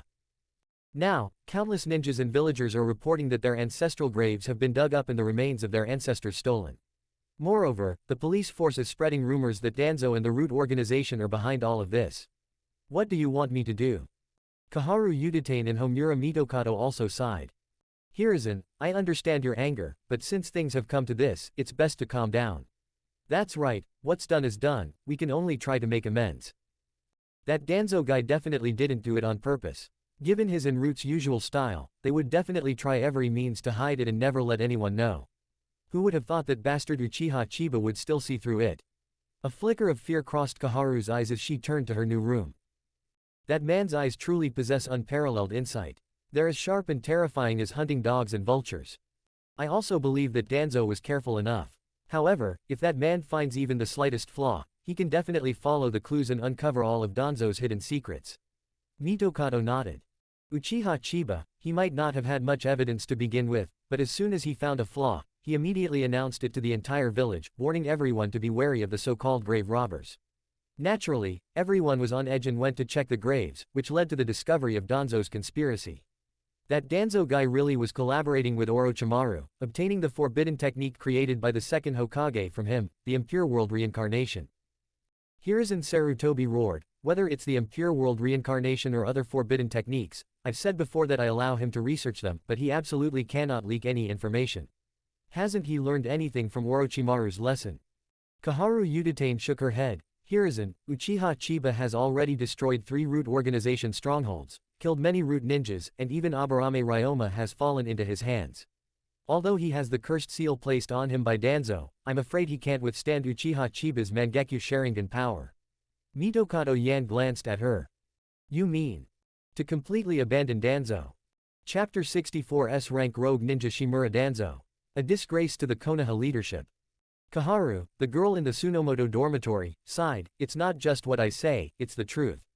Digging up graves, stealing human remains, and even using children from orphanages as living sacrifices for human experimentation. Once these things are exposed, not only will Danzo himself be condemned, but the entire Hidden Leaf village will become a pariah, hated by everyone. Hiruzen, you probably won't be able to clear your name either. Hiruzen Sarutobi sneered, in the end, which ninja village is truly clean? The Hidden Mist village has the village of Bloody Mist, the Hidden Sand village has the forbidden puppet technique, and that bastard Onoki from the Hidden Stone village stirs up trouble everywhere and secretly instigates wars.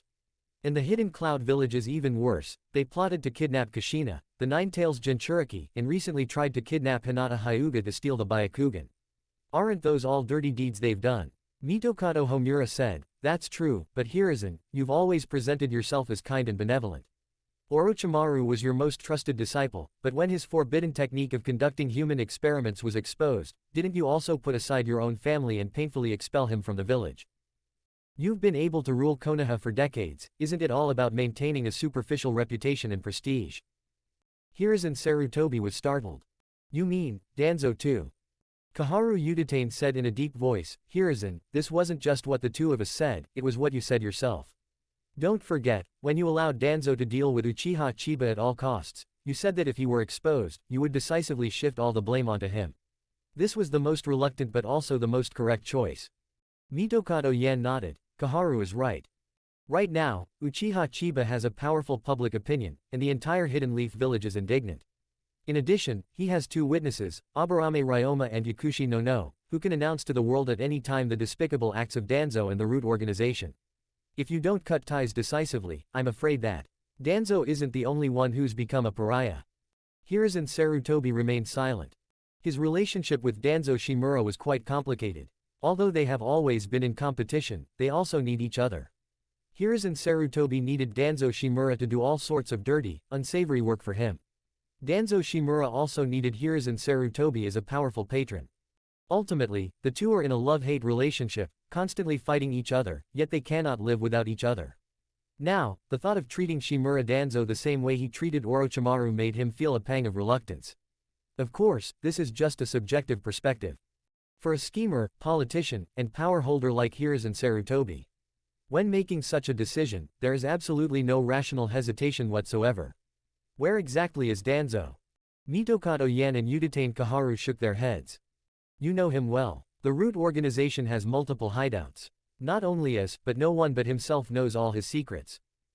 He probably obtained not only the forbidden technique of Impure World Reincarnation from Orochimaru, but also other forbidden techniques to enhance his own strength. During this time, he must have been hiding underground, secretly training and researching, accumulating power. A ruthless and sinister glint flashed in Hiruzen Sarutobi's eyes. Let's do it this way then. I will declare a thorough investigation into Danzo's evil deeds. Once he is found guilty, just like Orochimaru, I will list him as an enemy of Konoha, an S-rank rogue ninja. Of course, I'll pin all this on Uchiha Chiba. Danzo will definitely hate him to the core and will kill that bastard at all costs. That way, Koharu Uchiha and Ero Mitokado were both fully aware of the situation. Two dogs fight, play off. This was Hiruzen Sarutobi's plan. However, both of them agreed. Danzo was once their comrade, but now, like a lizard losing its tail, if they don't cut it off cleanly, Hiruzen Sarutobi will fall, and the two of them will also be held responsible, with unimaginable consequences.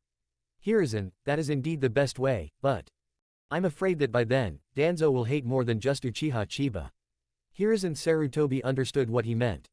HMPH, if he wants revenge, let him come at me, but he needs to survive Uchiha Chiba first.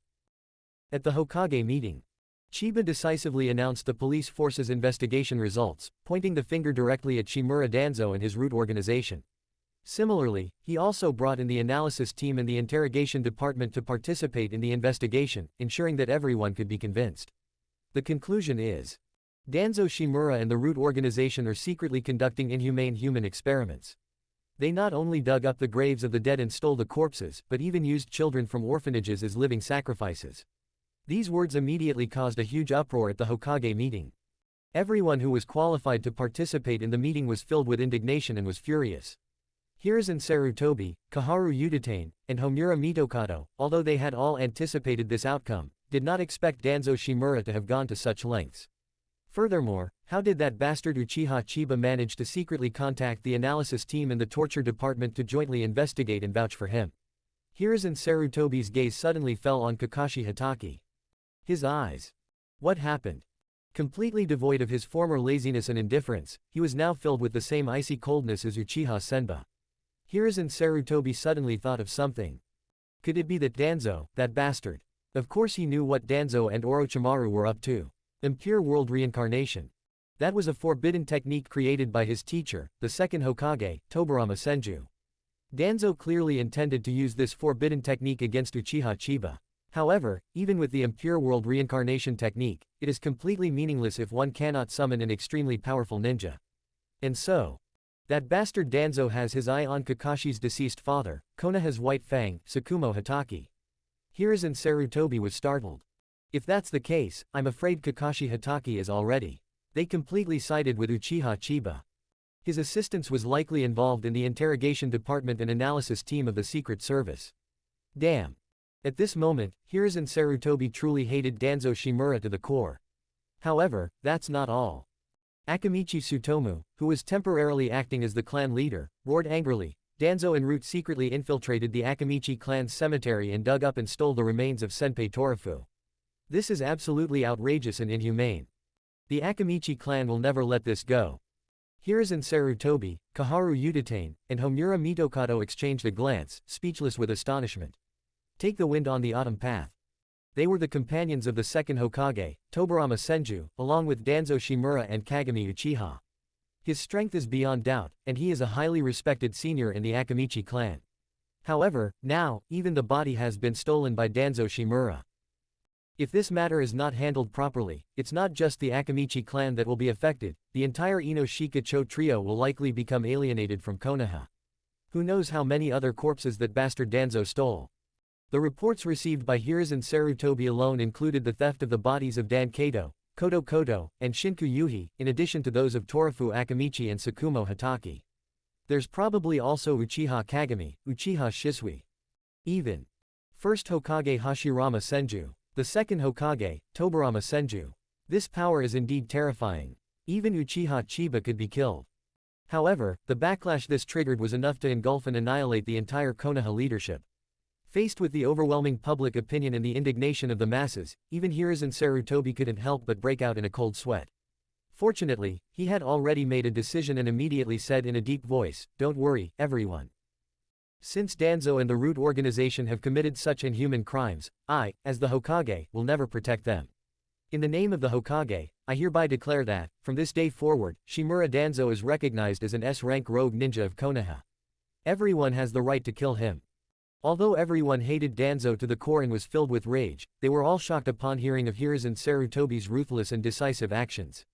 But no matter what, it's truly shameful that a big shot in Konoha's upper echelons, the leader of the root organization, and Hiruzen Sarutobi's closest partner and comrade in arms, has been reduced to an S-rank rogue ninja.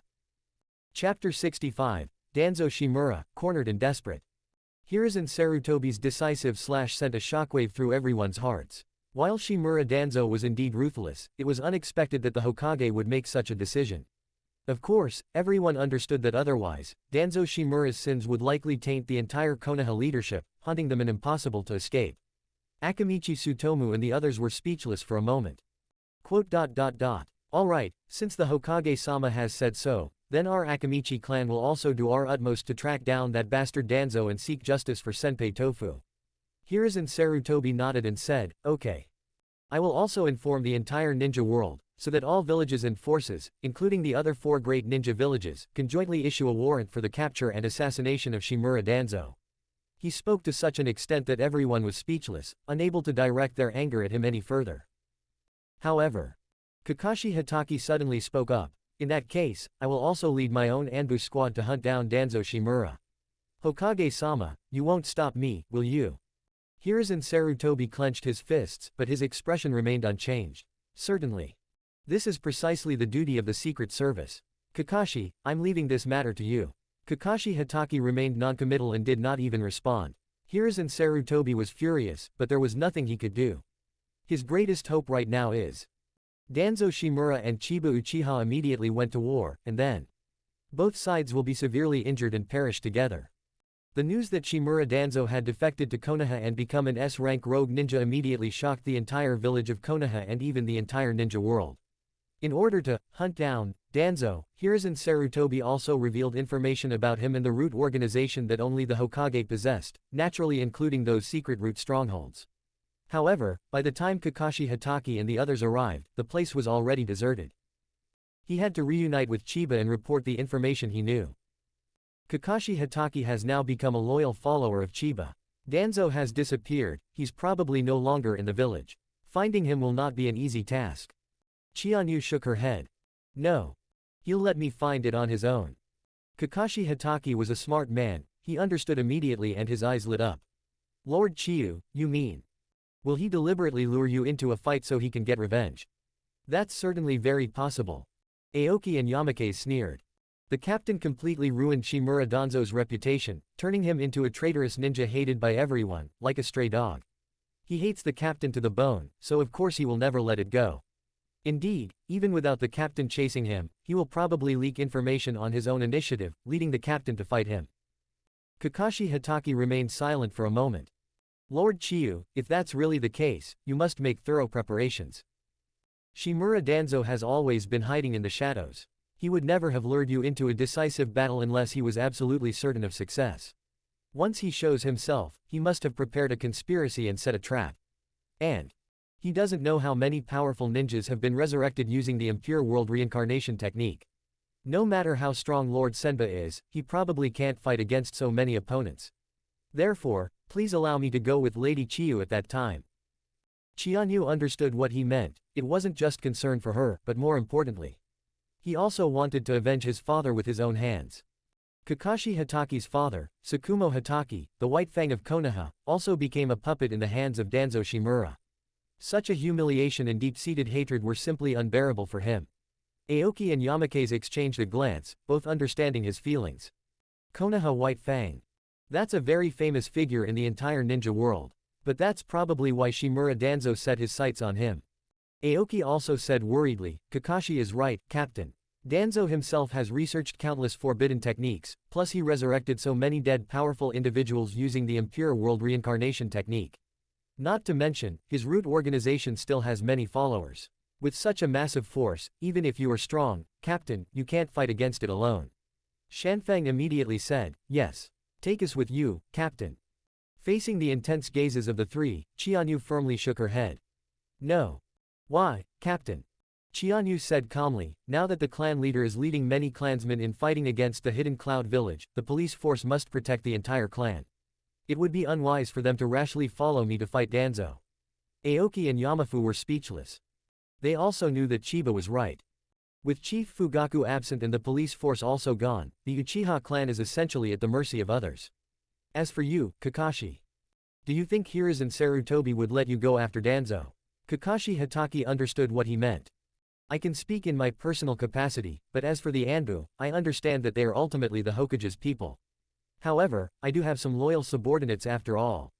Most importantly. He smiled slightly. Lord Chianyu, I am not your subordinate, and you cannot order me not to go. Chiyu remained noncommittal. Kakashi Hatake said, then it's settled, I will. I'll settle this score with Danzo myself. At this time. In the land of fire, in a secluded corner, in an underground secret hideout. Danzo Shimura's face was more grim than ever before. The oppressive atmosphere was like hell. The dozen or so remaining members of the root organization beside him held their breath, not daring to make a sound. Beads of cold sweat rolled down his face.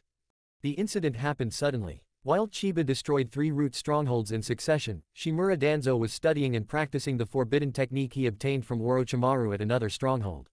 Before he could even react, he had instantly gone from a powerful figure in Konoha to a homeless dog, wandering the streets, hated by everyone. Such a huge difference made Shimura Danzo furious.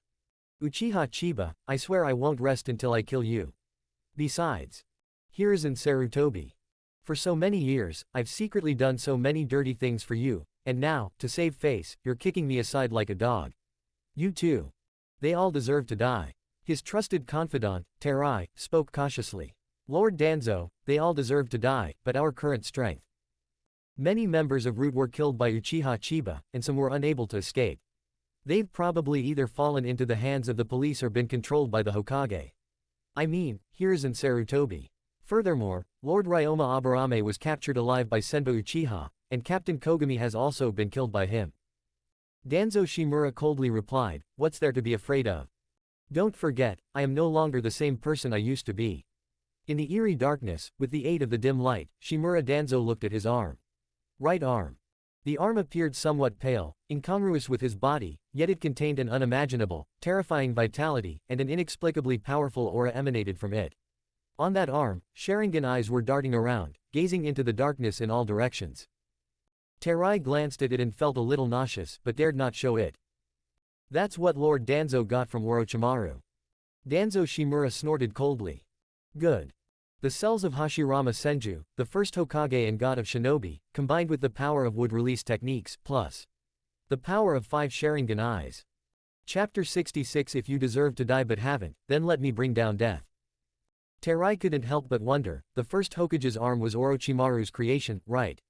But these Sharingan eyes. Danzo Shimura scoffed, I have my own channels, of course. From the time of the second Hokage, there were followers of Setsuna Uchiha who rebelled, and Uchiha Kagami. Terai's heart skipped a beat. I remember, before the Uchiha Setsuna rebellion even broke out, it was suppressed by the second Hokage, Tobirama Senju, and all of them were imprisoned in the Anbu's jail. It seems that Lord Danzo was already.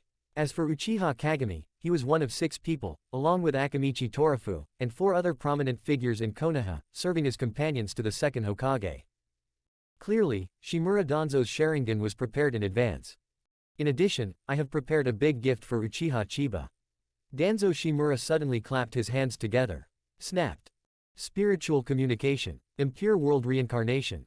Suddenly, a rumbling sound rang out from the dark underground stronghold, and coffins burst out of the ground and rose up. Then, the coffin lid burst open with a thud and fell to the ground, revealing the corpses of powerful dead men inside. All the root ninjas were dumbfounded and utterly shocked. There are so many. His contemporary with Danzo Shimura. Uchiha Kagami, Akamichi Torafu. Renowned throughout the ninja world, known as the White Fang of Konoha, a figure even the legendary Sannin revered. Tsukumo Hatake. A ninja who has mastered the secret technique of spirit transformation. Kato Dan.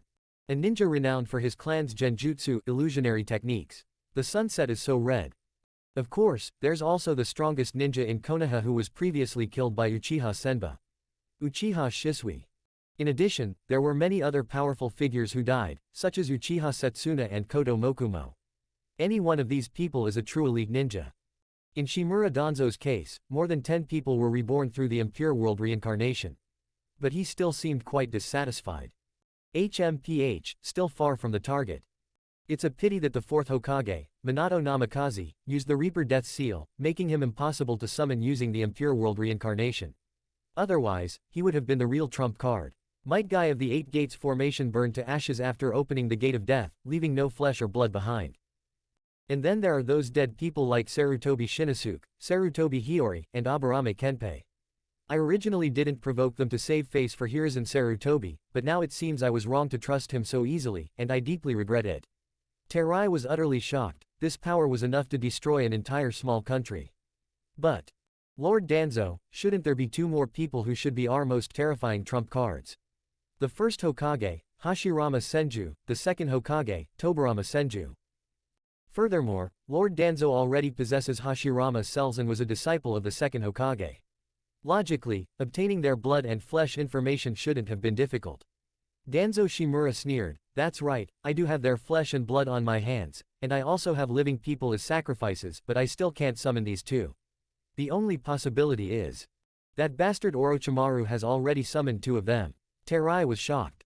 Does Lord Danzo mean that Orochimaru summoned those two souls prematurely, preventing Lord Danzo from resurrecting them using the Impure World reincarnation technique? But why would he do that? HMPH, they're obviously wary of me. Those two are Orochimaru's true trump cards, his real trump cards. Naturally, he doesn't want to give them all to me, since our deal is just about mutual exploitation. Terai nodded, gazing at the corpses of the powerful dead in the coffins, and sighed. Even so, this power is more than enough. Don't even mention dealing with one Uchiha Senba, we could wipe out the entire Uchiha clan. Danzo Shimura sneered, of course. However, based on my understanding of that bastard, he certainly wouldn't risk the entire family, he'll probably only come to me alone. Terai's expression changed. Then he has truly brought about his own destruction. Danzo Shimura said, "First, kill Uchiha Chiba, then summon this bastard using the Impure World reincarnation technique to completely control him, and finally, I will use this power to launch a counterattack on the entire Hidden Leaf village.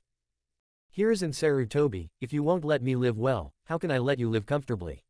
Terai and the others felt a sinking feeling in their hearts. Currently, Konoha is at war with Kumogakure. The Uchiha, Hyuga, and Inoshika Cho clans are all absent, leaving the village vulnerable. If we were to kill Uchiha Chiba now and take his power for ourselves, it might indeed be possible to conquer the entire village. However, even so, given Danzo Shimura's en route's notorious reputation, it's impossible for him to remain Hokage and live in the open anymore. So, this is nothing more than a revenge born of madness. As Shimura Danzo gazed intently at his army of resurrected beings, a fierce flame burned within his eyes. He paused for a moment, then said coldly, "Pass down the order to inform Uchiha Chiba of the exact location of our current hiding place." Terai immediately replied, "Yes, Lord Danzo." Soon, the Root organization, through its secret channels that it had cultivated over many years, began to operate step by step, transmitting its intelligence network downwards. Danzo Shimura looked at his arm again, where the Sharingan eyes rotated slightly, emitting a blood-red light. "Uchiha Chiba, even killing you wouldn't quell the hatred in my heart. I will make you my puppet, manipulate you to kill Hiruzen Sarutobi, and then wipe out the entire Uchiha clan. I'll make you watch everything unfold before your eyes. To be reduced to ashes." Konoha Police Force headquarters. A crow suddenly flew in. It landed on the stone steps in front of the door. Soon, a piece of intelligence was delivered to Qianyu. It is very concise and to the point, it is a very accurate address. After reading it, Qianyu immediately released flames and burned the note to ashes. He then strode out of the police headquarters alone. However, just in case, he left a shadow clone behind to continue overseeing the situation. Of course, he didn't tell anyone in the police force, nor did he notify Kakashi Hatake. He was going to the meeting alone. Without alerting anyone, he single-handedly annihilated Shimura Danzo and the entire Root organization. This is the best choice, and the only choice. Going to great lengths would only cause greater chaos and turmoil, and the Uchiha clan at present cannot afford such losses. Soon, without attracting any attention, Chiyu quietly left Konoha village. He headed west. Even though she knew that Shimura Danzo had prepared everything, Chiba still went ahead without hesitation. This village, this ninja world. Some people deserve to die. However, they never die. Then I will grant them death myself. Chapter 67 Konoha's White Fang. Kato Dan. Danzo's Edo Tensei army. Qianyu strode forward alone. Danzo Shimura's secret base is not far from Konoha village. At Chianyu's speed, he had gradually closed in less than half an hour. Although he had absolute self-confidence, he never looked down on Shimura Danzo. In particular, he must have already made thorough preparations. Otherwise, they would never have dared to challenge me to a fight. It's just unknown to what extent he's prepared. Danzo Shimura is not Shisui Uchiha. Even if someone like Uchiha Shisui wanted to kill me, he would choose to fight me one-on-one, a fair fight to the death. However, Danzo Shimura would not hesitate to use any dirty means, no matter how unethical. Moreover, he is now a stray dog, desperate and reckless, and would stop at nothing to kill me. We were less than a few miles from the agreed meeting place. Chianyu suddenly stopped in her tracks. He sensed something, inhuman, rapidly approaching. That is, Kato Dan's spiritification technique. If it were someone else, they might not be able to see through this strange secret technique at all, or even notice it. However, not only did Chiba master the secrets of Kato Dan and the spirit transformation technique, but he also possesses the Mangekyo Sharingan in a terrifying level of insight unmatched in the entire ninja world. In his eyes, the so-called spirits that are invisible to the naked eye look as clearly visible as real physical entities. Whether physical or spiritual, they all possess chakra. In fact, Kato Dan's spiritification technique can even replenish the chakra of others, as he did during the Fourth Shinobi World War when he helped Tsunade replenish her chakra after she had run out. And nothing imbued with chakra can escape Chiyu's eyes. No doubt. This was Shimura Danzo manipulating Kato Dan, whom he had resurrected through Edo Tensai, to launch a sneak attack on him from a distance. Spiritualization technique.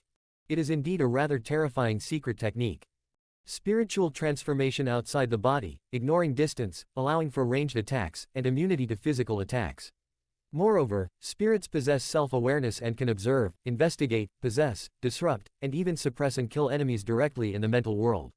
Unfortunately, using spiritualization techniques to deal with the Uchiha clan, known for their formidable mental strength. Chianyu sneered, looking at the spirit that still looked very young. Before it could get close, he had already struck first. Mangekyo Sharingan, instantly activated. Hum. A clear and pleasant voice rang out, followed by an extremely violent and terrifying eye power. In Chiyu's Mangekyo Sharingan, the crimson six-pointed star pattern gently rotated. Left eye pupil power. Kuinbaiko. In an instant, the crimson six-pointed star light enveloped the frantically approaching spirit, illuminating it completely, and in an instant, it saw through its loopholes, flaws, defects, and shortcomings. That location is kidneys. Chianyu's heart stirred slightly. He remembered that when Kato Dan died, his internal organs were shattered, and his kidneys were almost completely gone. It seems this is not entirely a coincidence. He sneered, and a surge of violent yin-release chakra burst forth from his powerful Mangekyo Sharingan, surging outwards. Boom.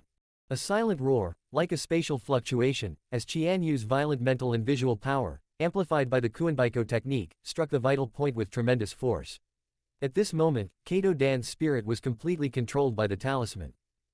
In other words, they lacked the awareness to fight independently. Otherwise, perhaps he would still have room to resist and evade. However, now, the entire spiritual body was instantly blasted apart by Chianyu's Hizanbaiko eye power. It swept away everything in its path, turning into nothingness. Not even a tiny drop of water splashed. Chianyu gave a disdainful sneer. Even without using the power of the Mangekyo Sharingan, relying solely on Kato Dan, whose strength had decreased after being resurrected and whose consciousness was completely manipulated by Shimura Danzo, he still wanted to use the spirit transformation technique to deal with him. Even if he were truly possessed by his secret technique, in the realm of his mind, he could only be crushed to death by himself. But Danzo Shimura wasn't a fool either. He certainly understood how terrifying Chianyu was. Therefore, the initial attack using Kato Dan's spiritification technique was probably just a decoy. Even if the possession is successfully achieved for a moment, and is quickly broken by Chianyu, it can still provide cover for the subsequent surprise attack. Really? The next moment, multiplied technique, super push, Konoha-style swordsmanship, flash, phantom body flicker technique, wind release, wind slicing technique, lightning release, lightning dragon bullet technique. Countless ferocious attacks shot towards Chianyu in an instant. As if appearing out of thin air, they suddenly descended, yet they attacked simultaneously from all directions, employing a wide range of techniques including physical combat, swordsmanship, ninjutsu, and secret arts. Their offensive was like a torrential downpour. In an instant. Rumble. Rumble. Boom. The ground around Qianyu shook violently, sand and stones flew everywhere, and the violent explosion turned the entire earth upside down. The deafening roar shook the whole wilderness. His figure was instantly swallowed up, annihilated, and vanished in the flames of the explosion, disappearing into the swirling dust.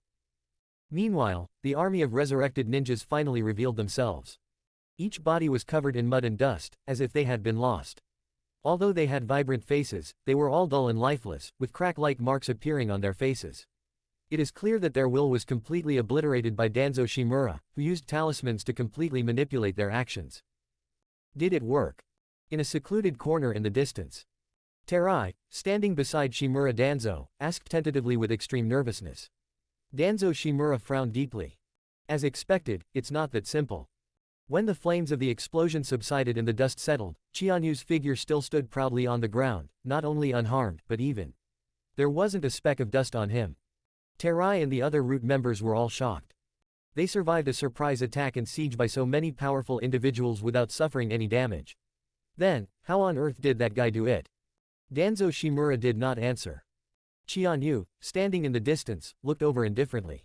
They had clearly become aware of their presence. Shimura Danzo, is this how you intend to kill me? In my opinion, it's nothing special. Knowing he had been exposed, Shimura Danzo stopped hiding and silently stood up, appearing in Chiba's sight and standing facing him from a distance. As expected of Uchiha Chiba. As expected, taking you down won't be that simple. Even my army of reanimated corpses is the same. Qianyu looked around and saw more than a dozen powerful dead people who had been resurrected through the impure world reincarnation technique. This includes Akamichi Torafu, Uchiha Shisui, Uchiha Kagami, Uchiha Setsuna, Hitaki Sakumo, Yuhi Shinku, and Kodo Mokume, as well as Kato Dan, who uses the spirit transformation technique. However, Kato Dan had just used his soul to perform a spiritification technique, only to be blasted apart by his own actions. Now, he is unable to move and has become a true, walking corpse.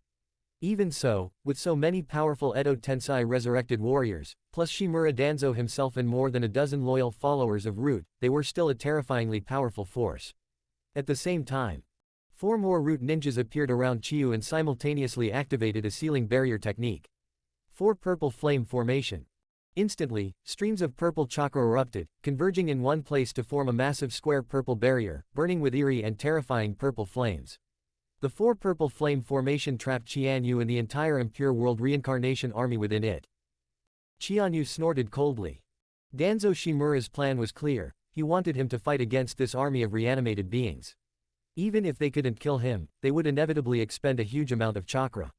Then he could wait in the wings and watch from the sidelines. Shimura Danzo, such petty tricks can't kill me. Is that so? Danzo Shimura coldly replied, do you really think you're Hashirama Senju, the god of shinobi? Or Madara Uchiha, who's on par with him? Uchiha Chiba, don't be so arrogant. These resurrected dead are far from their prime, but they are still formidable opponents. What's more, you're going to take on 10, or even more, alone. Besides, even if they really can't kill you, I naturally have a backup plan, my real trump card. Danzo Shimura stroked his right arm, where the Hashirama cells seemed to still possess a vigorous vitality, ready to devour him at any moment. In addition, the sealed Sharingan eyes were emitting a blood-red light. Chapter 68 Susanoo's Kamui. A power that instantly kills everything. Before Qianyu could answer, she suddenly sensed streams of chakra rapidly approaching. There was a slight movement in his heart. Those figures arrived quickly, and the one leading them was none other than Kakashi Hitaki. Behind him were his own secret squad and Konoha's pursuers, including the 3 major clans of Ino Shika-cho. Kakashi Hitaki, upon seeing his father resurrected through the impure world reincarnation technique, was filled with uncontrollable rage and grief. Father. However, Tsukumo Hitaki did not react at all. At this moment, he was nothing more than a puppet completely manipulated by someone else. Kakashi Hitaki roared, Shimura Danzo, you have desecrated the dead and toyed with souls. You deserve to die. When the Ino Shika-cho trio saw Akamichi Torafu and the others resurrected through the impure world reincarnation, they were all enraged. In an instant, their emotions ran high and their fighting spirit was boiling. Danzo Shimura's expression changed. He hadn't expected that Uchiha Chiyu would bring so many people with him. However, this was not Chiba's idea. He was even somewhat surprised, and frowned slightly. Kakashi, you. Then, he noticed the ninja dogs behind Kakashi Hitaki.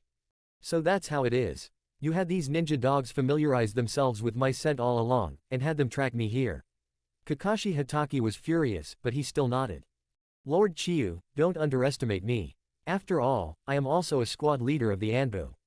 And hunting down rogue ninja is originally the duty of the Anbu.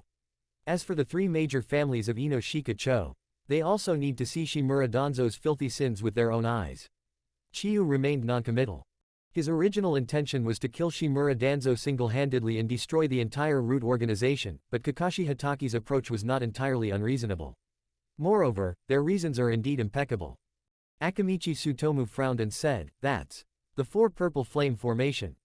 That bastard Danzo wants to make Lord Senba and that army of Edo Tensei kill each other so he can reap the benefits. What a despicable and shameless fellow."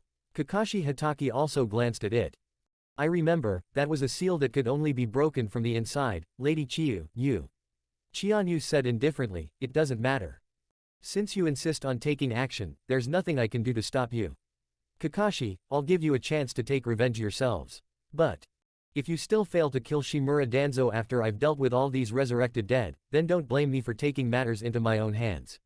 Kakashi Hatake, Tsukasa Akamichi, and the others felt a chill run down their spines. "I understand, Lady Senba. I will kill Shimura Danzo as soon as possible, and then lend you a hand." Kakashi Hatake took a deep breath, and then he finally lifted the eye patch over his left eye, revealing his Sharingan, which was famous throughout the ninja world. A murderous intent burst forth. "Shimura Danzo, your death is near." Danzo Shimura sneered, "Kakashi Hatake, you bunch of worthless cowards think you can kill me. You really are as naive and childish as Konoha's White Fang." Kakashi Hatake said in a deep voice, "You have no right to slander my father." Danzo Shimura laughed darkly. "Konoha's White Fang. You consider him a hero, but in my eyes, he's nothing more than a good dog that bites. When the village needs him, let him out to bite people, but when his fame becomes too great, his achievements overshadow the Lord, and he threatens the Konoha leadership, then he is courting death. You really think? Did Tsukumo Hatake choose to commit suicide because he abandoned the mission, faced controversy, and was blamed and ostracized by everyone?" Kakashi Hatake's expression changed drastically. "What did you say?" Danzo Shimura sneered. "You and your son both call yourselves genius ninjas, but unfortunately you're both too stubborn.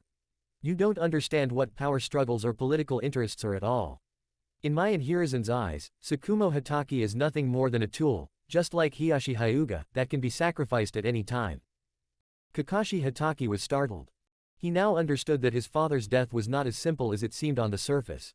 Not only Danzo Shimura, but the real mastermind behind it all is probably the current third Hokage. Hiruzen Sarutobi. "Shimura Danzo, tell me the truth." Kakashi Hatake was furious like never before.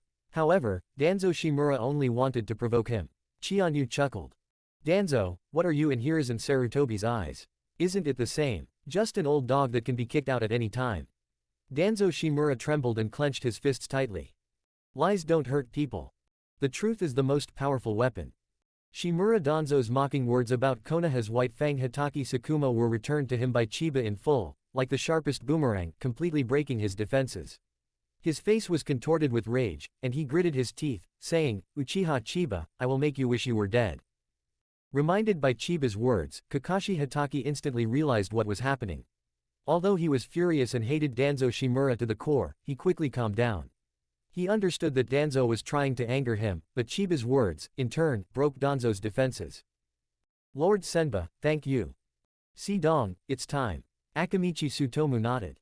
Danzo Shimura snorted coldly, and the remaining root members immediately formed a defensive formation, protecting him behind them, and stood facing Kakashi Hatake and the others. "Kill." With a roar, the fierce battle between the two sides completely erupted. Although Kakashi Hatake's side had a considerable number of members, he could only command his own Anbu squad, which consisted of only 7 or 8 subordinates. As for the Inoshika-cho trio, since the elite ninjas were all fighting alongside the 3 clan leaders against the hidden cloud village, there weren't many of them left. Of course, Shimura Danzo's route also only had less than 30 to 40% of its power left. Both sides understood that this was a fight to the death. Once it breaks out, there is no turning back. Kakashi Hatake activated his Sharingan and unleashed his trump card, Reikiri. In an instant, lightning and thunder raged and exploded, and his arm instantly transformed into the sharpest and most intense blade in the world, piercing the heart of a root ninja. Danzo Shimura frowned. But then he let out a cold snort. He has absolute self-confidence. Even if it means losing all my men, as long as I can win and survive, that's all that matters. This is consistent with his usual style of doing things. And those resurrected ninjas had their wills forcibly erased by him using talismans. The advantage of doing this was that they would never resist him, but the drawback was, unless they take control, they can only act on instinct, lacking flexibility and mobility. I'll control these puppets first, then kill you. Uchiha Chiba. In an instant, the entire army of Edo Tensei, including Hitaki Tsukumo, Uchiha Shisui, Uchiha Kagami, and Akamichi Torafu, launched a fierce attack on Chiba simultaneously within the limited space of the Four Purple Flame formation, under the control of Shimura Danzo. The ferocious attack was 10 times more terrifying than before. Instantly, the Four Purple Flame formation was completely reduced to ruins, the sky collapsed and the earth cracked, and the sun and moon lost their light. However, that is. Danzo Shimura suddenly realized that all his attacks were still meaningless. Not only did Chiba Uchiha stand proudly upright, but an unprecedentedly powerful chakra surged around his body, transforming into a burly, majestic, holy, and domineering war god giant. Exactly. Susanoo. Danzo Shimura, Kakashi Hitaki, and the others were all shocked and their expressions changed drastically. Chiyu manipulated Susanoo, which was as black as ink and as red as blood. Chakra spread rapidly, turning into a skeleton, followed by flesh, skin, outer clothes, and armor. Even a unique Susanoo chakra artifact. 10 blades of sin destroyer. 1,000 sins bind him. Without hesitation, the raging chakra giant Susanoo swung its hands violently, and 1,000 binding chains in its left hand were thrown out with a bang, binding and sealing the reanimated Kato Dan. Meanwhile, the 10 sin extinguishing swords in his right hand pierced into the body of the Wood-Eye swordsman. In an instant, the swords pierced his body like thorns from hell, a cruel torture. They also ignited the Red Lotus karmic fire, which exploded with lightning and fire, burning the body to ashes and dust in an instant. As Chiba's Susanoo descended, its divine might was awe-inspiring, instantly annihilating 2 powerful reanimated ninjas. The entire arena was shocked, and Shimura Danzo's eyes widened, cold sweat pouring down his face. Chapter 69, Slicing Through Melons and Vegetables. The Edo Tensei army. Easily defeated. What kind of power is that? Even Shimura Danzo was stunned and horrified. Even if Uchiha Chiba awakened the power of Susanoo, but those 2 exclusive spiritual artifacts are simply too terrifying. Can that chain directly seal and bind a soul? As for that black blood sword, it contains the power of karmic fire and lightning. How could this be? At this moment, Shimura Danzo was drenched in sweat. He had been confident and assured, but suddenly his resolve wavered and he became terrified. Kakashi Hitaki and the others, witnessing this scene, were filled with awe and admiration. That must be Lord Chiyu's Susanoo. It can even possess such divine power against the dead resurrected through impure world reincarnation. As expected of Uchiha Chiba. This was the first time Chiba had used Susanoo, and he was quite satisfied with its power. His 2 exclusive spiritual artifacts. The 1,000 binding sins originally possessed sealing power, which could forcibly seal the soul of the bound person into a space called the sin domain, making it perfect for dealing with the dead who had been resurrected through the impure world reincarnation technique. The 10 Sword of Sin Destroyer, though lacking sealing power, contains its own unique, karmic fire, which can judge and burn the sins of enemies, incinerating them from both the physical and spiritual levels. Therefore, even if a dead person is resurrected through the impure world reincarnation and possesses an immortal body, their core is still the soul of the dead, and they will still be burned by karmic fire. In other words, the so-called perversion and terror of the impure world reincarnation is utterly meaningless and vulnerable in front of Chiba's Susanoo. Ding! You have successfully sealed Kato Dan's soul, relieving his suffering. Good deed, 300 merit points added. You successfully judged and burned the soul of the Wooden-Eye Kodo, granting him liberation. Good deed, 200 merit points added. Chianyu's heart stirred. Sure enough, sealing and killing the dead who had been resurrected through the impure world reincarnation technique could also earn merit points. That being the case, kill. Chiba pushed the power of Susanoo to its limit. The raging chakra giant was like a combination of a god of war and a demon, exuding a dual aura of holiness and terror. The 10 sin extinguishing swords and the 1,000 pulse sin binding chains in his hands unleashed a terrifying pressure that was unstoppable and invincible. Danzo Shimura was both shocked and furious. He couldn't help but let out a low roar, simultaneously manipulating Uchiha Kagami and Uchiha Shisui to launch a pincer attack on Chiba from both sides. Both of these individuals are absolute powerhouses within the Uchiha clan. At this moment, although he could not unleash the full power he had before birth, the oppressive feeling was still overwhelming.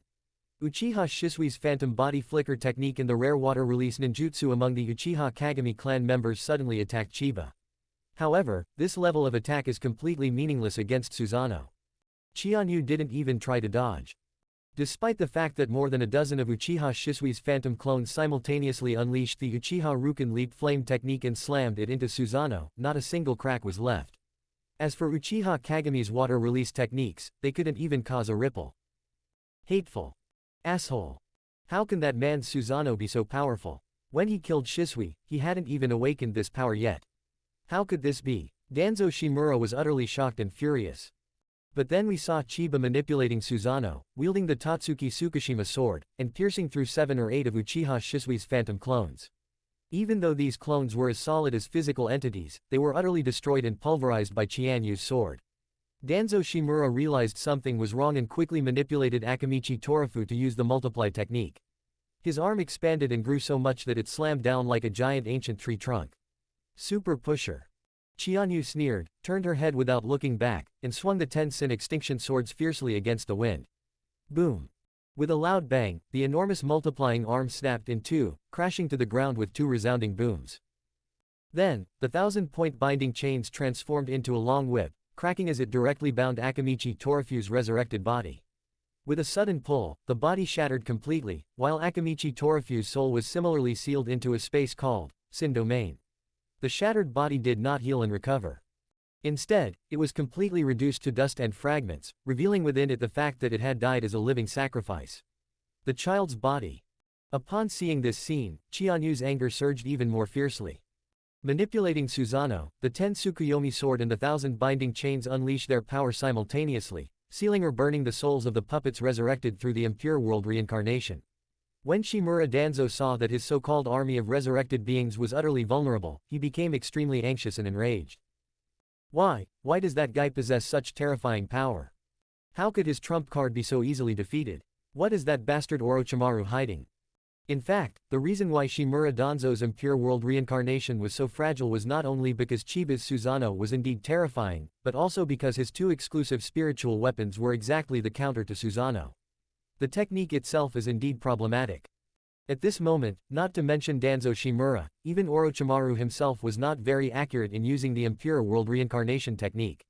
The power that a spirit can unleash upon a dead person is less than 1/10 of what it was in life.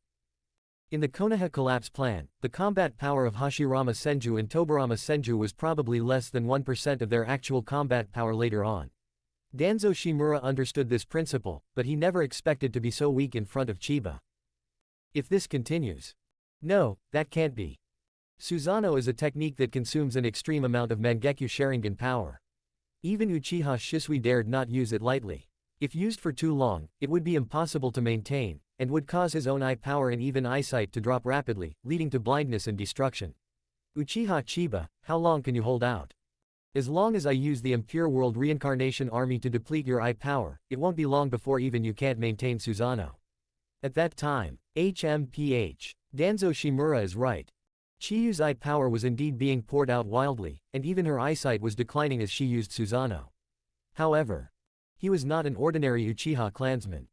His diminished pupil power and decreased vision were quickly restored as he sealed and defeated the army of impure earth reincarnations, gaining merit points which were then added back to his pupil power. In other words, this is a true perpetual motion machine that uses killing to stop killing. Danzo Shimura's wishful thinking was completely meaningless to him. Puff. Chiba's 10 Tsukuyomi sword pierced through Uchiha Kagami's body, lightning shattered his shell, and karmic fire burned his soul to ashes. Ding. You successfully judged and burned Uchiha Kagami's soul, granting him liberation. Good deed, 300 merit points added. 300 merit points are yours. Chianyu then casually added it to her eye power, and instantly, the Mangekyo Sharingan burst forth with an even more dazzling crimson light. The power of Susanoo has increased dramatically once again, becoming even more violent and terrifying than before. Danzo Shimura was dumbfounded and terrified. How is this possible? Please vote for me with your monthly tickets. Chapter 70 Total Annihilation. Shimura Danzo trapped in a dire situation. With her Susanoo in hand, Chiyu wielded 2 unique spiritual weapons, reaping the resurrected powerhouses with the ease of mowing grass. This scene not only horrified Danzo Shimura, but also left Kakashi Hatake and the others in awe. Akamichi Tsutomu's eyes widened. Those resurrected powerhouses, while not as strong as they were in their prime, were still absolute elites. How could she be so utterly defeated by Uchiha Chiyu? Senior Takiwa's power was indeed not used to its fullest extent, but in terms of the strength he displayed, it was still far superior to mine. Yet, Uchiha Senpa severed both of his arms with a single sword strike and sealed his soul with a single chain. Kakashi Hatake was equally utterly shocked. He had witnessed Chianyu's strength before. However, compared to now, it's simply incomparable. In a short period of time, his increased power has exceeded all expectations. If it were him now, he would probably be able to finish the fight against Uchiha Shisui in just a few moves. Speaking of Uchiha Shisui. At this moment, Danzo Shimura, in a fit of shock and anger, manipulated Shisui Uchiha to also attempt to activate Susanoo. However, it was completely unable to start. At this point, Shimura Danzo's Edo Tensai technique was too inaccurate. Uchiha Shisui was unable to unleash even a fraction of his full power. Of course, even if one could actually activate Susanoo, it would be meaningless. Even without activating Susanoo, Chiba could still kill him, let alone now. Enraged, Shimura Danzo had no choice but to exert all his strength to control Uchiha Shisui, unleashing his signature Fire Release ninjutsu. Fire Release, Great Dragon Fire Technique. Suddenly, a fire dragon shot out, baring its fangs and claws, raging fiercely, and struck Chiba's Susanoo. Naturally, it still had no effect whatsoever. On the other side, Tsukumo Hatake, the White Fang of Konoha, also wielded his katana, imbuing it with lightning chakra at an extremely fast speed, and slashed fiercely at Susanoo. However, it was still ineffective. Asshole. Danzo Shimura was furious. His army of reanimated creatures had been slaughtered by Chiba, and now he couldn't even break through the defense of a mere Susanoo. Meanwhile, the Root Ninjas, under the combined attack of Kakashi Hatake and the Inoshika Cho trio, were gradually losing ground. If this continues. Danzo Shimura clenched his fists, knowing that a direct attack would be difficult to break through Chiba's Susanoo defense, and his original plan to exhaust Chiba's eye power had failed. He was at a loss for what to do. Suddenly. If taijutsu and ninjutsu don't work. Danzo Shimura sneered and simultaneously manipulated Shisui Uchiha and Kurenai Yuhi to unleash a genjutsu on Chiba. Magic. The art of shackles. Magical. Tree-binding kill. The Sharingan genjutsu of the Uchiha clan, combined with the equally powerful genjutsu of Kurenai Yuhi, created a ripple effect in the genjutsu chakra, causing the void to vibrate and spread outwards, enveloping Chiba. Chianyu gave a cold laugh. Using genjutsu against me, who possesses the Mangekyo Sharingan. Shimura Danzo, you're even more foolish than I thought. Chiba is indeed not good at illusions. However, this so-called lack of proficiency is relative to other aspects of his pupil power. However, the Sharingan is still the Sharingan, it can still release genjutsu and even break genjutsu. Not to mention, he possesses the supreme Mangekyo Sharingan. In an instant. A sharp, ringing sound ripped through the void as Chiba's Mangekyo Sharingan unleashed its power, instantly shattering the genjutsu of Uchiha Shisui and Yuhi Shinku, and even a counterattack. In an instant, Uchiha Shisui and Yuhi Shinku were controlled and manipulated by the power of the Mangekyo Sharingan. What? Danzo Shimura was greatly alarmed. Without hesitation, Chiba transformed the Susanoo's exclusive spiritual weapon, the Thousand Binding Sin-Binding Chains, into a black and red whip, burning with the scorching heat of hellfire. It fiercely bound the two who were in a daze, their souls suppressed by the sealing power attached to it. When the soul is sealed in a spiritual space called the realm of sin. Uchiha Shisui temporarily regained his rationality and clarity. His soul looked back at Danzo Shimura, then at Chiba and sighed deeply. Chiyu, everything you predicted was just as I thought. I never imagined that even in death, I would be manipulated and used by them. However, in the end, I have only myself to blame, and I can't blame anyone else. It was me, too naive, too foolish. Chianyu was naturally in no mood to chat with him about everyday matters, and was filled with emotion. He said indifferently, they will die soon too. Uchiha Shisui smiled slightly. Thank you. After saying this, his soul was completely resealed. Ding. You have successfully sealed away Kurenai Yuhi's soul, relieving her suffering. Good deed, 200 merit points added. You have successfully sealed Uchiha Shisui's soul, relieving his suffering. Good deed, 500 merit points added. Chianyu remained silent.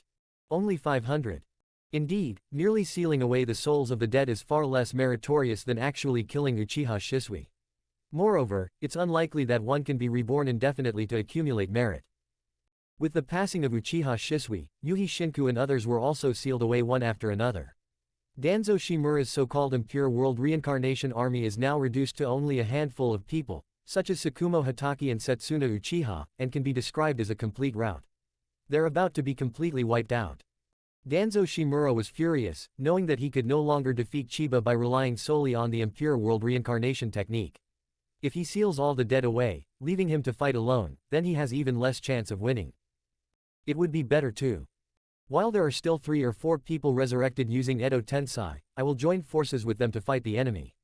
With that thought in mind, Shimura Danzo gave an order, and the root ninjas who were maintaining the 4 purple flame formation opened a portal for him, letting him rush in, and then closed it again. Outside the barrier, everyone even temporarily stopped fighting and looked into the barrier. Danzo Shimura. Finally, unable to hold back any longer, he's going to take action himself. Uchiha Chiba, do you really think Susanoo is invincible? As soon as Shimura Danzo rushed in, he immediately bit his finger, formed hand seals, and then slammed his hand on the ground. Spiritual communication. Suddenly, with a loud bang, a plume of white smoke filled the sky, and a gigantic monster suddenly descended upon the battlefield. That is. Kakashi Hatake and the others were taken aback. The monster was enormous, with a robust body like a mammoth and a long nose, but its 4 claws were as sharp as a lion's or tiger's, and it had sharp fangs in its mouth. It roared and spewed out a massive amount of white steam from its long nose, which spread out and shook the surrounding area. It was Danzo Shimura's unique summoning beast. Baku. Once this peculiar spirit beast, the Dream Eater, appeared, it immediately roared and unleashed its power, opening its blood-red maw from behind Chianyu and sucking in forcefully. Instantly, the violent wind escape power transformed into a black hole, frantically devouring the air and everything in front of it. Even the Susanoo's chakra armor was slowly peeled away by this powerful force. Danzo Shimura seized this opportunity and unleashed his powerful wind release ninjutsu. Wind release, vacuum wave. In an instant, a series of wind blades, like those of a side weasel, merged together and struck Chiba's Susanoo with tremendous force. Combined with the devouring power of the Dream Eater, the power of wind release was greatly enhanced. He even manipulated the remaining reanimated bodies of Konoha's White Fang, Hatake Tsukumo, and Uchiha Setsuna, and they also activated their respective ninjutsu. In an instant, a raging hurricane swept across the sky, and wind blades slashed down violently, peeling away, shattering, and disintegrating Senbei's Susanoo chakra armor layer by layer. Chapter 71 Izanagi. Danzo's last trump card. Kakashi Hatake looked at Danzo Shimura's power, especially since it contained the help of his own father, and was filled with shock and anger. But more than anything, he was secretly worried about Chianyu. Lord Chiba. Many people couldn't help but exclaim in surprise. However, a trivial skill. Chiba merely sneered, completely ignoring Shimura Danzo's fierce offensive, and instead chose to launch a violent counterattack. Susanoo. The 1,000 leading sin-binding chains lashed out fiercely, crackling and stretching out instantly.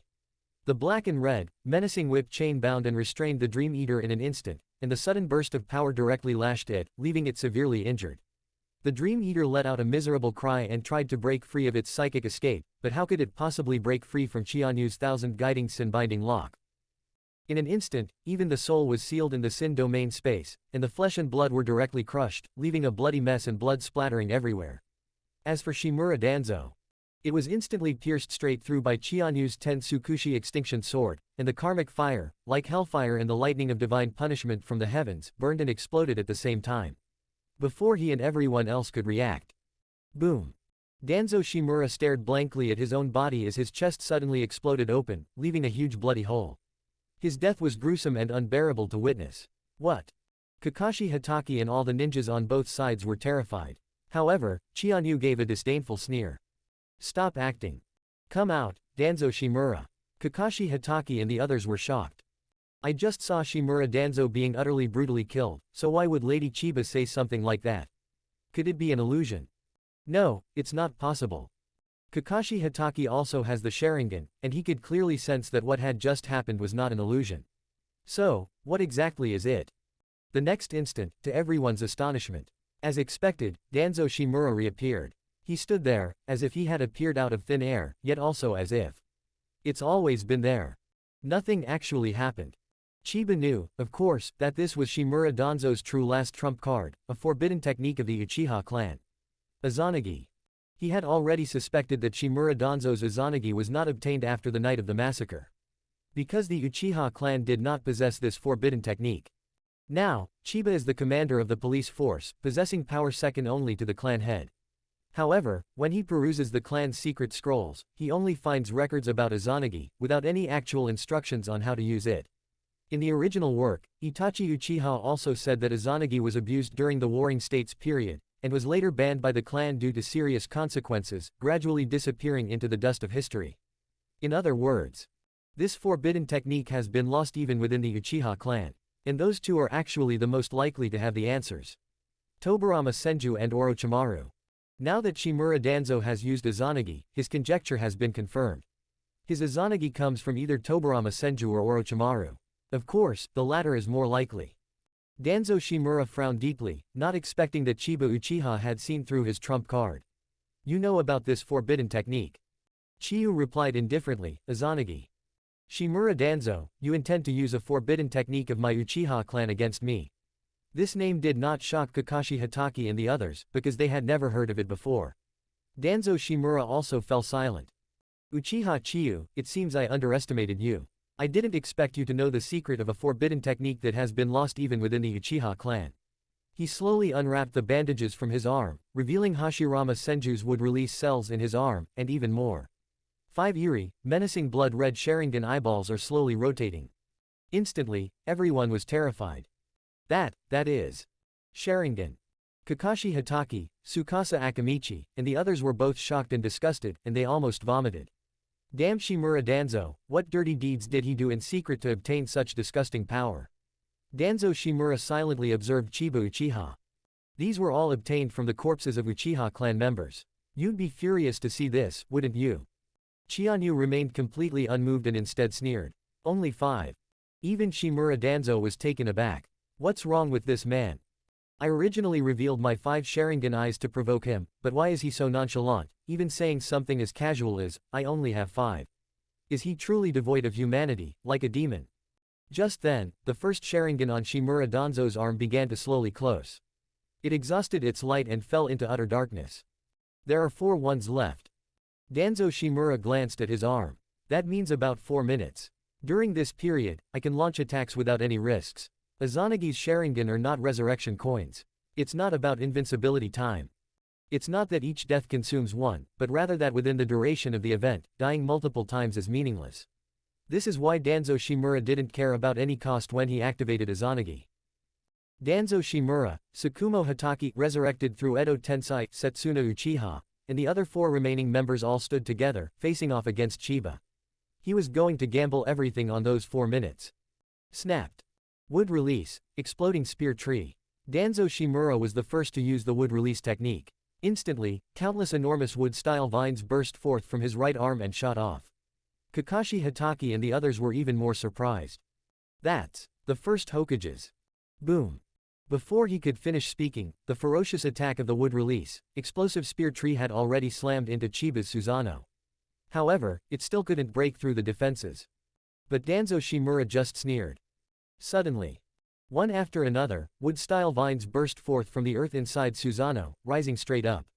Chianyu couldn't help but nod, something she rarely did. This Shimura Danzo is much smarter than he remembered. However, this is understandable, because Shimura Danzo in the original work had never seen the real Susanoo, and even did something as outrageous as stabbing Susanoo with a kunai. However, this Shimura Danzo has witnessed Uchiha Shisui's Susanoo, and in order to deal with him, he must have done a lot of preparation beforehand. Before Susanoo advances to the 4th stage, which is its full body form with legs and a lower body, it cannot be said to be a completely absolute defense. The underground interior is one of its weaknesses. In the original work, Gaara once used this to pull Madara Uchiha out of Susanoo directly with the sand on the ground. Chianyu secretly praised her in her heart, but showed no mercy with her hands.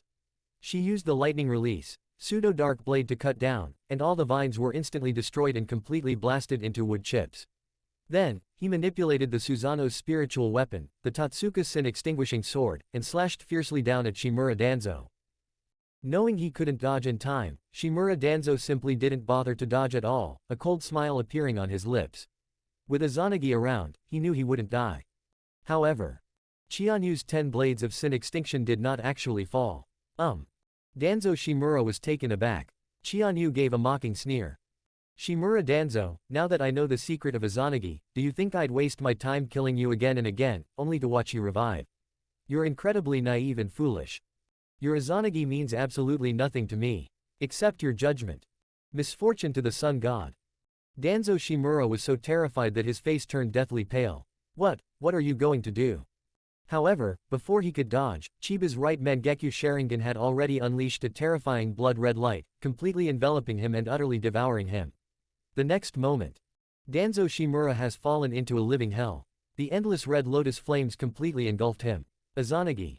It's completely meaningless. Chapter 72 Danzo is dead. Root is destroyed. Please vote with monthly tickets.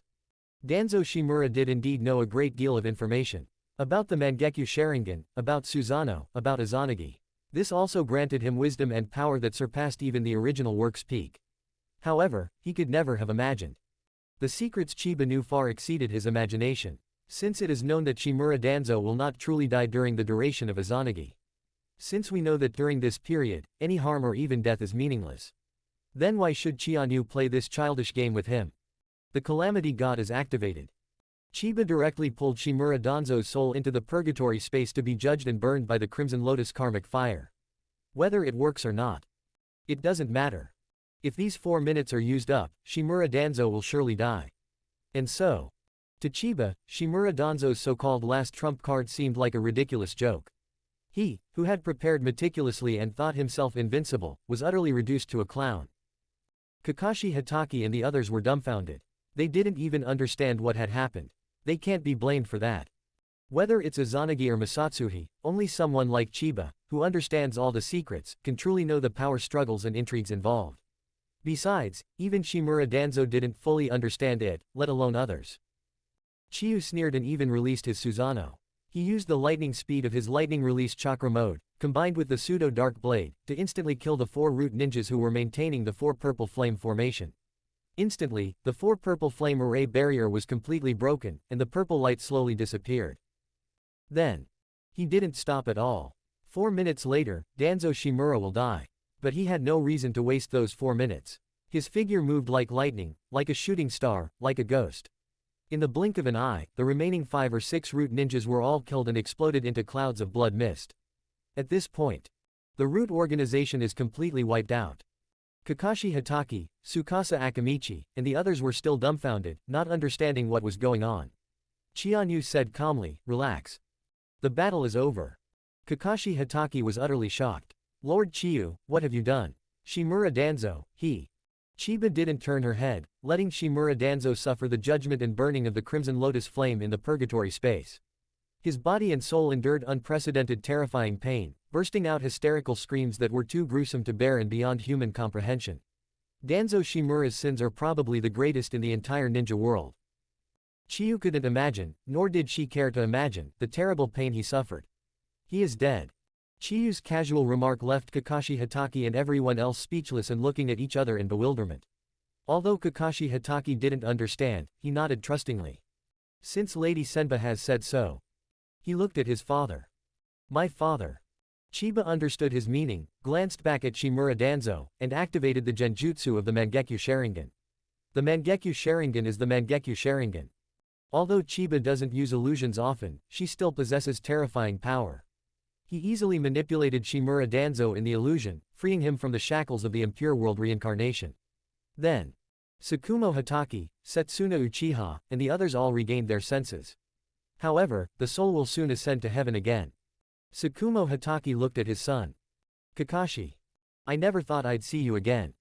Kakashi Hatake's body trembled slightly, his fists clenched so tightly they made a cracking sound. "Father, what exactly happened to you back then?" Tsukumo Hatake was taken aback, then shook his head and sighed deeply. "It's just the eternal darkness of the ninja world. Exactly the same as now." Kakashi Hatake gritted his teeth and said, "Yes, those people from the higher-ups in Konoha." Tsukumo Hatake looked at his son and sensed a change in him. "Kakashi, don't even think about avenging me. It's pointless, and besides, Although I was forced into this situation, I was truly weary of this dark ninja world, which is why I chose to commit suicide, so. Kakashi Hatake understood his father's meaning. However, he ultimately could not forgive, nor did he have the right to forgive. I understand. Tsukumo Hatake knew he didn't understand at all, but he was helpless and sighed, "You have your own choices, and I will never interfere. After all, to you, I'm just an irresponsible father. Kakashi, stay true to your path. As your father, I will always support you." Kakashi Hatake glanced at Chiba Uchiha. "Father, I have chosen my path." Tsukumo Hatake also looked in the direction of Chiba. The Uchiha clan, huh? They actually possess such spirit and power. What an amazing man. Kakashi, you've chosen to follow his path, so go for it bravely. I will, father. As the father and son spoke, Hatake Tsukumo's soul gradually rose into the sky and then disappeared. The same applies to the souls of other people. This fierce battle finally came to a complete victory for Chiba. The root forces that followed Danzo Shimura were completely wiped out, and the dead who were summoned through the impure world reincarnation were also reborn and returned to the pure land of the underworld. And at this time, 4 minutes have almost passed. Chiba stared at Shimura Danzo's arm, and the last Sharingan gradually closed. Izanagi is indeed powerful. During the duration, even if Chiyu's Calamity Sun God directly burns the body and soul, the damage caused will still be reduced to nothingness. However, time eventually ran out. At this moment, Shimura Danzo screamed hysterically again, but there was no way he could recover. His sins are too grave. Even the Red Lotus karmic fire has a feeling that it can never be extinguished, that it simply cannot be extinguished. Kakashi Hatake and the others watched as this important figure from Konoha, the partner and comrade of Hokage Hiruzen Sarutobi, was burned alive. Yet, they all felt a sense of satisfaction and gratification. Uchiha Chiba. Ah. No, I will never confess. Everything I've done is for Konoha village, for the peace of the entire ninja world. I am willing to pay any price to achieve this noble goal. You are not God. You cannot judge me. Chianyu said indifferently, your death is the judgment I have handed down. You can't escape. Danzo Shimura was burned to a grotesque and twisted state, accompanied by his heart-wrenching screams, which was both exhilarating and terrifying for everyone to watch. Uchiha Chiba, your fate will be 100 times worse than mine. And, Hiruzen. I will be waiting for you in the pure land of the underworld. Before he could finish speaking, Shimura Danzo had already completely lost his last chance of survival. He died. Kakashi Hatake and everyone else breathed a sigh of relief. Looking at Chiyu, they felt an unparalleled pressure and aura. The overwhelming power made everyone tremble with awe. This moment. Uchiha Chiyu's prestige reached its true peak, as high as the sun at its zenith, unmatched by anyone. Even the third Hokage, Hiruzen Sarutobi, also could not. Kakashi Hatake and Tsukasa Akamichi exchanged a glance and respectfully asked, Lord Senba, what should we do next? Chianyu said indifferently, go back to Konoha and wipe out the remaining enemies. Yes. Chapter 73 Danzo is dead. Hiruzen Sarutobi's despair. At this moment, in the Hokage's office, Hiruzen Sarutobi paced anxiously, puffing on pipe after pipe, filling the office with smoke and the pungent smell growing stronger. Kaharu and Homura exchanged a glance and both frowned. Hiruzen, calm down. Hiruzen Sarutobi clenched his fist. How can you expect me to stay calm? Right now, Uchiha Senba is locked in a life-or-death battle with Danzo. How can I be at ease until I get a result? You know, this is a critical moment of life and death. Mitokado Homura shook his head and said, it's not that critical. Not to mention that Danzo might not necessarily lose, even if he does lose, Uchiha Chiba won't be able to escape unscathed. You have to understand, that guy Danzo used Edo Tensei to create a force comparable to an army. Kaharu, who was turning over to her dorm, also said, not bad. With so many elite powerhouses attacking together, plus Danzo himself and the remaining forces of Root, even the mighty Uchiha Chiba couldn't completely cope. Hiruzen Sarutobi coldly replied, I received news that Kakashi Hatake and the Inoshika Cho trio have already left the village, clearly heading to participate in this battle. That bastard Kakashi is openly disobeying my orders. Mitokado Yan sighed. Even so, there are only 7 or 8 people in Kakashi West. The elite forces of the Ino Deer Butterfly clans are all on the battlefield. These people alone cannot cause any trouble. Besides, didn't you send those secret agents to gather intelligence? We'll know any information soon enough. A cold glint flashed in Shaochen's eyes as she turned to her room. Hiruzen, if you ask me, instead of being anxious and restless here, we should take advantage of the situation. Hiruzen Sarutobi was startled. You mean, while Fugaku and Chiba are both away, we'll launch a surprise attack on the entire Uchiha clan? It's not impossible. Mitokado Yan couldn't help but change his expression. I'm afraid it's not quite appropriate. What's wrong with it? Is there a better opportunity? Hiruzen Sarutobi remained silent. After a long while, he also shook his head. No. Kaharu, who was turning over a new room, frowned. Why? Hiruzen Sarutobi said in a deep voice, the Uchiha clan is indeed weak right now, but even if we kill them all, it will only be a temporary fix. Uchiha Fugaku, no, the key lies with Uchiha Chiba. If he manages to return alive, but the Uchiha clan has been massacred, the consequences would be unimaginable. Furthermore, Uchiha Chiba must have left behind a backup plan. According to intelligence from the Dark Division, he is still at the police headquarters, and it is very likely that he left behind a shadow clone. Xiaochen, who was turning over to her new room, couldn't help but widen her eyes. She hadn't expected that Hiruzen Sarutobi was actually afraid. Afraid of that man, Uchiha Chiba. With just a shadow clone, Hiruzen Sarutobi hesitated to act rashly, fearing the consequences. However, this is not surprising, as Uchiha Chiba's strength has been increasing day by day and has made rapid progress, which cannot be explained by ordinary standards. Who knows just how powerful he has become? Mitomen Homura nodded and said, Hiruzen is right, we can't be too hasty. Moreover, taking advantage of the absence of the two core members of the Uchiha clan to massacre the remaining Uchiha clan members is simply unacceptable, both for the other clans in the village and for the reputation of Konoha in the entire ninja world. We have no legitimate reason to act. Just as the three were feeling troubled, two figures from the Secret Service suddenly appeared in front of the door. Hokage-sama. Hiruzen Sarutobi shuddered, nearly dropping his pipe. How is the battle going? Explain. The Anbu member stammered, Lord Danzo. He's already what? Killed by Uchiha Senba. What? In an instant, the three old foxes' faces all changed color, and they instantly lost all their color. How could this be? Where are Danzo's army of resurrected beings? The Anbu member trembled as he said, they were all wiped out by Uchiha Senba. He awakened the power of Susanoo. Those powerful beings resurrected through the impure world reincarnation technique seem unable to unleash their full potential from their previous lives, they are utterly helpless against his Susanoo. Lord Danzo, although he received the first Hokage's would-release cells in his arm, along with 5 Sharingan eyes, and even obtained the secret of the Uchiha clan's forbidden technique, Izanagi, but still, easily slaughtered by Uchiha Senba. The remaining root ninjas were all wiped out by Kakashi Hitaki, Tsukasa Akamichi, and Chiba Uchiha, who killed Lord Danzo. Root is now completely defunct. Boom. Hiruzen Sarutobi slumped onto his throne, dumbfounded, watching as the pipe in his hand slowly went out. Danzo is dead. Although in a sense, Shimura Danzo betrayed himself, however. Upon hearing this devastating news, Hiruzen Sarutobi still couldn't help but tremble slightly.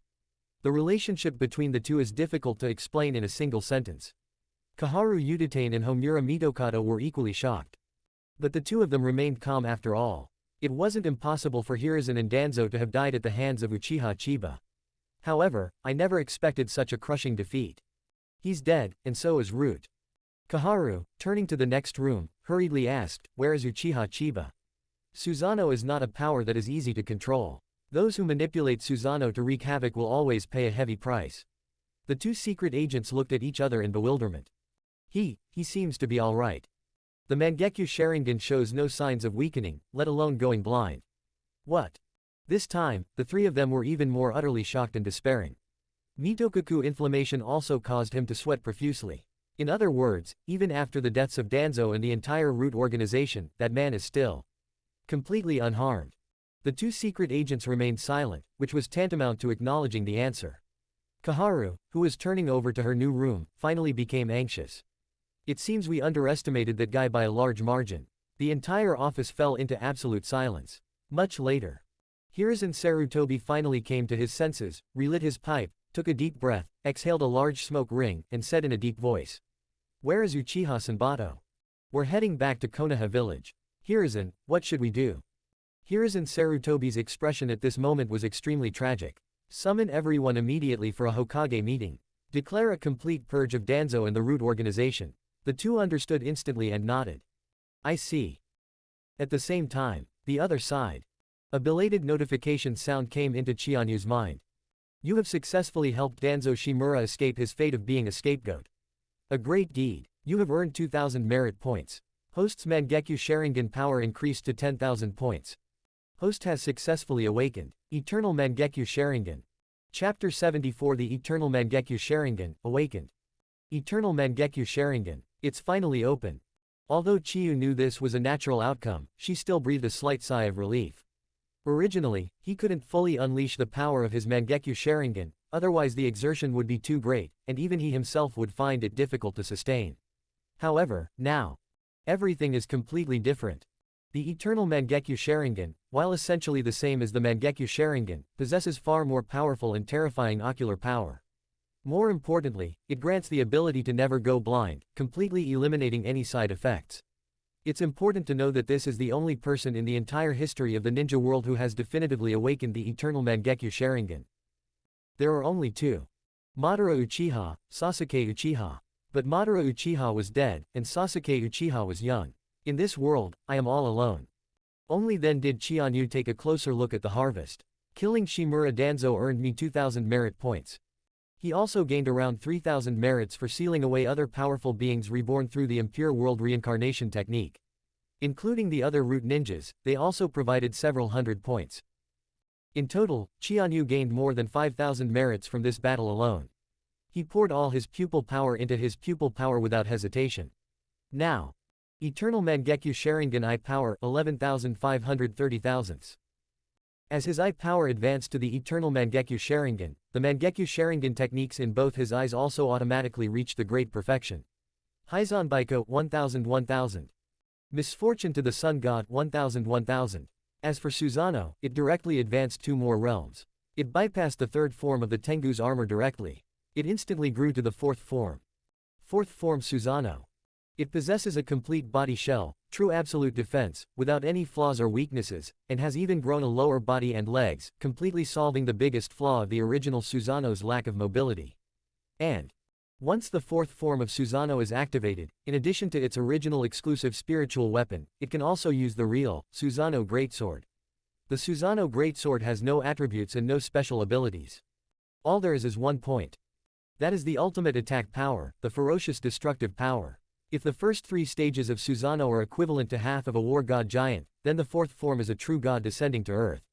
Once activated, the user will be positioned at the head of Susanoo, controlling and manipulating the power of the entire Susanoo. In other words, this is the real Gundam. Of course, not being able to activate the complete Susanoo left Chiba slightly disappointed. However, in the original work, only 4 people were truly able to control the complete Susanoo. Indra, Madara Uchiha, Sasuke Uchiha, Kakashi Hatake, or rather, Obito Uchiha. Sasuke Uchiha, after awakening the Eternal Mangekyo Sharingan, did not actually awaken the complete Susanoo until he received the power of the Sage of 6 Paths and gained access to the 6 Paths. Kakashi Hatake, or rather Obito Uchiha's complete Susanoo, was also able to awaken it after obtaining the power of the 6 Paths. Needless to say, Indra already possessed the power of the 6 realms. There is only one person who can use the complete Susanoo without the power of the 6 Paths. Madara Uchiha. Of course, according to Chiyu's estimation, he only needs to develop for a period of time and does not need the power of the 6 Paths to activate the complete Susanoo. It's only a matter of time. After evolving into the Eternal Mangekyo Sharingan, the 6-pointed star pattern on Chiba's eyes transformed into a more complex and magnificent form, encased in a perfect circle and adorned with sparkling starlight. Mysterious, powerful, magnificent, and eerie, like something out of a myth or an epic. Chianyu summarized her gains. Awaken the Eternal Mangekyo Sharingan. Hisobe Hiko and Misatsu Higanbana's pupil power were directly upgraded to perfection. Susanoo has been upgraded to its 4th form. This harvest was truly enormous. Kakashi Hatake, following closely behind, couldn't help but subtly sense the changes in Chiba. Lord Senba, you seem to have become much stronger after this battle. There's a sense of unfathomable terror. Chianyu seemed to see through his thoughts. Kakashi, your Mangekyo Sharingan's power has increased too. Kakashi Hatake was startled. As expected, nothing can be hidden from him. In fact, Kakashi Hatake had already awakened the Mangekyo Sharingan long ago. It was during the death of Rin Nohara that he awakened it simultaneously with Obito Uchiha due to the immense grief and pain he felt. However, his pupil power was insufficient, so he never dared to use this power easily, and in fact, it was difficult for him to use it. However, Ever since he saw his father Tsukumo Hataki's empty coffin, the beliefs he had held dear were shattered once again. Accompanied by pain and grief, his Mangekyo Sharingan's power was indeed greatly enhanced. According to Chiyu's deduction, Kakashi Hataki's eye power is at least equivalent to that of the Shippuden era. Keep in mind that this is still many years away from the beginning of the original timeline story. Because of the altered plot and destiny, he gained unimaginable power ahead of time. As expected of Lady Chiyu, she truly possesses the power of seeing through everything. Kakashi Hatake did not hide anything. I have indeed awakened the Mangekyo Sharingan, but I am not a member of the Uchiha clan. Using it would consume an extreme amount of chakra and ocular power, and would be accompanied by unimaginable pain and side effects, so. Chiyu understood what he meant. He certainly knew about Kakashi Hatake's situation. Using the Mangekyo Sharingan once and lying in bed for a month. It's not just a joke. But in any case, Kakashi, it's a good thing that your eye power has improved. You'll soon have your chance to prove yourself. Kakashi Hatake was startled. I understand, Lady Senba. I will obey your orders at any time. Upon returning to Konoha village, Chiba settled all the unresolved matters from before. With the death of Shimura Danzo, all the cursed seals on the bodies of the root ninjas automatically disappeared. Those children who were controlled by the root were also freed. He also spotted familiar faces among them. Sai, and his older brother Shin. At this time, Sai was only about 4 years old. Chiyu took these people and the children in the orphanage under her wing, regarding them as the future pillars of the ninja world and beings who would inherit her will. Having done all this, he decisively killed Aburame Ryoma, who was still suffering terribly and wishing he were dead, thus finally freeing himself. At this point, the root organization was completely destroyed. Meanwhile, at the same time, Hiruzen Sarutobi also made a righteous act of sacrificing family ties, at the Hokage meeting, decisively severing all relations with Danzo Shimura and Root. He declared with righteous indignation and impassioned passion that Shimura Danzo was a war criminal, a traitorous ninja, and a scoundrel who violated human ethics and conducted inhumane human experiments. He also declared that the Root organization was a complete failure, a deformed and malignant tumor born from the darkness of the village. This affected manner, of course, could not dispel the public's accusations of corruption and decadence against the Konoha leadership. The Shimura Danzo incident was destined to alienate Hiruzen Sarutobi. At this point, Hiruzen Sarutobi changed the subject and brought up something else. The war with Kumogakure has basically come to an end. Under Shikaku's command and with the fierce fighting of the Konoha ninja, Kumogakure gradually fell into a disadvantageous position, and the Fourth Raikage also agreed to resume peace talks.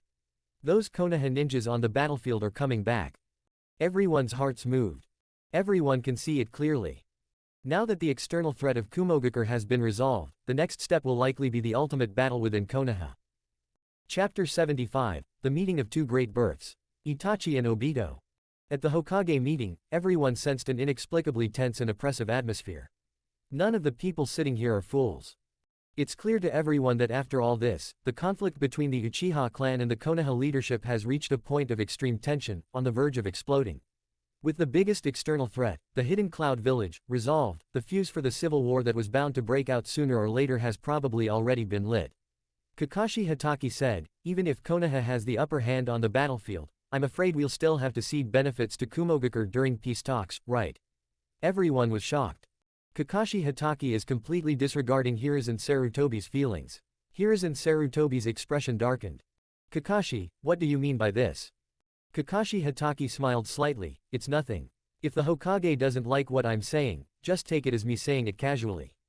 Hiruzen Sarutobi snorted, Kakashi, while I did order the Anbu to track down Danzo, I didn't authorize you to leave the village without permission, especially not to bring an Anbu squad in the Ino Shika Cho clan's influence, did I?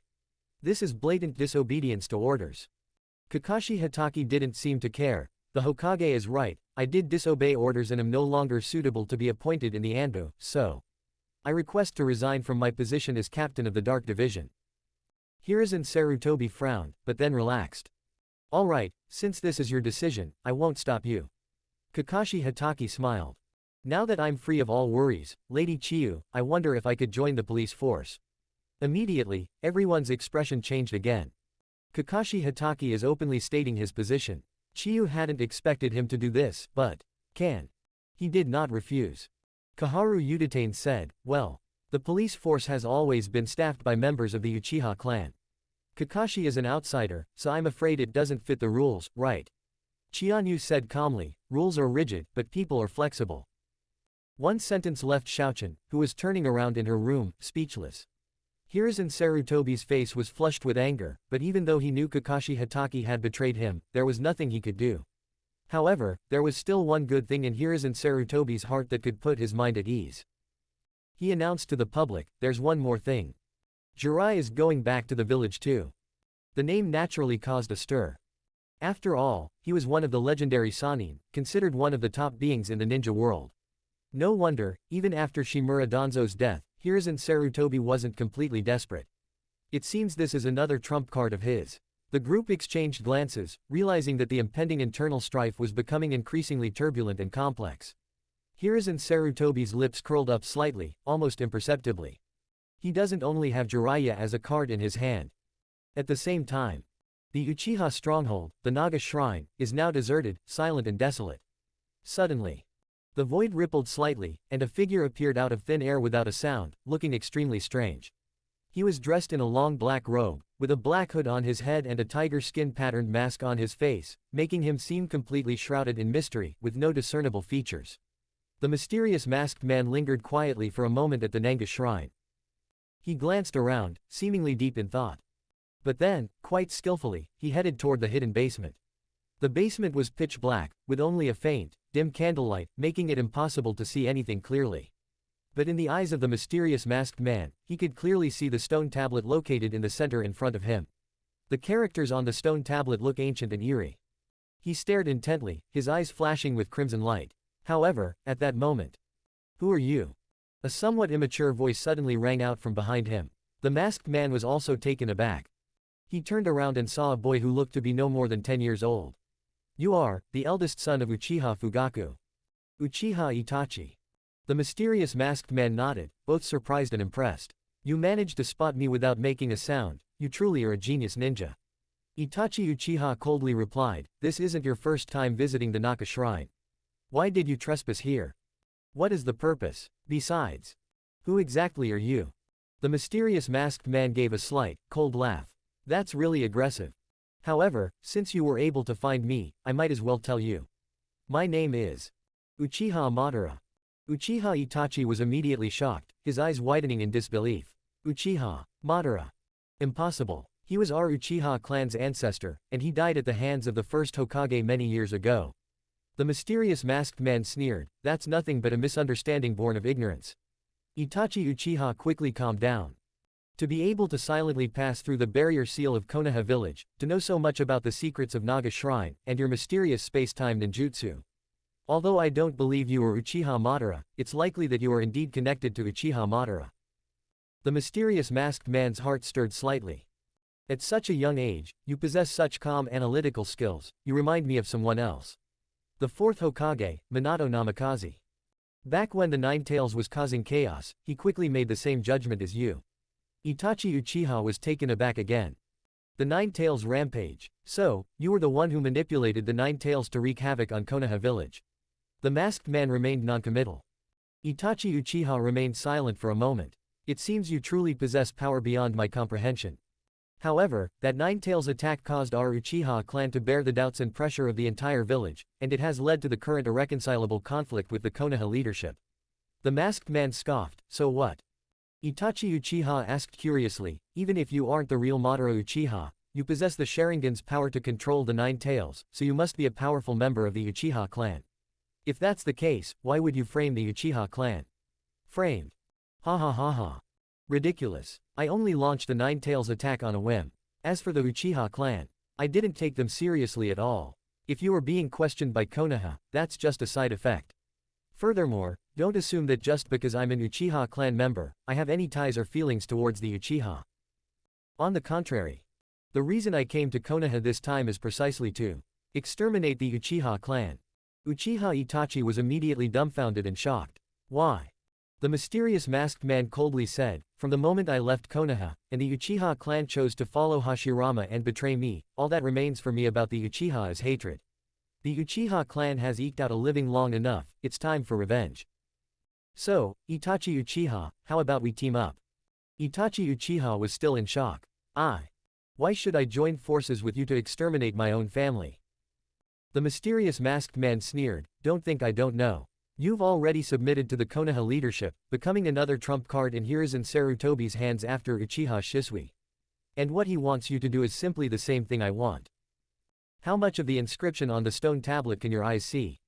Itachi Uchiha closed his eyes, then opened them again. The crimson light of the Mangekyo Sharingan burst forth. "I was right, you've awakened the Mangekyo Sharingan too. Ever since the day Shisui Senpai died." But, Itachi Uchiha quickly turned off the button and shook his head. "It makes no sense." The masked man frowned. "The Mangekyo Sharingan is meaningless." "Good. Why?" Uchiha Itachi said in a deep voice, each word distinct and deliberate, "Because neither I nor you are a match for that man." "Uchiha Senba." The mysterious masked man was taken aback, then flew into a rage. "I need monthly votes. Let's make it a total of 1,000 votes." Chapter 76 Itachi Uchiha's Will of Fire. "Ridiculous. Do you think I, Uchiha Madara, am no match for that man?" Itachi Uchiha glanced at him. "If you were truly Madara Uchiha, you would have no rivals other than the first Hokage. Unfortunately, you are not." The mysterious masked man coldly asked, "Why?" Itachi Uchiha said, "The real Madara Uchiha would never seek to join forces with anyone." The masked man fell silent. "No, you're wrong. That battle with Hashirama inflicted unprecedented damage on me. Although I am still alive, I have long since lost the strength I had at my peak. However, I don't take Uchiha Senpa seriously." Itachi Uchiha shook his head. Back then, his enemies all thought the same thing. Hayo Sarutobi, Shinosuke Sarutobi, and Senior Shisui. "I'm afraid we'll have to add Shimura Danzo to the list today as well." The masked man sneered, "It seems you're quite afraid of him." Uchiha Itachi said, "You underestimate him simply because you haven't seen him in person. I once thought that Shisui Senpai was invincible, but in that man's hands, he only met a miserable defeat and death. And now he is even more terrifying than when he killed Shisui Senpai." The masked man said, "You're wrong. I know that man very well. In fact, I know all the information about Konoha village perfectly well. But he will never be my match. Even though I'm not at my peak right now, I can still kill both the Yellow Flash Minato Namikaze and the Nine-Tails Jinchuriki Kushina Uzumaki during the Nine-Tails Rampage. In my opinion, Uchiha Chiba is still far from being as good as Namikaze Minato." Uchiha Itachi did not think so. But he did not refute it. "It doesn't make sense." The mysterious masked man, however, saw through his thoughts. "You're hesitating. Your repeated acknowledgments of Uchiha Chiba's strength are nothing more than excuses for your own hesitation. I know that the war between Konoha and Kumogakure is about to end, and Fugaku Uchiha and his clansmen will return. At that time, it will inevitably be the moment when the Uchiha clan breaks with the Konoha leadership. And you, who secretly sided with Hiruzen Sarutobi, have probably already been pressured by him to make a choice, haven't you? Should we choose our family, or the entire village? Just like how he treated Uchiha Shisui back then." Itachi Uchiha remained silent, but his eyes flickered slightly. The masked man sneered. "Your fear of Uchiha Chiba is precisely because you've already decided that he's your mortal enemy. In other words, actually, you were already prepared for this. To be an enemy of the entire Uchiha clan. Otherwise, the stronger Uchiha Chiba becomes, the happier you'll be for your clan." Uchiha Itachi, having been seen through by him, fell into silence. "Uchiha Itachi, you are indeed a rare talent. Think it over carefully. Come find me again when you've made your decision. You need to understand that achieving your goal is impossible without my help. This kind of opportunity is extremely rare, a once-in-a-lifetime chance." After saying this, the mysterious masked man disappeared into the void once again. Uchiha Itachi remained silent in the darkness for a long time. He knew he didn't have much time left. "The third Hokage demanded an answer from me before my father and clan returned. Is it a narrow choice to choose one's family, or is it to consider the issue from a broader perspective and with a greater vision for the sake of greater interests and peace, and to choose the entire village? What should we do next?" He decided to go and talk to the Hokage again. In the Hokage's office. There was no time to mourn Danzo Shimura's death. Hiruzen Sarutobi, Kaharu Udatane, and Homura Mitokado have focused all their attention on the final battle. "Hiruzen, when is Jiraiya returning?"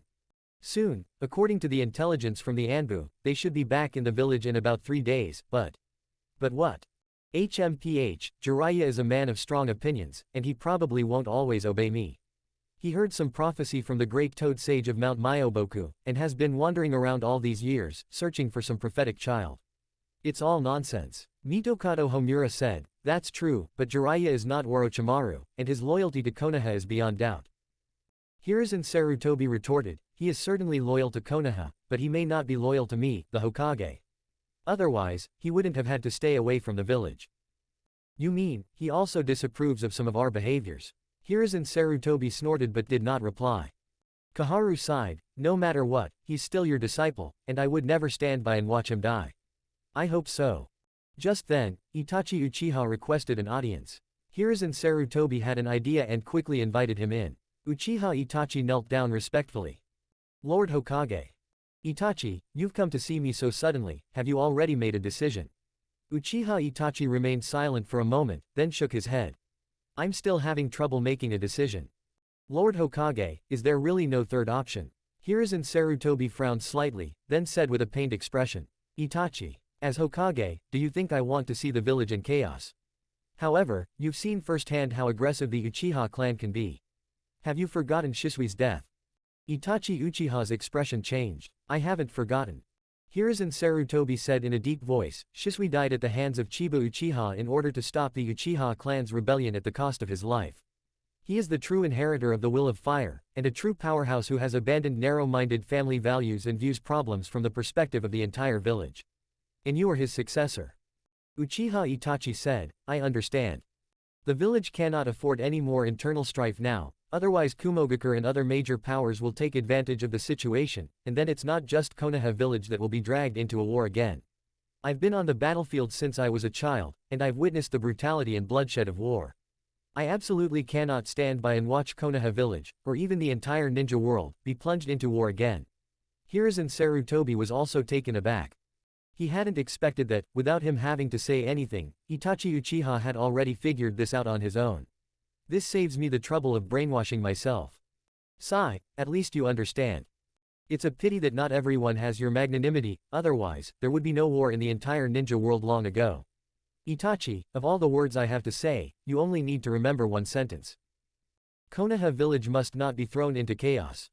Itachi Uchiha felt a tremor in his heart. I see. I've read through the dark history of the Uchiha clan, brothers killing each other to awaken the Mangekyo Sharingan, resorting to forbidden techniques to win battles, and their ambition to seize power, their repeated rebellions, and their endless intrigues. I'm tired of it all. Perhaps, as the second Hokage said, the Uchiha clan is an inherently evil clan. Hiruzen Sarutobi's heart stirred once again. Good grief, Itachi Uchiha is much easier to brainwash than Shisui Uchiha. He had already grasped such a profound level of understanding without even having to say a word. Did he even fully grasp the theory of the innate evil of his teacher, the second Hokage, Tobirama Senju? Hiruzen Sarutobi knew that he couldn't exaggerate at this point, instead, he had to say the opposite. Don't say such things, Itachi. No clan is inherently evil. The Uchiha clan is simply too sensitive and too extreme in their emotions. They, too, crave love and bonds. It's just that once they lose love and bonds, they are more prone to drastic personality changes, falling into distortion and darkness. The Uchiha clan, together with the Senju clan, founded Konoha village. The honor of the Uchiha clan needs someone like you to protect it. Itachi Uchiha's body trembled. 2. Protect the honor of the Uchiha clan. That's precisely why they need me even more. To personally destroy the entire family. Hiruzen Sarutobi sneered inwardly. Became. Chapter 77 Settling scores with the Uchiha clan. Hiruzen Sarutobi's decisive action. Itachi Uchiha said in a deep voice, if the Uchiha clan goes to war with Konoha, it will inevitably end in mutual destruction. Not only will the village be thrown into chaos, but other major powers will also take advantage of the situation and trigger a ninja world war. Even from the perspective of the clan's interests, the Uchiha clan will be completely reduced to war criminals and sinners for launching a rebellion, forever nailed to the pillar of historical shame. I can't allow this to happen. Only by completely annihilating the entire Uchiha clan can we protect its honor. Hiruzen Sarutobi let out a long sigh. Itachi, is this your final resolve? Yes. I didn't expect you to think to such a profound degree. Just as I said, at such a young age you already possess the mindset of a Hokage. And now, your vision, breadth of mind, and magnanimity have probably even surpassed mine as the Hokage. However, once you make this decision, your own reputation will be affected. Itachi Uchiha's eyes remained completely expressionless. That's not important. I am willing to live on bearing the most inhumane and universally condemned sins. That might be my mission. Hiruzen and Sarutobi had nothing to say. Koharu and Mitokado exchanged a glance. Itachi, we are truly gratified and deeply admire your ability to consider things from the perspective of the village and even the entire ninja world, setting aside narrow-minded clan mentality. However, the final question is, can you really do it? You alone could wipe out the entire Uchiha clan. The power of the Uchiha clan is absolutely not to be underestimated. Itachi Uchiha shook his head. No, the only one who is powerful is Uchiha Chiba. The Uchiha clan means nothing to me. Even my father didn't awaken the Mangekyo Sharingan, let alone the other members of the clan. Mitokado Homura said in a deep voice, but just one Uchiha Senba is already difficult to deal with. You should have heard that even Danzo. Itachi Uchiha nodded and said, I know. However, I do have someone who can rival Uchiha Chiba. Oh, who? Uchiha Madara. Hiruzen Sarutobi and the other two immediately changed color. Uchiha Madara. Haven't he already? Itachi Uchiha said, perhaps he isn't the real Madara Uchiha, but his strength is unfathomable, and he was the one who instigated the Nine Tails rampage back then, and the fourth Hokage and the previous Nine Tails Jinchuriki both died at his hands. Hiruzen Sarutobi's heart skipped a beat. It's that masked man. Not bad, Hokage-sama. I caught a glimpse of it from afar during the Nine Tails rampage. Itachi Uchiha hesitated, realizing that the Hokage before him was lying. But none of that matters anymore. He recounted his conversation with Uchiha Madara. Hiruzen Sarutobi and the other two looked at each other in bewilderment. If it were him, he could indeed defeat Uchiha Chiba, or even kill him. Itachi Uchiha wasn't that optimistic, but we don't need to kill him, we just need him to be able to hold his own against Uchiha Chiba. The rest will be easy. The Uchiha clan is not as powerful as people imagine. Without Uchiha Chiba, with my strength, plus the Anbu under the Hokage's command, and the forces of the Sarutobi and Shimura clans, wiping out the Uchiha clan would be a piece of cake. No. I alone are enough. Unless absolutely necessary, Hokage, please refrain from taking action, otherwise it will damage the reputation of Konoha's higher-ups. Hiruzen Sarutobi nodded and let out a long sigh. You really have thought of everything. But you're the only one suffering. A hint of sadness flashed in Itachi Uchiha's eyes. I am willing to bear this painful destiny. After saying this, he stood up from his kneeling position, as if he had made up his mind. Father, I mean, after the clan leader returns, he will definitely go to the Naga shrine to convene a meeting of the clan's senior elders. At that time, as long as Uchiha Madara keeps Uchiha Chiba occupied, I can handle the rest of them.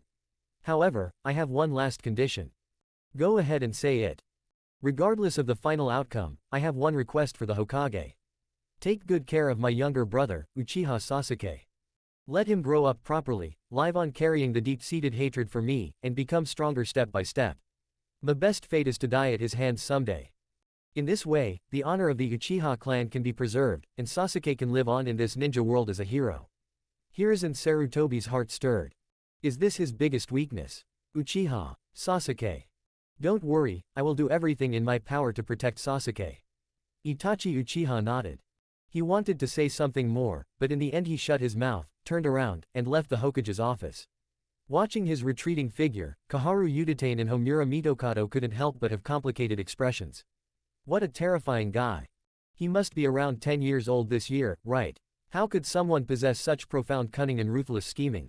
Mitokado Homura sighed. Compared to him, Shisui is practically a blank slate. Hiruzen Sarutobi sneered. That's for the best. I don't need to do much brainwashing, he has already made the best decision on his own. Indeed, Uchiha Shisui is nothing compared to him. Uchiha Itachi. He was the best dog ever. Koharu Uchiha nodded and said, but Hiruzen, do you really think Itachi Uchiha could wipe out the entire Uchiha clan? His strength. No problem, the power of the Mangekyo Sharingan is simply incomparable to that of the ordinary Sharingan, and besides, that Uchiha Itachi guy has the deepest bond of love and hate, and the power of his eye is equally unimaginable. Previously, Fugaku also sent 3 Jonin, Yatsuha, Anahisa, and Tetsuka, to keep an eye on Itachi Uchiha. As a result, the 3 were instantly killed by his eye power, and he even used genjutsu to erase that memory.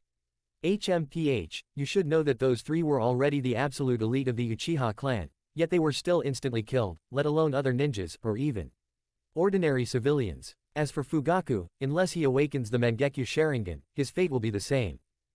Mitokado said, the other, most crucial issue. Could that so-called Uchiha Madara really kill Uchiha Chiba? Kaharu Udatane also said, Hiruzen, if he really started the Nine Tails rampage, that means he was also the murderer who killed Lake Biwa. Hiruzen Sarutobi coldly said, HMPH, it's just mutual exploitation.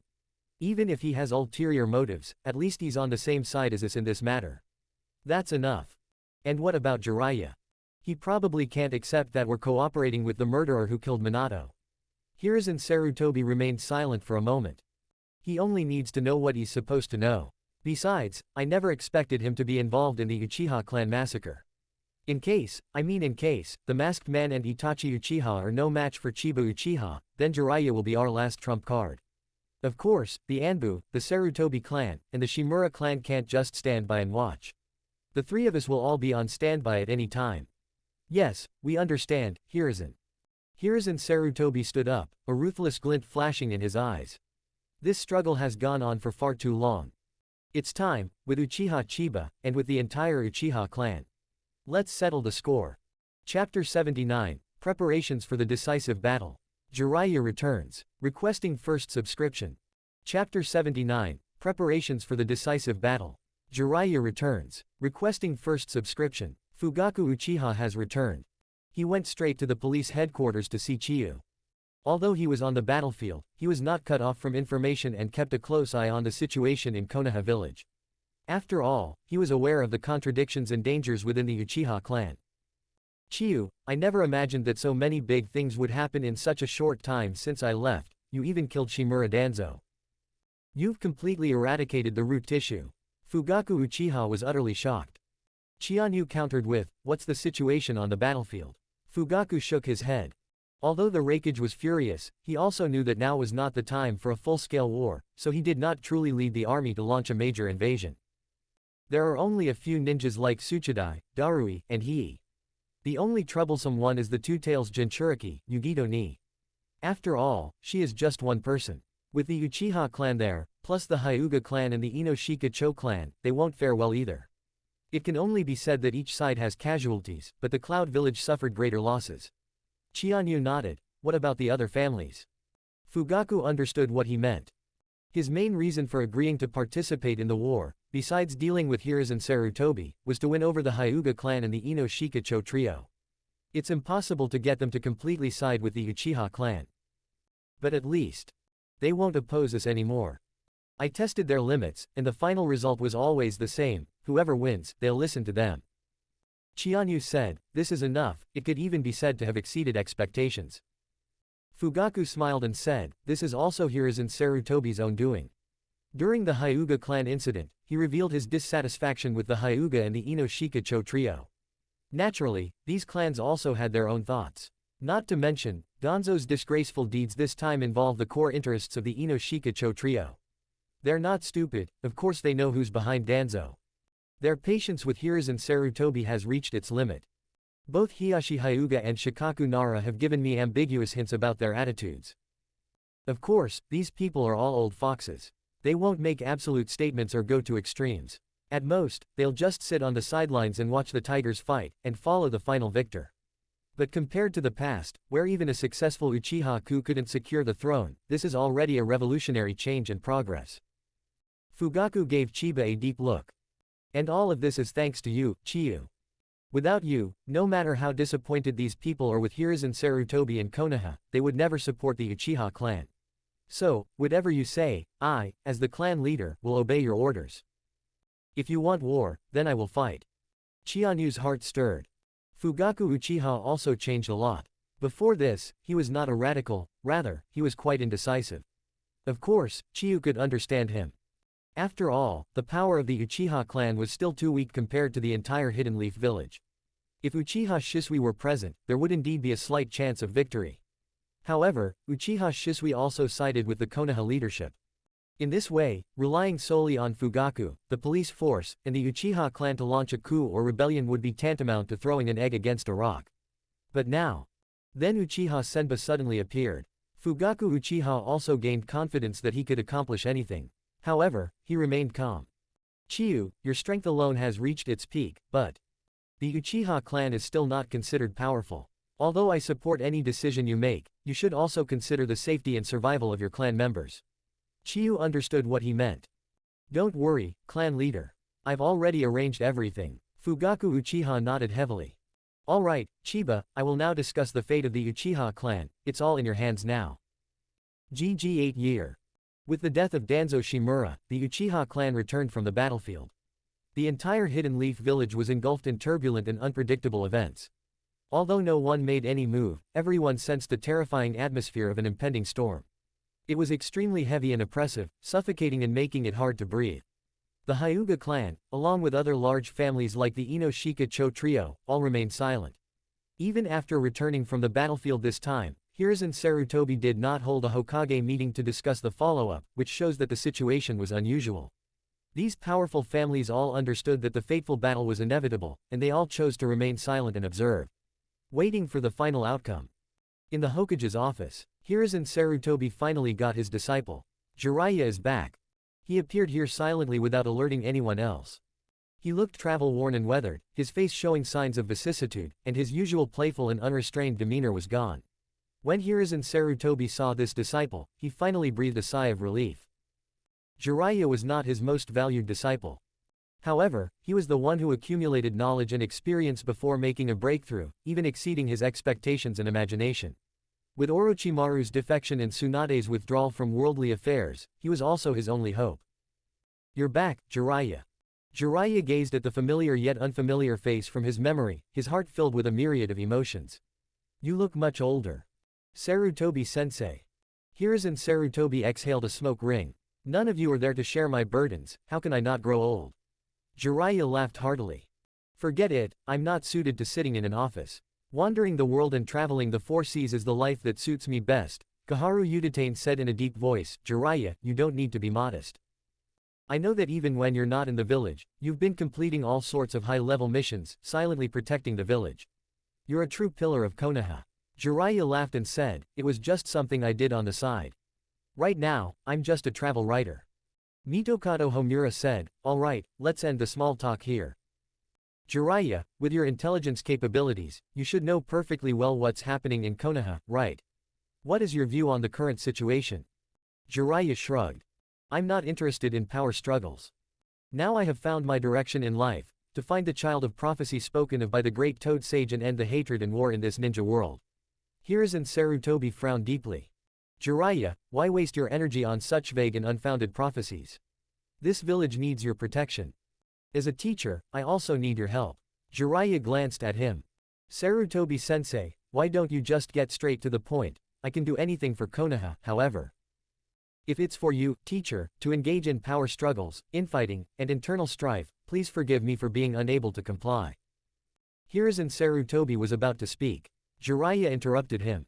To put it more bluntly, if Sarutobi-sensei wants me to deal with Uchiha Chiba, or the entire Uchiha clan, that's absolutely impossible. Not to mention, I'm probably no match for that guy either. Hiruzen Sarutobi's expression was very unpleasant. However, Jiraiya's reaction was actually within his expectations. After all, he was the disciple he had trained, so he naturally understood Jiraiya's temperament very well. Jiraiya, I won't let you do those things. That's my business as the Hokage. Oh. Then why did Sarutobi-sensei summon me back to the village in such a hurry? Hiruzen Sarutobi said in a deep voice, I only have one question for you, can you just stand by and watch your teacher die? Jiraiya was startled. He understood what Hiruzen Sarutobi meant. After a moment of silence, he finally sighed. All right.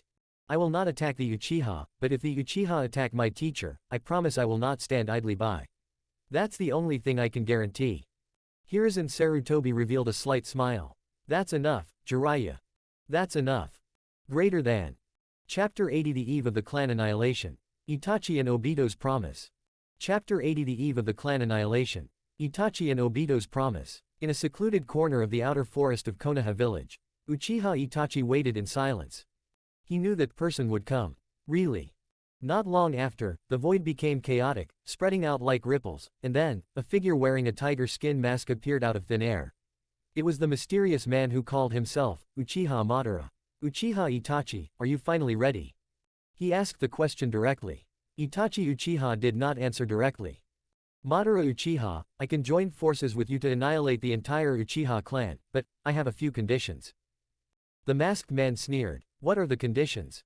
Uchiha Itachi said in a deep voice, first, under no circumstances can my younger brother be harmed, Uchiha Sasuke. This is the premise of all cooperation. The masked man's heart skipped a beat.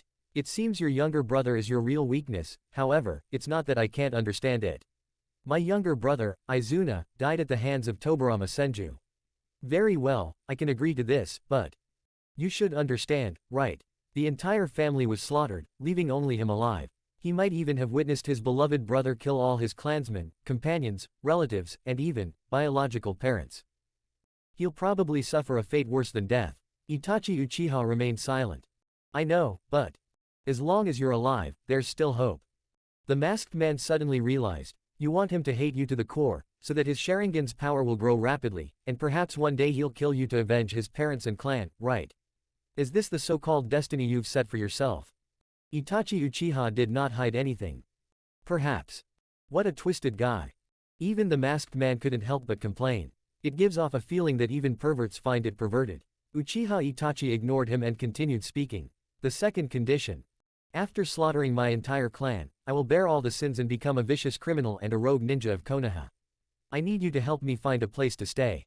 The masked man said, it's very simple. I can recommend you to the Akatsuki organization. The Akatsuki? Yes, that's the perfect place for you. Although Itachi Uchiha did not know anything about the Akatsuki organization, he could guess from the masked man's tone that it must be a terrifying organization composed of various villains and rogue ninjas. But it doesn't matter anyway. Very good. The last condition. You are not allowed to attack Konoha village. The masked man frowned. Even now, you're still so protective of Konoha. That's truly impressive. Uchiha Itachi said, no matter how the world sees me, I am a ninja of Konoha village. The masked man sneered inwardly, but okay, I can agree to that. Even Itachi Uchiha was taken aback this time. Really? The masked man said, of course, don't worry, since I made a promise with you, I will definitely keep it. At least, while you're still in Akatsuki, while you're still alive, I can promise you I won't attack Konoha, but once you die, or betray me, that's a different story. Uchiha Itachi said, okay. Since you've agreed, let's begin, you only need to deal with one person, leave the rest to me. The masked man said, Uchiha Chiyu. Good. The masked man sneered, you underestimate me far too much. Whether it's Uchiha Chiba or the entire police force, leave them to me. You only need to be responsible for Fugaku Uchiha and his group, as well as the civilians of the Uchiha clan. Upon hearing his father's name, Itachi Uchiha's expression changed slightly, but he quickly regained his composure. It is good. He knew that the Uchiha clan was now divided into two major forces, the police force led by Chiba and the old established force led by his father, Fugaku, the clan head. The masked man meant that the two of them should each deal with one of them. Since Chiyu is in the police force, the masked man will naturally be responsible for that part. And the people you are responsible for are your own family members. Include. Biological parents included. The masked man gave a sarcastic yet admiring sound. As expected of you, Uchiha Itachi. You didn't hesitate at all when you heard that you were to kill your own family and clan members, including your own parents. What a terrifying guy. Uchiha Itachi's eyes revealed no emotion, only numbness, depth, emptiness, and nothingness. For the village, for the ninja world, for peace, for the will of fire, this is the only option. And the only choice is the best choice. The masked man sneered inwardly, but said nothing. All right, let's leave it at that then. The night of the full moon tomorrow night will be the time for the extermination plan to be carried out. After saying this, his figure seemed to merge into the void and disappear once again. Uchiha Itachi looked up at the night sky. That blood-red moon was indeed close to full, radiating an eerie yet magnificent crimson light. The next day, the entire Hidden Leaf village was in turmoil, and the oppressive atmosphere made it hard for all the ninjas and villagers to breathe. Although nothing happened, everyone felt a strange sense of suffocation. The Hyuga clan, the Inoshika Cho trio, the Inazuka clan, the Aburame clan, and other factions were all carefully concealing their presence, silently observing the inevitable conflict that was about to erupt. Some of their families have reached an agreement with the Uchiha clan to support only the ultimate victor. Some simply stood by and watched, waiting for the final outcome. It was evening, in the Hokage's office. Itachi Uchiha saw Hiruzen Sarutobi and the others one last time. He revealed the agreement he had made with the masked man. Hiruzen Sarutobi and his two companions were skeptical, unable to be sure that the masked bastard would completely keep his promise. But Itachi Uchiha believed that although that person was evil, he shouldn't have broken the contract. In any case, things have come to this point, and there's no turning back. The only option is to fight to the death. Itachi Uchiha finally confirmed and requested Hiruzen Sarutobi to guarantee Sasuke Uchiha's safety. Hiruzen Sarutobi said in a deep voice, "Itachi, you chose to sacrifice yourself for the village and for peace, bearing all the sins and becoming the great villain who slaughtered the entire clan. But in my eyes, in the eyes of those who truly know the truth, you will always be a true hero. You're from Konoha village, the uncrowned shadow. So, of course I will do everything in my power to fulfill your request. Leave Sasuke to me without worry." Itachi Uchiha nodded. "Please, Hokage-sama, I'm going." Watching Itachi Uchiha's resolute retreating figure, Hiruzen Sarutobi, Kaharu Uditane, and Homura Mitokado exchanged glances. "Hiruzen, can we trust him?" Hiruzen Sarutobi coldly replied, "Sure. His naivete, stupidity, stubbornness, extremism, cold-bloodedness, and ruthlessness are perfectly suited for us to exploit and manipulate. Uchiha Itachi, this person has a deep sense of self-pity and a twisted mentality of self-sacrifice. He is willing, even expects, to be the one who bears the sins, and takes pride in it. He did the same thing when he slaughtered his entire clan, and he did the same thing to his own younger brother, Uchiha Sasuke. But to us, he's the best dog. However, even so, we must be fully prepared. I will dispatch Anbu to secretly follow Uchiha Itachi. If anything happens to him, the Anbu will naturally take care of his funeral arrangements. As for the two of you, each will lead the forces of the Sarutobi and Shimura clans, and quietly infiltrate the Uchiha clan's territory to approach the police force, acting as you see fit.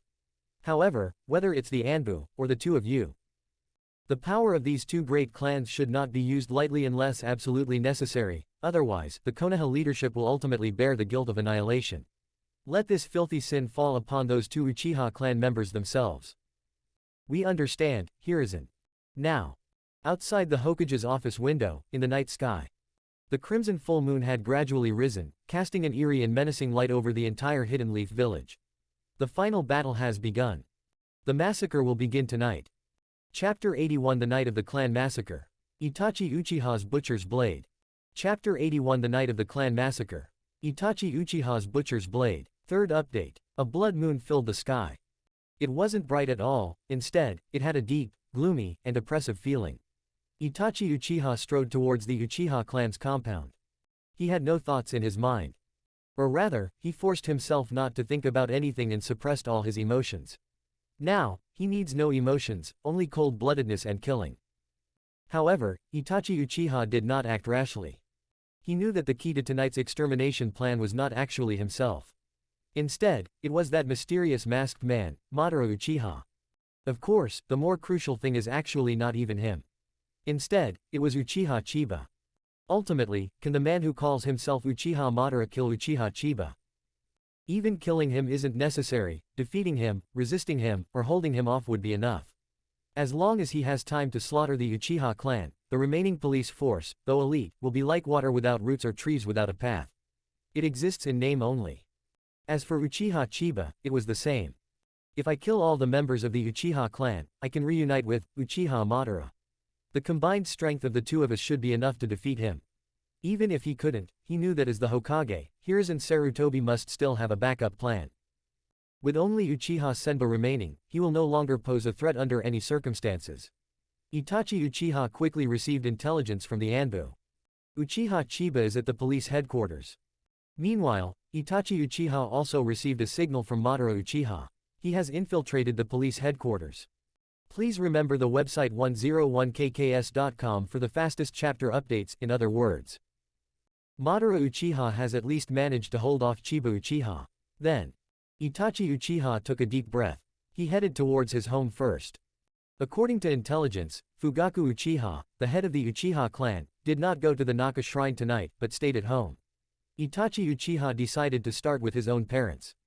Once you've killed your own parents, all other so-called clansmen, relatives, friends, and companions become insignificant. This was a decision he made to force himself to be ruthless. Moreover, he also wanted his younger brother, Uchiha Sasuke, to witness the bloody scene of him killing their parents. At this time, Sasuke was only 4 or 5 years old, even younger than he was on the night of the massacre of his clan. But this was a necessary means to make Sasuke Uchiha hate him, to awaken his Sharingan, to give him power, and to make him kill him with his own hands in the future. Uchiha clan headquarters, the clan head's residence. Makoto Uchiha is cooking. Young Sasuke was already training diligently, practicing the Shuriken jutsu taught to him by his older brother Itachi Uchiha and the fire release, great fireball technique taught to him by his father. Fugaku Uchiha was gazing at Sasuke outside the window, his eyes flashing with a complex light. He received the order from Chiba. He had already delegated the power of decision-making to Chianyu, so now he was simply carrying out orders. However, he still found it hard to imagine and hard to believe. Will all of that really happen? Sasuke, dinner's ready. This kid, really, why is he working so hard at such a young age? Makoto Uchiha walked to the window and gently complained. Uchiha Sasuke turned around, panting, and said, "Mom, you and Dad eat first. I want to train a little longer." Makoto frowned. Even if you're going to train, you still need to eat, right? Otherwise, how could we possibly keep going? Sasuke shook his head. I need to catch up with my brother as soon as possible. He's a genius ninja in everyone's eyes, and I can't lose to him. My brother is my idol and my role model.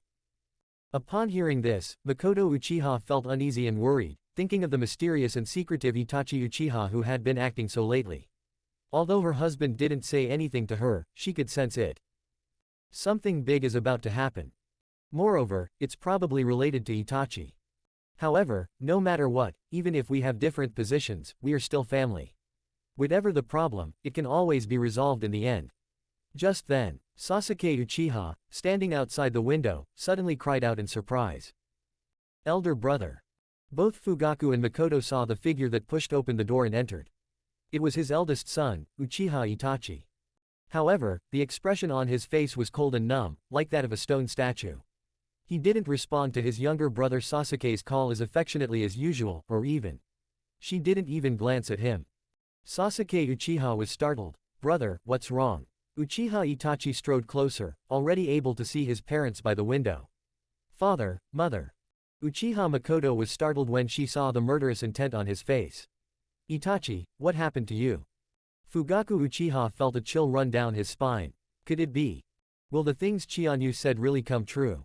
No, impossible. I don't believe it, however. In that very instant, Uchiha Itachi suddenly activated his Sharingan. That is.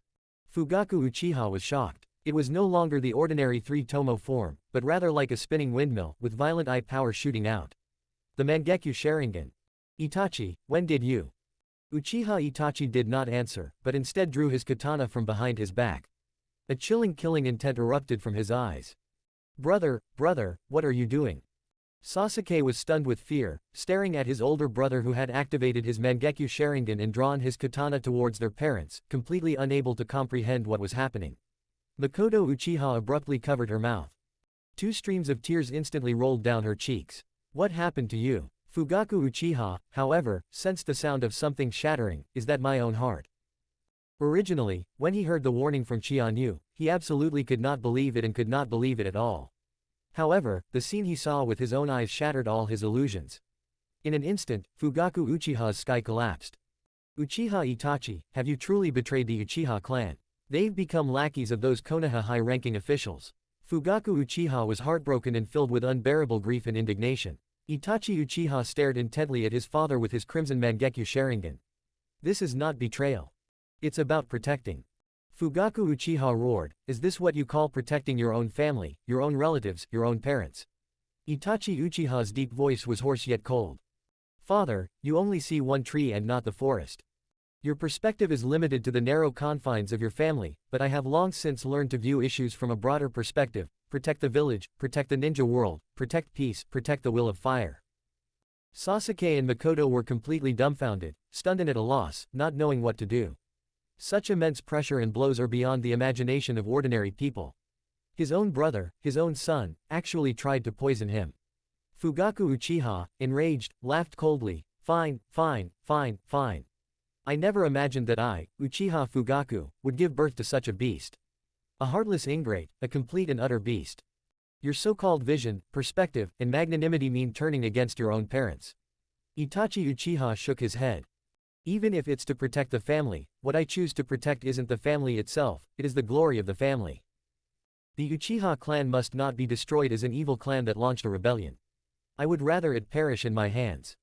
In this way, only I, Uchiha Itachi, will bear the shame, sin, darkness, and bloodshed, while the glory of the Uchiha clan will endure forever. Fugaku Uchiha was utterly shocked. He never imagined that Itachi Uchiha would be so obsessive and twisted. In that instant, Itachi Uchiha raised his sword towards his father, Fugaku Uchiha. Don't want. Makoto Uchiha and Sasuke couldn't help but scream in shock. Chapter 82 Fugaku's Mangekyo Sharingan. Chapter 82 Fugaku's Mangekyo Sharingan. Fourth update. Uchiha Itachi instantly raised his sword towards Uchiha Fugaku. His movements were incredibly fast. In the blink of an eye, the tip of the knife was already piercing towards Fugaku's heart. Precise, ruthless, and without hesitation. In Itachi Uchiha's eyes, he never looked down on his father. Although he had not awakened the Mangekyo Sharingan, in terms of strength, he was definitely second only to Uchiha Chiba. But that's precisely why we must kill him first. Fugaku Uchiha reacted extremely quickly, instantly producing a kunai in his hand and forcefully blocking in front of his chest. Ding! A crisp sound. Swords clashed and struck, shooting out brilliant sparks under the moonlight. Accompanied by the hysterical screams of Uchiha Makoto and Uchiha Sasuke. The deadly battle between the father and son has completely erupted. Brute! Fugaku Uchiha roared, and his kunai suddenly unleashed its power, forcefully knocking Itachi Uchiha back. During the struggle between the father and son, the windows suddenly shattered completely, turning into a shower of wood chips. As expected of my father, his strength is indeed superior to mine. But without the Mangekyo Sharingan, you could never be my match. Father, surrender. There's no point in continuing the fight. Fugaku Uchiha trembled with rage. You unfilial son. I never imagined that the one who would raise a knife against his own clan and his own parents would be my own son, Fugaku Uchiha. I have truly failed all my clansmen and all my ancestors. If I cannot tear you to pieces today with my own hands, I will not only be unworthy of being the head of the Uchiha clan, but also unworthy of being a parent, and unworthy of being a human being. For an instant, countless shuriken and kunai burst forth from Fugaku Uchiha's hand. However, Itachi Uchiha was also prepared and immediately unleashed a barrage of ninja tools. His technique was so precise, skillful, and proficient that it even surpassed that of Fugaku Uchiha. Bang bang bang. Clang. Countless hidden weapons clashed, accompanied by crisp sounds and bursts of fire. Fire release, great fireball technique. The father and son simultaneously unleashed the fire release ninjutsu passed down through generations of their family. However, Itachi Uchiha's fire release completely suppressed Fugaku Uchiha. At this moment, Itachi Uchiha even unleashed another of his fire release ninjutsu. Fire release, Red Phoenix Claw. In an instant, flames rained down from the sky like a shower of flowers, and hidden within the flames was a shuriken that shot fiercely toward Uchiha Fugaku. What? Fugaku was startled and managed to withstand the flames, but he was struck by a shuriken that pierced his shoulder. Father. Husband. Makoto and Sasuke both screamed. At the same time, Itachi Uchiha seized the opportunity to close in, his katana held horizontally to Fugaku's throat, ready to kill him at any moment. Don't want. Itachi, are you insane? He's your biological father. Makoto was absolutely terrified. Sasuke was panting heavily, the huge shock leaving him unable to react or understand what had happened. He could only stare wide-eyed and breathe with difficulty. It is precisely because he is the father that he must be the first to be killed. Otherwise, how can I then turn my attention to my other relatives and clansmen? Itachi Uchiha's katana was gleaming, pressed tightly against Fugaku's throat, ready to strike at any moment. He looked at his father, who was so close to him. I'm sorry, father. You can insult me however you want, I have already chosen my own path. Don't want. Amidst Makoto and Sasuke's screams, a sinister glint flashed in Itachi Uchiha's eyes as he slashed down with his katana. Boom. Makoto and Sasuke collapsed to the ground, but neither could shed a tear. Why did this happen? Uchiha Sasuke suddenly clutched his throbbing head. However, this is. To Itachi's astonishment, his father, Fugaku, who was supposed to be dead, suddenly turned into a puff of white smoke. Shadow clones. No, impossible. During the battle just now, you didn't have a chance to use shadow clone jutsu at all. My Mangekyo Sharingan saw it clearly. Just then, Emerging from the darkness behind him was none other than Fugaku Uchiha himself. The reason is simple. Long before the battle, even before you came back, that was always a shadow clone. Fugaku Uchiha's true form appears remarkably calm, even colder than one might imagine. Makoto and Sasuke finally breathed a sigh of relief. However, looking at the father and son who still stood facing each other, locked in a life or death struggle, they still found it hard to breathe. How could it be difficult? Did you foresee all of this from the very beginning? No, this is impossible. Fugaku Uchiha coldly replied, it wasn't me, but Chiba. Uchiha Chiba, no. Even he couldn't possibly have known all this beforehand. Uchiha Itachi couldn't help but tremble when he heard this name. Chiba, who personally killed Uchiha Shisui, is an indelible, haunting demon and dream in his heart. HMPH, you beast, what do you know? If it weren't for Chianyu's advance warning, I probably would have really died at your hands, at the hands of my own son. Now, it's time to do what I, as the clan leader and as a father, should do. I'm going to kill you with my own hands, you beast. This moment. Fugaku Uchiha gently closed his eyes, then suddenly opened them again. In the Sharingan, the three-tomo shape instantly spun rapidly. It had completely transformed into a unique windmill shape. That is. The Mangekyo Sharingan. Father has awakened the Mangekyo Sharingan too. When? Fugaku Uchiha, suppressing his grief and indignation, coldly said, just now. Uchiha Itachi swallowed hard. He understood that it was because of his heinous acts of wanting to slaughter his entire clan and even harm his own parents that his father had truly awakened the Mangekyo Sharingan. The Mangekyo Sharingan is only awakened when one experiences intense emotional stimulation. With his father Fugaku's talent, his three-tomo Sharingan had long been at its peak. Now that he saw what he had done, it was only natural that he would awaken his Mangekyo Sharingan. What he truly feared was all of this part of Uchiha Chiba's plan? When Itachi Uchiha thought of this, he couldn't help but feel an extremely ominous premonition. However, there was no turning back for him. Then, Itachi Uchiha took a deep breath. Father, even if you have awakened the Mangekyo Sharingan, you are only awakening it for the first time, and you are no match for me. In fact, this is even better. Next up is the battle of the Mangekyo Sharingan. The Mangekyo Sharingan of Yuyi and his son spun simultaneously, unleashing a violent and ruthless power. Blood-red light enveloped them, and killing intent surged forth. Although Itachi Uchiha said this, he was not clear about his father's Mangekyo Sharingan abilities, so he prepared to go all out from the beginning. A stream of blood instantly slid down from his right eye, his pupil power reaching its peak. Amaterasu. Suddenly, a burst of pitch-black flames erupted, the inextinguishable Amaterasu black flame, instantly engulfing and scorching Uchiha Fugaku in the center of his vision. In the blink of an eye, Fugaku Uchiha also unleashed his unique Mangekyo Sharingan power. Chapter 83, 8 Nests Guarded. A narrow mist reflects the heart. Father and son fight to the death. Chapter 83, 80 Nests Guarded. A narrow mist reflects the heart. Father and son fight to the death. Fifth Watch. 80 Nests Guarded. This is the Mangekyo Sharingan technique awakened by Fugaku Uchiha. To be precise, it's a pupil technique on the left eye. Its name comes from the village and family's guardian deity, the 80 Nest God. As the name suggests, this is a rare type of Mangekyo Sharingan that is primarily defensive. Once activated, it can release a unique sealing barrier around itself, making it virtually immune to any damage until its chakra and ocular power are exhausted. But its own attacks can proceed unimpeded. In other words, when the level 80 Nest Guard is activated, you are invincible and can attack the enemy without any scruples. This eye technique is incredibly powerful. In that instant, Itachi Uchiha unleashed the power of his right eye, and Amaterasu black flames burst forth, instantly locking onto Fugaku Uchiha in his field of vision. However, Fugaku Uchiha reacted even faster. The moment he activated his Mangekyo Sharingan, the power of the 80 Nest Guardians had already subconsciously erupted. Instantly, streaks of blood-red curse marks appeared, forming a sealing barrier similar to the shape of Fugaku's Mangekyo Sharingan, completely protecting him within it. Buzz.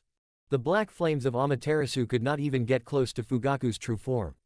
Instead, it was completely intercepted midway by the transparent 80 Nest Guardian barrier. For a moment, the pitch-black flames burned wildly on the blood-red barrier unique to the 80 Nest Guardians, but they could not penetrate it. What? Amaterasu is ineffective. What is that? A sealing barrier.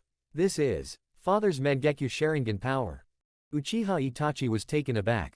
The Amaterasu black flame was a flame that could burn everything and would never go out until its target was completely reduced to ashes.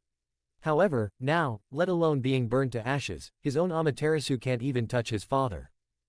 Fugaku Uchiha was also unaware of his own abilities. Having just awakened the Mangekyo Sharingan, one can only explore and test it step by step.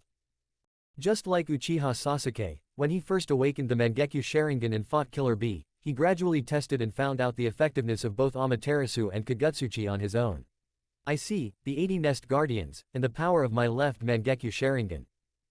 Fugaku gazed at the Amaterasu black flames burning fiercely on the 80 Nest Guardian barrier.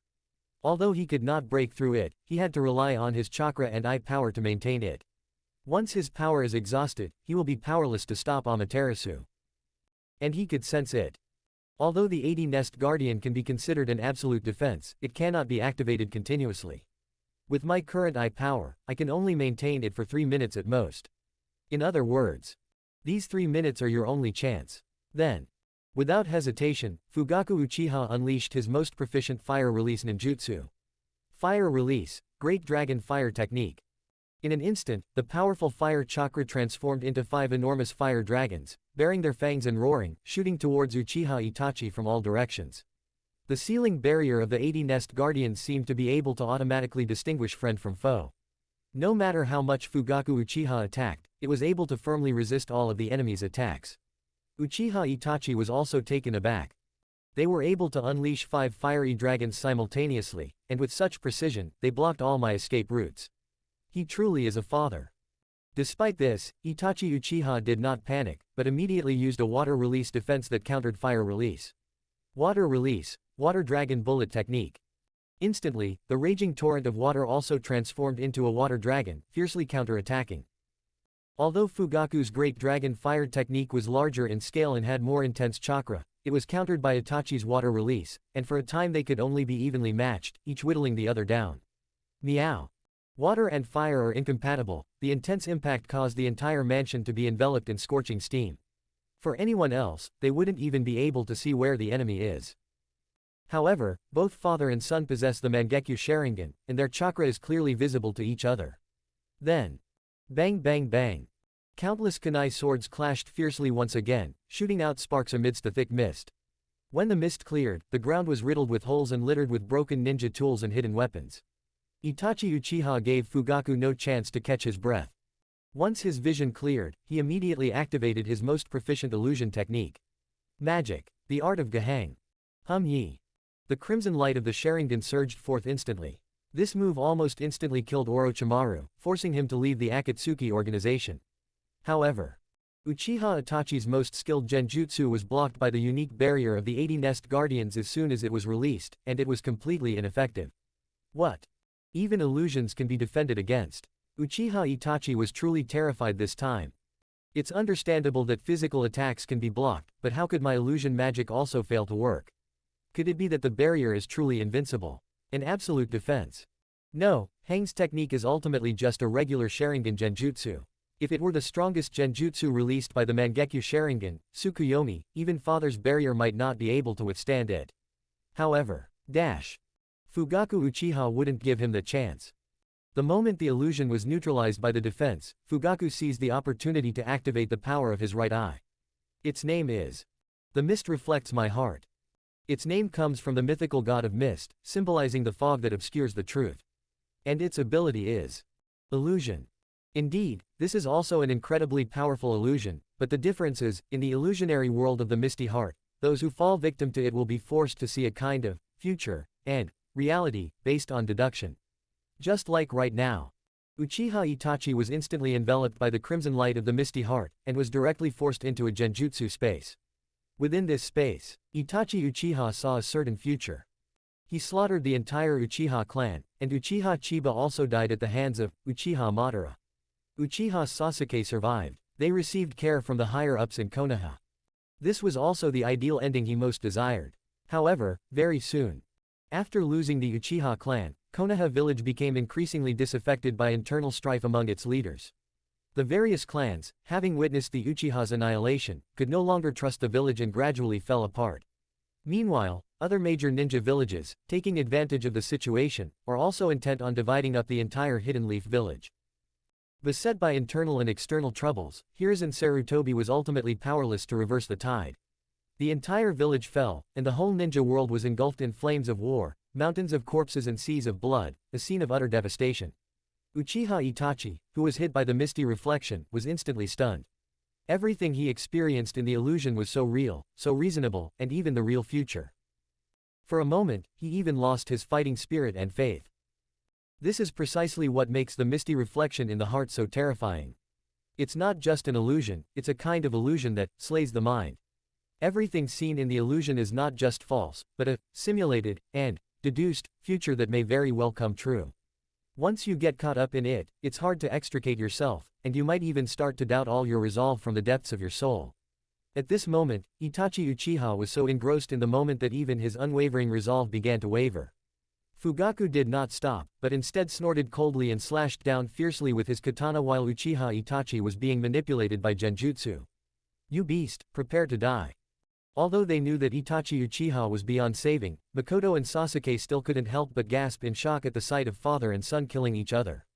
However, just as the blade was about to slice through him, Itachi Uchiha suddenly roared, and a burst of violent red chakra erupted, instantly rising up and transforming into a blood-red chakra skeleton that firmly protected him within it. Boom! Fugaku's katana was instantly snapped in two by the recoil. He was terrified and immediately retreated. This is Susanoo. Chapter 84, Beating Up Uchiha Itachi. Yu makes his move. 6 updates. Chapter 84, Beating Up Uchiha Itachi. Chiyu makes his move. 6th update. Although it is only the first form of Susanoo, it still possesses incredibly strong defense. Fugaku's katana snapped instantly, forcing him to retreat again and brace himself for defense. Susanoo. Uchiha Itachi reopened his eyes and broke free from the illusion of narrow mist reflecting the heart. He was panting heavily, clearly having exhausted unimaginable chakra and mental energy to forcefully break through the illusion of the misty heart. Is this the Mangekyo Sharingan ability in Father's right eye? It can actually simulate and predict a certain real future. I almost became completely immersed in it, and even my beliefs began to waver. Unfortunately, Father, you underestimated my strength and my unwavering belief. The misty reflection was forcibly broken, and Itachi Uchiha was severely exhausted, but Fugaku also suffered a backlash. Moreover, he had just activated the Mangekyo Sharingan and immediately used the power of both eyes in succession. At this moment, both Bashikami and Sagiri Aishin were also feeling excruciating pain in their cells, and their chakra and eye power were severely depleted. The father and son stood facing each other from a distance, both trembling and panting, yet neither showed the slightest intention to back down. I have already cracked the power of my father's right eye. How long can the defensive barrier around the left eye hold out? Moreover, I now also possess the absolute defense of Susanoo. Father, you have no chance of winning. Fugaku understood that what he said was true. After all, I've only just awakened the Mangekyo Sharingan, and I'm probably still no match for this little beast. However, he has no right to back down. HMPH, let's give it a try. In an instant, Fugaku, who was forcibly controlling the 80 Nest Guardians, and Itachi Uchiha, who had activated the first form of Susanoo, roared in unison and charged at each other once again. Ai. In Makoto and Sasuke's eyes, she had already completely collapsed, despaired, and was at a loss, not knowing what to do. This tragic scene of father and son killing each other cannot possibly have a happy ending. Ultimately, it was Itachi Uchiha who first raised his sword against his own father. Both of them naturally understood who the one who deserved to die was. However, at this moment, Fugaku was gradually falling into a disadvantageous position. With excessive consumption of chakra and eye power, the 80 Nest Guardian was gradually becoming unsustainable. However, Itachi Uchiha's Susanoo pressed forward relentlessly. The mother and son were immediately filled with worry. Finally. Boom. The crimson defensive barrier of the 80 Nest shattered completely. Uchiha Itachi was panting heavily, but he had a look of relief on his face. It's over, father. Feel sorry. A hint of reluctance flashed in his eyes, but he still managed to control Susanoo, and the right fist in the chakra skeleton slammed down hard. Boom. Don't want. Makoto and Sasuke screamed in agony, desperately rushing forward to stop it all, but it was all in vain. A human tragedy was about to unfold, suddenly. A Susanoo 10 or 100 times more powerful suddenly appeared out of thin air, and a huge chakra arm grabbed the wrist that was about to fall, forcefully stopping it. Then, even more so, with a slight force. Boom. Itachi Uchiha's Susanoo chakra skeleton arm was crushed into powder, completely exploded, and turned into nothingness. You are. Uchiha Itachi was instantly terrified, as if he had seen a ghost. Meanwhile, Makoto and Sasuke, mother and son, saw a savior and their hope was rekindled. Senator. Lady Senba. The person who arrived was none other than Uchiha Chiba. No, to be precise. He's always been here. Fugaku sighed and shook his head in grief and indignation. Chianyu, it seems I'm still useless as the clan leader. In the end, I still have to let you take action. Clearly, he knew everything. This was exactly the result of Chiba and Fugaku's discussion and planning. From the very beginning, Chianyu had been lying in wait here, but had never made a move. His goal was definitely not as simple as stopping the massacre of the clan and killing Itachi Uchiha. More importantly, he wants to make the Uchiha clan's power incredibly strong. To achieve this goal, Fugaku Uchiha must be shown the truth about Itachi Uchiha. Therefore, he had Fugaku prepare shadow clones in advance so that he could witness firsthand Itachi Uchiha's crime of slaughtering his biological father and attempting to exterminate his entire family and even the whole clan. As expected, in his grief and anger, Fugaku Uchiha successfully awakened the Mangekyo Sharingan. In this way, the Uchiha clan finally possessed a second pair of Mangekyo Sharingan. But Chiyu also understood that even so, Fugaku, who had just awakened his Sharingan, was probably no match for Itachi Uchiha, so he stayed here. However, Fugaku also said that Chiba should not be involved unless absolutely necessary. If Itachi Uchiha really does as he said, he will personally kill this beast. Unfortunately, just as Chiyu had said, he was no match for Itachi Uchiha. Uchiha Itachi suddenly stepped back, his face filled with unprecedented panic and fear. Uchiha Chiba. How could you possibly be here? Weren't you at police headquarters? The intelligence from the Secret Service, including that man's signal, couldn't all be fake. Chianyu naturally wouldn't answer his question. He simply asked indifferently and casually. Despair. Uchiha Itachi was dumbfounded and speechless. Although Susanoo was still protecting him, his body couldn't help but tremble violently. Impossible. If you were here, the police force wouldn't be able to stop that man at all. Is it a shadow clone? But shadow clones divide chakra evenly, greatly weakening their own strength. In that case, they would be no match for that man. Are you really confident that you can defeat him with just shadow clones? Chiyu ignored him and simply spoke to Fugaku. You are father and son after all. Let me do it. After a long silence, Fugaku finally nodded. Thank you. Itachi Uchiha's expression changed drastically. He had never feared anyone, not even Uchiha Shisui, he only felt admiration and gratitude towards him. However, facing Uchiha Chiba, who had killed Shisui, he felt a deep sense of powerlessness. This feeling, as Chiyu said, is called despair. Itachi Uchiha Susanoo was nothing more than a toy in front of Chiba, and was manipulated at will. Don't even mention that he was only in his first form. Even Uchiha Shisui's second form could have been destroyed in one blow before Senba even activated his Susanoo. What's more, now that he possesses the eternal Mangekyo Sharingan and has awakened the fourth form, the complete Susanoo. Chiba gave Uchiha Itachi no chance. Susanoo raised the Tatsuki Tsurugi high and slashed down with a thunderous roar. Rumble. Boom. Just one strike. Itachi Uchiha's Susanoo was completely blasted apart, shattered into pieces, and scattered in all directions. Uchiha Itachi was blasted away, his bones and internal organs shattered, he coughed up blood, his face turned ashen, and he collapsed weakly. Even knowing how terrifying Chiba was, Fugaku was still utterly shocked by what he saw. That is Susanoo after all. He couldn't even withstand a single attack from Chianyu. Uchiha Itachi was covered in blood and gore, and bright red blood kept gushing from the corners of his mouth. He was critically injured and on the verge of death, like a candle flickering in the wind. Without further ado, Chiba unleashed his Susanoo's weapon, the Tatsuka-sen extinguishing sword, once again. Dead. Chapter 85 The Death of Uchiha Itachi. 7th update. Please subscribe. Chapter 85 The Death of Uchiha Itachi. 7th update. Requesting first subscription. Chianyu's Tenshu-sen extinction sword slashed down fiercely. Uchiha Itachi hurriedly used all his strength to dodge. Instantly. In the courtyard of the clan chief's mansion, a huge, deep crater was instantly blasted into the ground, spreading straight out and reaching an unfathomable depth. It wasn't just Itachi Uchiha who was terrified. Fugaku, Makoto, Sasuke, and the others were all deeply shocked when they saw it. Keep in mind, this was just a seemingly casual slash from Chianyu. However, its power is terrifyingly immense. Itachi Uchiha's face was deathly pale. He had already suffered a severe injury when his Susanoo was blasted apart by Chiyu's sword. Although he managed to dodge it with all his might, he was still affected and his injuries were aggravated. He was panting heavily, knowing that he was probably doomed to die today. Since that's the case, he gradually calmed down. Uchiha Chiba, it seems I've lost this time. I didn't expect that you had seen through everything and even infiltrated here in advance. It seems that Father's use of shadow clones was also part of your plan, with the aim of getting Father to awaken the Mangekyo Sharingan as well. But even so, you deduced that he was no match for me, so you also prepared an ambush.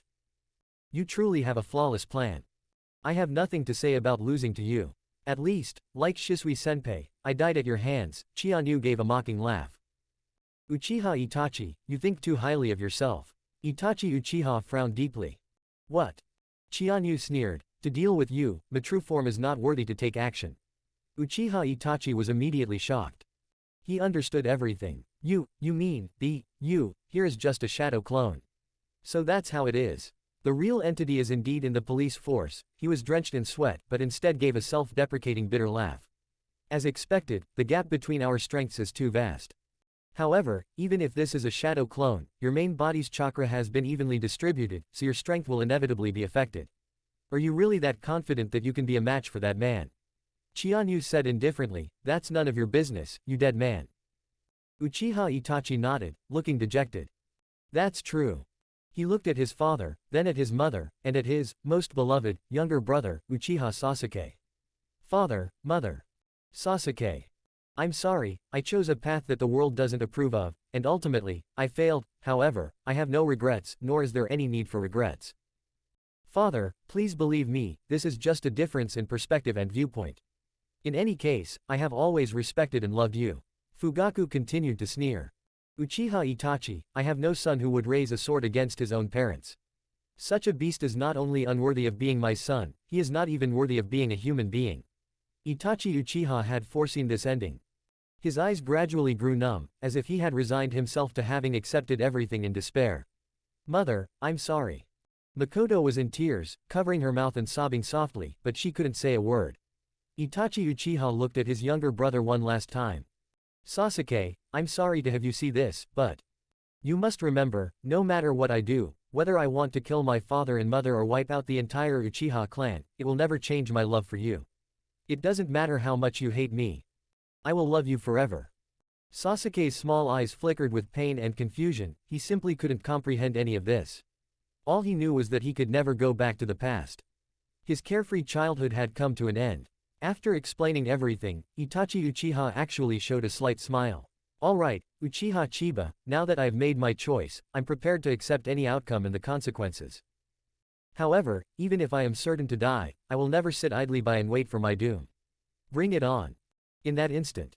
With his last ounce of strength, Itachi Uchiha unleashed a barrage of kunai shuriken, scattering them like a shower of flowers from a fairy maiden, raining down from the sky.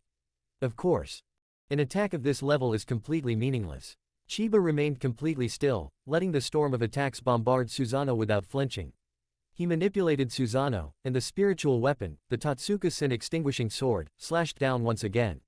Itachi Uchiha barely dodged, a slight smile appearing on his lips amidst the bloodstains. Clone explosion. The next moment, rumble. Boom.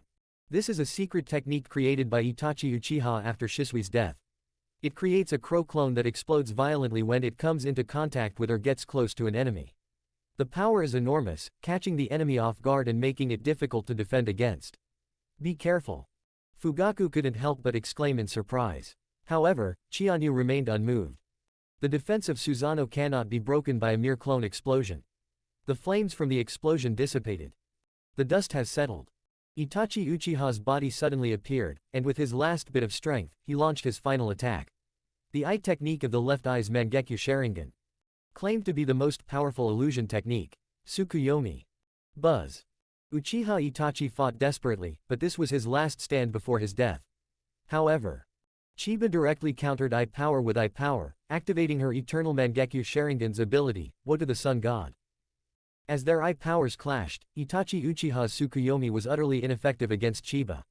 Not to mention the huge difference in their eye power, even if their eye power were equal, Tsukuyomi would have no effect on the shadow clones. In the original work, Kakashi once used this technique to break Itachi Uchiha's Tsukuyomi. The next moment. Uchiha Itachi screamed hysterically as endless crimson flames raged, scorching his soul and body. It was incredibly tragic. When Fugaku saw this, he knew that Itachi Uchiha was finished. Although he deserved to die, there was still a bond between father and son, and Fugaku couldn't help but turn his head away, unable to bear watching any longer. Makoto and Sasuke, mother and son, embraced each other and wept bitterly, their grief and despair beyond description. However, none of the family members said anything to stop it. Even though blood is thicker than water, they all knew that Uchiha Itachi, who had committed such a heinous crime, had lost the right to live. What Chianyu did was simply to help him find relief, and even more so, to help her own family find relief. Amidst the raging flames and Itachi Uchiha's heart-wrenching screams, his life was swiftly slipping away. Finally, even the screams gradually faded away. After enduring endless pain, Uchiha Itachi completely perished in this ninja world. He died. Makoto and Sasuke cried uncontrollably. Fugaku's eyes, however, grew even more resolute and ruthless. Itachi Uchiha is dead, but this hatred is far from over. The mastermind behind Itachi Uchiha's betrayal of his clan and the massacre of his parents has always been the Konoha leadership, Hiruzen Sarutobi and his associates. It's not just Itachi, it's Shisui too. Generation after generation of so-called Hokage have harbored endless hatred, resentment, oppression, and exclusion towards the Uchiha clan. Now it's finally time to put an end to it. He looked resolutely at Chianyu. Chiyu, as the clan leader, I have made up my mind. It's time to launch a counterattack. However, I need power. Chiyu glanced at Itachi Uchiha's corpse, which was still being burned by karmic flames. In particular, looking at those Mangekyo Sharingan eyes that still radiated a blood-red light, he thought, the power is there. Fugaku was startled, staring at Chiba in disbelief. You don't mean to say. Chianyu said calmly, that's right. They gouged out Itachi Uchiha's Mangekyo Sharingan. Then, transplanted and fused into your body, awakening the eternal Mangekyo Sharingan. Greater than. Chapter 86 Itachi Uchiha gouges out his eyes. Fugaku's eternal Mangekyo Sharingan. 8th update. Chapter 86 Itachi Uchiha gouges out his eyes. Fugaku's eternal Mangekyo Sharingan. 8th update. That's exactly what Chianyu meant. Eternal Mangekyo Sharingan. This is the ultimate eye power of the Uchiha clan. In the original work, only Madara Uchiha and Sasuke Uchiha ever activated it. To unlock it, the conditions are extremely stringent, the difficulty is immense, and there are unimaginable risks involved. It requires 2 clan members who have both awakened the Mangekyo Sharingan. One of them must give the Mangekyo Sharingan to the other, and after successful fusion, there is a chance that the Mangekyo Sharingan can be awakened. It's important to understand that awakening the Mangekyo Sharingan is extremely difficult, and very few people in the entire family have achieved it throughout the generations. Not to mention, achieving successful transplantation and fusion without rejection is even more difficult. The way to increase the success rate is through transplantation between blood relatives. And now, both Fugaku and Itachi Uchiha awakened the Mangekyo Sharingan. The two are also father and son. The success rate of transplantation and fusion is quite high. And this is also part of the Thousand Feathers project. As for Uchiha Sasuke, he is the reincarnation of Indra, why should Chianyu worry about him? Even without Itachi Uchiha's Mangekyo Sharingan transplant, his growth rate wouldn't have been much slower. What I need to improve now is the power of the entire Uchiha clan. If Fugaku, the clan leader, were to awaken the eternal Mangekyo Sharingan, that would truly be like adding wings to a tiger. Fugaku was also deeply shaken. As the clan leader, he certainly knew these secrets, but they seemed like myths and legends. He had only heard the stories of Uchiha Madara and Uchiha Izuna. But now it's happening right in front of me. He had a completely unreal feeling. Eternal Mangekyo Sharingan. However, Chiyu, even if I wanted to transplant it, it would be no easy task, Chianyu nodded. That's good, but at least it's the best option. Fugaku took a deep breath. I see. Chiba stopped the raging fire of the Calamity Sun God and handed over Itachi Uchiha's body to Fugaku for disposal. Fugaku's heart skipped a beat. Chiba, on the other side, are you sure everything's okay? Although I know you've made thorough preparations, that mysterious man is someone who calls himself Uchiha Madara. He has the ability to unleash the Nine Tails attack, forcing the 4th Hokage Minato Namikaze to his death, and the Nine Tails Jinchuriki Kushina Uzumaki. Even if he isn't the real Madara Uchiha, he is definitely the most terrifying and dangerous enemy. You absolutely must not let your guard down. Chianyu said calmly, I understand. I will dispel this shadow clone and join the battle on the other side. As for this place, I'll leave everything to you. Fugaku said in a deep voice, don't worry, I'll go to the police force to provide support as soon as I've finished dealing with this. Chianyu remained noncommittal, then with a bang, transformed into a cloud of white smoke and vanished from the spot. In a dilapidated home. Only Fugaku, Makoto, and Sasuke remained, riddled with holes. After a moment of silence, Fugaku finally spoke to his wife. Makoto, let's take Sasuke and get out of here first. Makoto Uchiha had already cried all her tears. Let's go, Sasuke. She is gentle and virtuous, but also a strong woman. Uchiha Sasuke was already in a daze, like a walking corpse, as his mother led him away step by step. Even Fugaku and Makoto didn't notice. At this moment, blood-red light flashed in Sasuke Uchiha's eyes, in the quiet open space. Fugaku Uchiha stared at Itachi Uchiha's charred corpse. After hesitating for a long time. But in the end, he hardened his heart and reached out his hand toward those Mangekyo Sharingan eyes. He needed power. The Uchiha clan needs power. He would stop at nothing to achieve this. Under the blood moon. Not long ago. Uchiha clan's residence. Police force headquarters. The atmosphere here was equally oppressive, and all the police officers sensed the tense atmosphere of impending doom. To this end, the police headquarters has increased the number of ninjas guarding the area and tightened the number of personnel patrolling outside, leaving the majority of its forces here. Everyone's face was filled with tension and vigilance. Not far away. The void suddenly rippled slightly, spreading out like waves. Then, a figure shrouded in a black robe appeared silently. He gazed at the headquarters of the Uchiha clan's police force, as if a memory was stirring within him, and fell silent for a moment. But he quickly shook his head and sent a signal into the night. That was a code for Itachi Uchiha. Having done all this, the face beneath the mask remained expressionless as he strode toward the police headquarters. A samurai sword appeared in his hand. Soon, the sudden appearance of this figure was noticed by the ninjas of the police force, who immediately issued a warning. Who goes there? This is the police headquarters. Trespassing is prohibited. 5 or 6 police ninjas immediately stepped forward to intercept them. But the masked man did not hesitate at all. Instead, he suddenly flew forward and swung his katana at the leader. That ninja was, after all, a member of the police force and a jonin of the Uchiha clan, so his strength was not to be underestimated. Instantly, a series of shuriken appeared in his hand and shot out. However, the masked man did not dodge or evade at all, allowing the shuriken to hit him. The next moment, amidst the stunned gazes of numerous police ninjas, all the shuriken pierced right through him, as if the masked man's body had turned into nothingness. That is. In the instant everyone was shocked, the katana in the masked man's hand swiftly slashed down. It was clear that the Uchiha clansman was about to die on the spot. Suddenly. When? A soft pop, and sparks flew everywhere. A kunai appeared just in time, precisely blocking the attack. The masked man frowned slightly as he looked at the man in front of him, but it was not Uchiha Chiyu. Instead. Kakashi Hatake. Just as Lord Chiyu expected, you've come. A man who calls himself Uchiha Madara. Kakashi Hatake suddenly exerted force in his hand, and his kunai instantly forced back the opponent's katana, and the two of them jumped backward. The masked man's expression changed. He never expected that Uchiha Chiba had already foreseen everything.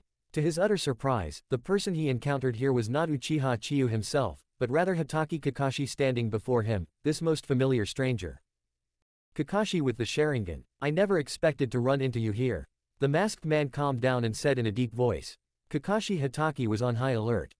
I never imagined that even the legendary Madara Uchiha had heard of my name. It's truly an honor, it's just a pity. You are the culprit who instigated the nine-tailed fox's rampage and caused the deaths of my master and mistress. Since we've met here tonight, let me settle this score. The masked man sneered, to settle things. You're really overestimating yourself, Kakashi Hatake. Even the yellow flash, Minato Namikaze, died at my hands. How much do you think you are to dare to make such boastful claims? Kakashi Hatake gently lifted the eye patch that had been covering his left eye. It's not a question of whether it can be done, but rather that it must be done no matter what. Moreover, Lord Chiyu specifically sent me here to deal with you. There must be a reason and a deeper meaning behind it. With a whoosh, Kakashi Hatake's left eye, adorned with 3 tomo, spun rapidly, having already departed from its original form and evolved into its true form, Kaleidoscope Sharingan. The mysterious masked man was also taken aback. Kaleidoscope Sharingan. You've already mastered that power. 8th update. The author is continuing to write. Please vote with monthly tickets. Greater than. Chapter 87 The Connected Kamui Dimension. Kakashi and Obito's fated battle. Ninth update. Chapter 87 The Connected Kamui Dimension. Kakashi and Obito's fated battle. Ninth update. You have successfully relieved Itachi Uchiha's illness and pain, and helped him become a filial and virtuous son. You have gained 3,000 merit points. After the shadow clone was dispelled, along with the return of the clone's memories and experience, a system notification sound also appeared. 3,000 points of merit. This is the highest point, surpassing even Uchiha Shisui and Shimura Danzo. But at this point, Itachi Uchiha's strength was not actually stronger than those two. At this time, although Itachi Uchiha had awakened the Mangekyo Sharingan, he only had Tsukuyomi and Amaterasu, and his Susanoo had only reached its first form.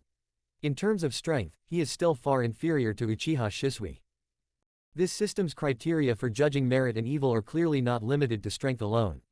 Chianyu casually added 3,000 merit points to her pupil power. Current Eternal Mangekyo Sharingan power 15,150 50,000ths. The ultimate goal of the Eternal Mangekyo Sharingan is undoubtedly the Rinnegan, but I am not the reincarnation of Indra, and the merit points required to awaken the Rinnegan are enormous. Of course, it's only a matter of time. Moreover, even without the Rinnegan, with Chiba's current strength, he could easily sweep through the current ninja world. Ding! Host's accumulated merit points have exceeded 15,000. Congratulations, host, you have acquired a new ability, the strongest lightning armor. Chianyu's heart stirred. I remember obtaining the lightning release, pseudo-dark blade when I accumulated 100 merit points. At 1,000 points, I obtained lightning release chakra mode. 15,000 points means you've obtained the strongest lightning release armor. It seems that the rewards are consistent with each other. A rare slight smile appeared on his lips, and he felt a sense of joy in his heart. The strongest lightning armor. This is an ability that only the third Raikage can activate.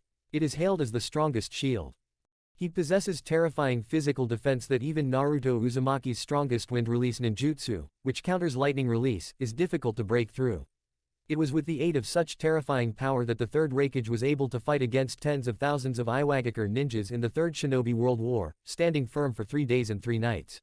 In terms of pure physical defense, the third Raikage was undoubtedly the most powerful being in the entire ninja world.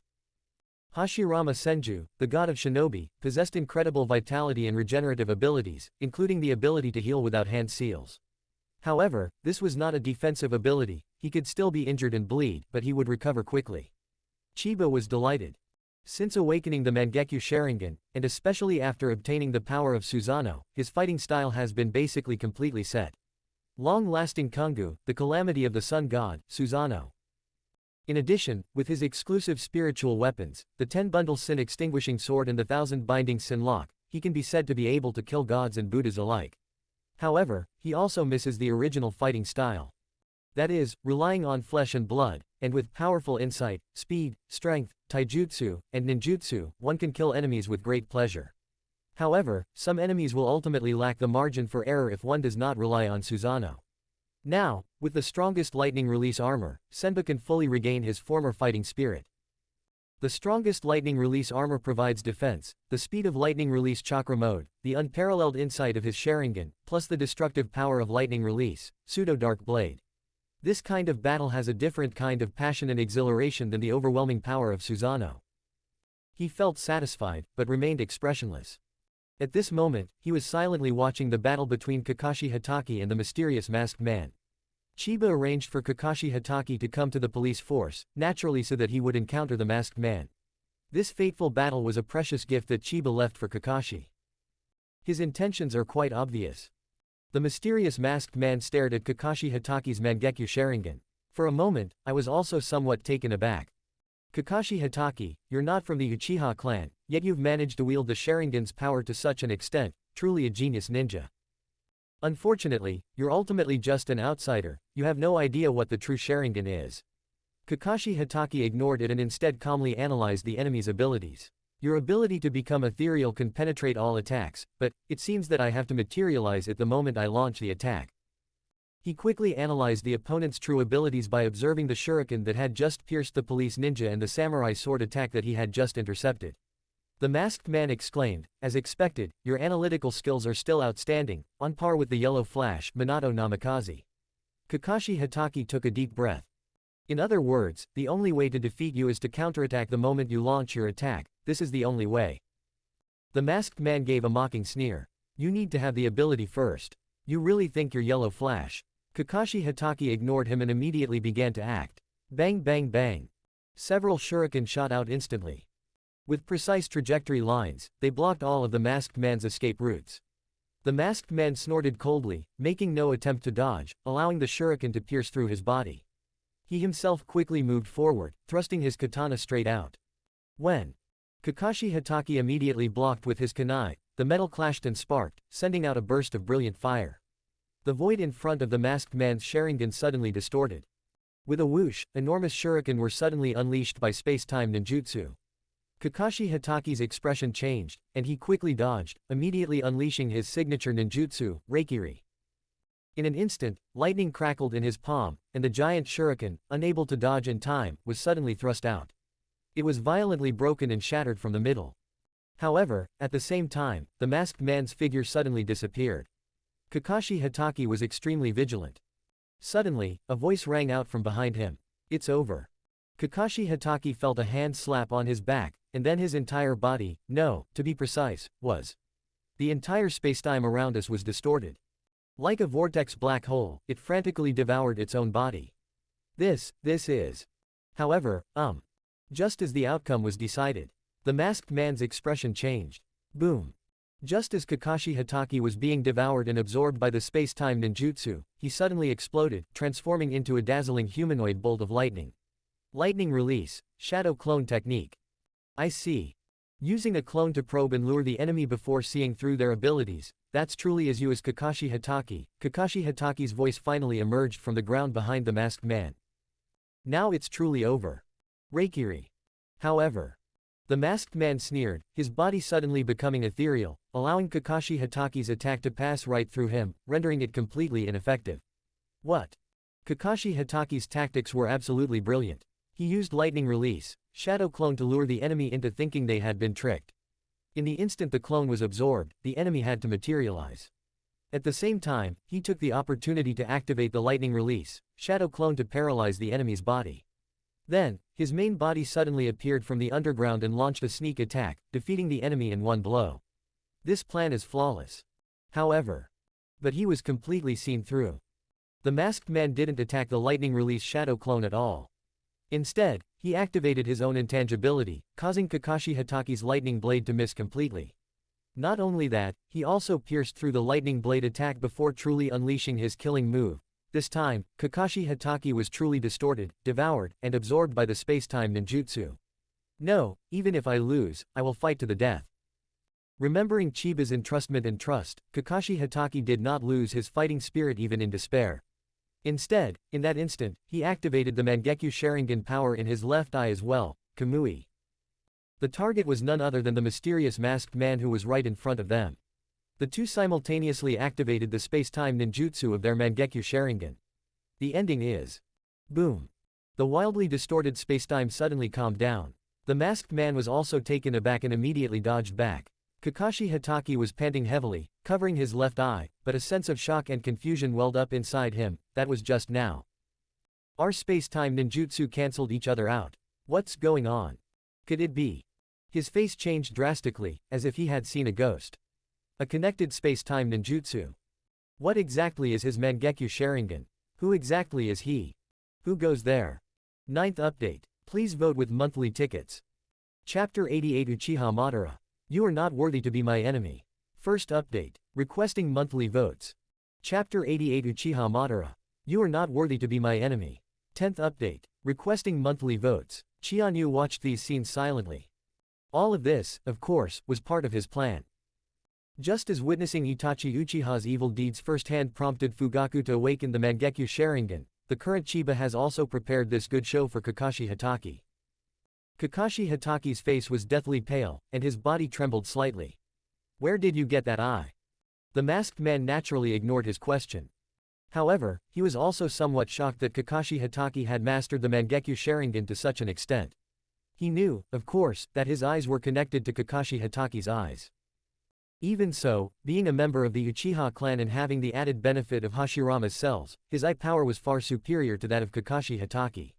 However, he was able to neutralize his own space-time ninjutsu. Clearly, I had underestimated him. Or did Kakashi Hatake receive help from that man?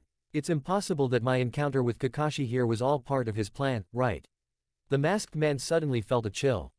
However, he then shook his head and dismissed such wild thoughts. That's simply impossible. My identity is something that no one in the entire ninja world could possibly know. He stared coldly at Kakashi Hatake. Kakashi, I underestimated you. I didn't expect that an outsider like you could master the Mangekyo Sharingan to such an extent. You truly deserve praise. But, in my eyes, it's still not worth mentioning. You've only used the Mangekyo Sharingan's power once, but you've already exhausted a lot of chakra, haven't you? Moreover, you just used lightning release, shadow clone technique. Kakashi Hatake was still in shock. But I also know he was telling the truth. His greatest weakness is his chakra reserves. Therefore, he must not engage in a protracted war with the enemy. Kakashi Hatake forced himself to stop breathing. I don't know where your eye came from, nor do I know who you are. But now it seems that you are not only the murderer of master and mistress but have also committed countless other heinous crimes. So, even if it means fighting to the death, I will definitely take you down. The masked man sneered. An overconfident fool. Snapped. He clasped his hands together, forming a hand seal. In an instant, his chakra surged, and a violent aura erupted. Chaos in hell. Kakashi Hatake's expression changed. Suddenly. Underground. Thick, tough, and thorny wood release vines burst forth from the ground, rising up and wrapping around and binding Kakashi Hatake on the ground. This is the first Hokage's wood release technique. How could this be? Not only Kakashi Hatake, but also the police ninjas watching the battle were all extremely shocked. Kakashi Hatake immediately dodged, but the attack's range was too large to be avoided by dodging alone. He immediately roared, gathered his chakra in his palm once more, and unleashed his lightning release ninjutsu. Reikiri. Rumble. Boom. Kakashi used lightning to pierce through the vines and thorns, while simultaneously activating his Sharingan to dodge more wood release attacks. But at this moment, his chakra was severely depleted, and his left Mangekyo Sharingan was in excruciating pain. Faced with the relentless and ferocious wood release attacks, he was gradually becoming powerless. Not to mention, the ninjas of the surrounding police forces were also affected by the massive range of this wood release, hellfire technique, and for a time everyone was in danger. The masked man sneered. Kakashi Hatake, may you and these Uchiha clansmen both perish in hell. In an instant, screams, howls and roars filled the air. However, just as the mysterious masked man was feeling smug, boom! A massive chakra sword, burning with the karmic flames of the Crimson Lotus, suddenly descended from the sky, like a true war god giant, raising its world-destroying weapon high before crashing down. In an instant. Rumble. Countless wood elemental trees, vines, branches, and thorns were instantly and irrevocably blasted into complete dust, with wood chips flying everywhere. The mysterious masked man was blasted away by the shockwave from the attack. He immediately used the technique of becoming ethereal to avoid being caught in the crossfire and severely injured. However, the wood release, Hell Chaos has been completely broken and shattered. Who are you? The masked man's eyes widened suddenly. What descended between him and Kakashi Hatake was a colossal chakra war god phantom, complete with skeleton, skin, and flesh. His outer garment, even the Tengu armor, was perfectly fitted and flawless. In his hands, he simultaneously wielded a longsword burning with red lotus karmic fire and a terrifying black-red chain that resembled hellish lava. Susanoo. Uchiha Chiba. Upon seeing this man, the mysterious masked man suddenly felt a sense of awe. What a ferocious power this is. He shattered his own hellish chaos with a single blow. Kakashi Hatake and all the Uchiha clan members cheered and jumped for joy upon seeing Chiba arrive, and breathed a sigh of relief. Lord Chiba. Captain. It's the Captain Susanoo. We're saved. Chiba's Susanoo protected Kakashi Hatake and all his clansmen behind him. The colossal martial god stood proudly, burning with chakra flames as black as ink and as red as blood. His eyes shone brightly, and his exclusive spiritual weapon exuded a dignified aura that looked down upon the ninja world. Inside Susanoo, Chiba's gaze was cold and indifferent as she looked at the masked man. Uchiha Chiba, you've finally appeared. The masked man took a deep breath, forced himself to calm down, and said in a deep voice. Hidden, leaving Kakashi Hatake and his subordinates in danger, is it to deplete my strength? What a despicable guy. Immediately, Uchiha Inahashi, Uchiha Tekka, Uchiha Aoki, Uchiha Yamakase, and the others were all indignant and began to curse loudly. Who do you think you are, to dare compare yourself to the captain? Traitors of the Uchiha clan. Get out of the Uchiha compound. You're the one who instigated the Nine Tails attack, causing the Uchiha clan to suffer an injustice and be ostracized and wronged by the entire village. Now you still want to attack the Uchiha clan. This blood feud must be avenged. Captain, kill him. Kakashi Hatake remained silent. He had already vaguely guessed Chianyu's true intentions, but he didn't even dare to think deeply or consider the details, subconsciously avoiding the most painful and desperate answer. Chianyu ignored the masked man's provocation and instead mocked him. A coward who wears a mask and hides his true self should not point fingers at others. Besides, stop calling yourself Uchiha Madara. You have disgraced this name. You are not even 1/10,000th as strong as Madara Uchiha. They are even less worthy to be my enemy. The masked man flew into a rage. Uchiha Chiyu, you're nothing but my junior. How dare you point fingers at me, Uchiha Madara? You're courting death. Since you want to die, then I'll grant your wish. He instantly boosted his chakra and Mangekyo Sharingan power to the limit, formed hand seals, and suddenly distorted space from the Sharingan's vision, creating a violent vortex storm. Then he released a powerful fire-style ninjutsu, and the two merged into a raging, all-encompassing flame storm. The flames and storm rolled in, destroying everything in their path and annihilating all in an instant, rushing towards Chianyu. Fire release, explosive wind dance. 10 chapters finished. Finally finished writing all night, time for bed. Please subscribe. Please vote with monthly tickets. Greater than. Chapter 89, a brutal defeat of Anquat, Uchiha Madara and Quat. An overwhelming display of power. Please v. Chapter 89, a brutal defeat of Uchiha Madara. An overwhelming display of power. Please vote with your monthly tickets. This fire release, explosive wind dance technique can be considered one of the masked man's trump cards at this moment. This is a terrifying ninjutsu that uses the power of the Kamui Mangekyo Sharingan to distort space, creating a fierce storm, and then combines it with the user's powerful fire jutsu to transform it into a raging fire dragon. The masked man from the 4th Shinobi World War possessed a fire release technique whose power and scale were comparable to Madara Uchiha's great fire annihilation technique. However, at this moment, he had not yet fused with the Rinnegan, and his strength and combat experience were inferior to the latter. Even so, the terrifying power of the fire release, explosion wind still shocked everyone. After all, the Uchiha clan is mostly skilled in fire-style ninjutsu, but even these elite police officers had never seen such a powerful fire-style ninjutsu before. Kakashi Hatake frowned deeply. If it were me, I'm afraid no ninjutsu could withstand this attack. I could only try to find a way to temporarily avoid its power, however, if it's Lord Chiba. At this moment, Chianyu didn't even move in the face of this fierce attack. With a mere thought, the third form of the Tengu armored Susanoo slashed down with the Ten Tsuki no Mie Tsurugi in its hand. They clashed head-on with the fire release, explosive wind dance. Rumble. Boom. In an instant, the violent explosion blasted a huge crater into the square in front of the police headquarters. Flames danced wildly, the wind howled furiously, and the violent aftershocks of chakra blasted everyone back. One of the masked man's trump cards was instantly exposed. He was shocked and even felt that Uchiha Chiyu's attack was still unstoppable and was coming back to counterattack him. He could only immediately become intangible and pass through the fierce attack. At that moment, he suddenly remembered what Itachi Uchiha had said. The Mangekyo Sharingan is also meaningless. Neither I nor you are a match for that man, Uchiha Chiba. Could it be that? Will Itachi Uchiha's words come true? A light sheen of cold sweat appeared on the masked man's forehead. At this moment, although he had several more years of training and combat experience than on the night of the nine-tailed fox's rampage, he was still not at his peak. Not to mention, he was not the real Madara Uchiha after all. He was nothing more than Obito Uchiha. At this moment, the masked man's gaze towards Chianyu was filled with indifference and disdain, as if he had returned to his youth, that era when everyone treated themselves like the worst of the worst.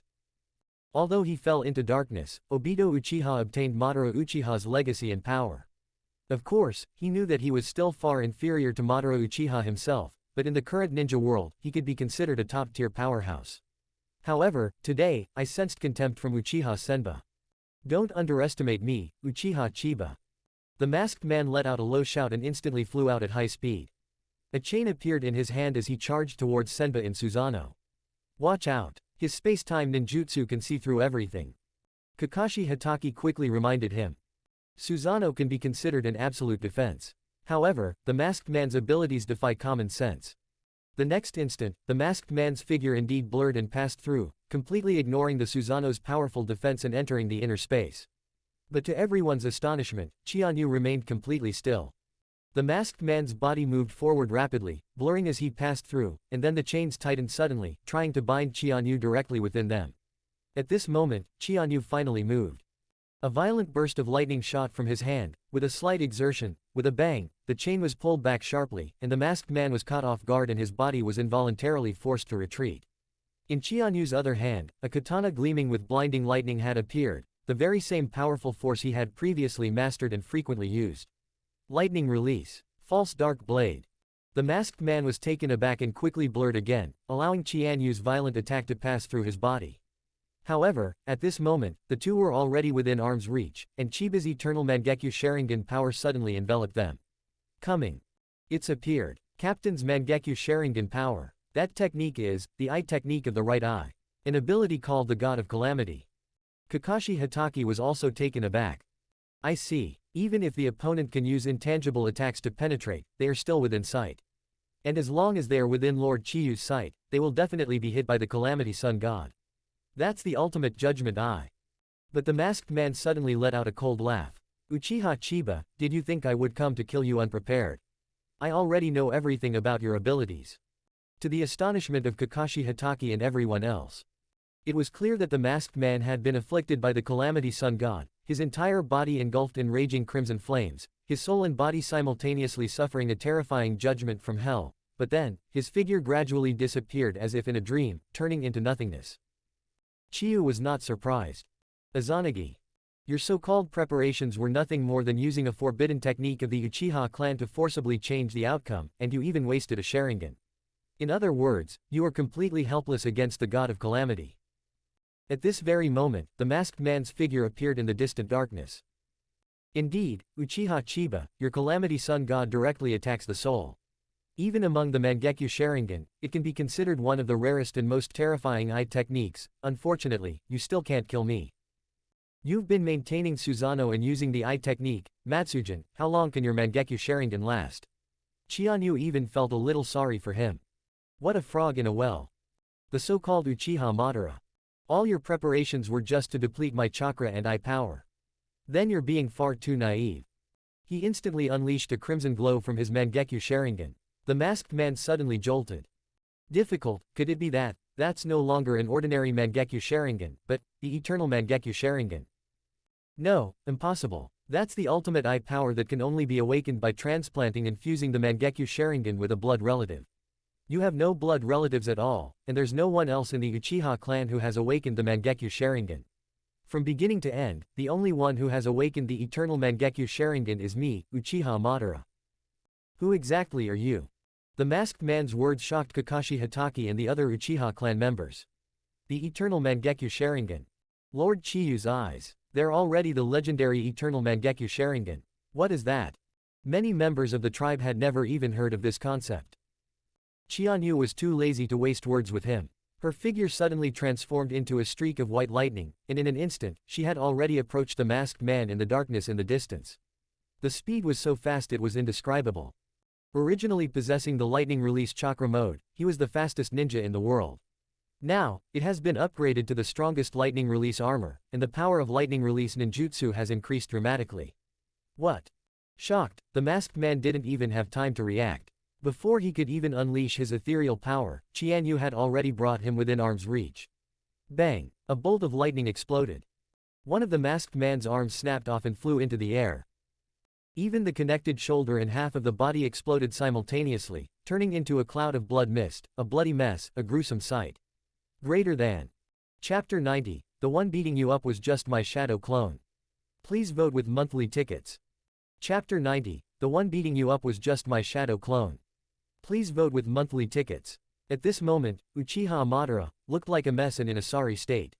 Kakashi Hatake and the police force members were all cheering and excited. However, although Madara Uchiha had lost an arm and had half his body blown apart by Chiba Shin, he seemed to still be alive, and even, besides the flowing blood, there was also some kind of peculiar white substance. The severe injuries that could have been fatal did not kill him, instead, he was rapidly recovering. Although a full recovery in a short period of time is impossible. But such terrifying resilience and vitality still shocked everyone. That is. Kakashi Hatake frowned as he looked at the strange phenomenon at Madara Uchiha's wound. Chiba knew, of course, that was the power after fusing with Hashirama's cells. In addition, half of the masked man's body was fused with the body of White Zetsu. In terms of vitality and resilience, he is indeed terrifying. The masked man gasped for breath, enduring intense pain and rage. His body had vanished once more, and when he reappeared, he was much farther away from Qianyu. Even his mask was torn, revealing blood-stained wounds on his face, but in Kakashi Hatake's eyes, those wounds didn't seem to have been inflicted just now. It was an old wound. The masked man was terrified and enraged, shouting, "Uchiha Chiba! I also know that you are skilled in lightning release chakra mode. Even if you manage to get the better of me due to carelessness, it's impossible for you to hurt me again." Qianyu did not refute it. Even though he is now incredibly fast, the masked man was prepared in advance and will certainly not let him succeed so easily again. No matter how fast the physical body is, it is still not a space-time ninjutsu. It is still far from true teleportation. It seems Itachi Uchiha was right. In my current state, I am indeed no match for you. As expected, I need more power. I was careless this time. I underestimated you, Uchiha Chiba. Next time we meet, I will kill you with my own hands. Qianyu gave a mocking sneer. Itachi Uchiha is dead. The masked man's expression changed drastically. What did you say? Impossible. How could Fugaku and his gang possibly be a match for Itachi Uchiha, who has awakened the Mangekyo Sharingan? Unless, it's you. Kakashi Hatake and the other members of his clan were also greatly alarmed. Qianyu nodded indifferently. That's right, I left a shadow clone with Chief Fugaku in advance. The masked man's eyes widened in disbelief. Just a shadow clone killed Uchiha Itachi. Qianyu shook her head. That's not my point. The key point is. Me, here is just a shadow clone. The masked man was completely dumbfounded. Varied. Kakashi Hatake and the others were unaware of all this, and upon hearing it, they were all utterly shocked. The masked man, however, truly had his Dao heart shattered. A mere shadow clone. Moreover, it was the second shadow clone created at the same time as killing Uchiha Itachi. He actually managed to injure himself to this state. Just how powerful and terrifying is the man before us? He certainly understood what Qianyu meant by those words. The only reason he was still alive was because this was merely his second shadow clone. His strength is probably less than 20% to 30% of his original strength. So, my so-called carelessness and underestimation of the opponent, it sounds like a joke now. Even more terrifying is, could it be that you foresaw the future? So that's how you managed to arrange all of this. Qianyu remained noncommittal, his words unfathomable. Looking at the man before him, from this moment on, the masked man, like Uchiha Itachi, truly felt a deep sense of awe and fear towards Uchiha Chiba.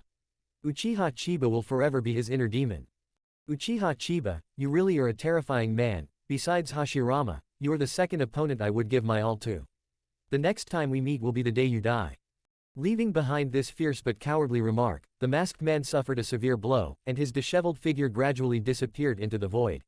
At this moment, the area in front of the police headquarters was a mess, resembling ruins. However, everyone breathed a sigh of relief. With such a formidable enemy, if Captain Qianyu hadn't intervened, the entire police force would likely have suffered heavy casualties. But in any case, the battle is over. Kakashi Hatake said, as expected of Lord Senba, even that Uchiha Madara. Qianyu shook her head. He is not Madara Uchiha. However, it is indeed not easy to kill him with just a shadow clone. Kakashi Hatake and the others nodded in agreement, expressing their admiration. Even if that masked man wasn't Madara Uchiha, however. First, it possesses virtually limitless regenerative and vitality. Even after half of its body was blasted apart by Lord Qianyu's pseudo-dark blade, it still survived and was even rapidly recovering. Secondly, he possesses an extremely special Mangekyo Sharingan Eye technique, a space-time ninjutsu that can make things invisible and penetrate all attacks, making him almost invincible. Third, he even possesses the ultimate illusion technique, Izanagi, which transforms all the damage he suffers, including death, into a dream. With such multiple layers of protection, defeating him would be incredibly difficult, let alone killing him. Moreover, the Lord Chiyu here is merely a shadow clone, and not the only one. In fact, Chiba knew even better that the masked man's Izanagi was far superior to Shimura Danzo. Danzo's Izanagi lasted at most a minute. During the final battle between the Masked Man and Conan, 600 billion explosive tags bombarded him continuously for more than 10 minutes, but he was still able to survive thanks to Izanagi. Even in a war of attrition, the opponent can always undo the Izanagi time limit and then reuse it. Besides being difficult to kill, there is another reason. Kakashi, I'll leave that Masked Man to you. Kakashi Hatake was startled. Lord Senyu, who exactly is he? Chianyu remained silent. Kakashi Hatake was drenched in sweat, the question he had subconsciously been avoiding resurfacing in his mind. For a moment, both of them fell silent. At this moment, Uchiha Tetsuka asked in a deep voice, Lord Senba, you just said that Uchiha Itachi. Chianyu simply told the truth. In an instant, all the clansmen were filled with indignation, wishing they could tear Uchiha Itachi to pieces and devour him alive. Kakashi Hatake also sighed. I never imagined that after Shisui, there would be Uchiha Itachi. Moreover, they actually wanted to kill their own parents and slaughter the entire Uchiha clan. This is utterly absurd, worse than an animal. The Uchiha clan members all cursed loudly. Kakashi Hatake, however, asked curiously, Lord Senba, if this is just a shadow clone, then where is your real body? Everyone turned to look at Chianyu. Chianyu calmly raised her head and looked at the dark night under the blood moon. It's not far away. Neither Itachi Uchiha nor the Masked Man are the main course for tonight, those are the ones lurking in the shadows there. In an instant, everyone's expression changed, and they understood Chianyu's meaning. The force that secretly infiltrated the Uchiha clan's territory was undoubtedly sent by the Konoha leadership and Hiruzen Sarutobi. Lord Chiyu's true form is over there, and he said that's where the main meal is, which means, the Uchiha clan members were immediately filled with righteous indignation and their blood was boiling. Lord Chiyu, let us into battle. Chianyu nodded slightly. Let's go. 2. Chapter 91 The Night of the Clan's Extermination. The Jishi Village Clan. Requesting monthly V. Chapter 91 The Night of the Massacre. The Jishi Village Clan. Requesting monthly votes. With just 2 shadow clones, Chiyu killed Uchiha Itachi and severely injured the Masked Man. At this moment, in the eyes of Hatake Kakashi and all his clansmen, he was already a truly invincible and strategist. The police headquarters followed the footsteps of Chiba's shadow clone, heading towards the Konoha high-ranking forces that had invaded the Uchiha base. Kakashi Hatake was also among them, but at this moment, his mind was still mostly occupied by the Masked Man. He was still pondering Lord Chianyu's words. There seems to be a deeper meaning behind that, but he still couldn't accept the outcome. At this moment, although he was also moving forward, he was completely lost and listless, like a walking corpse. Soon, the footsteps of the thousand-feather shadow clone were gradually approaching the main body. Sure enough, it was not far away. The police officers could already hear the gentle murmur of the Namka River. Right on the cliff where Uchiha Shisui died. Before that, and even before these 2 battles had begun, under the blood moon, on the banks of the Naka River, Chiba's true form stood silently facing off against an entire ninja army, all by herself. That is Uchiha Chiba. Opposite Chianyu was a force dressed in black, seemingly blending into the night, lying in ambush. And the person in charge was none other than one of Konoha's 4 high-ranking elders, Mitokaku Inflammation. He was already shocked to see Chianyu here, and he was drenched in sweat. Previously, Hiruzen Sarutobi's order was for the Anbu to support Itachi Uchiha, while he and Kaharu Yuditane were to lead the Sarutobi and Shimura clans to support the mysterious Masked Man who called himself Madara Uchiha. Nevertheless, Mitokado Homura was cautious by nature. He led the elite troops of the Shimura clan to infiltrate the Uchiha clan's territory first, hiding on the banks of the Naka River, and dispatching sensory ninjas to keep an eye on the situation ahead. However, he advised Kaharu Yuditane and the Sarutobi clan not to get too close, but to stay behind him at the border of the Uchiha clan's territory and wait for his news. In this way, even if something unexpected happens and Uchiha Senba launches a counterattack, he can at least preserve his strength and have a backup plan. However, even Mitokado Homura never expected that before the battle even began, Uchiha Chiba's figure would already be in front of him. The so-called concealment techniques of himself and the elite of the Shimura clan were completely meaningless in the face of Chiba's unparalleled insight, as clear as day. Mitokado Yan couldn't help but break out in a cold sweat. Uchiha Chiba, what are you doing here? Chianyu said indifferently, that's the question I should be asking you. Mitoman Homura, you trespassed into the Uchiha clan's territory late at night without permission, and even led a fully armed ninja army to approach the police headquarters and get close to our clan's forbidden Naga shrine. What is your intention? Have you forgotten? What became of Hiru Sarutobi? Mitokado Yan's face turned deathly pale. Of course he wouldn't forget. Back then, Sarutobi Hiro was furious and enraged by the death of his son. He led the elite Sarutobi clan to storm the Uchiha clan's territory, where he was labeled a rogue ninja by Uchiha Chiba and killed on the spot. But, she had clearly planned everything together with Hiruzen Sarutobi and Kaharu Udatain. Itachi Uchiha held off Fugaku's side while the masked man went to deal with Chiba Uchiha. The Sarutobi clan, the Shimura clan, and the Anbu forces only provided covert support and wouldn't intervene unless absolutely necessary. Who could have imagined that before the battle even began, the man who haunted the hearts of Konoha's higher-ups, the man Sarutobi Hiruzen feared most, was the very man they were most dreading. It appeared right in front of me.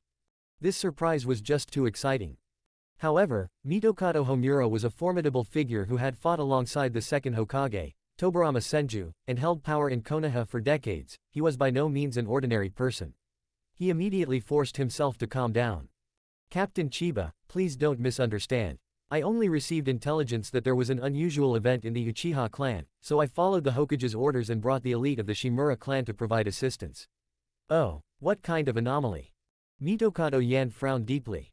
Ahem, according to intelligence from the Anbu, a mysterious masked man has infiltrated the village, and his target is the Uchiha clan. He may be a threat to you. The Hokage was concerned about the safety of the Uchiha clan, so he sent me to lend you a hand. Chianyu stared straight at him. Mitokado Homura, are you lying to me? Although he had not activated his Sharingan at this moment, his terrifying aura of authority still intimidated Mitokado Homura to the point that he even had difficulty breathing. The so-called elites of the Shimura clan behind them were terrified and their morale plummeted. Mitokado Homura, of course, understood that such a childish argument would not convince Uchiha Chiba. But he still said in a deep voice, that's the truth.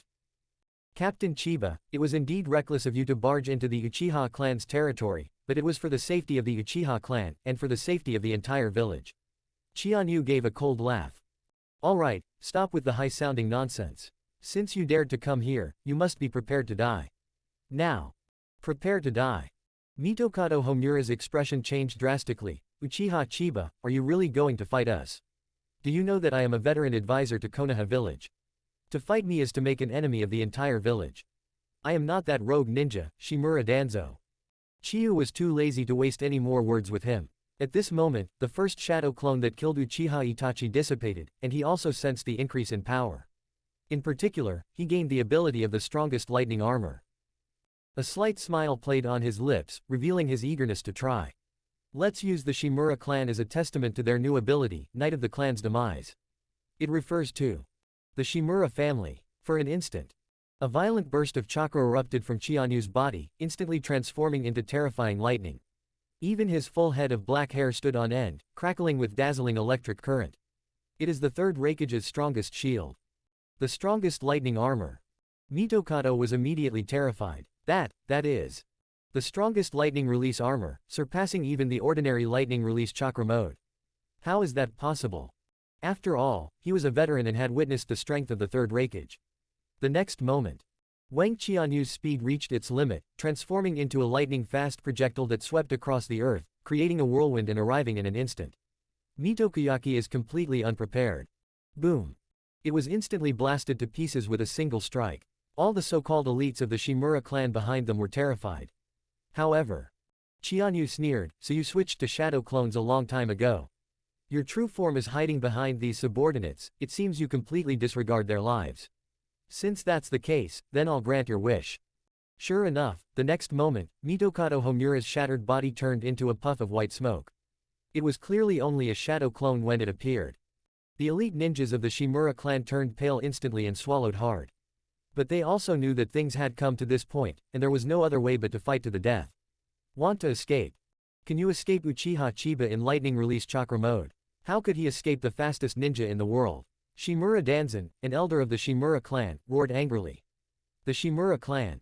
That little beast will never let us go. We have no way out but to fight to the death.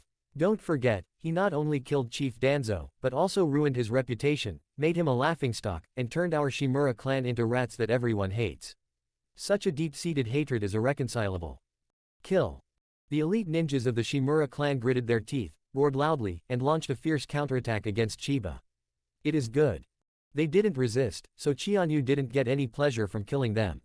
Wind release, vacuum wave.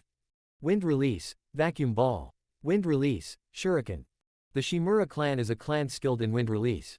The elite ninjas, their fighting spirit and killing intent ignited, unleashed their chakra and unleashed a barrage of wind release ninjutsu, known for its sharpness, cutting, and slashing, as they bombarded down from all sides. In an instant, a gale swept across the sky and earth, and like blades and bullets of wind, it slashed fiercely at Qianyu and shot out. However, Qianyu sneered, without even dodging or avoiding. He was about to test the power of the strongest lightning release armor. Suddenly, bang bang bang, boom. If wind release, vacuum wave is a sharp slash like a weasel, then wind release, vacuum ball is a real bullet. However, the powerful wind release ninjutsu, which is said to be able to counter lightning release, struck Chiba's strongest lightning release armor, but it couldn't even break through the defense.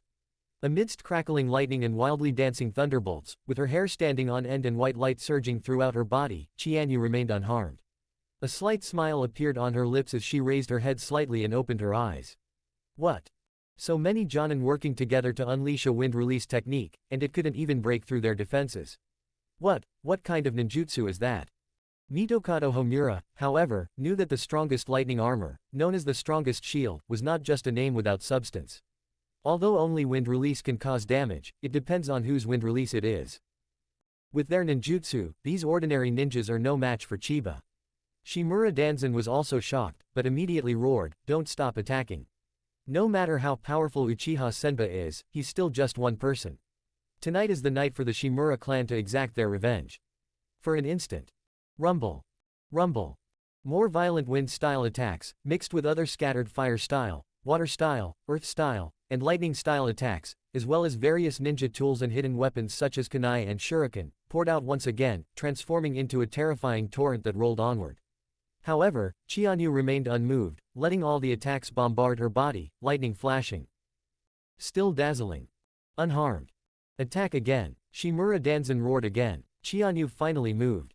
A white bolt of lightning, as sharp as a cannonball, arrived in an instant and suddenly appeared in front of Shimura Danzon. Varied. Before he could even speak, Qianyu unleashed a punch. Boom. Shimura Danzon's body instantly turned into a cloud of blood mist. Blood and flesh flew everywhere, and severed limbs were scattered all over the ground. Elder. The elite ninjas of the Shimura clan immediately gasped in surprise. However, they didn't have much time to be shocked or terrified. Qianyu's figure instantly transformed into a human-shaped white lightning bolt, moving like a streak of light, crisscrossing and flying past, destroying everything in its path and leaving no one in its way unstoppable. In an instant. Bang bang bang. Streams of blood mist exploded outwards. One life after another was reaped in an instant. At this moment, Qianyu seemed to be a death god, a killing god, wielding thunder. The Shimura clan was terrified, their souls nearly leaving their bodies, as the aura of death enveloped them all. Mitokazu was completely dumbfounded, drenched in sweat. Could it be that tonight truly belongs to the Shimura clan, the night of extermination? Greater than. Chapter 92 Mitoman N dies. The Shimura clan is wiped out. Chapter 92 Mitokado Homura dies. The Shimura clan is annihilated. Requesting monthly tickets. Despite being described as an elite ninja army of the Shimura clan, it actually consisted of only a few dozen people. After all, the Shimura clan was ultimately not the Sarutobi clan. The Sarutobi clan, besides Hiruzen Sarutobi, also boasts his father Sarutobi Sasuke, who is renowned throughout the ninja world. Shinosuke Sarutobi was once the captain of the Anbu, and Asuma Sarutobi was one of the 12 guardian ninja of the daimyo of the Land of Fire. It can be said to be a truly prestigious clan with a long line of talented individuals. Even towards the end of the Fourth Shinobi World War, they were still able to field an entire squad and unleash the fire release, great flame technique passed down through generations of their clan. And the Shimura clan. Apart from Danzo Shimura, there were no other particularly outstanding talents. The dozens of people here represent almost all of our strength. But at this moment, in Mitokado Homura's eyes, the Shimura clan is facing the great terror of complete annihilation. Uchiha Senba. He possessed the fastest speed in the ninja world with his lightning release chakra mode, combined with the strongest shield and defensive power of the strongest lightning release armor, along with the incredibly lethal lightning release pseudo-dark blade wielded by his katana.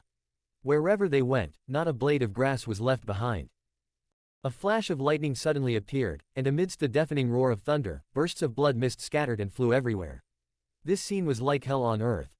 Those elite ninjas of the Shimura clan didn't even have time to scream or wail before they were turned into bloody, mangled corpses and died on the spot. Mitomen Homura was also a veteran ninja who had seen countless battles and storms. However, when have I ever seen such a horrific scene? He even had the thought of escaping right now. However, he also knew that, not to mention whether Hiruzen Sarutobi would let him go after he escaped, even if he really wanted to escape, how could he possibly have the chance against Chiba Uchiha? The only chance of survival is to fight together and risk everything before the Shimura clan is completely wiped out. Then, Mitokado Homura finally unleashed his own chakra. He hadn't actually fought in person for decades. However, as Tobarama Senju's personal disciple, a member of the 2nd Hokage's elite guards, and someone who fought alongside Hiruzen Sarutobi and Danzo Shimura, his strength was certainly not to be underestimated. Chiyu remembered reading the official Naruto guidebook in her previous life, which stated that Mitokado Homura and Udatane Kaharu possessed strength and intelligence equivalent to the Hokage. Of course, he didn't believe that these two people had the strength of Hiruzen Sarutobi, but they were definitely not ordinary people either. Mitokado Yan suddenly took off his outer garment, revealing a sharp combat suit underneath. Then, he pulled a scroll from behind his back, formed hand seals, and activated his unique secret technique. Use your weapons. Launch a concealed attack. In an instant.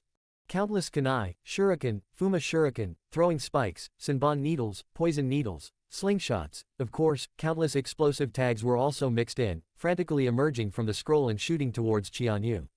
This is precisely his specialty, space-time ninjutsu, ninja tool summoning.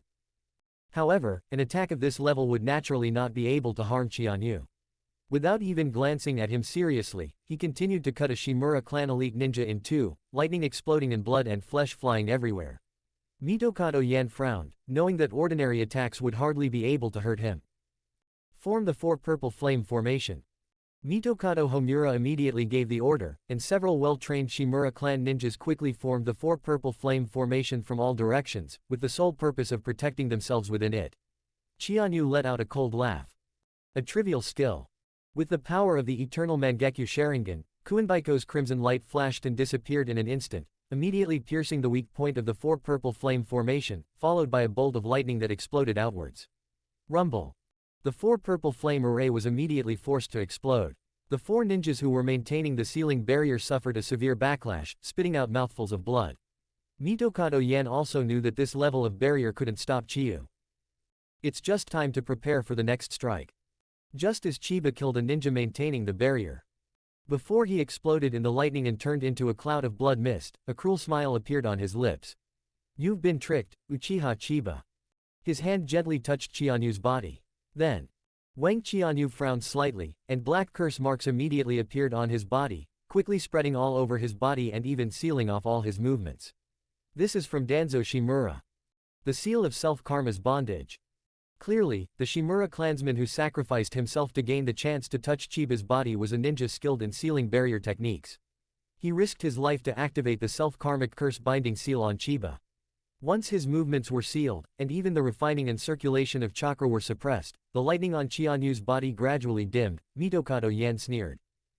Uchiha Chiba, we already knew about your lightning release chakra mode. Did you think we'd dare to attack you unprepared? To deal with you, and to avenge Danzo, the Shimura clan and I have already rehearsed countless times. Qianyu nodded sincerely and gave a thumbs up. Good. Mitomen Homura, you're quite skilled. It's impressive that you managed to put me under the curse mark. It's just a pity. He immediately unleashed even more powerful chakra, attempting to forcefully break free of the restraints and shatter the self-inflicted curse seal. Mitokado was taken aback. Now's the time, kill him immediately. He also suddenly realized one of his own killing moves. Puppet tool. Exploding jade. Instantly, huge iron balls, filled with sharp kunai and covered with countless explosive tags, appeared from the scroll and slammed down on Qianyu. At the same time, the Shimura clan ninjas unleashed a barrage of various ninjutsu, taijutsu, and ninja tools, shooting towards them with explosive force. The ferocious offensive was enough to turn the entire land into ruins. However, boom. With a loud bang, Qianyu easily broke free from the self-inflicted curse seal. At the same time, a giant of the martial god, as black as ink and as red as blood, suddenly burst out of the ground with him as the core, rising up from the ground. That's right. Susanoo. Bang bang bang. Countless ninjutsu, ninja tools, and hidden weapons bombarded the Susanoo, but they only hit the outermost chakra armor and couldn't even break through it. Even Mitomen Homura's exploding jewels, kunai, and exploding tags couldn't penetrate Susanoo's defenses in the slightest. Mitokado finally felt despair. The carefully planned and specifically designed self-karmic binding seal to deal with Chianyu was broken in less than a second. At this moment, Uchiha Senba activated Susanoo. How can we continue fighting like this? At this time, the Shimura clan only had about 20 ninjas left. Could it be that? Is that the only option left? Mitokado Yan took a deep breath. I'm afraid I'm doomed to die today. So. Rather. Thinking of this, those figures flashed through his mind: Hiruzen Sarutobi, Danzo Shimura, Kaharu Udatain, Torafu Akamichi, and Uchiha Kagami. The original group of 6 followed the second Hokage, Tobarama Senju, fighting on the battlefield and dominating the ninja world, experiencing countless life and death trials and tribulations. Until Tobarama Senju died, Hiruzen Sarutobi succeeded him as Hokage. After that, Kaharu and I became advisors, and rarely engaged in actual combat anymore. He could say that he dedicated his entire life to Konoha village. Aside from the bonds I have with those people, nothing else matters. If you're going to die no matter what, then let's grant the wish to the remaining comrades. Even if we die, we'll take Uchiha Chiba down with us. Thinking of this, a look of tragic determination and resolve appeared on Mitomen N's aged face. All of this is not just for those comrades, but for Konoha village. Uchiha Senba. Bring it on. He suddenly rushed towards Chiba's Susanoo.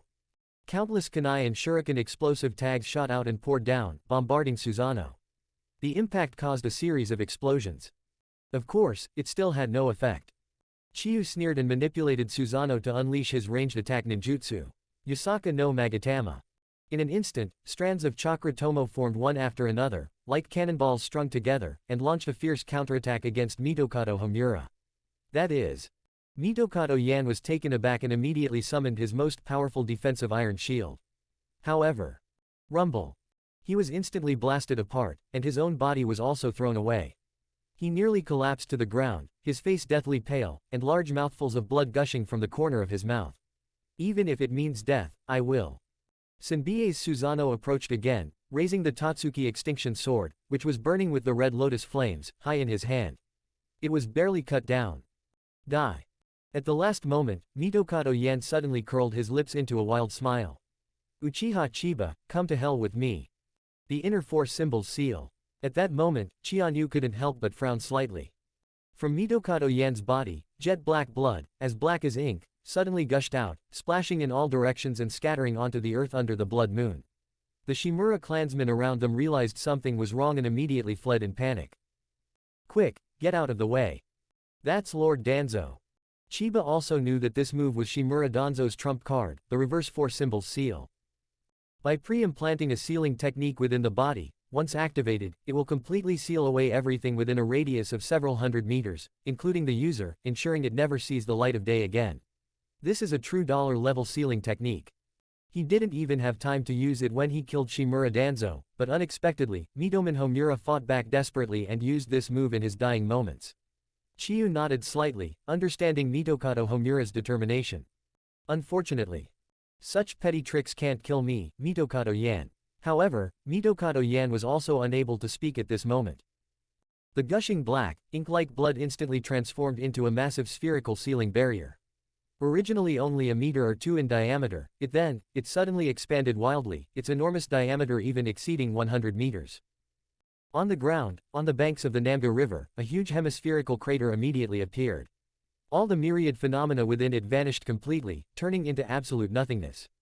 However, Chianyu's figure was already hundreds of meters away. Mitokado Homura's desperate gamble ultimately came to nothing. With this, Mitokado Homura, one of the 4 elders of Konoha, has also died completely.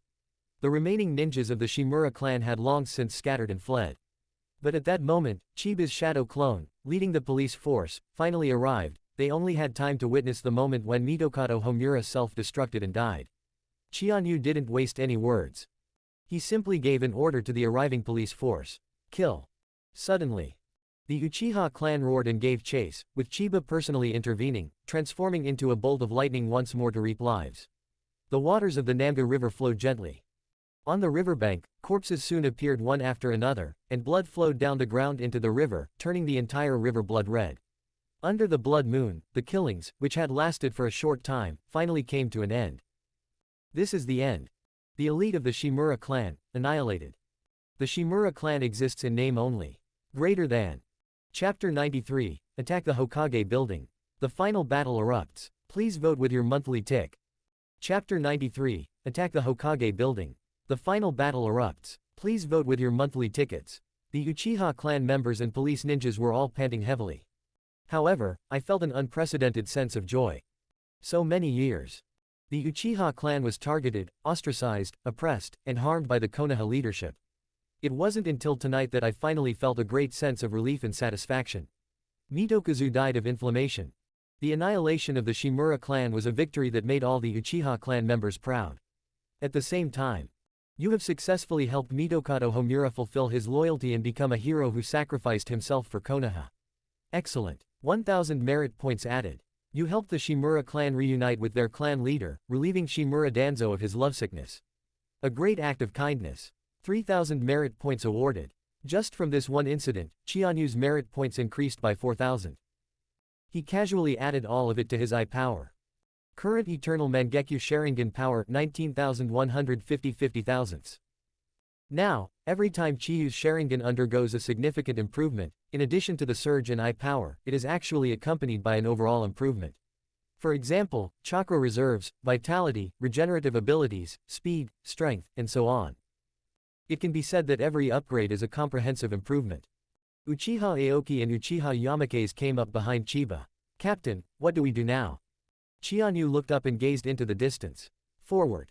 Yes, Captain. At the same time. In the Hokage's office, Hiruzen and Sarutobi paced back and forth nervously. Several trusted Anbu ninjas looked at each other in bewilderment. But no one dared to offer any further advice. They all understood that this was a true moment of life and death. Soon, intelligence reports came from all directions. Hokage-sama. Explain. Itachi Uchiha's situation is all ready. Hiruzen Sarutobi's face turned pale. How is it? It has failed. What? What happened? The Anbu member said in a trembling voice. It seems that Uchiha Chiba foresaw everything and gave Uchiha Fugaku time to prepare. Not only did he see through Itachi Uchiha's actions, but also. What else? It also allowed Fugaku to successfully awaken the Mangekyo Sharingan. Hiruzen Sarutobi was taken aback, then filled with shock and rage. How could this happen? Even so, Fugaku, who has just awakened his Sharingan, is no match for Itachi. Indeed, but that Uchiha Chiba left a shadow clone there beforehand. Even if it was just a shadow clone, Uchiha Itachi would be no match for it. Now he has, how is it? He died at the hands of Uchiha Senba. Hiruzen Sarutobi slumped back into his chair, utterly defeated. Uchiha Chiba. How on earth did he see through everything? Uchiha Itachi, oh Uchiha Itachi. It was supposed to be my best piece, but I never expected it to die like this, damn it, Uchiha Chiba. But he didn't have time to be shocked and dejected for long. Soon. Hokage-sama, we have news from the police headquarters, say it. Yes, that masked man who called himself Uchiha Madara has also been defeated by Uchiha Chiba. What? Hiruzen Sarutobi was once again dumbfounded, and even the pipe in his hand involuntarily fell onto the table with a clatter. Even that bastard wasn't a match for Uchiha Chiba. He suddenly thought of something. Quickly, have the Dark Guard and the two major families withdraw their forces. However, Hokage-sama, Lord Mitokado Homura has already engaged in battle with Uchiha Chiba.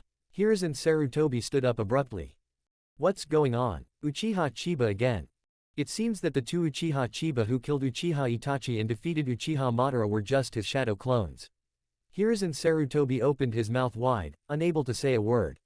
Lord Hokage. Hiruzen Sarutobi was filled with despair and closed his eyes. Hokage-sama, what should we do? Should we go rescue the advisor? Hiruzen Sarutobi shook his head. It's too late, I'm afraid he's already dead at the hands of Uchiha Chiyu. The member of the Secret Service couldn't help but change his expression. Does he really dare to kill the advisor? After all, he's a village elder and a big shot in the decision-making body. Furthermore, the advisor hasn't taken any action against the Uchiha clan, so what reason does Uchiha Chiba have? Hiruzen Sarutobi let out a long sigh. Even now, you still don't understand that bastard Uchiha Chiba. Given even the slightest reason, he would absolutely kill them all. Although we didn't attack the Uchiha clan, only Itachi and Madara Uchiha did. The Shimura clan's ninja army has already entered the Uchiha territory. I'm afraid Mitokado Homura will suffer the same fate as Sarutobi Hiru back then. Where's Shaochan? The Anbu member hurriedly replied. Before the battle began, after discussions between the two advisors, Lord Kaharu temporarily led the Sarutobi clan to evacuate the Uchiha base, just in case. Hiruzen Sarutobi breathed a slight sigh of relief. He said in a deep voice, have Kaharu lead the Sarutobi clan, along with all the Anbu from the other side, back. Immediately. Also, bring Jiraiya here. Yes, Lord Hokage. At this moment, although Hiruzen Sarutobi was shocked and indignant, he still remained calm and composed. After all, he had truly experienced countless trials and tribulations. Even knowing that the situation was extremely critical, he did not panic. He looked out the window at the blood-red full moon. Is it finally coming? The final battle.